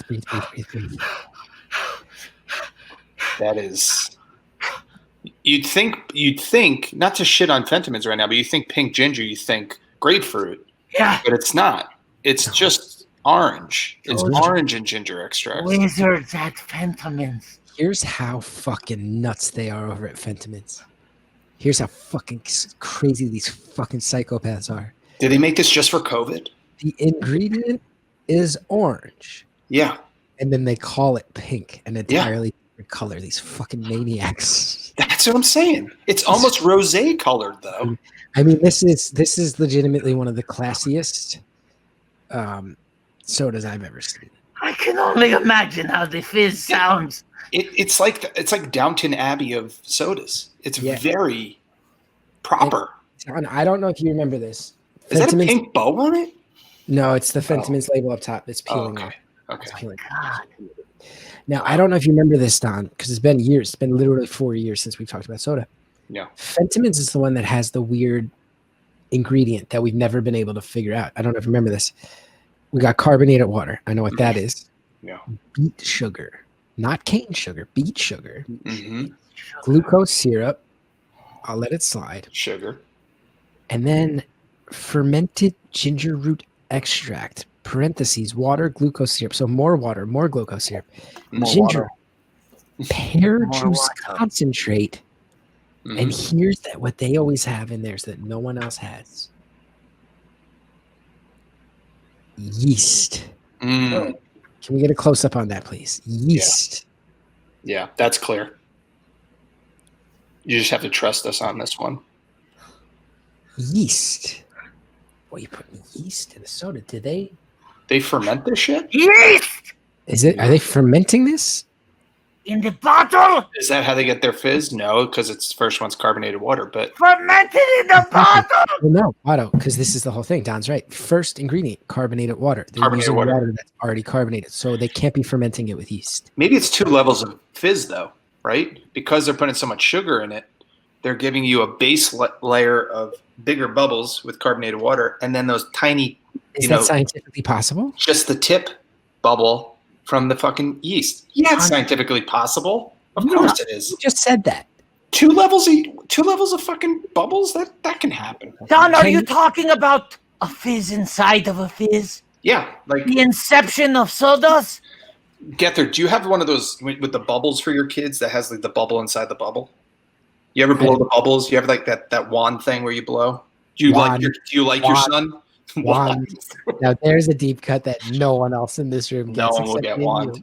Yes, that is true. That is an inside joke from a The moment I fell in classic. love with you. The moment I fell in love with you. I don't know the bubble and bubble. Okay, thing. well, there's a fucking thing where you can do with your kids. You blow a bubble, but there's like a special bubble within bubble. That's what I'm going with here. It's bubbles within bubbles here. Can you ferment already carbonated water? Yeah, sure, because it has sugar in it, right? If you're putting sugar and yeast in there, there's got to be some sort of fermenting. Wow. I'm guessing, right? It's Now- not just because bubbles exist then fermentation stops. Don, but I'm going to go ahead and say that I'm not the fizzy boy. We're the fizzy boys. So, unfortunately, to everybody watching, Don does not have a bottle of this. I can't, in good faith, review it. It's going back to Talk the fridge. about. What should we do?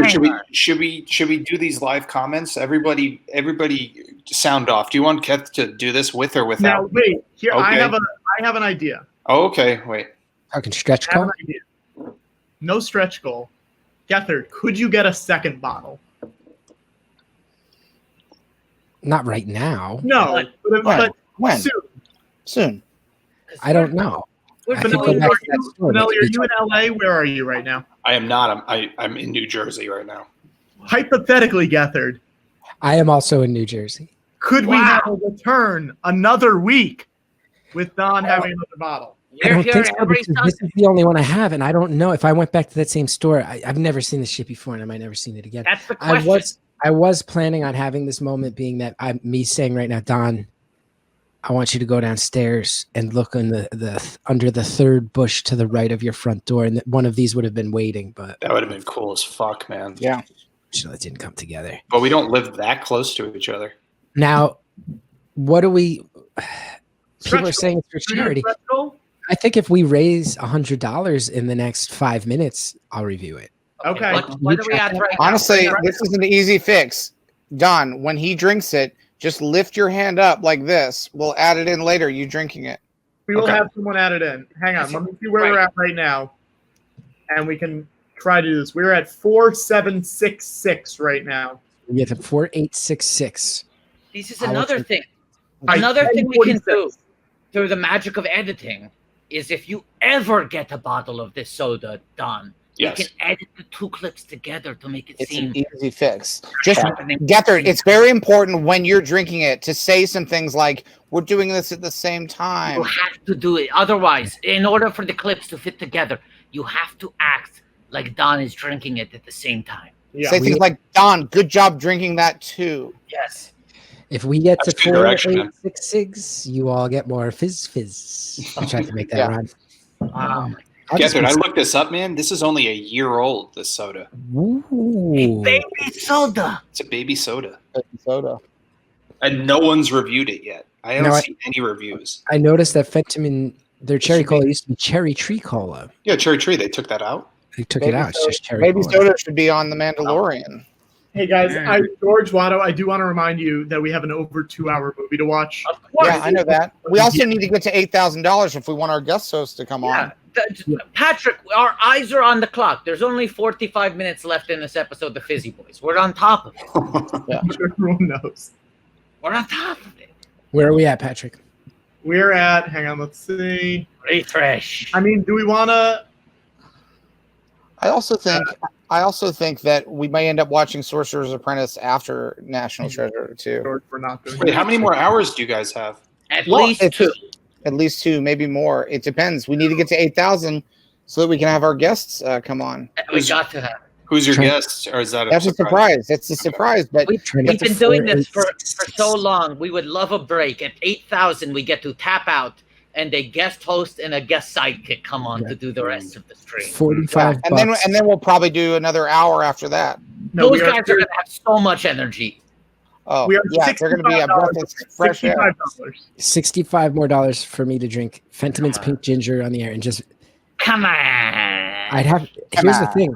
I have to do my best to verbally describe this fizzy drink to a degree where Don Finelli tells me that he can in fact taste it. It would have been so much better the other way around.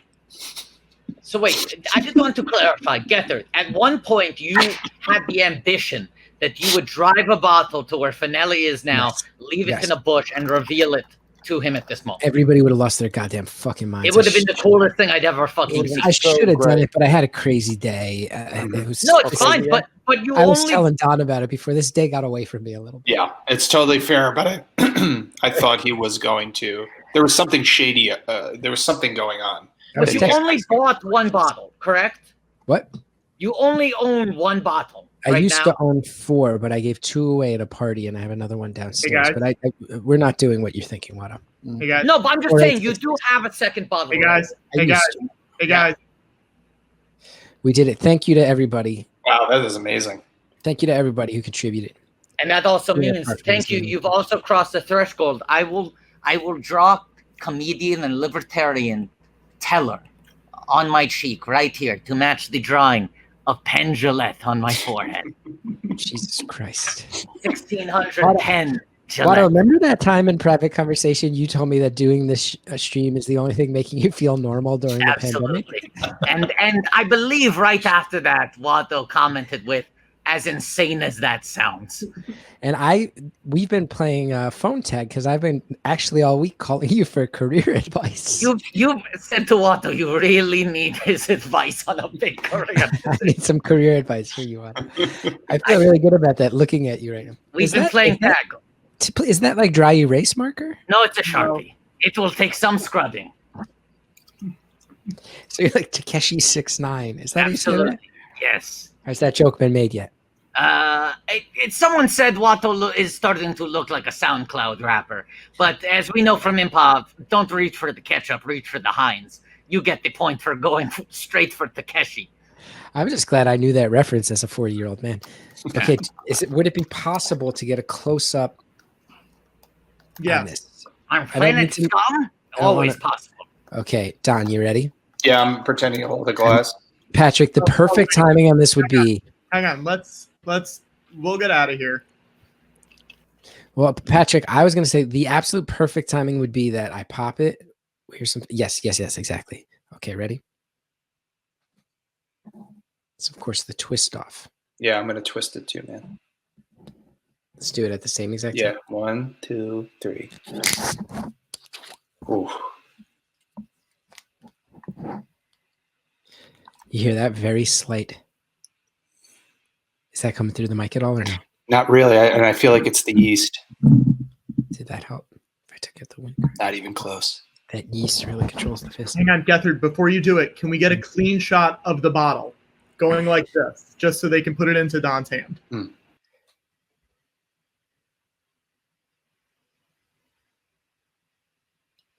Ooh. Great, thank you. This. What does it smell like? Smells like orange. Well, I feel like I need to be more sort of descriptive and poetic than I've ever been in my life. Yeah, no pressure. It looks like the soda's blowing your nose. This is insane. It's really insane.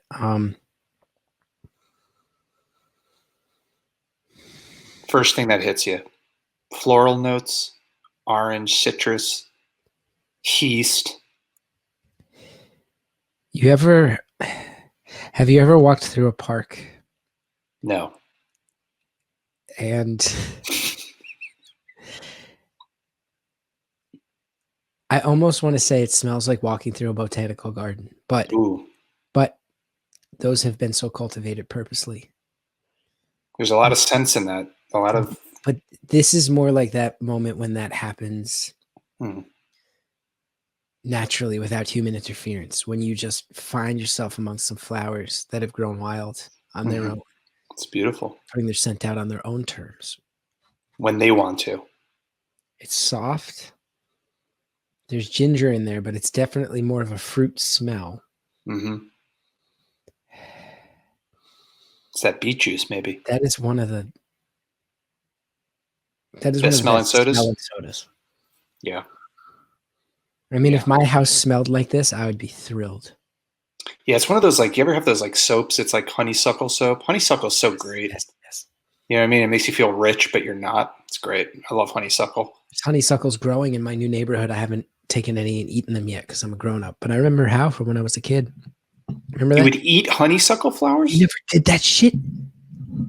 Just stick on the fucking soda, man. No, dude, Don, you don't know this thing where you take the honeysuckle flower and you use your fingernail. Everybody knows to pinch the bottom, and then you pull it out, and there's a little drip of honey on the end. Everybody knows this. The movie is 2 hours and 3 minutes. You're right. We got to keep this tight. Patrick, we got to keep this tight. I need to know first from the chat if anybody else has eaten honeysuckle in the way that I've described, where you pull it out, pull the flat, you pull that little middle part out from the back. Yeah, some people I'm have. shocked you didn't know that. No, I did not. Okay. I just like smelling them. I don't go up to random flowers and pick them and eat them. I just You would enjoy the absolutely- scent. You're pretending you wouldn't do that. That if someone told you there was an edible flower, that you wouldn't use it Of as an course I ingredient. would, but my instinct in my gut is not to go walk around and be like, that smells good. I'm going to suck its nectar out. Now, have I told you that I have an idea for a TV show that we should do together? Have we talked about this? Possibly. Okay.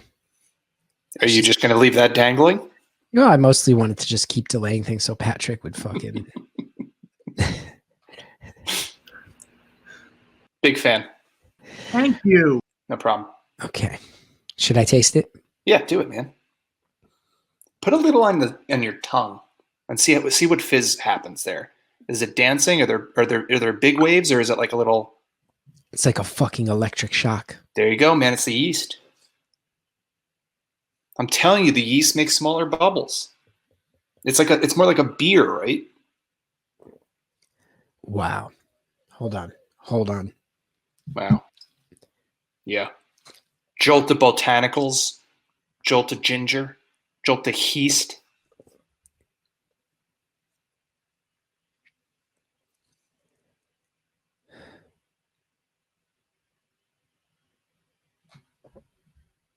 Dead air. Thinking. He's crying. He got emotional. Oh man, it's that good, huh? Or does it bring you back to it? Brings you back to sucking that nectar? It's everything you want from a flowery, fruity soda. You should have dropped this off in my house, man. But that initial, it's like this. It's like the initial wave. It's a flowery, fruity soda. And then a bigger wave overtakes that from behind of a very harsh, spicy ginger soda. Fuck, man, they did it. A double wave, man. They got double bubbles, double wave of fucking flavor. Oh, that's so impressive. God damn, I wish I had this. I do. Sorry, I do.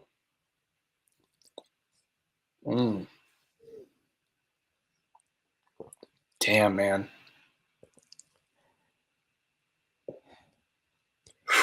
I've never had anything like it. Fuck. I gotta get this shit. The closest I can think is L81. But L81 has like a sugary ginger soda Right. to complement its apple flavor.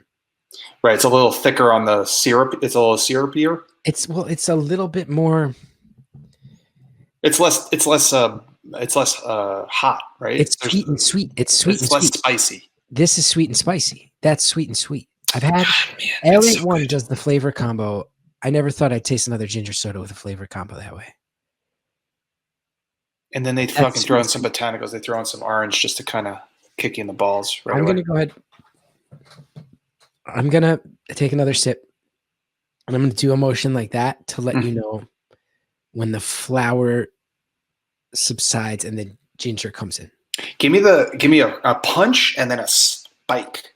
Like the punch is the flour, the spike is the ginger. Okay.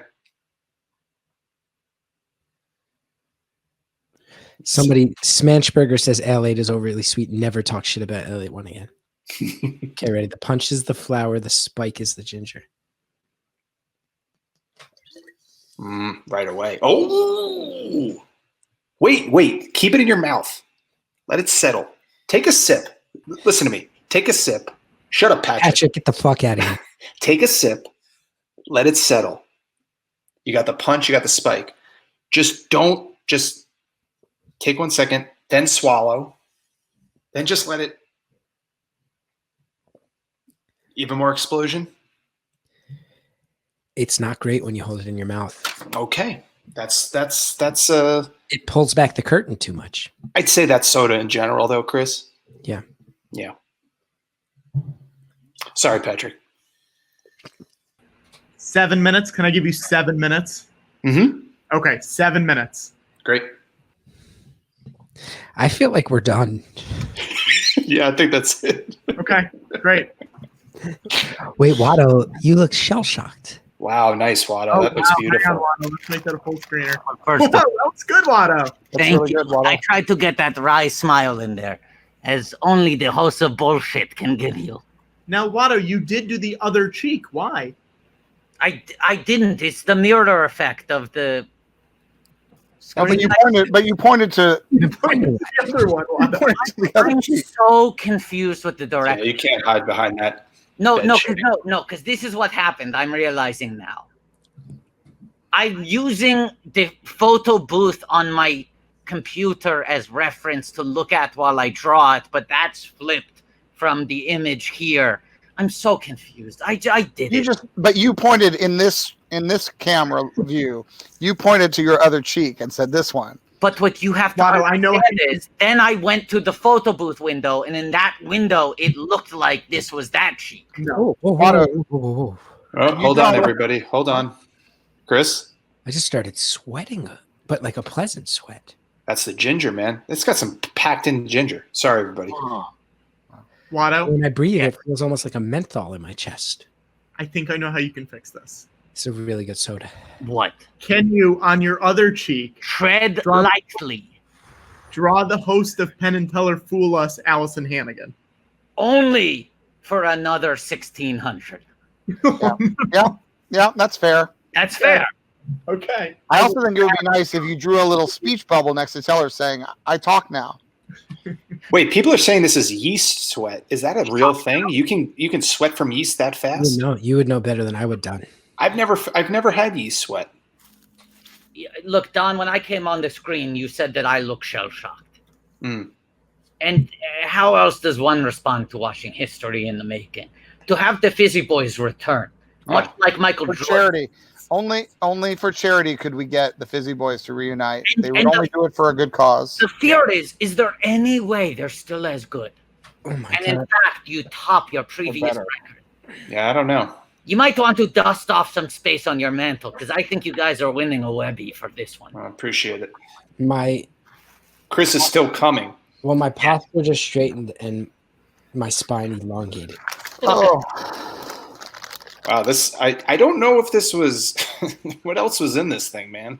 Don, remember that time we drank so much soda at your house that I did the most explosive shit of all time? Yeah, man, that was. Thank God I had like a strong ass fucking toilet, man. And Hallie was there that day. I had like a toilet like in an airplane toilet. But Like it was we're just right like off your it was right off your bedroom. yeah, oh yeah. It was a Brooklyn apartment, man. Thinking about you. Thinking about you. No. No, Thinking but about you. later that night, and I just did that, and you're Thinking about you. It's 12 feet away from it. I didn't like it. Yeah, we smelled it. Talk about a little twist. This was pre-marriage. Talk about a little twist. It did. I drank so many bubbles that. Thinking about you. I couldn't handle it. Thinking about you. Thinking about you. Thinking about you. Well, yeah, that's beautiful. Should we end on that and Chris talking about shitting in my toilet? Thinking about you. Is that a good Thanks ending? so much for having us, guys. Support the Museum of the Moving Image. Please So we're excited to see you guys in a few weeks once we get this soda thing figured out. Never repay you for the gift you have given to all of us fizzy babies. Yeah. Thank you You guys. are Thanks for having us. This was fun. our fizzy Thank you for joining us. It was really worth it. I can't believe you have to watch a movie now. I can't. We don't have to. We want to for charity. We want to do it. Of course. Thinking about you. All right. We'll see you guys later. Bye-bye. Bye-bye. Thank you. Bye, everybody. Bye-bye. Look, I just got to say, a new episode of Fizzy Boys happening on this live stream. Talk about the little twist. Talk about a little twist. Talk about the little twist. Talk about a little twist. Thinking about you. Think about you. Now, Patrick, just quickly before we start National Treasure, and I promise it's only take 15 or 20 minutes. Can we add on this stretch goal another 1,600 to draw Allison Hannigan? Sure.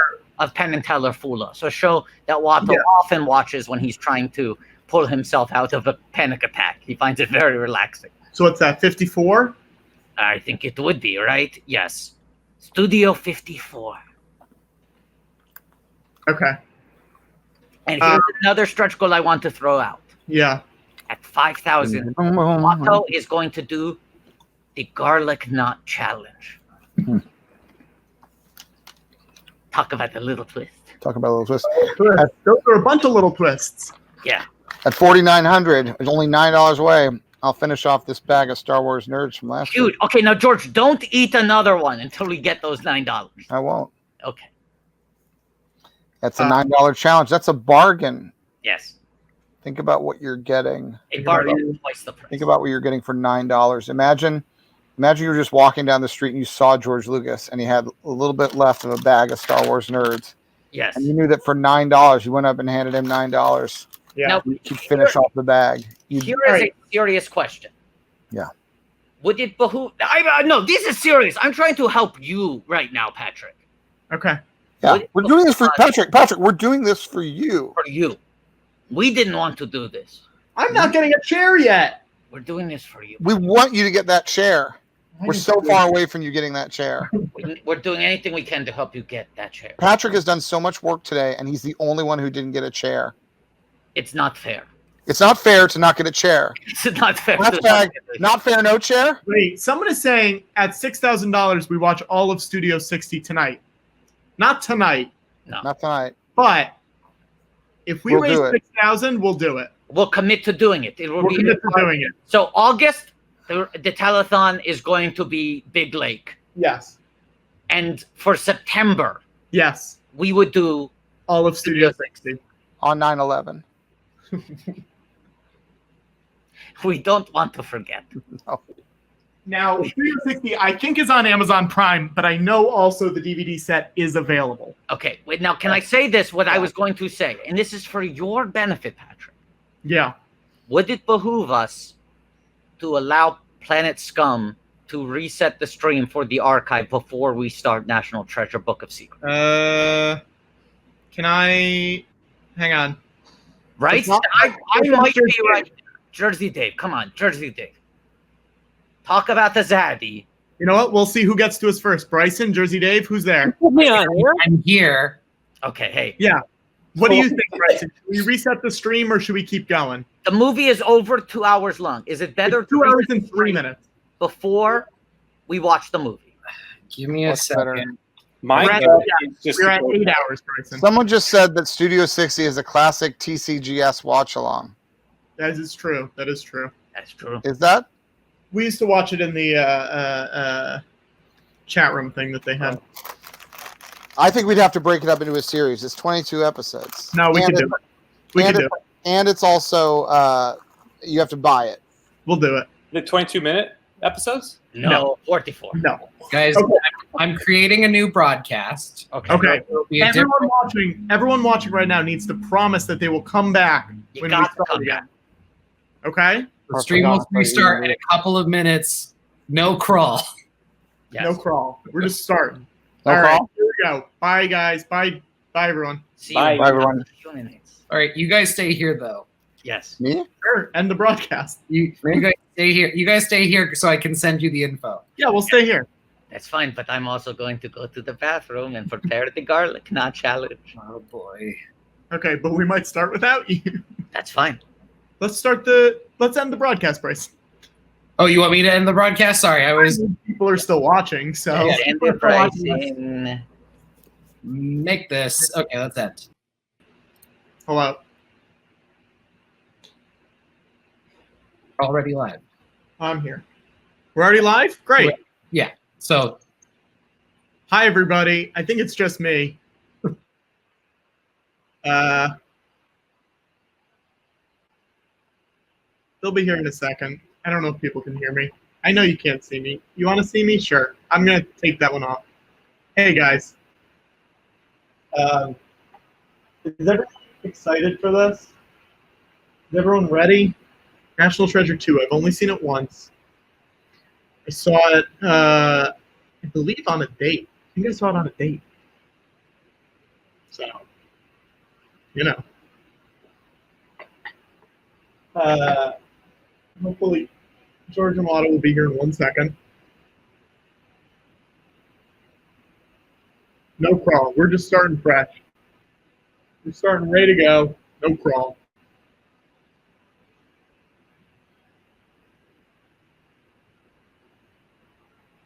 Guys, I haven't eaten since 11 a.m. I ordered dinner. I have a portobello wrap coming in a second and some french fries. Sing the theme song instead of the crawl. Which theme song do you want to hear? Richland City? I'll sing a song if you guys want me to sing a song.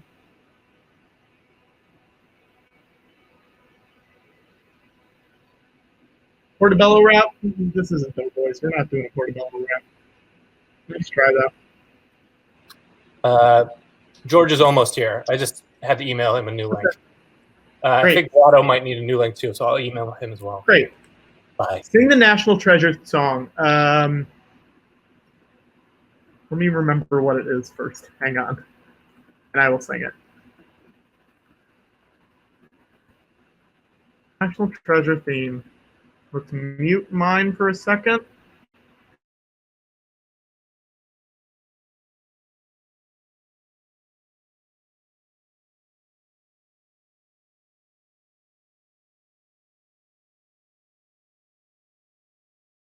So it goes like do do do do.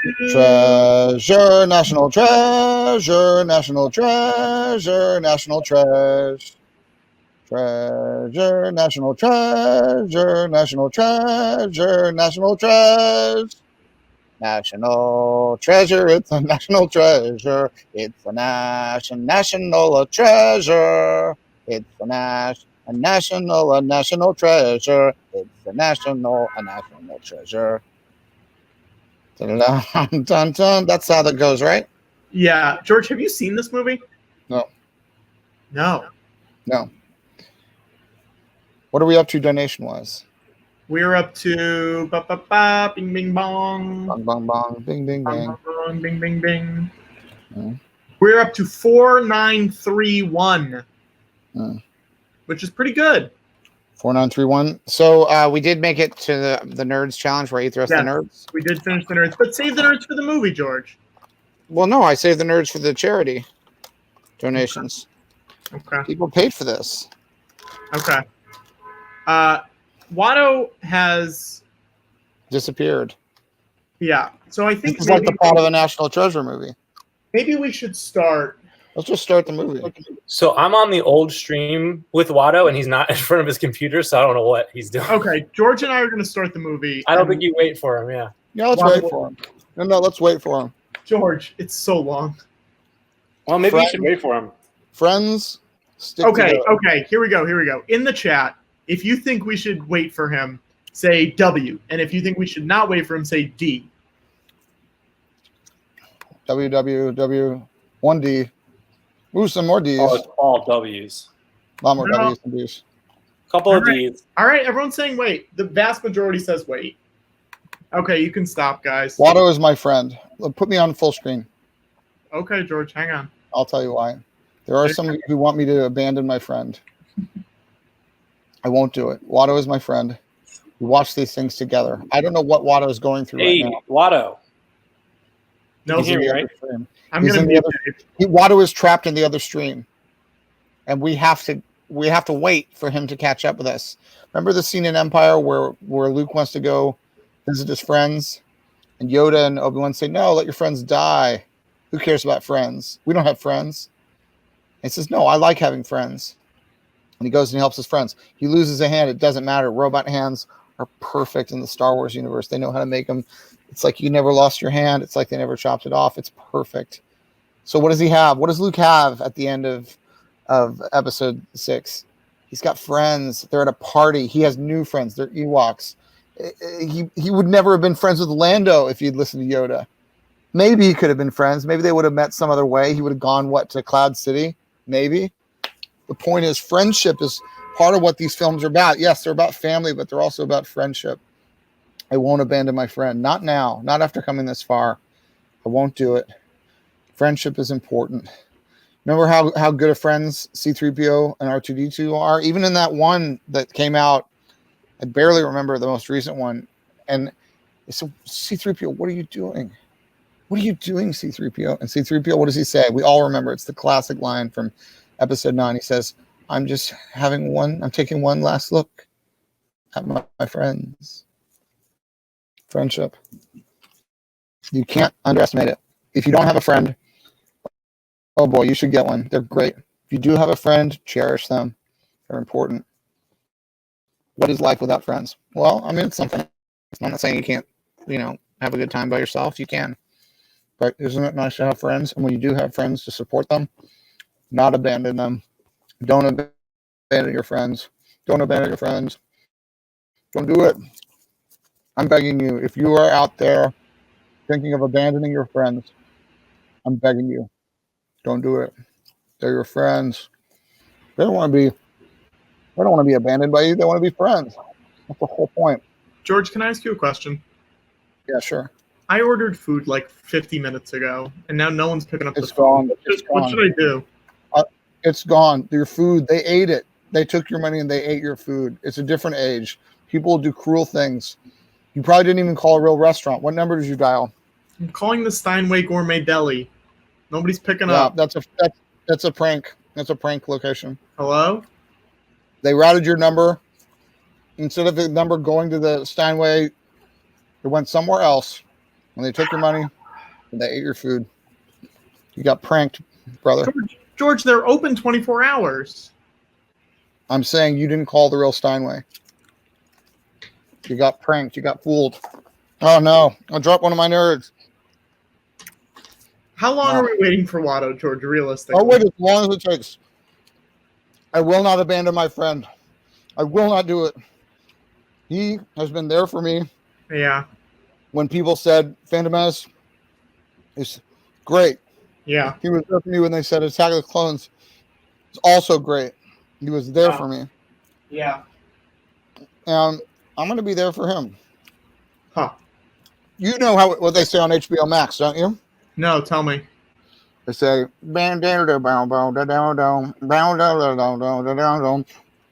so no one told you life was going to be this way. Life's a joke, you broke. Your love life's DOA. It's like you're always stuck in second gear. When it hasn't been your day, your week, your month, or even your year, because I'll be there for you. When the rain starts to fall, I'll be there for you. I've been there before. I'll be there for you. Because you're there for me too.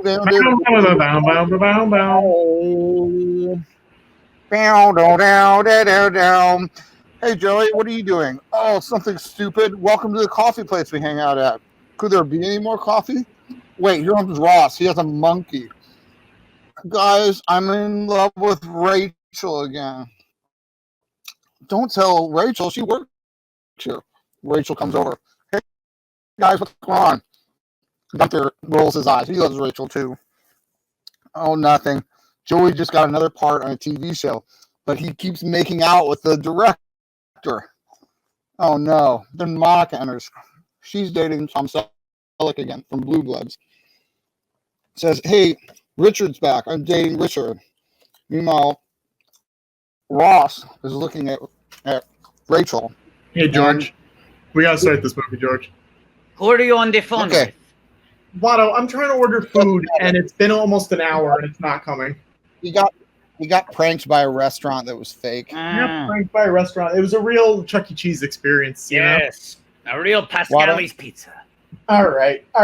We got most of our viewers back. Hold on. Patrick, can I just have a moment to say hello to my friend Watto again? We are old friends. Please let us say hello. Watto, I missed you so much when you were gone. I don't know where you were, and I'm not going to ask where you were all that time because we're friends. Watto was preparing the garlic knot challenge, and accidentally his toaster oven caught on fire a little bit. Fire. Yes, there's a lot of smoke in Watto's apartment. And Patrick, our friend was on fire, and you wanted to. You know what Patrick wanted to do, Watto? What? He said, "Let's start the movie without him." You can ask everybody in the comments. I said I will not leave my friend. And Patrick, look at him. Arm on head like it doesn't matter. I'm ready to take a nap. No. Patrick, you're my friend. You're my friend too, Patrick. Watto's apartment is filled with smoke from a fire that was not digital, was practical. Because last night he reheated pizza in his toaster oven and the cheese melted and got stuck inside. Patrick, and it caught on fire. The dried cheese. The fire was as real as those flames when they shot the pilot of 1600 Penn. It's very practical. Practical flames, Patrick. Practical flames. Patrick! Guys, practical flames, Patrick. I want to say, if this movie doesn't start soon, I am going to take a nap. Classic, Patrick. Classic. So let's do this. And for all we know, donations would go through the roof. People love it when you play the hits, when you go to your old classics. Just promise me this. If you take a nap, angle the camera so we can watch the nap and watch the dollars roll in. Sure. Okay. Watto is opened up. Disney Plus. National Treasure. National Treasure 2. The Book of Secrets. Watto, we have 44 hours. That's the smoke. George is coughing for the smoke from my apartment, and you were ready to start the movie. Look at me with arm on head like I don't care. Like nothing matters, arm on head. Look at me. I got 2 arms on my head. I'm Double arms for the head, just like Patrick. Now you know how it feels. All right. Here we go. Arm trick, head arm. Hang on. Someone get 40 if Patrick gets McDelivery. Ooh. If you do that, I will order McDonald's right now. If we get $40 in from you, I will order McDonald's right now. Oh, I'm loving it. Dude. Okay, let's start this movie. Okay. You ready? Yes. All right. 1, 2, 3. The Book of Secrets. We're going to open the book.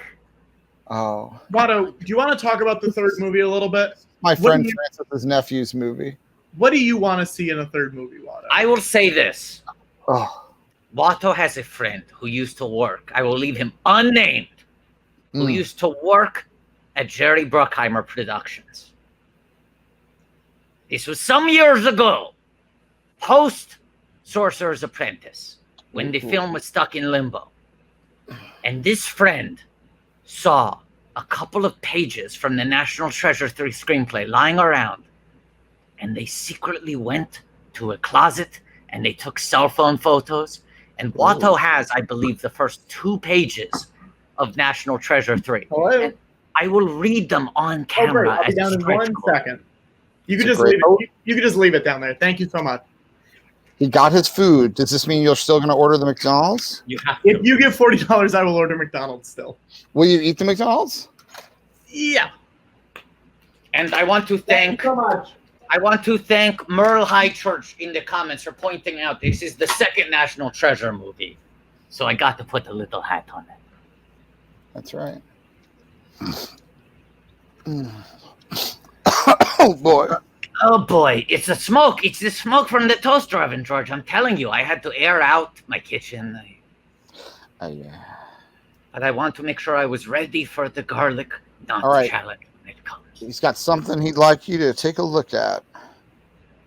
Now, George, have you seen this movie before? I haven't. What do I need to know? He hunts for treasure? Have you seen the first one? No. Oh my God, this is the Gates family. They seem to find themselves at very important moments across American history. His name is Benjamin Franklin Gates, and he's sort of like Indiana Jones in that he's both like sort of an academic and an adventurer who is trying to recover important artifacts in American history for the sake of education, so that history is preserved, so the true stories can be told. He's not doing it for wealth. It's like it belongs in a museum. This guy says it belongs in a history book. And very often there is some rival, a Belloc. who's chasing him. They have their own nefarious reasons for wanting to get the artifact. So there is always a cold open in both National Treasure movies where you cut to an earlier time in American history where we set the stage for the intrigue, the object, the mystery that Benjamin Franklin Gates is trying to uncover. And as you see, this one circles around the assassination of Abraham Lincoln. Oh my gosh. That's my buddy Steve made a movie about Lincoln. Absolutely. And this was a prequel to that movie, or I guess a sequel, or a midquel. A sequel prequel? Hey, listen. So we're seeing John Watto. Yes. Watto, something exciting is happening. There is a lightning bug here. George, can you capture the lightning bug on camera? I think I can. Hold on. Even if you have to add a second stream, if you log on to the StreamYard with your phone so you can sort of more mobily try to catch. I'm going to do that. The lightning. What I missed? My second unit is active. Did you get your food? I did. What is it? It's a portable wrap. I can keep the original cam on. I don't mind having both. Did you mute the other one, George? You hear me? Mute, yes. Yeah. Mute your computer. Mute my computer? I have. Okay, there you go. Hold on. Is that? No, it feels like we're hearing you. Then now you're good. Okay. Now you're good, George. You just had to mute Gunray first. All right. I'm going to turn the lights off here so I'll have an advantage against this lightning bug. So there's a book of secrets, and there's a page a man tried to throw in the fire. This is all about the conspiracy of John Wilkes Booth. You've seen this film before, right, Patrick? I saw this movie once on a date. Wow. Talk about the humble brag. How did the date go? She's married. Whoa, to you? Oh, shame on you. Shame on you. Patrick, you hound dog. Patrick, you devil. Dating a married woman. Did you make a stained... I hope you at least made a stained glass window for the fella. Dating a married woman, what was this, 13 years ago? Better have made a stained glass window. This film came out in 2007. Watto saw it twice in theaters. Oh, here, Watto's really forgot to put the subtitles on. Okay. English, closed caption. The killers may have found a vast treasure of gold, and the Union may well have lost the Civil War. This is the kind of things that Benjamin Franklin Gates is saying right now. Oh, he's just a clever guy. Right, he's giving the speech, and here's his father, played by John Voight, coming up. They have a good family. He's balanced his family life with his career. Benjamin Franklin Gates has it all figured out. Got the love of his life, his good friend. Everything's going well, but nothing can stay golden for too long in the universe of National Treasure because a man is causing a little bit of commotion in the audience. He's asking a question from the crowd in the shadows. And who is this? It's Academy Award nominee Ed Harris. He is the great-great-grandson of John Wilkes Booth, I believe. Oh, no. It's Cyrus Willgood or something. Thomas called them a meeting to plan the assassination of Lincoln. They're accusing, Ed Harris is accusing the great-grandfather of this man of being the man who plotted the Lincoln assassination.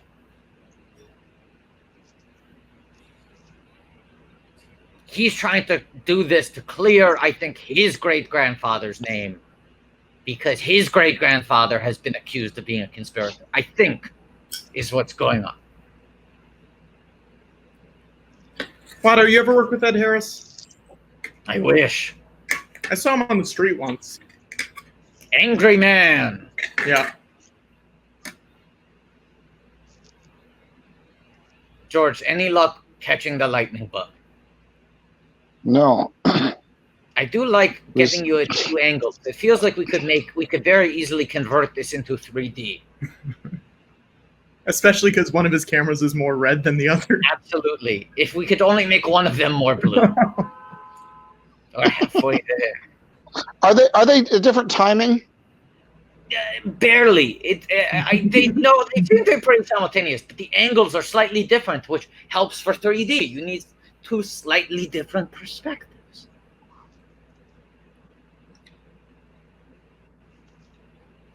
Yeah, they look pretty synced up.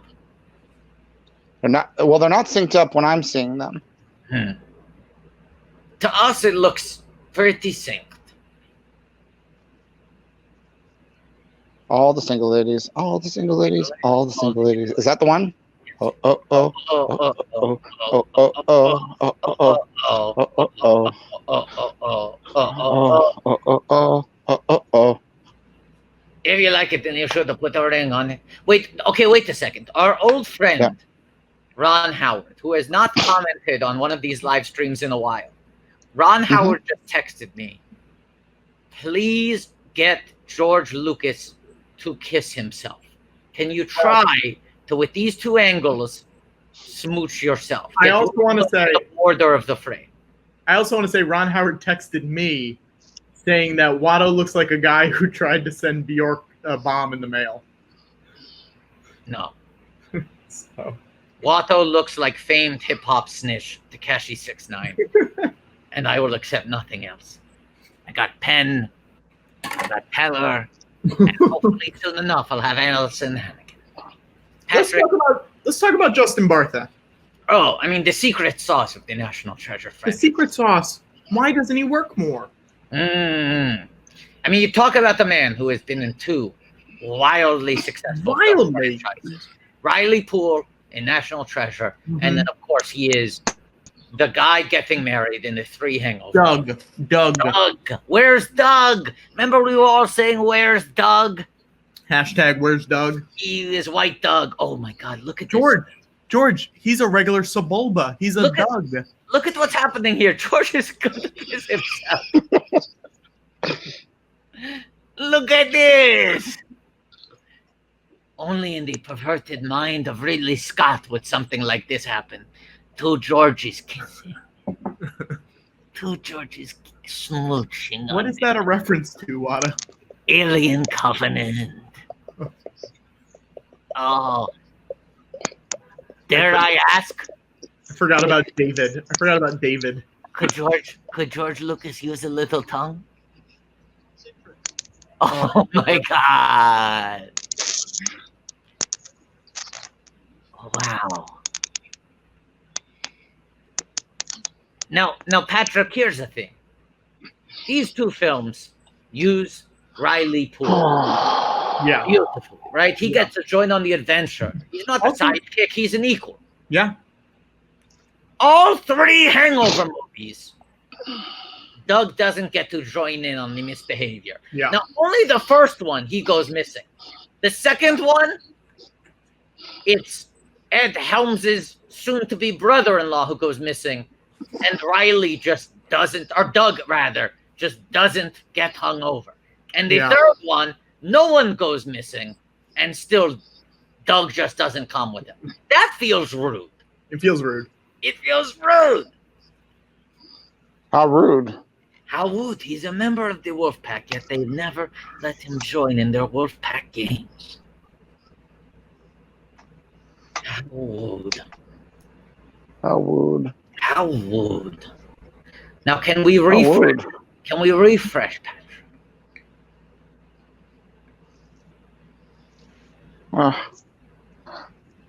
Oh man, he donated $40. Shit.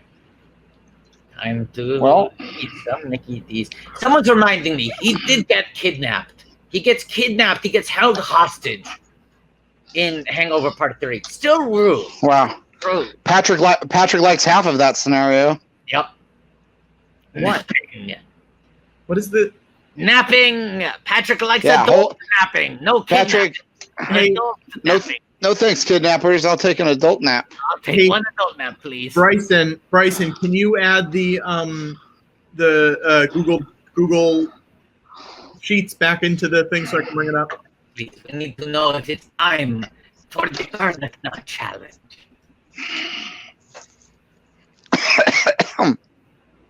Watto, do you want me to tell you if it is or not? Yes, I'm prepped. I'm ready to go whenever. I'm going to say this, and I want everyone to hop on this. I don't care how many of you do it. We're $4 away. From what? I want a lot of people to donate $4 right now. Garlic Knot Challenge is only $4 away. If everyone donates $4, we'll make so much more than $4. Yeah. We could even get all the way to drawing Allison Hannigan on my team. Yeah. I would have all 3 regulars. Miss Hannigan. And also, guys, I really want a chair. I would say it's no fair. I would say out of the 3 of us, George, Watto, and I go to the theater the most. You certainly definitely. I spend most of my time on the other side of the country. Yeah. Yes, and Watto lives in the Dakota. Santa Claus we never see. Santa Claus, what's that? Who's he? No one cares for you a smidge when you're in an orphanage. It's a hard knock life. That's a little song for Miss Hannigan. For Miss Hannigan, if only. Do you think they've ever asked her to be on Broadway or something? Oh, they got to get Allison Hannigan to play Miss Hannigan on Broadway. Does Hannigan sing? Yes. Have you seen Once More with Feeling, the season 6 episode of Buffy the Vampire Slayer? I've seen it twice. Oh, I thought you were asking. are you asking if Miss Hannigan sings or if Allison Hannigan sings? I know Miss Hannigan. Allison Hannigan sings. Yeah. Yeah, she sings. Watto, I would cast you to play Rooster in a production of Annie. Hey, Watto, do the rooster noise. What, cock-a-doodle-doo? What do you mean?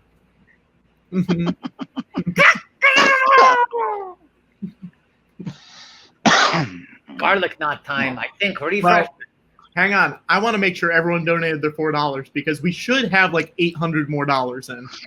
We should. If everyone donated their $4, I'm going to give people a little bit of a chance to get it in their $4.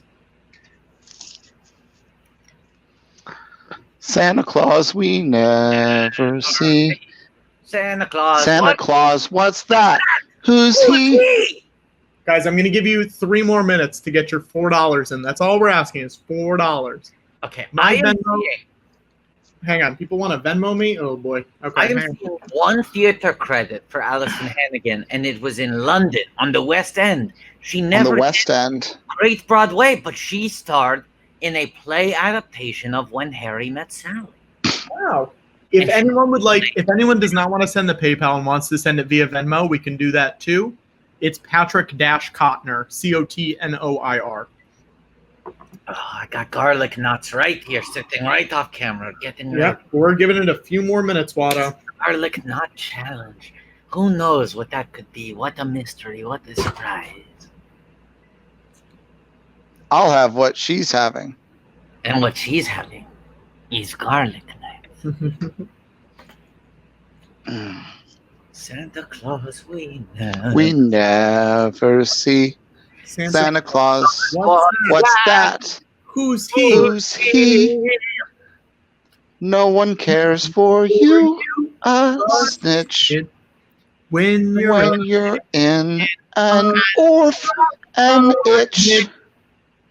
It's a hard knocks life. Ooh, Harvey. Hold on. Hold on. The lightning bug is back. The lightning bug is back. Oh my God. Let's see if we can get the lightning bug. Because right now on camera, we've caught lightning in a bottle. Academy Award nominee Harvey Keitel sitting behind the desk, looking stern. Can we catch a lightning bug on camera?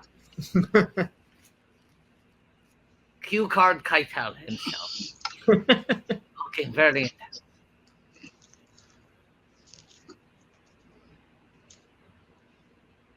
Guys, I want to make sure we're going to give everybody a few more minutes to get their $4 is in. A few more minutes. That's all I'm asking. $4. But you don't When I refresh, I want us to be up by at least $800 because everyone here has watched. Yes. How does this shot look? What does this shot look like? What does it look like? It looks like your back. Yeah. No, because I'm tracking it. I'm tracking the lightning bug. Yeah. Right now, it looks like something from Gus Van Sant's Elephant. It looks like we're just following you, walking towards some perhaps fateful occurrence. Santa Claus, we never see Santa Claus. What's that? Who's he? No one cares for you. Snitch. When you're in an orphanage. It's a hard knocks life. It's a hard knocks life? No, it's a garlic nuts life. Hang on, I'm going to give it a few more minutes. I couldn't find it. I couldn't catch him. I'm going to give it a few more minutes, but all I need is your $4. That's all I'm asking for is $4. I don't know if we're there yet. I'm not checking. And maybe people in the chat are saying, I already sent my $4. We should be there. Like you can trust anything that people say on the internet. I don't believe it. Yes. I don't Fake believe news. it. Fake news. I don't believe it. They were catfishing you. Being catfished. You're being catfished. The only way to know that we have the $4 for the garlic nut challenge is to give us $4. And by us, I mean the Museum of Moving Age, a great nonprofit located in sunny Astoria, Queens. Sunny Astoria. Sunny. My Venmo is Patrick-Cotner. But you can also go to bit.ly/GLTS gives. That's the easier one for us, but if you want to do it the other way, that's fine too. Some people claim to be Watto on the internet. Exactly. You can't trust anyone on the internet. All these fake Wattos out there. And someone It's in all the these fake Wattos. Tiger_B8S is pointing out the worst fate of all, to get catfished. Catfished, where someone pretends to be Patrick Cotner on the internet. I don't think that's happened. It has happened. Trust me. I guarantee you it's happened. I've done it. Yes, I've done it too. Look who it is, everybody. Oh, wow. Hey, hang on. George and Watto, before we check this. Oh, guys, it's our guys. That's who it is. Look. Hang on. Guys. Oh, my God. Hang on, but Little that's not all. cutie. But that's not all. Not all. What, George? Little. But hang on, guys. Hang on. That's not all. That's not all. Oh, I got some bad news for Kevin Woods. You got to draw a little teller on that cheek. Your drawing is no longer up to date. No longer valid. And I just want to remind everyone, if you have not donated $4, please donate it to the Venmo. I'm not sure, or to the PayPal. I'm not sure if we're there yet. You might be getting catfished. You might be getting catfished. You might be getting catfished. And look at me. Look at me. Getting catfished. We know the list of people watching it. We're going to cross-reference it with the people who have donated $4. Because there's no catfishing allowed on this stream. No catfishing. $4. That's all we're asking for. This is going to be, I mean, this is the kind of moment people usually save for Sweeps Week if we were on traditional television. But this is not. It's Planet Scum. This is a live stream. So all I can say is I'm promising you an event unlike anything you have ever seen before. The Garlic Knot Challenge. Watto presents the Garlic Knot Challenge. All I'm asking for is $4 from you guys. $4. That's all I want. We just need $4. Just $4. The thing that really breaks my heart, and I knew it was going to happen, yes, is that I've had a guest here at Skywalker Ranch all day. What? Yeah. And we set a goal. We said he can't come out until it's $8,000. Yeah. And at this point, I don't even know if he'd come out because he promised he'd do a full hour. Said if we get to it, we'll do a full hour with you. I know, and Watto has a guest just sitting right at the other end of this couch, right off camera, and he's been waiting to be the sidekick / announcer on the talk show. And I told him I'd love to give you the shot. I would love to take a break, but we need to hit 8,000. Yeah, and I knew you were waiting. I knew you were waiting for me. Watto, tell me if this is okay. What? I just want to give it a few more minutes for people who have not donated their $4 to donate their $4. Absolutely. Because how great would it be to refresh and realize we've crossed several stretch goals at once? Yeah, how great would that be? And at that point, the Garlic Knot Challenge just becomes a victory lap. And Patrick, here's what I wonder. And also, yeah, this is where we are. Okay, so let's say Garlic Knot Challenge 5. Should we add in some stretch goals? Yes, let's add in Absolutely. some stretch goals. Absolutely. What do people want? Again, 5-4. Third chair at Momi 6-2. We have to fill in those gaps. Yeah. What should happen at $6,000? Let's do some at like 5-5, 5-7-5, or let's do 5-7-5. And I don't know what the total is, so this is just me guessing. Okay. I'll shotgun a pudding. Wait, if I shotgun a pudding, I can't order McDonald's. I'm diabetic. I will die. I mean, that's the whole point. That the word "die" is in diabetic. I know. Yeah. I can't do all this. Goonies never say that. How about this? How about this? You don't eat the pudding, but you make a pudding wig. Wait, is that? Oh no, there's one of these bicycle cops that looks a lot like Beck Bennett. It's not. These are two French actors, I believe. Patrick, don't try to ignore that I use the phrase pudding wig. George, I do so much for my head. No. What I'm saying is, if you eat the pudding, you'll die. But if you make a toupee out of pudding, little wig, a pudding. Okay, great. A little. Okay, what are we gonna say? How much? Because this is to get you a chair, Patrick. Right? $6,000. I'll make a pudding wig. At $6,000. At that point, you're getting so close to a chair. Would you be willing to smother some pudding on your hair to make up for the lack of hair on your head? Sure. $6,000. Patrick makes a pudding wig.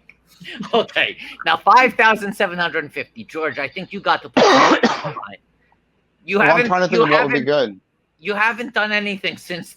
Okay, hang on. Here we go. What if Cotner gets McDonald's and then uses the buns and patties to make a Leia hair costume? Okay, I'll do this. What?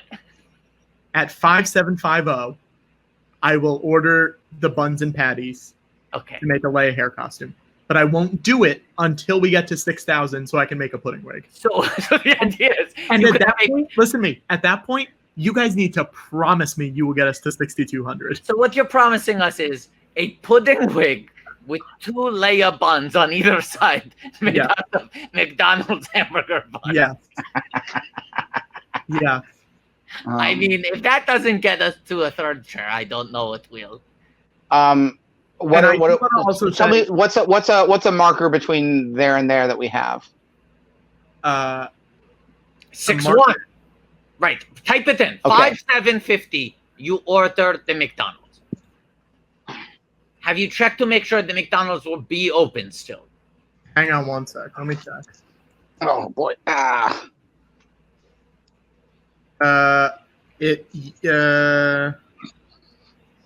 As Ingrown Record says, we have to get 3 chairs and complete the trilogy. It's true. It's a chair trilogy. This is bad news. The McDonald's near me seems to be closed. Fuck. Seems or seamless? No, it is closed. Okay. Patrick, do you think you have any bread in your kitchen? I don't. I'll do this. I'll order a hamburger from somewhere else. I don't know if it's as funny. Okay. Wait, if you can get those buns, though. Could you get? You just need those buns. I don't have any bread. I don't have any bread in my house. I mean, just for the record, my anaconda don't want none unless you have got buns, hon. Yeah. I don't have any buns. I also want to make clear, guys, I'm not checking the total. You need to keep donating $4. I need $4 from everyone. Everyone. It's $4. It's less than it would cost to mail how many letters? Yeah. You're asking us to do the math. Do the math. I need $4 from more people. It's less than the monthly subscription you pay for Disney Plus that grants you the honor and privilege of watching National Treasure 2 Book of Secrets. And I want to say, my God. I appreciate they're in the toilet. They're in the toilet now. There's a toilet scene? Yes. Wait, you know what? Let's bring this up. Because if you guys have already donated a certain amount, and if there are still options available for these, I can still do it for some of them, for some of the higher ups, for some of the higher ups. Let me see the numbers again because I have a couple of things to add. So let's say like a Momi duel. If you are watching this stream with someone else, a loved one, a family member, a partner, a roommate, you could go in on these half seasons. Now I'll say this, I have 2 Momi duels that have not been claimed. 2 Momi duels. 2 Momi duels. That's 4 people can benefit from that. Yes. 2 Momi duels. Okay. Let's see the numbers again, George. Is that what you said? Well, okay, so we're gonna get rid of this Leia wig. I wish I could do it. Wait, no, can't we? What's in your kitchen? Is there something else we can make Leia buns? What do you have? What can we take a tour of your kitchen, see what food you have? Yeah, it's a little messy, but I'll do it. Yeah, but if you have like 2 gourds, you could do them with those. Right. I don't have 2 gourds. We don't know that until we look in your fridge. Check the fridge. Most kitchens have 2 gourds in the fridge. Okay. Do you have any potatoes? No. Are those deli meats I see there? It's bacon. Well, no, that's not my door. Well, let's see the cupboard. Let's see the calendar. Oh yeah, look at this calendar. Oh. That's like, what are we in DC Pearson's kitchen? I know what the fucking. Okay, hang on. What about this? Yeah. Pudding head, chicken tender buns, chicken tenders on the sides. See, these are the kind of solutions that make problems feel like they don't exist. Hold on. I see a comment that sounds like it might even be better. LED Light is suggesting, what about that Ready Whip? What about that Ready Whip? Ready Whip buns. Okay. Buns. Chocolate pudding wig. Pudding. Okay, deal. And but I need a promise that we will get to 62. I mean, look, Promise. if people can watch that and not donate another $200, yeah. Big question. People want to know why your calendar is still set at February. Is this some sort of COVID freeze? you're trying to pretend that time stopped before COVID hit American shores. I haven't left the house in a while, guys. You've been living in an alternate timeline. I want to make sure everyone has donated $4 who's watching this. I'm sorry. Your excuse for not changing the date of your calendar is I haven't left the house in a while? Do you think that's the purpose of a calendar, is so that you can leave the house? You think you change it whenever you go outside? The calendar is in your home. A calendar is so when you come home from being outside, you know what day it is? What? Show me those numbers again. Tell me a place where we want to add a stretch goal. Okay. Well, we have to add the whipped cream now. 6-1, we got to. All right. How about this? Let's say I like this. Let's make the buns, the whipped cream buns, 6,100. Okay, deal. Okay, so they come closer together. And George, what do we do at 5,750? Well, I'll do something sooner than that. At 5.5. At 5. No, let's get it up to at 5,200. I will create a new Star Wars alien. Whoa. No, let's make it 50. Let's make it 5,750, George. You sure? That's a while. I'm going to need some time to make it once I start building it. That's No, fine. let's make it that. All right. So we just wait to get to Allison Hannigan before we can do anything? Of course. But look, the garlic knot challenge is going to be a blockbuster. I can't oversell how great the garlic knot challenge is going to be. $4 away. We're only $4 away. I know. $4 away. Only one person could donate $4. Unfortunately, you cannot trust whether or not someone else already has, so you got to put in your $4 Yeah. for the museum. You got to put in. You got to put in for the pudding. Put in your money. I just want to make sure everyone who has donated is going to donate. I'm going to give you, how much longer should we give them, guys? I think it's almost time. It's insane that no one has donated $4. That's the crazy thing. It's just, I think we give So them this whole time, no one's donated $4? We don't know. Venmo, we don't. As a reminder, the Venmo is Patrick-Cotner, or you can do it through the Bitly, which is easier for me, but I understand that Venmo is easier for you. I think we give them one more minute. Someone said the movie is almost over. I have 90 minutes left in this movie. Yes, we're at 32:30. So at 33:30, we're going to refresh, and I hope there are $4 there. I hope. We have an hour and a half left in this movie. Someone's being a liar, and this is what we're talking about. People on the internet, you can't trust them. That's why you have to put your own $4 towards the museum moving in. Hey, Watto. Yeah. Hey, Watto. Who am I doing an impression of? Snack trick, cot snore. Nap trick. The man who thinks that arms are for arms are hats. He wears a wrist for a hat. I just want to say, nap trick. I think some people might be donating $3.99, and I don't think that's cool. No. Hypothetically, I don't think that's problematic. Problem, Patrick. Yeah, I'm not looking, but hypothetically, that's my. Okay, Water, are we there yet? Are we there yet, Watto? It's time for the refresh. Are we there yet? Is it time for the refresh? Time for the refresh. Hang on. Time for the refresh. Second. Thinking of you. Thinking of you. Thinking of you. Oh wow. Oh, hang on, guys. Hang on. I just got a bunch of money in here. It's time for a little twist. This is the scene that I love where... Talk about a little twist. Benjamin Franklin Gates, talk about a little twist. Benjamin Franklin Gates. Talk about a little twist. Talk about a little twist. Talk about a little twist. Talk about a little twist. Benjamin Franklin Gates, talk about a little twist. Is realizing that the entire presidential desk, the Queen Victoria desk, is a puzzle. Oh, how fun. You see, he's unlocking. He has to find the right notch to open each drawer at. And if he does that, it will unlock a little secret.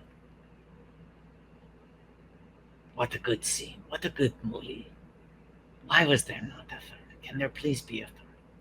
Oh, that's another stretch goal. Another stretch goal is Watto reads the first 2 pages of the unproduced National Treasure 3 script. Wow. That's value for money. That's value for money. Is this a very real thing, or is this a very Watto thing? No, this is a very real thing. I don't know if it's a current draft from several years ago. Perhaps it was thrown out in whole, but he has real pages. I'm going to pull them up right now, so I have them. Okay, so you think it's time to show where we're at? I think it's time to. I think we have to. I think people are demanding it. I hope. God, I hope $4. God, I hope someone donated $4. All we need is $4. I really hope someone donated $4. All we need is $4. Hey, Watto? Yes. Hey, now. You're a rock star. Get the game on. Go play. Hey, Go play. All right. You're an all-star. Put the show on. I think I flipped the lyrics. Yeah, it's fine. Okay, so we got a lot of things to do. Garlic Nut Challenge. Then I will draw Allison Hannigan. George, you need to be creating a new Star Wars alien. And Patrick, you got to start applying that puddingly. Oh, we're doing this now? Okay, great. Well, but wait. Hang on. What? Once we hit 6,100, I will do the pudding wig. I'm not doing it without the whipped cream. What? No, they're 2 separate stretch goals, Patrick. No, but you want them at the same time. We want them one at a time to build suspense. Not leaving the pudding on my head, Watto. I think you got that. Watto, I'm not doing that. Guys, get us up to 6,100 and I'll do them both. Okay. Now, are you ready for the Garlic Nut Challenge? Yeah. This is going to blow your fucking mind, okay? Here we go. Yesterday was the 4th of July, and a record was broken in Nathan's hot dog eating competition.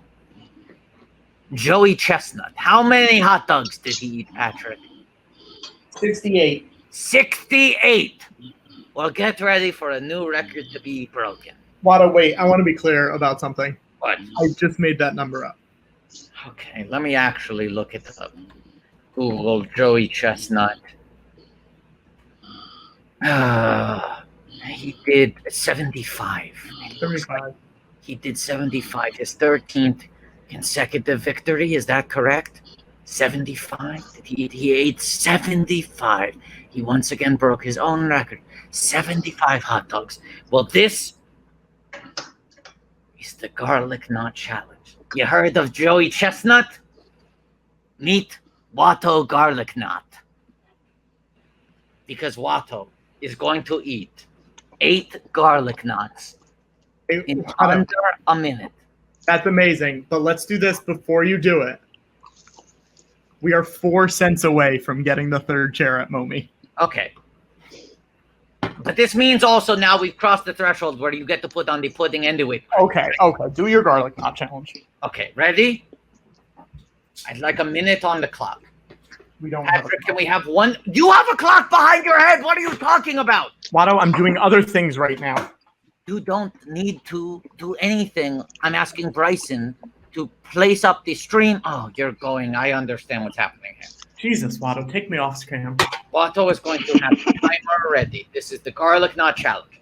Now, as we know in the Nathan's hot dog eating competition, they sometimes will soak the hot dogs in water. Kobayashi would famously soak them in water. I'm going to soak the garlic knots in marinara sauce to try to get them down. In 1 minute, Watto is going to put 8 garlic knots in his mouth. It is the garlic knot challenge. Okay, ready? Getting the timer ready. I might have to undo the hat strap for a moment because he needs full chewing capability. Ready? Okay, here we go. Here's my clock. Stopwatch. Oh boy. Okay. I'm gonna have some water here. Just take a quick sip.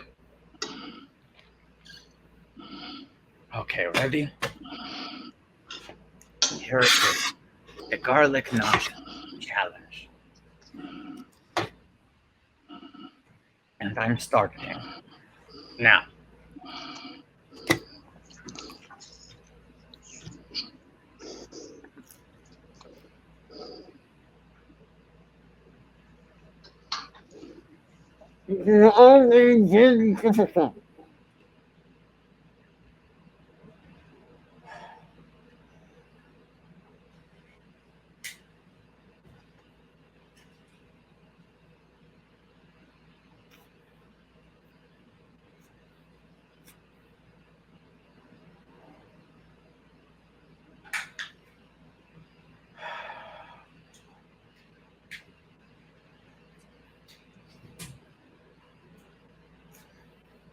What the bother?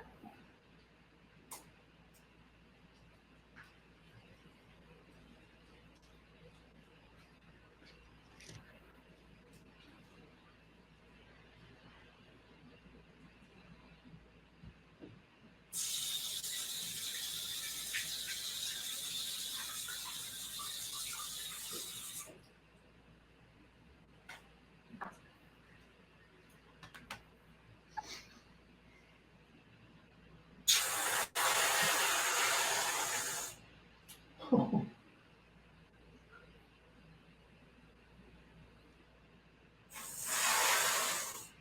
no! Oh no! Oh no!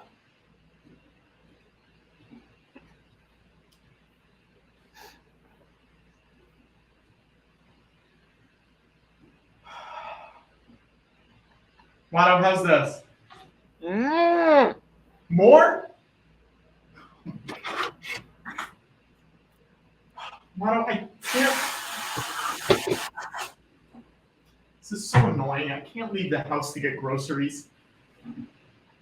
How's that, Watto? There you go. Too much pudding? I don't know if I have more.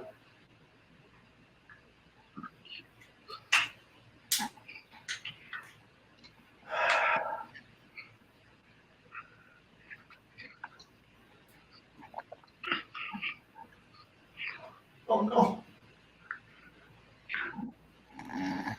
George, what are you doing? I'm making a Star Wars alien. Oh, okay. Okay, Watto, I'm gonna wash it off now. No!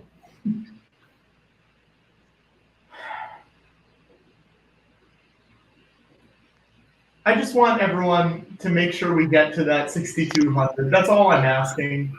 We've done so much. It's the least we could do. If you haven't donated $4, donate $4 more. Please. I don't want to go to bed sleepy, like sad. I'm not even watching the movie. I'm missing the movie. I haven't seen it in 13 years. All I wanted to do, I was so excited to watch it, and now I'm just pouring pudding on my head and putting whipped cream on my cheeks. Not on my cheeks. Well, they're kind of on my cheeks almost.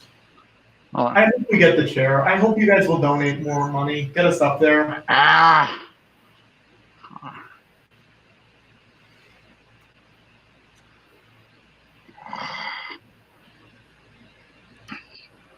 People are saying I'm both a hostage and the hostage taker. At $6,300, I'll go on a date with a married woman. Sure, just tell me the married woman. Marshall Lucas. No. No. Oh, I don't care about droids. I hope people. I don't like droids. I don't like droids. I never like droids. Don't trust them. Is garlic not number 5? I don't like droids. Space can be lonely.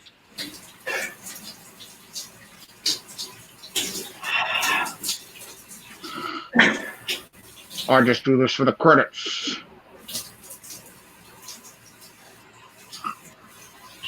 God, get out of here. Get out of here. Stop waiting in line. Number 6.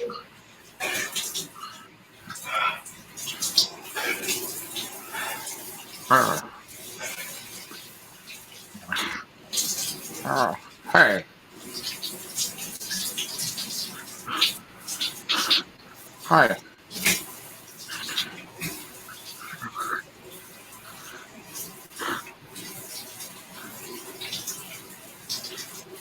Hi. You don't belong in here. You don't belong in here.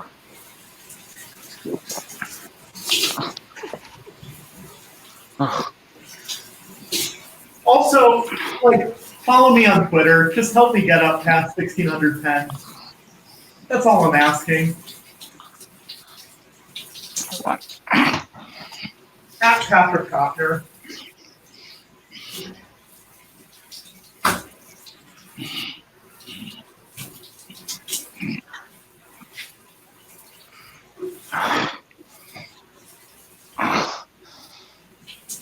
This stream, I have showered in my clothes so many times in this stream over the week. Garlic knot number 7. The garlic knot challenge.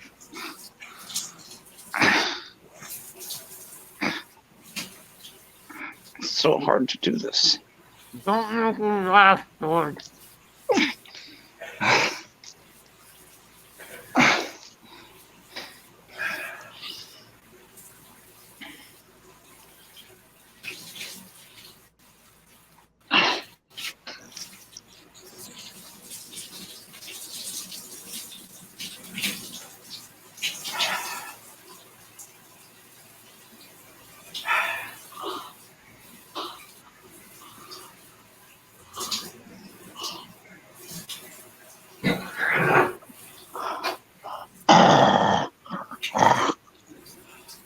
George, what species are you? Foodland.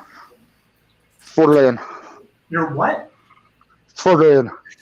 You're I so was good. Foodland. No, You just- Foodland. I was Foodland. I was Foodland. You're a West Foglian? No, West Foodland. I'm a West Foodland. You're a West.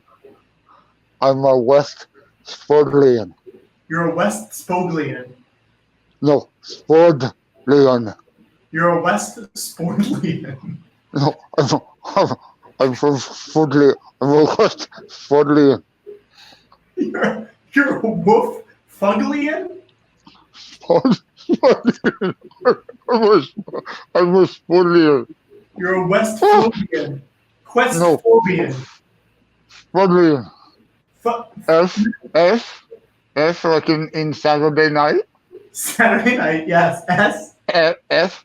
T as in freeze for the freeze. Yeah. You live in underground. Okay. D as in don't do that. Okay. Spudlian. I'm a West Spudlian. You're a rushed Spudlian. No, West. W as in the W Hotel. West Spudlian. Yeah. Okay. Thank you, George. Every second that I'm alive, I am in pain. Oh no. Someone needs to kill this West Spudlian. No, we want to live forever. You want to live forever. Why is that? Why do you want Life is precious. Life is precious. Yeah. No, I get that. And I want to live, even though life is painful. Sure. I want to live. Now you're sounding like your friend David's movie. No, who? David. Oh yeah, David. What? Blue Velvet? No, Fuck that shit. Pass Heineken. Fuck that shit. Pass Blue Ribbon. I am not an animal. No, I am a human being. No, I am a West Spudlian. I am made of potatoes. I was quoting a David Lynch movie. I'm from Potato Planet. Everything is potatoes, including the people. Life is hard. Ladies and gentlemen. Life is hard. 8 garlic knots up, 8 garlic knots down. I assume I did it in under a minute. It was 9 minutes and 48 seconds. Okay. Wow. Wow, good job. George, I have to say, there was a moment when Watto noticed your West Spuddian disguise while he had 4 garlic knots in his mouth, and he genuinely became worried that he might choke. West Spudlian. Yeah, no, I know. That was the moment that he thought he might choke. I'm West Spudlian. Wow. 8 garlic knots up. Wow, 8 garlic knots up. 8 garlic knots down. 8 garlic knots down. Garlic knot challenge. The garlic knot challenge. You did a good job, Watto. Thank you. Now, hey, you West Spudlian, you're starting to sound like Lorne Michaels. Okay, well, I do have popcorn in my lobby. Hey guys, check it out. I make popcorn in my office. Wait a second. Did we complete the Chair Trilogy? We completed the Chair Trilogy. Oh my. We completed the Chair Trilogy. Okay, now we need to start rewarding people. So let's say 6,400. Watto checked. He only has the first page, but he will read a real first page from a real draft of National Treasure 3. Great. How much? 6,400. Great. And he needs to also start drawing Allison Hannigan. Santa Claus we never see. Santa Claus. What's that? Who's he? No one cares for you. A snitch. When you're in an orphanage. It's a garlic. It's not challenge.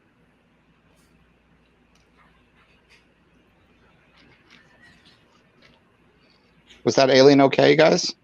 That was an unbelievable alien. I got to say, water has never tasted better than it does after the garlic knot challenge. God, he needed that. Okay. Get the window up and I'll start drawing the great Miss Hannigan. I still feel like I have potato in my face. You probably will. You definitely have some in your beer. Oh. Snack trick. Nice cheers mug you have. Ooh, guys, remember when Jason Weiner was on the show? Yep. Remember how many episodes of Modern Family he directed? So many. Many? Look who's on screen. a pre-modern family, Ty Burrell. Yes. Making your way in the world today takes everything you've got. Taking a break from all your worries sure would help a lot. Isn't it like nice to get away? Guys, they're in the West Wing. They're in the West Wing. They're in the West Wing. Oh my God. They're in the Oval Office. Look. Oh my gosh. You know what I have to say? Sometimes you Want to go where everybody knows your name. Do. And they're always glad you came. Do. You Want to go? want to be where you can see the troubles are all the same. You want to be where everyone knows your name. Okay, guys. You want to go where people know people are all the same. You want to go where everybody knows your name. Guys, how much tonight to do all of Cheers? Do all of Cheers? All of It's Cheers. impossible. We don't have enough time left tonight. It's not impossible. I used to bullseye Wompratz with my T16 back home. They're not much bigger than 2 meters. Actually, good pull. Good. Yeah. Quick draw. Quick draw. Good Now, pull, but it also quick draw McGraw. Let's say $500,000 is George gets drunk on camera, right? Okay. Hey, Dave or Bryson, whoever is watching, can you guys put the Google sheet back in the chat? Thank you so much. I think the number is 250,000. I think if we're going to watch 11 seasons of Cheers, Yeah. we have to raise $250,000. Yeah, I think that's fair. Right? Because at that point, we're on our way to George getting drunk. Yeah. Oh, it's another desk puzzle. Now they're at the Resolute desk. It's another desk puzzle. This is the premise of this set piece, is that Diane Kruger's character had to falsely seduce Ty Burrell so that Benjamin Franklin Gates could sneak into the Oval Office with the walls that we've been watching all afternoon. Doesn't Ty Burrell have a similar part in hang on, that is very old. We will take that out. Hey Dave, you gotta go to screen VI at the bottom, tab VI. Doesn't Ty Burrell have a very similar part in Incredible Hulk? Family? No, Incredible Hulk? He plays Doc Samson in Incredible Yeah, Hulk. doesn't he get? Isn't it a similar thing, or am I going crazy? Very different character. Okay, but he's dating someone. He's dating Liv Eddie Ross, played by Liv Tyler. Liv Tyler. But he's a therapist who later gets magical green hair. In that character, he is not a fool. He is a very wise man, emotionally intelligent. Burrell also, of course, in the film Muppets Most Wanted. Okay, now Watto is looking for a good reference photo of Allison Hannigan. Watto, what do you think of Muppets Most Wanted? I think it is maybe my 4th favorite Muppet movie. Wow, that is high, Watto. Watto thinks it's very good and very underrated. Now, what are your opinions on the theatrical versus extended cut, Watto? Because I think the extended cut flows a lot better. For Most Wanted. For Most Wanted. Watto agrees, and he also wishes there was an extended cut of the Seagull Muppets. Yeah. Yes. Because that film, as much as Watto likes it, feels like there were large sections cut out, and there are long, extended, deleted scenes that fill in some gaps. And it feels like another example of a longer cut that actually feels shorter because it flows more organically. Yeah. I also, I know we have a lot of shows that we're going to be watching. Oh, wait, what was our Studio 60 challenge? What was the number for that? 60,000. 60,000? No, I think it was 6,000. I think we passed it. I do think it was 6,000. Okay, great. So you're getting the Studio 61. We're getting it this September. You know what would be another good one to do eventually? What? The 2015 Muppets.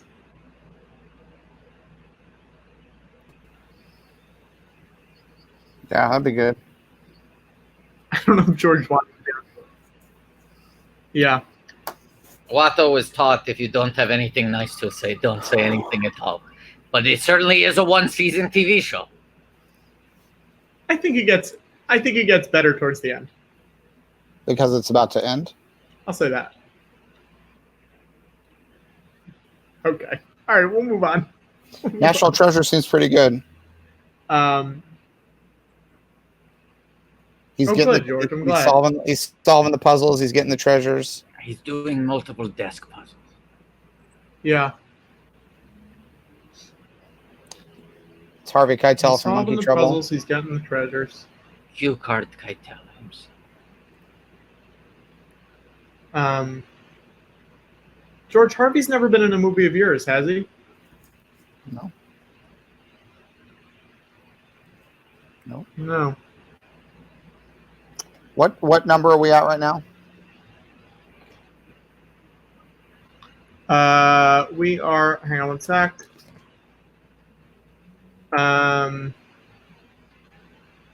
We are at.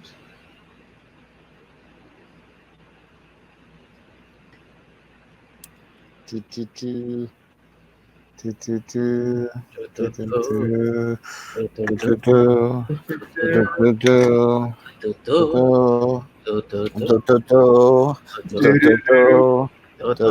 you go.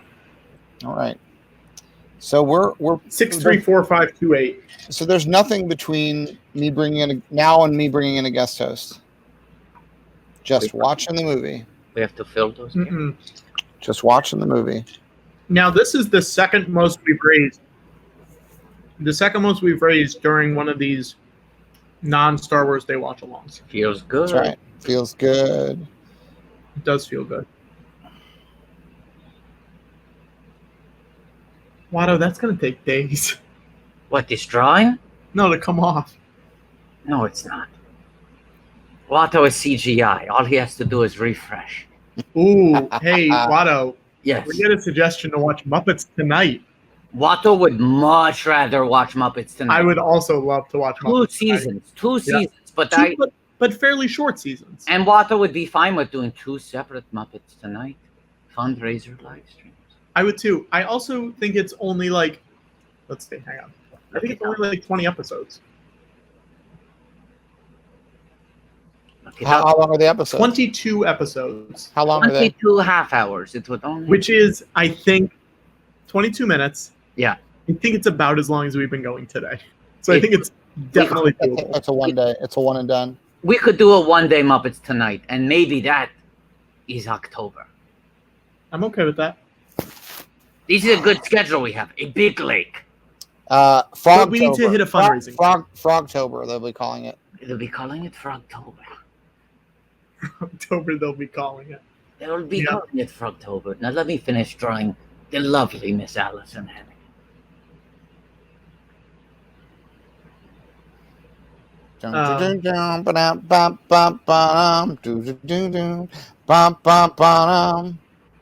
And now your host, Allison Hannigan.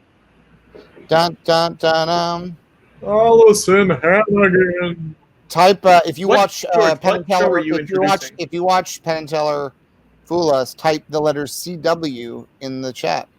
Musical guest Allison Hannigan. And your host, Penn and Teller Fool Us. A lot of CWs. Dare to Defy. We should try to get Penn. If you just type CW, the next thing you should type is the next if you just type CW, you should then type Dare to Defy. Wait a second, Patrick. You're telling us that we should try to get Penn and Teller on? Who was asking you to burn that task? Hours ago. Patrick, did you really burn that task? Like a regular show. What, for a real show? This isn't real? Do you notice what he just said? Next week we're doing regular shows, but this is real, Patrick. Unbelievable. For a real show. Unbelievable. Does this look like a fake show to you? Does this look like a fake beard to you? Does this look like a fake show to you? He can play with your ear all day. We know you hear us. Sorry, Miss Cotner. I am for real. Never meant to make your daughter cry. I apologize. I'm truly tired. Someone is saying Muppets Tonight is not. Hey, someone is saying Muppets Tonight is not available legitimately. Anyways, that's not true. I think it's all on YouTube. Illegitimately. It's not. Sure. It's viewable, but it's not viewable. If Disney liked it, they would put a ring on it, and the ring would be called Disney Plus. I'm not seeing a lot of people.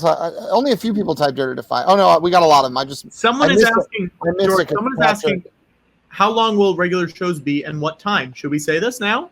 Yeah, let's announce it. Let's do the big announcement. Oh no, when we raise $4 more, we'll announce the time. Okay, guys, everyone has to chip in $4 more. I hope you can do it. I won't check for a little bit. I want to make sure that we can do it. $4 more. That's all I'm asking from everyone in the chat. Patrick, this feels like you're tricking people. No, I'm not tricking them. I just need $4 more. Jedi mind tricks won't work on Watto. I know. This isn't a mind trick. Just $4. It was a little bit like a trick. People are saying, "God damn it, another $4." That's $4. It's less than you pay. Listen to yourself. Listen to yourself. It's less than you pay for half Twix. Right? If you buy a half a Twix, it's less than $4, right? Yeah. Yeah. Snack trick. It's less than you pay for half Twix. Oh, here we go. Half Twix Cotner. Jessica is saying, please donate because I'm a producer here and don't know this information. It's a great point. It's great. And I'll be honest, I'm not sure I know the answer fully. I know one of the answers. Ooh, which one? I know what time it is. Showtime. Patrick knows what time it is because he puts his wristwatch on his head. You shouldn't be giving this away for free, George. This free. Type of original song. Hey, George, let's do a blind item. Yeah. The thing we texted about earlier, did you do that? What? For the show next week? Oh, no, I haven't done that, no. Okay. I was going to do it tomorrow. Is there an ask you're trying to burn? Is there a what? An ask you are trying to burn. Yes, there was someone I texted who has not responded, Watto, and it's someone that you know and have talked to recently. Yeah. Oh, you perhaps asked that Watto give a little nudge. It would be nice. Nudge, nudge. Well, he's been a little preoccupied drawing the 3 principles of Penn and Teller's Fool Us on his face, so maybe give him a fucking minute. I'm not saying you have to do it now. In fact, I'd say don't. You're not? I'm saying don't do it now. It's so late. You know what, Patrick? I never saw your pudding wig. Huh. It happened, George. It happened. But I was honestly too deep in character to realize that you did it. How did it turn out? It turned out pretty good. I think. You like it? There should be a stretch goal for a second pudding wig. There's no more pudding. Patrick, you have no more pudding. Yeah, there's no more pudding. Patrick, did you just lie to me? You can call me Tim Roth, baby. Hey. Because I just lied to you. This feels like an episode you mean I can't call you Tim Roth? Call me Tim Roth. Was that the lie? Call me Tim Roth. Yeah, which one's the lie? You lied to me. I can't call you Tim Roth. Feels like he did not really nail Allison Hannigan's likeness, but to be fair, 2 out of 3 ain't bad. 2 out of 3 ain't bad. It's good. Wow. It's a lady. It's a lady. Whoa, she's a lady. But I feel like the other two are pretty The other two are very good. Yeah. I got this sort of sly magician smirk of both Teller and Penn. Yeah. I think it's harder to draw on that side of your face, right? I think so. Also, come on. We've been on this stream for a long time now. I have 30 faces on my face. Come on. I don't know. We've been on the stream for a very long time. I haven't checked the donations coming in a while. I don't know if we've gotten the $4 from people yet. I hope we have. Someone's asking what the donations go towards. Great. We should talk about this. This goes for those just tuning in. Yeah. Go ahead, Watto. Apparently, we haven't mentioned it in the last 90 minutes. I don't think that's true, but we'll talk about it again. It's going to the Museum of Moving Image, which is in Astoria, Queens. It's a great museum focusing on film and television history mostly. They do a lot of great screenings with guests. They have an amazing Jim Henson permanent exhibit there with a lot of puppets. History. Yeah. There's a great, it's in the building now. No one's seeing it, but there's a great 2001 Space Odyssey exhibit in there right now. They have a really good permanent collection and a lot of good rotating things that come in there. And so far, we have got a trilogy of chairs thanks to the donations today. Yeah. One that will say the George Lucas Talk Show. Another one that will say Watto. And another one that will say Snack Trick Nap Snore. Mm-hmm. Oh, no. I don't know what happened on my computer. What happened? Oh, no. Everyone can see all your YouTube preferences. Oh, no. Patrick, Well- they can see your YouTube history and what was recommended to you. Did you just dox yourself, Patrick? No. Look at all those preferences. You look hella doxed, bro. Oh, look what got recommended. What? 1600 Penn. Nope. It's a countdown clock. But to what? But to what? Oh, it's reunited apart. Sing the theme song, Watto. Sing the theme song. I think it goes like this. Reunited apart. It doesn't smell like a fart. It smells like a rose garden. A garden of your favorite co-stars being reunited apart. Hey, look. It won't make you sad because we got Josh Gad reunited apart. Looks like Reunited apart could get Josh Gad. I know. Huh. Reunited and it feels so good. Reunited and it feels so gad. Ooh. Reunited and it feels so gad. Gad, bad. I don't know. People have been saying Gad seems to be going through, you know, a totally justified state of the world moment. 2020 is bad. He just said National American Treasure. Who said that? I think he just said National Treasure. They should call this movie National American Treasure. They should call it National. No, Native American Treasure. That's what he called it. They should. Oh, well, this character right now is the President of the United States. Yeah. Bum, dum, da-dum, dum, da-dum. This ties into 1600 Penn. You know what would be really fun? What? If on 1600 Penn they had made this guy a past president. Can I explain what is happening at this point in the movie? Yeah, go ahead, Wada. Master storyteller George Lucas. Yeah. This is the President of the United States. They realize that the key clue they need, perhaps even in fact, it might be the final element they need to solve this mystery, is in a rumored book of secrets that only the president has access to. And so in order to find this book of secrets, they have to kidnap the President of the United States. So he steals the President of the United States from a big function and brings him down to that cellar that I think they explain was used for something. And he now is revealing that the book exists. And it's in the Library of Congress. The President of the United States thought that he was under attack, but then he started to realize that Benjamin Franklin Gates is an ally and that he also wants to uphold American history. But, of course, he can't admit that. He has to deny that he is supporting Benjamin Franklin Gates. 200 people know you held me against my will, he says. I can't tell them why, unless you find what you're looking for. You'll be charged with kidnapping the president. That line sort of hits home for me. 200 people know you held me against my will. That sort of describes a lot of my night. Every Sunday night. Yeah. Every Sunday night. Gates, I want you to do something for me. It'll be a privilege, sir. Page 47. It's Just have a look at that. Now, Watto, this is a good transition. Yeah. Because I believe at 6400 you said you were going to read. And ready? Here we go. Here we go. The president. It's exciting. It's exciting. Told Benjamin Franklin Gates to read page 47. And now Watto is going to read page 1 of a screenplay. His phone fell down. Give him a moment here. Now, Watto, it's not the title page, right?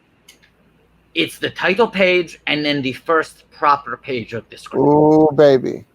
Okay, ready? And I will hold up the cell phone to the camera so that people can see. I'm not making this up, okay?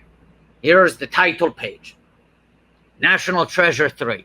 Credited to Aaron Benet and Matthew Benet. Work in progress, acts 1 and 2. Notes, pages 1 to 43, unrevised, December 5th, 2012. Jerry Bruckheimer Films, Walt Disney Productions. So this is a draft that was handed in before 1600 Penn even aired. Who knows if they might have done a further draft that worked the 1600 Penn verse into the script. And now here is page 1 of a 2012 draft of National Treasure 3.